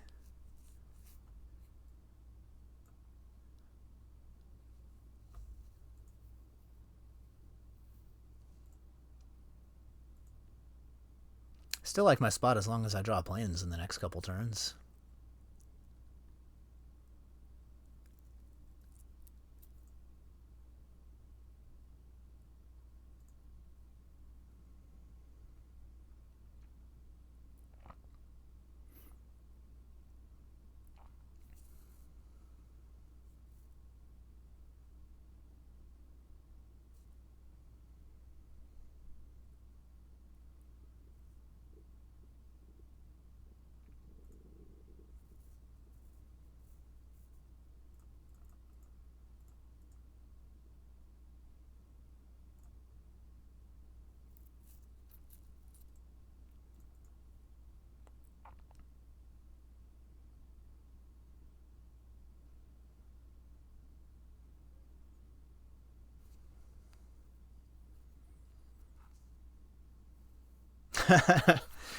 Okay. Cube leagues are totally real. This isn't fake magic at all. I guess I just want 2 creatures in play.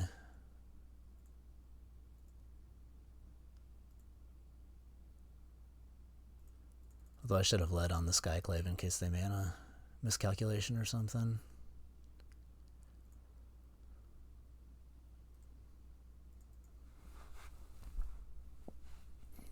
Still in pretty good shape. If they play a creature and I draw land, I can winds them. If they don't play a creature, I can just Solitude the Palace Jailer, and then... That's a lot of mana. No, I'm not in good shape anymore. Because that is a big problem for me.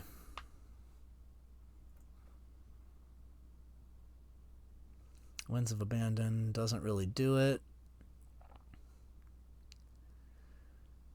They just grab creatures.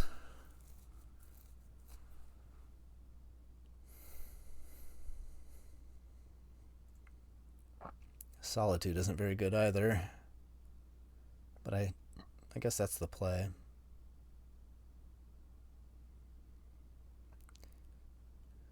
Solitude hit the Palace Jailer so they can't return it with the Fairy.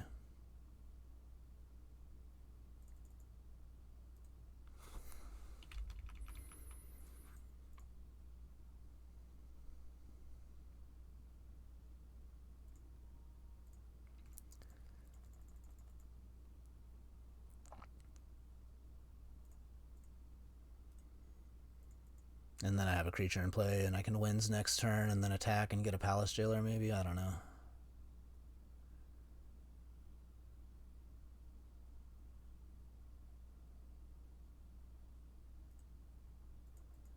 Don't really know what I'll be doing.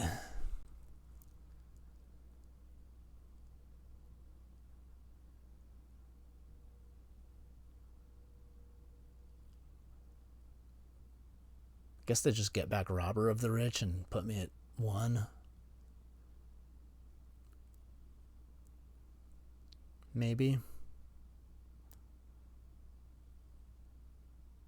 Legionnaire. That's okay.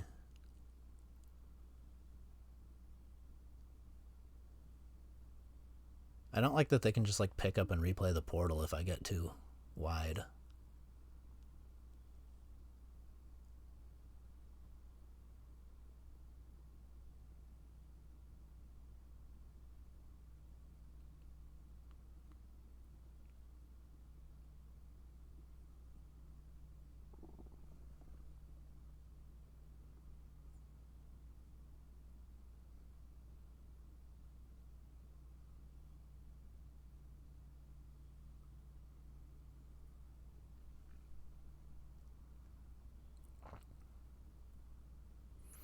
Too much to Fairy is right. Too much to Fairy indeed.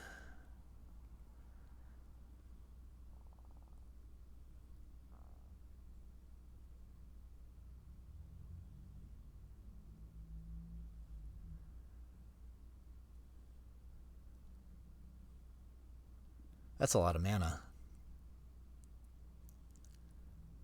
Okay. Not anything to do with it, though. So what am I supposed to do? Winds of Abandon. Can't kill a Planeswalker. I guess I can take the Monarch back and then get my Palace Jailer back, and then... That's not very good.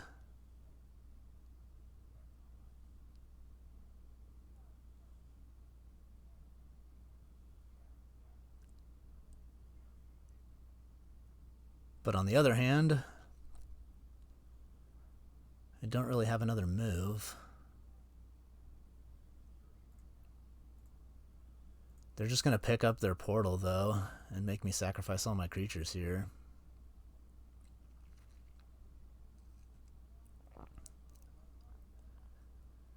But I'll have the Monarch for a turn. 2 turns. Maybe I draw something.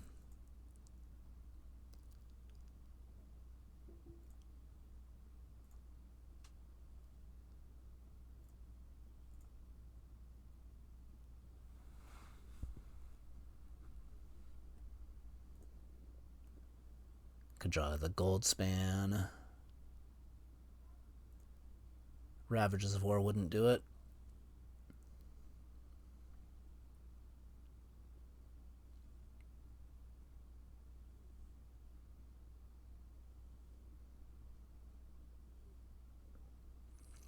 Although the Ravages of War would be good versus them.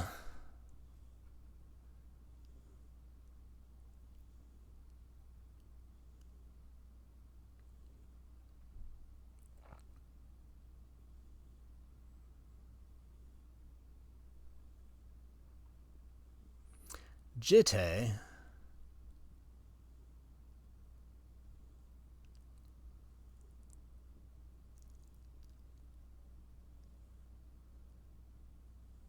What costs 10 mana?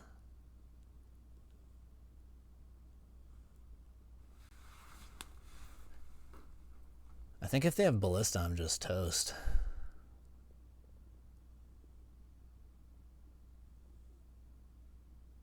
Oh, Ulamog is also good. Alright, I don't want to play anymore. Let's play another game. Throw in the towel. I'm already dead. Okay. Probably want this.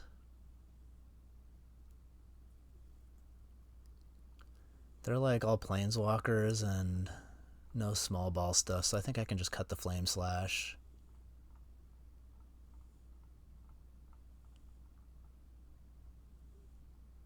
And then maybe I want the Hell Rider as well, because that's not bad at getting rid of planeswalkers. But I don't know what I'm cutting if I play this. All my cards are pretty good. So maybe I'll just leave the Hell Rider out. It's like maybe I could cut the Winds of Abandon and just play the Hell Rider. Just try to be completely proactive, because they don't have very many creatures.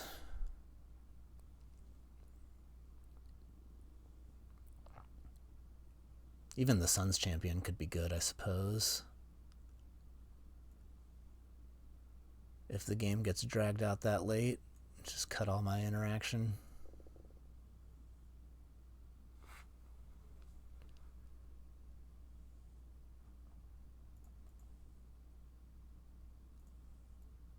Alright. My last hand was good and it didn't work out, but maybe this one will. If I just draw 2 lands and get to Ravages on turn 4, that's probably good enough. Guess I'll go Robber.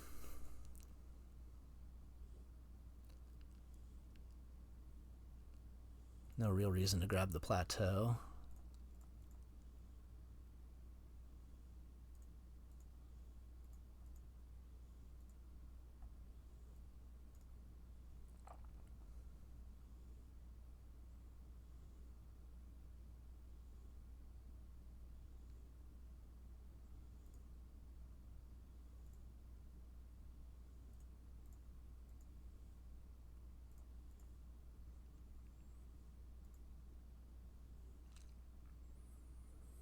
Guess I'd prefer to play the Signet to leveling.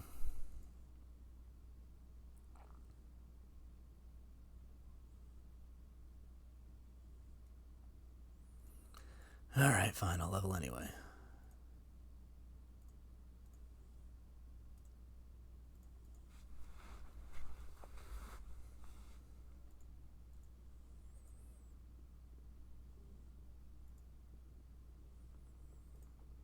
Fine. That's not a land.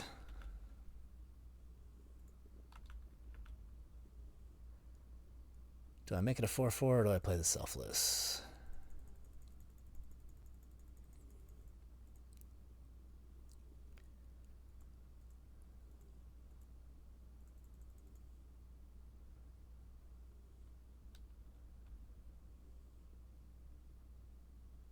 I think I want to play the Selfless because the Robber will trigger next turn in that case, even if they counter it here.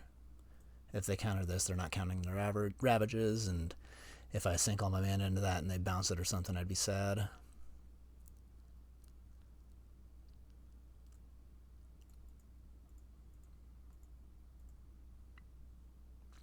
I know I'm drawing Robber here, so I just attack and pump the figure.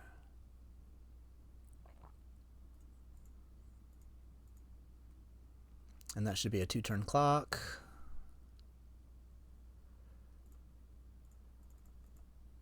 And if they try to do Zerta Monolith shenanigans, I've got Solitude, Pitch Paragon.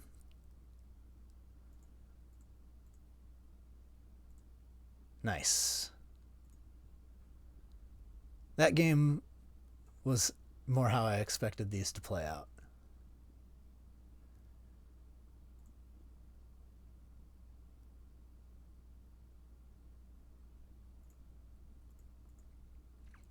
Nice, I got the best card in the world.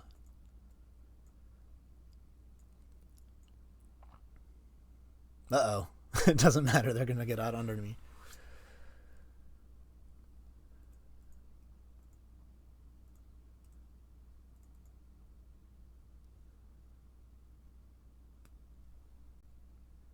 Thanks for tuning in, Captain Wacky. Yikes. So much for Thalia.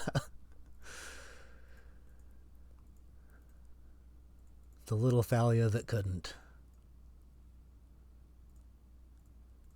Well,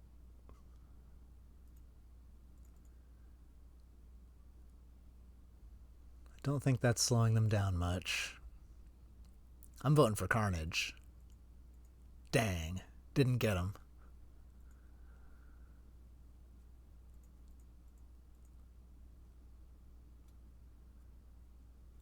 So they got a bazillion mana.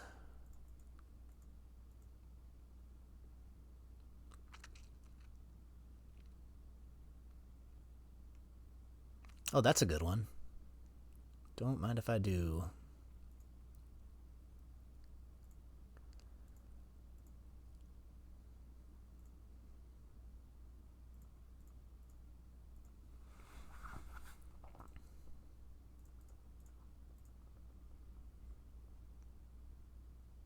Why, yes, I would.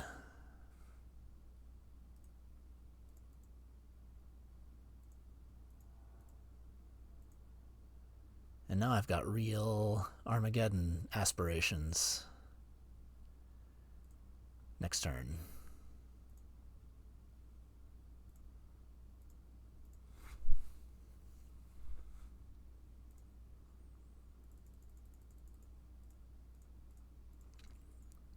I'm getting married.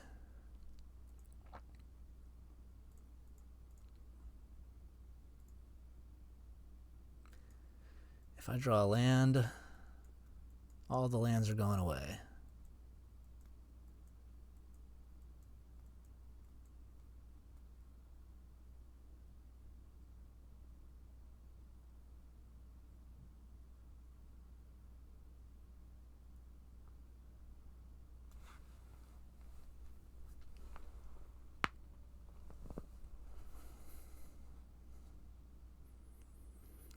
Oust.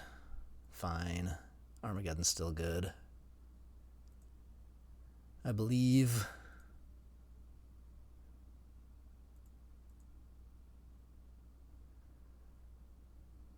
Well, I can pick off the Coercive Portal one more time.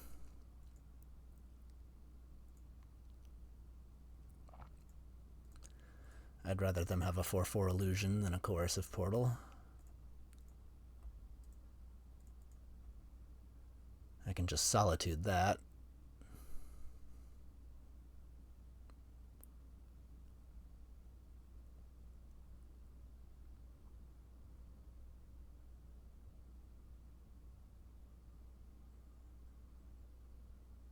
Teferi.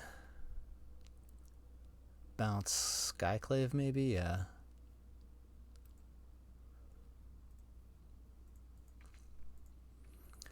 Oh, if I draw a land here, I'll be so happy.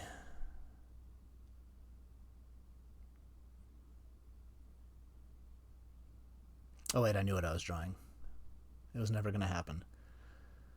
So I can Skyclave, or I guess I'd Relic Warder the Lightning Greaves, and then Solitude, pitch the Elspeth,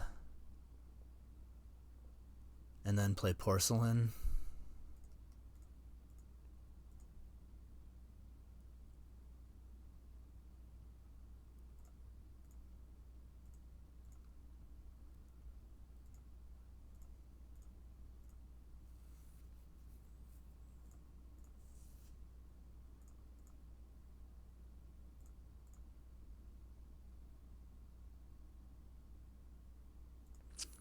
And I think I'm just going to attack for the extra card because that makes it more likely that I'll be able to Armageddon before things get out of hand.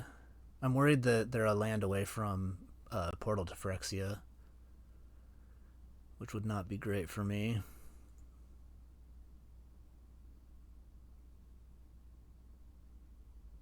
No, if they had the portal, they would have cast it already. Okay.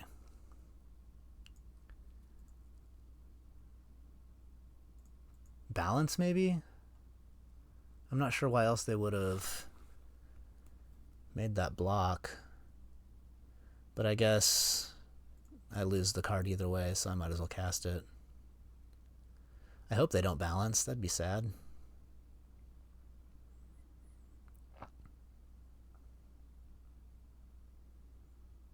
Sunfall. Fiery Confluence. Ah!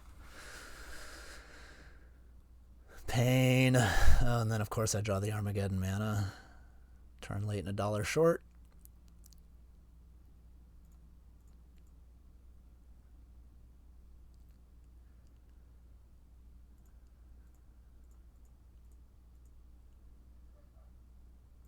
Don't think I really care about the Candelabra, so I'll just take this. Don't play Portal, please.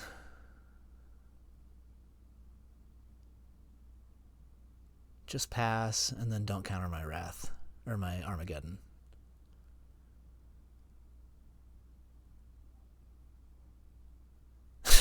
Alright, well, it could be worse. Armageddon might still be good.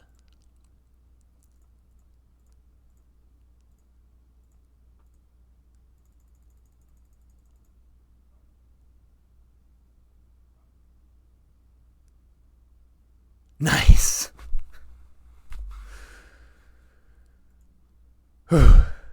Intense match.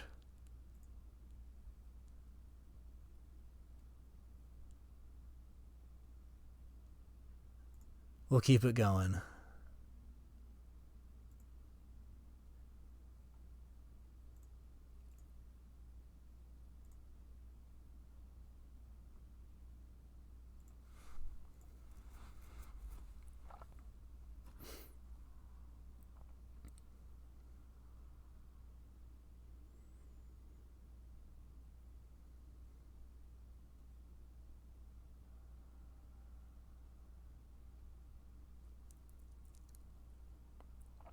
If I win this, I'll play the last one. If I lose, I'm going to call it a stream.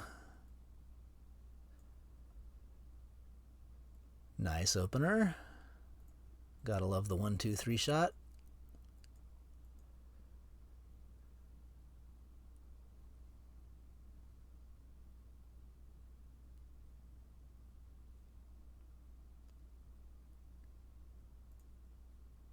Ooh, I even have a better 2-drop, maybe.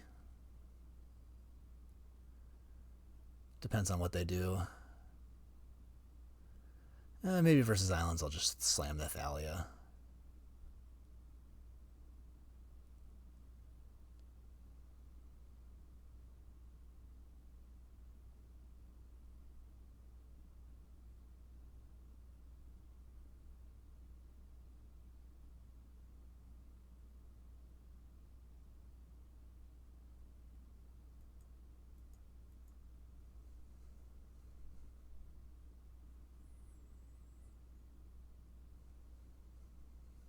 No thinking, only playing. Jam, jam, jam. I wonder if they heard me. Yeah, I'll just play Thalia. I'm not getting a card off the robber this turn anyway.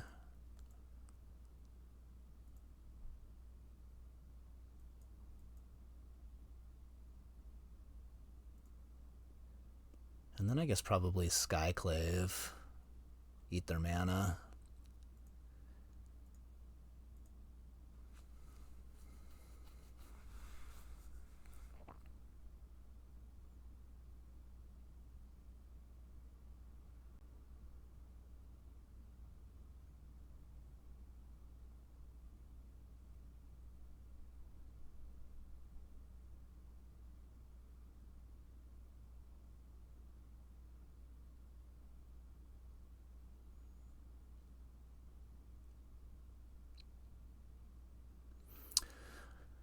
Or I could Robber and Thalia, and then I get a card.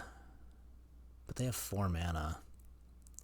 So I think it's better to just play the land, attack, see what happens, stay insulated by the unexpected absence,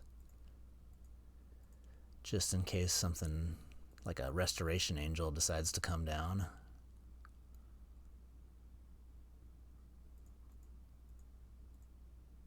This looks like it could be a Splinter Twin style deck. Subtlety. Okay. I'll let you try to do that next turn. Don't really feel like losing a creature.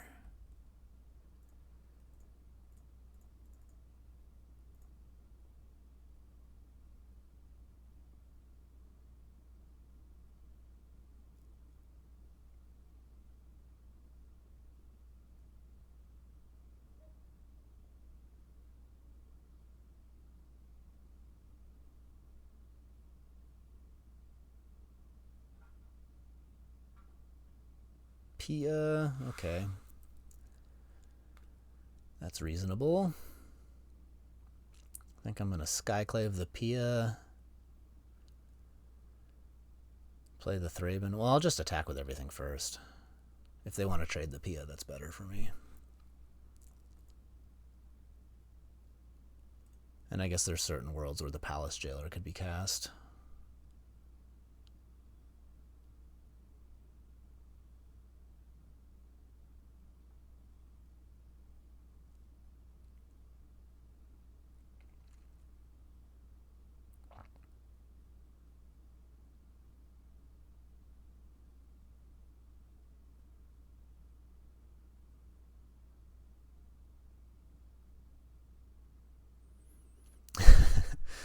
They're going through every iteration of blocks.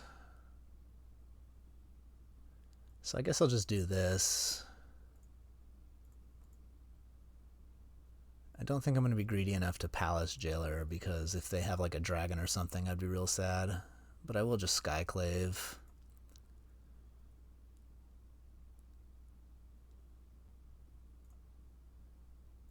Eat the Pia. Play 3B-Davy.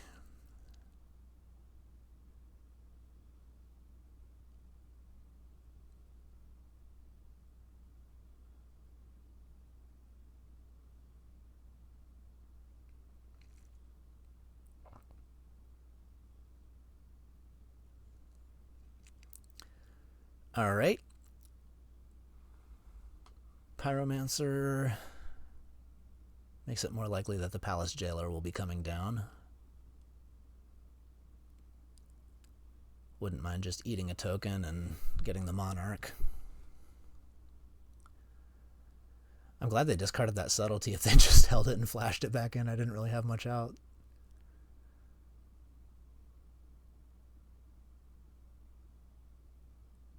So if I just attack with Thalia... I could also just play Robber. And attack with Thalia and Robber. That makes it so they don't have such good blocks. And then see what I hit with the Robber. Don't really want to play the Palace Jailer just yet.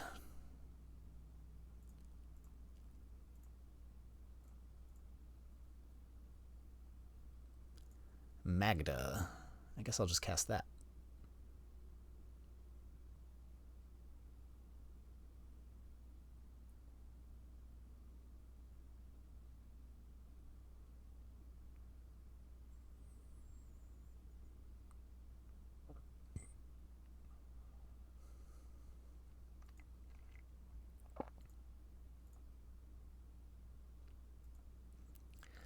Make it harder for them to go wide on me.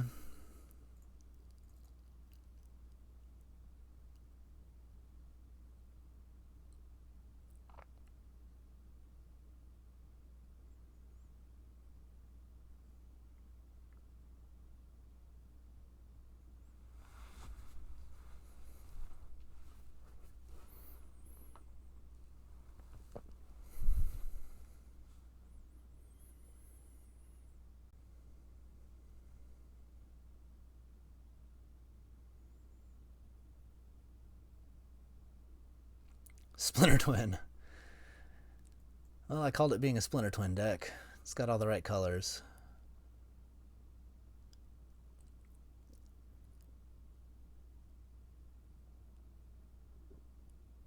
Guess that's a pretty good use of Palace Jailer.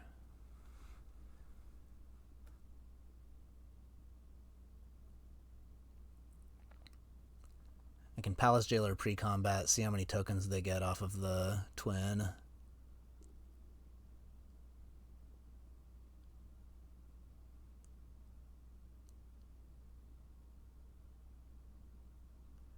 And then determine my attacks from there to make sure that I keep the Monarch.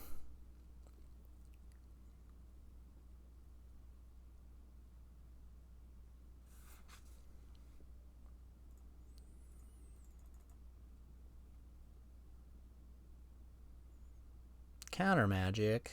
I don't like that.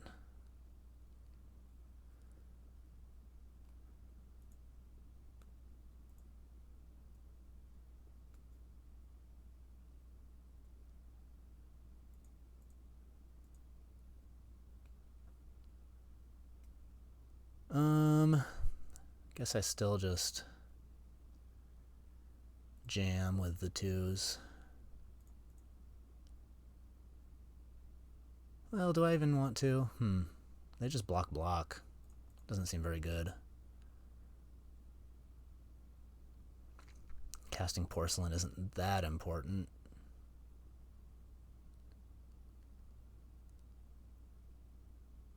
Yeah, I think attacking would be kind of heinous.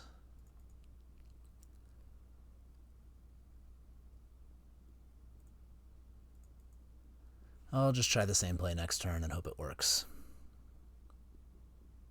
Although they've got 4 new cards, so...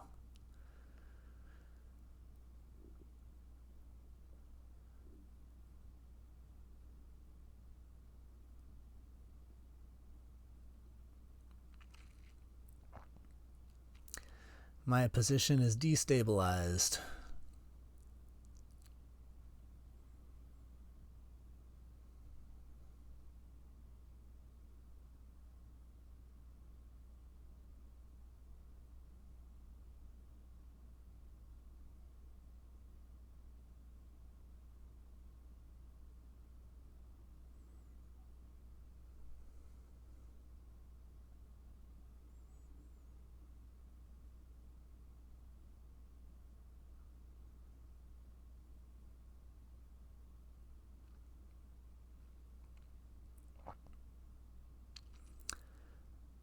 They've got card selection, that's for sure.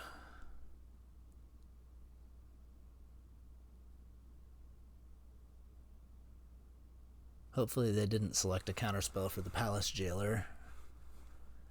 Because I think if I can get the Seasoned Pyromancer off the board here, I'm still probably in a winning position.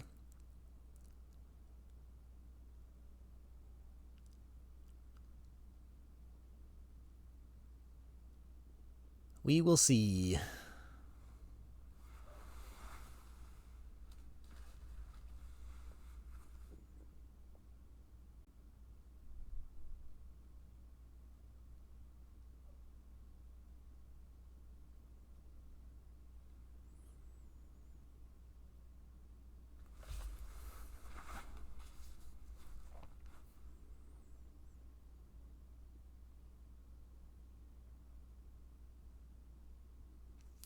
Oust.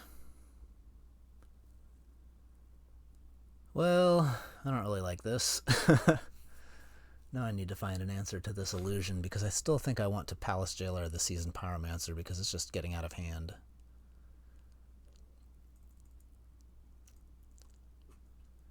But I mean, if I can just grab the Monarch here and sit back with that, maybe I'll be fine. We'll see how it goes. They just get to look at so many cards. I'll probably just get Mystic Confluence or something.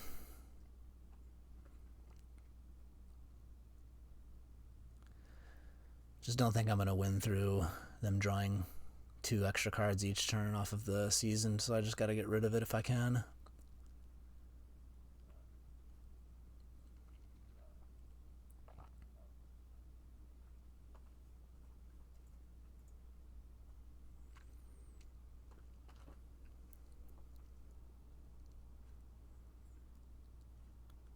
Maybe it's worth cashing in the Magda for the Porcelain Legionnaire here. Just because I already have another Magda. And the Porcelain's slightly better. Especially if they attack me with everything to take the Monarch.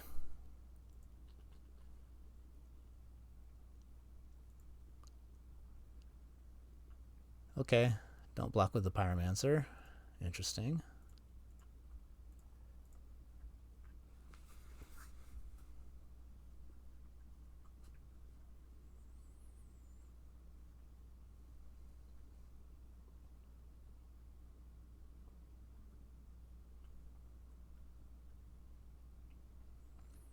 Still probably just getting confluenced or something. Ooh, fractured. That's pretty good.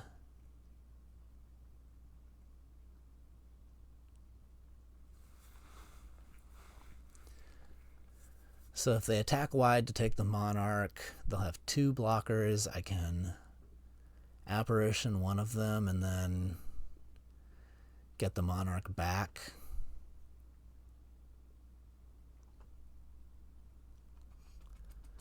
And then I'll have Magda and Porcelain Legionnaire.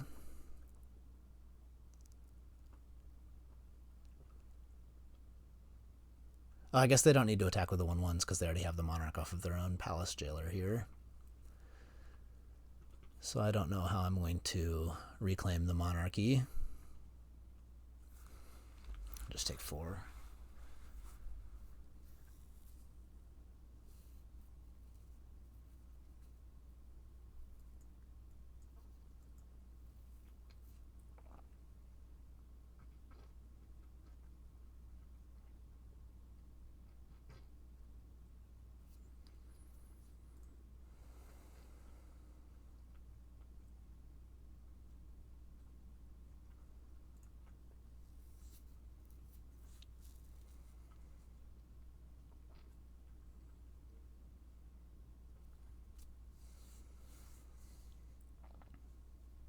Tempted to just attack with the Robber to see what I find off the top of their deck. They'll definitely just block it with the Pyromancer. But I feel like I just want to look at more cards.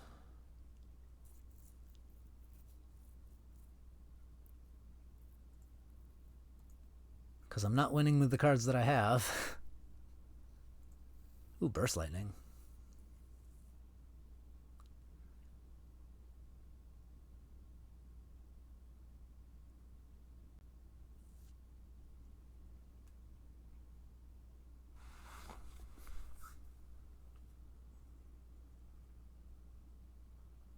What does that do? Guess it takes out a 2/2.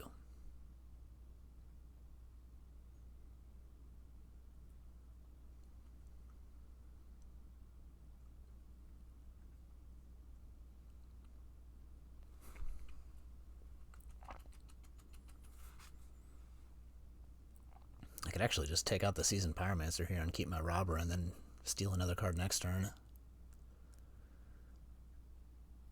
I kind of like that line, because I don't really care about killing the Palace Jailer. It doesn't do anything.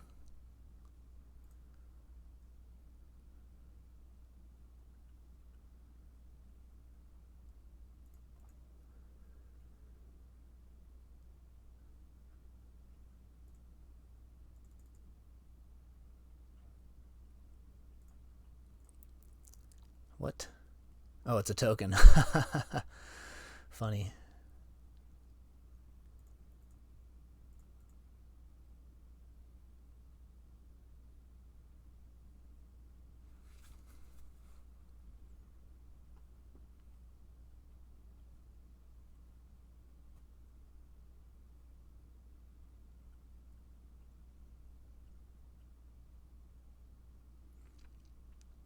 Dashing Ragavan. Okay.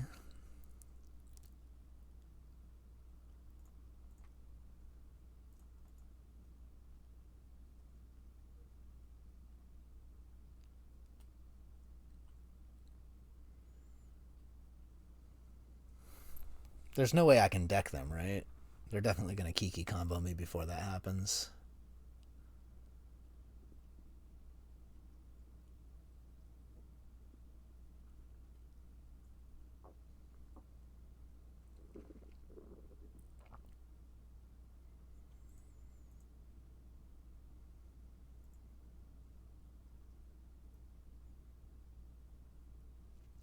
But maybe they only have Splinter Twin in their deck.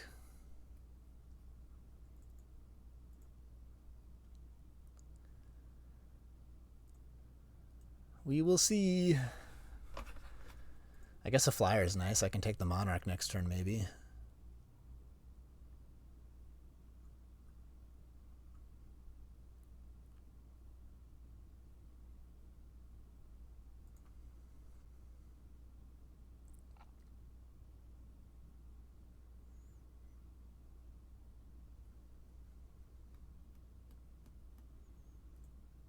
Sure thing.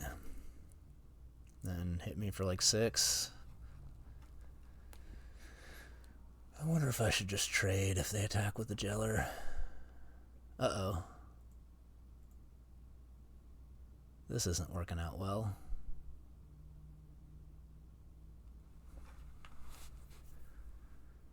So we're going to go down to 3.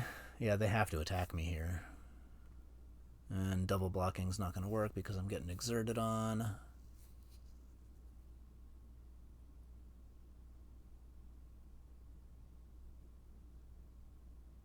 I wonder if there's any world where I can just like chump block my way into.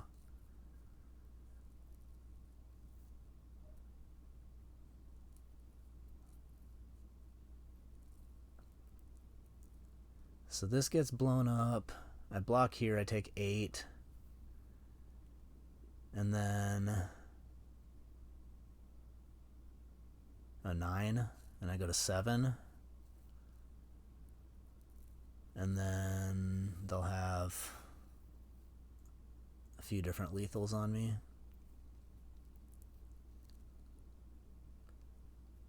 Yeah, I don't think I'm going to be able to deck them here. Oh, that's a card. That's a really good card.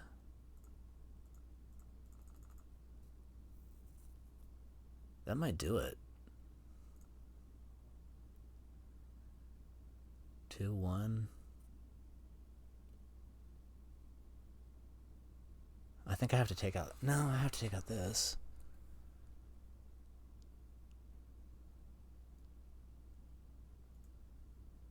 Yeah, I just have to hope that they don't have another removal spell.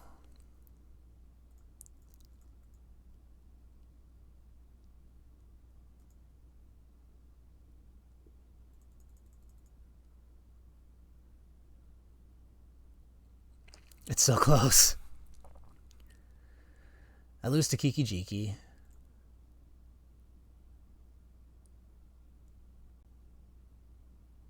But if they don't have anything, I am winning from this position.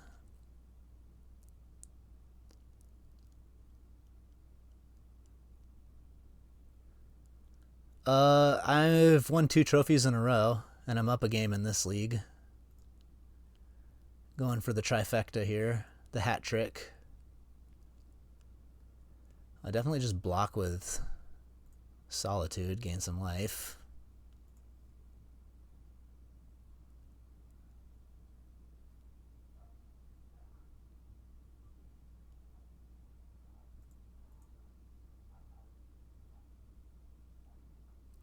Holy crap. Can I deck them?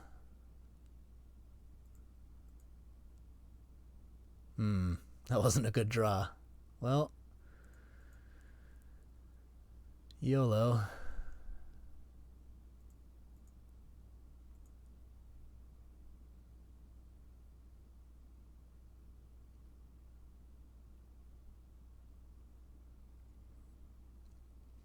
That's only 8. Don't play more creatures. Stop it. No, I'm going to take exactly lethal. Oh no, that's only 9. No Kiki. Your last card is not a Kiki, and you don't have any shocks. No, it's Kiki. Alright, fine. Good game. So close.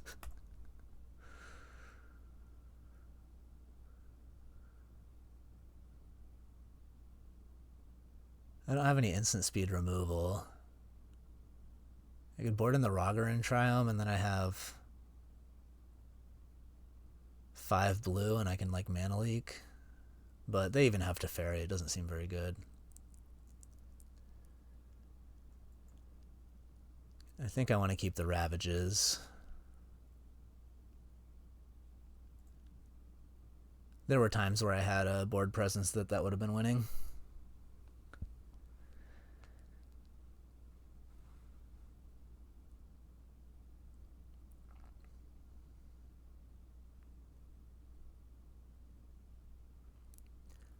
Thanks for joining the stream, Bean. Good to see you.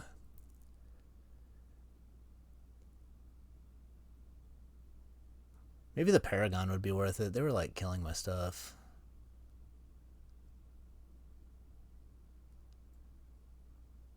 Don't remember what kind of...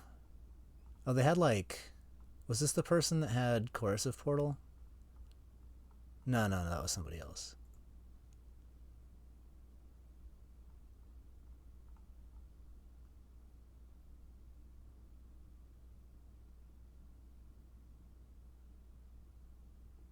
They have like Thopter tokens, which is okay with the Relic Order, but I think I'd probably just prefer the Paragon for these long grindy games.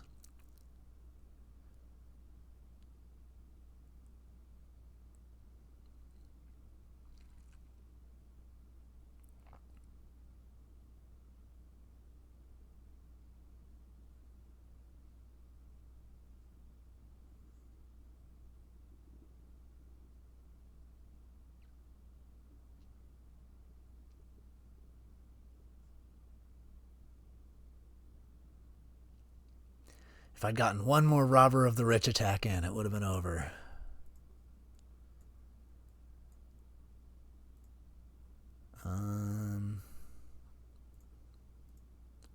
Guess I'll start with the Isamaru. In case they have like a lightning, chain lightning or something.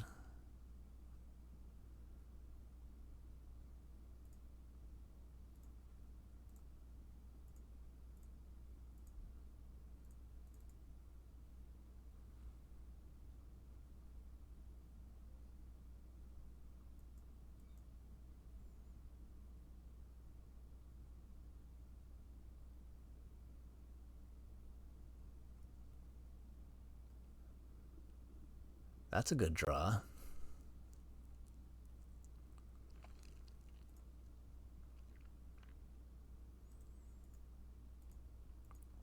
I don't mind just wrathing the lands away. I keep calling it Wrath. My brain is fried. I've been streaming for too long.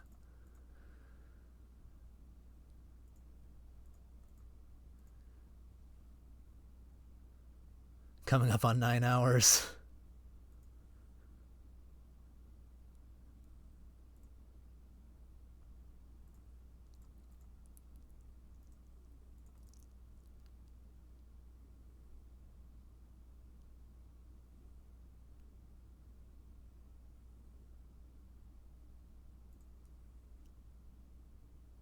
I guess I'll still Armageddon. Because they're probably blocking.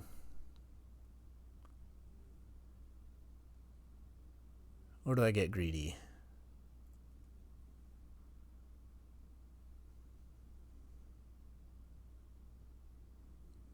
A 2/2 isn't that good, and they have the Signet already. I could like end a turn Resto and then Armageddon.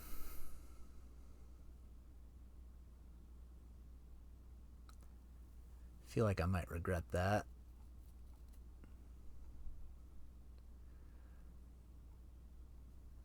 If they like play a Pia or something. Well, Pia wouldn't even be that bad.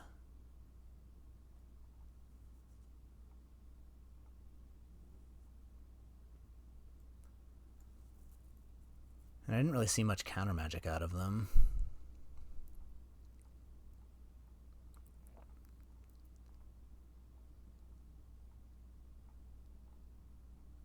They have a mana leak. I'm just going to try to get the clock up before Armageddoning. Might be regrettable.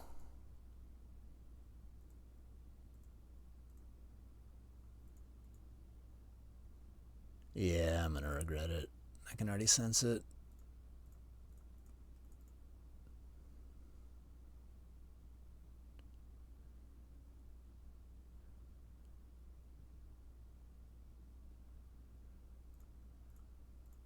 Oh, here goes nothing.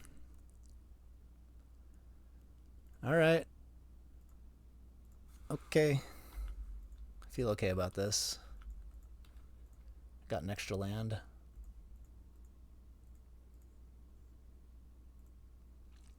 Winning this race.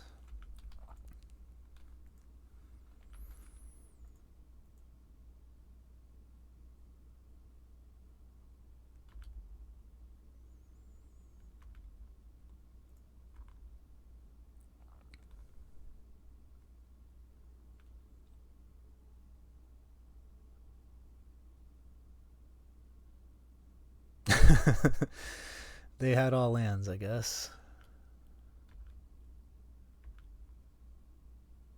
Well, I definitely wasn't winning if I only played the figure, so I guess it was a good thing I waited.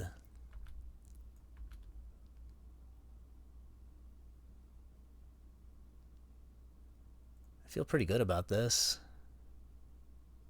They haven't killed the resto yet.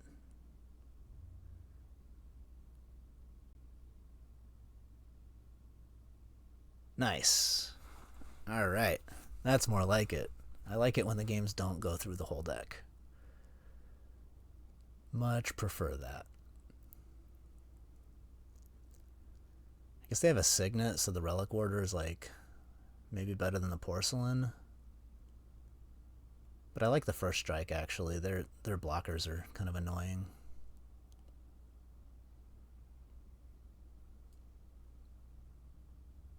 Yeah, ship it.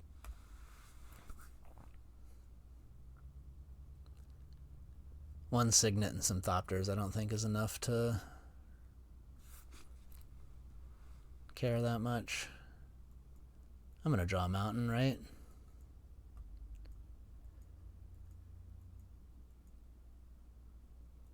Uh-oh. Never didn't have a one drop.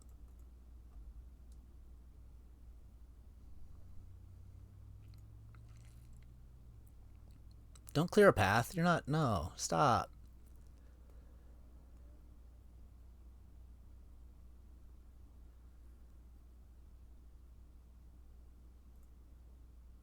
Well, I'm definitely playing the Thalia, even if I don't get to start library nonsense. No, no burst lightning. Don't do it. Yikes. Don't think I'm gonna win this.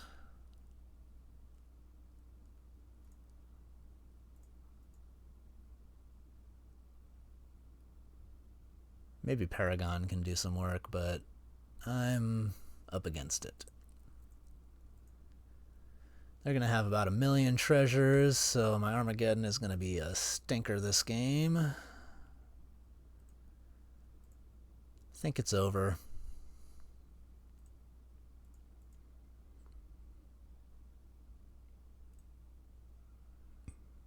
How do you raid somebody?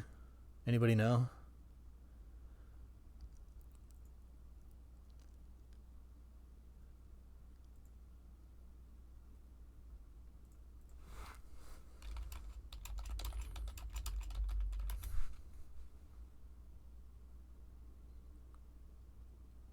Oh, I just slash raid and then type system magic.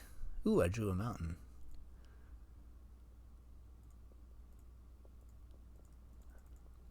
Just getting ready to lose.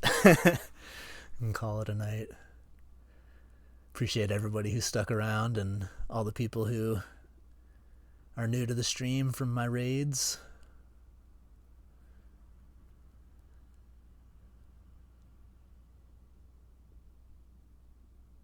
4, 7, 11. Ah, okay. I'm gonna raid system magic.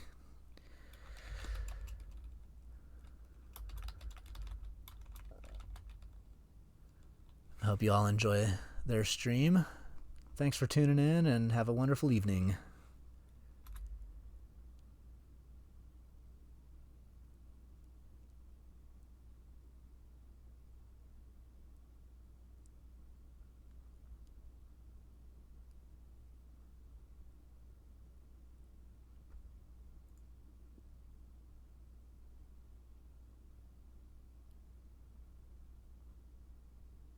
a real sportsman-like doofus, as they say. Oh, wow. Is that Alpha Frog? No, it's Alpha Frogs. There's more than one. Wow. Thanks for the raid, Alpha Frog. Thanks for the raid, Alpha Frogs! If you're coming over from Alpha Frog stream, we are System Magic! And we are playing some Standard. That might... Well, it's kind of good with the Curiosity, but it's kind of bad because they have 4 lands. Oh, and they see it. Let's put it in the bin. I think them seeing it means we should bin it. Yeah. Yeah. Good to have your raid, Alpha Frogs. I wasn't aware that you streamed, to be honest. Is this like a new thing? But, you know, if it is, welcome to the, you know, Twitch world. Okay, well, that was a very good draw for them. In fact, we might just die to that. But... Yeah, I mean, if we die, we die. And they can't play that, right? They cannot. Yeah. Oh, I didn't... Oh, the cube is back up. I actually did not realize that. I mean, we have no moves, land go. It'll be fine. Can we play Artist Thompson-Exner? You know, I've been thinking about that, but I don't see how to do it. Mm-mm.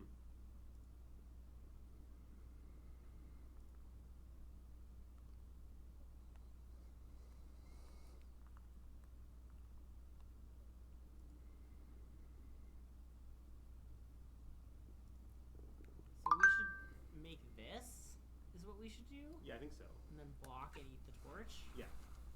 Yeah. Okay. It's not a plan without flaws. Well, the thing about... So, artists... Yeah, I don't know. The problem that I think is often the case is that... Is it Hellraiser? I do not know what that deck is. Mostly, I just think so far it's turned out that in every format, Artist Town is completely broken. So maybe it's completely broken in Standard. But, you know, I don't like know how.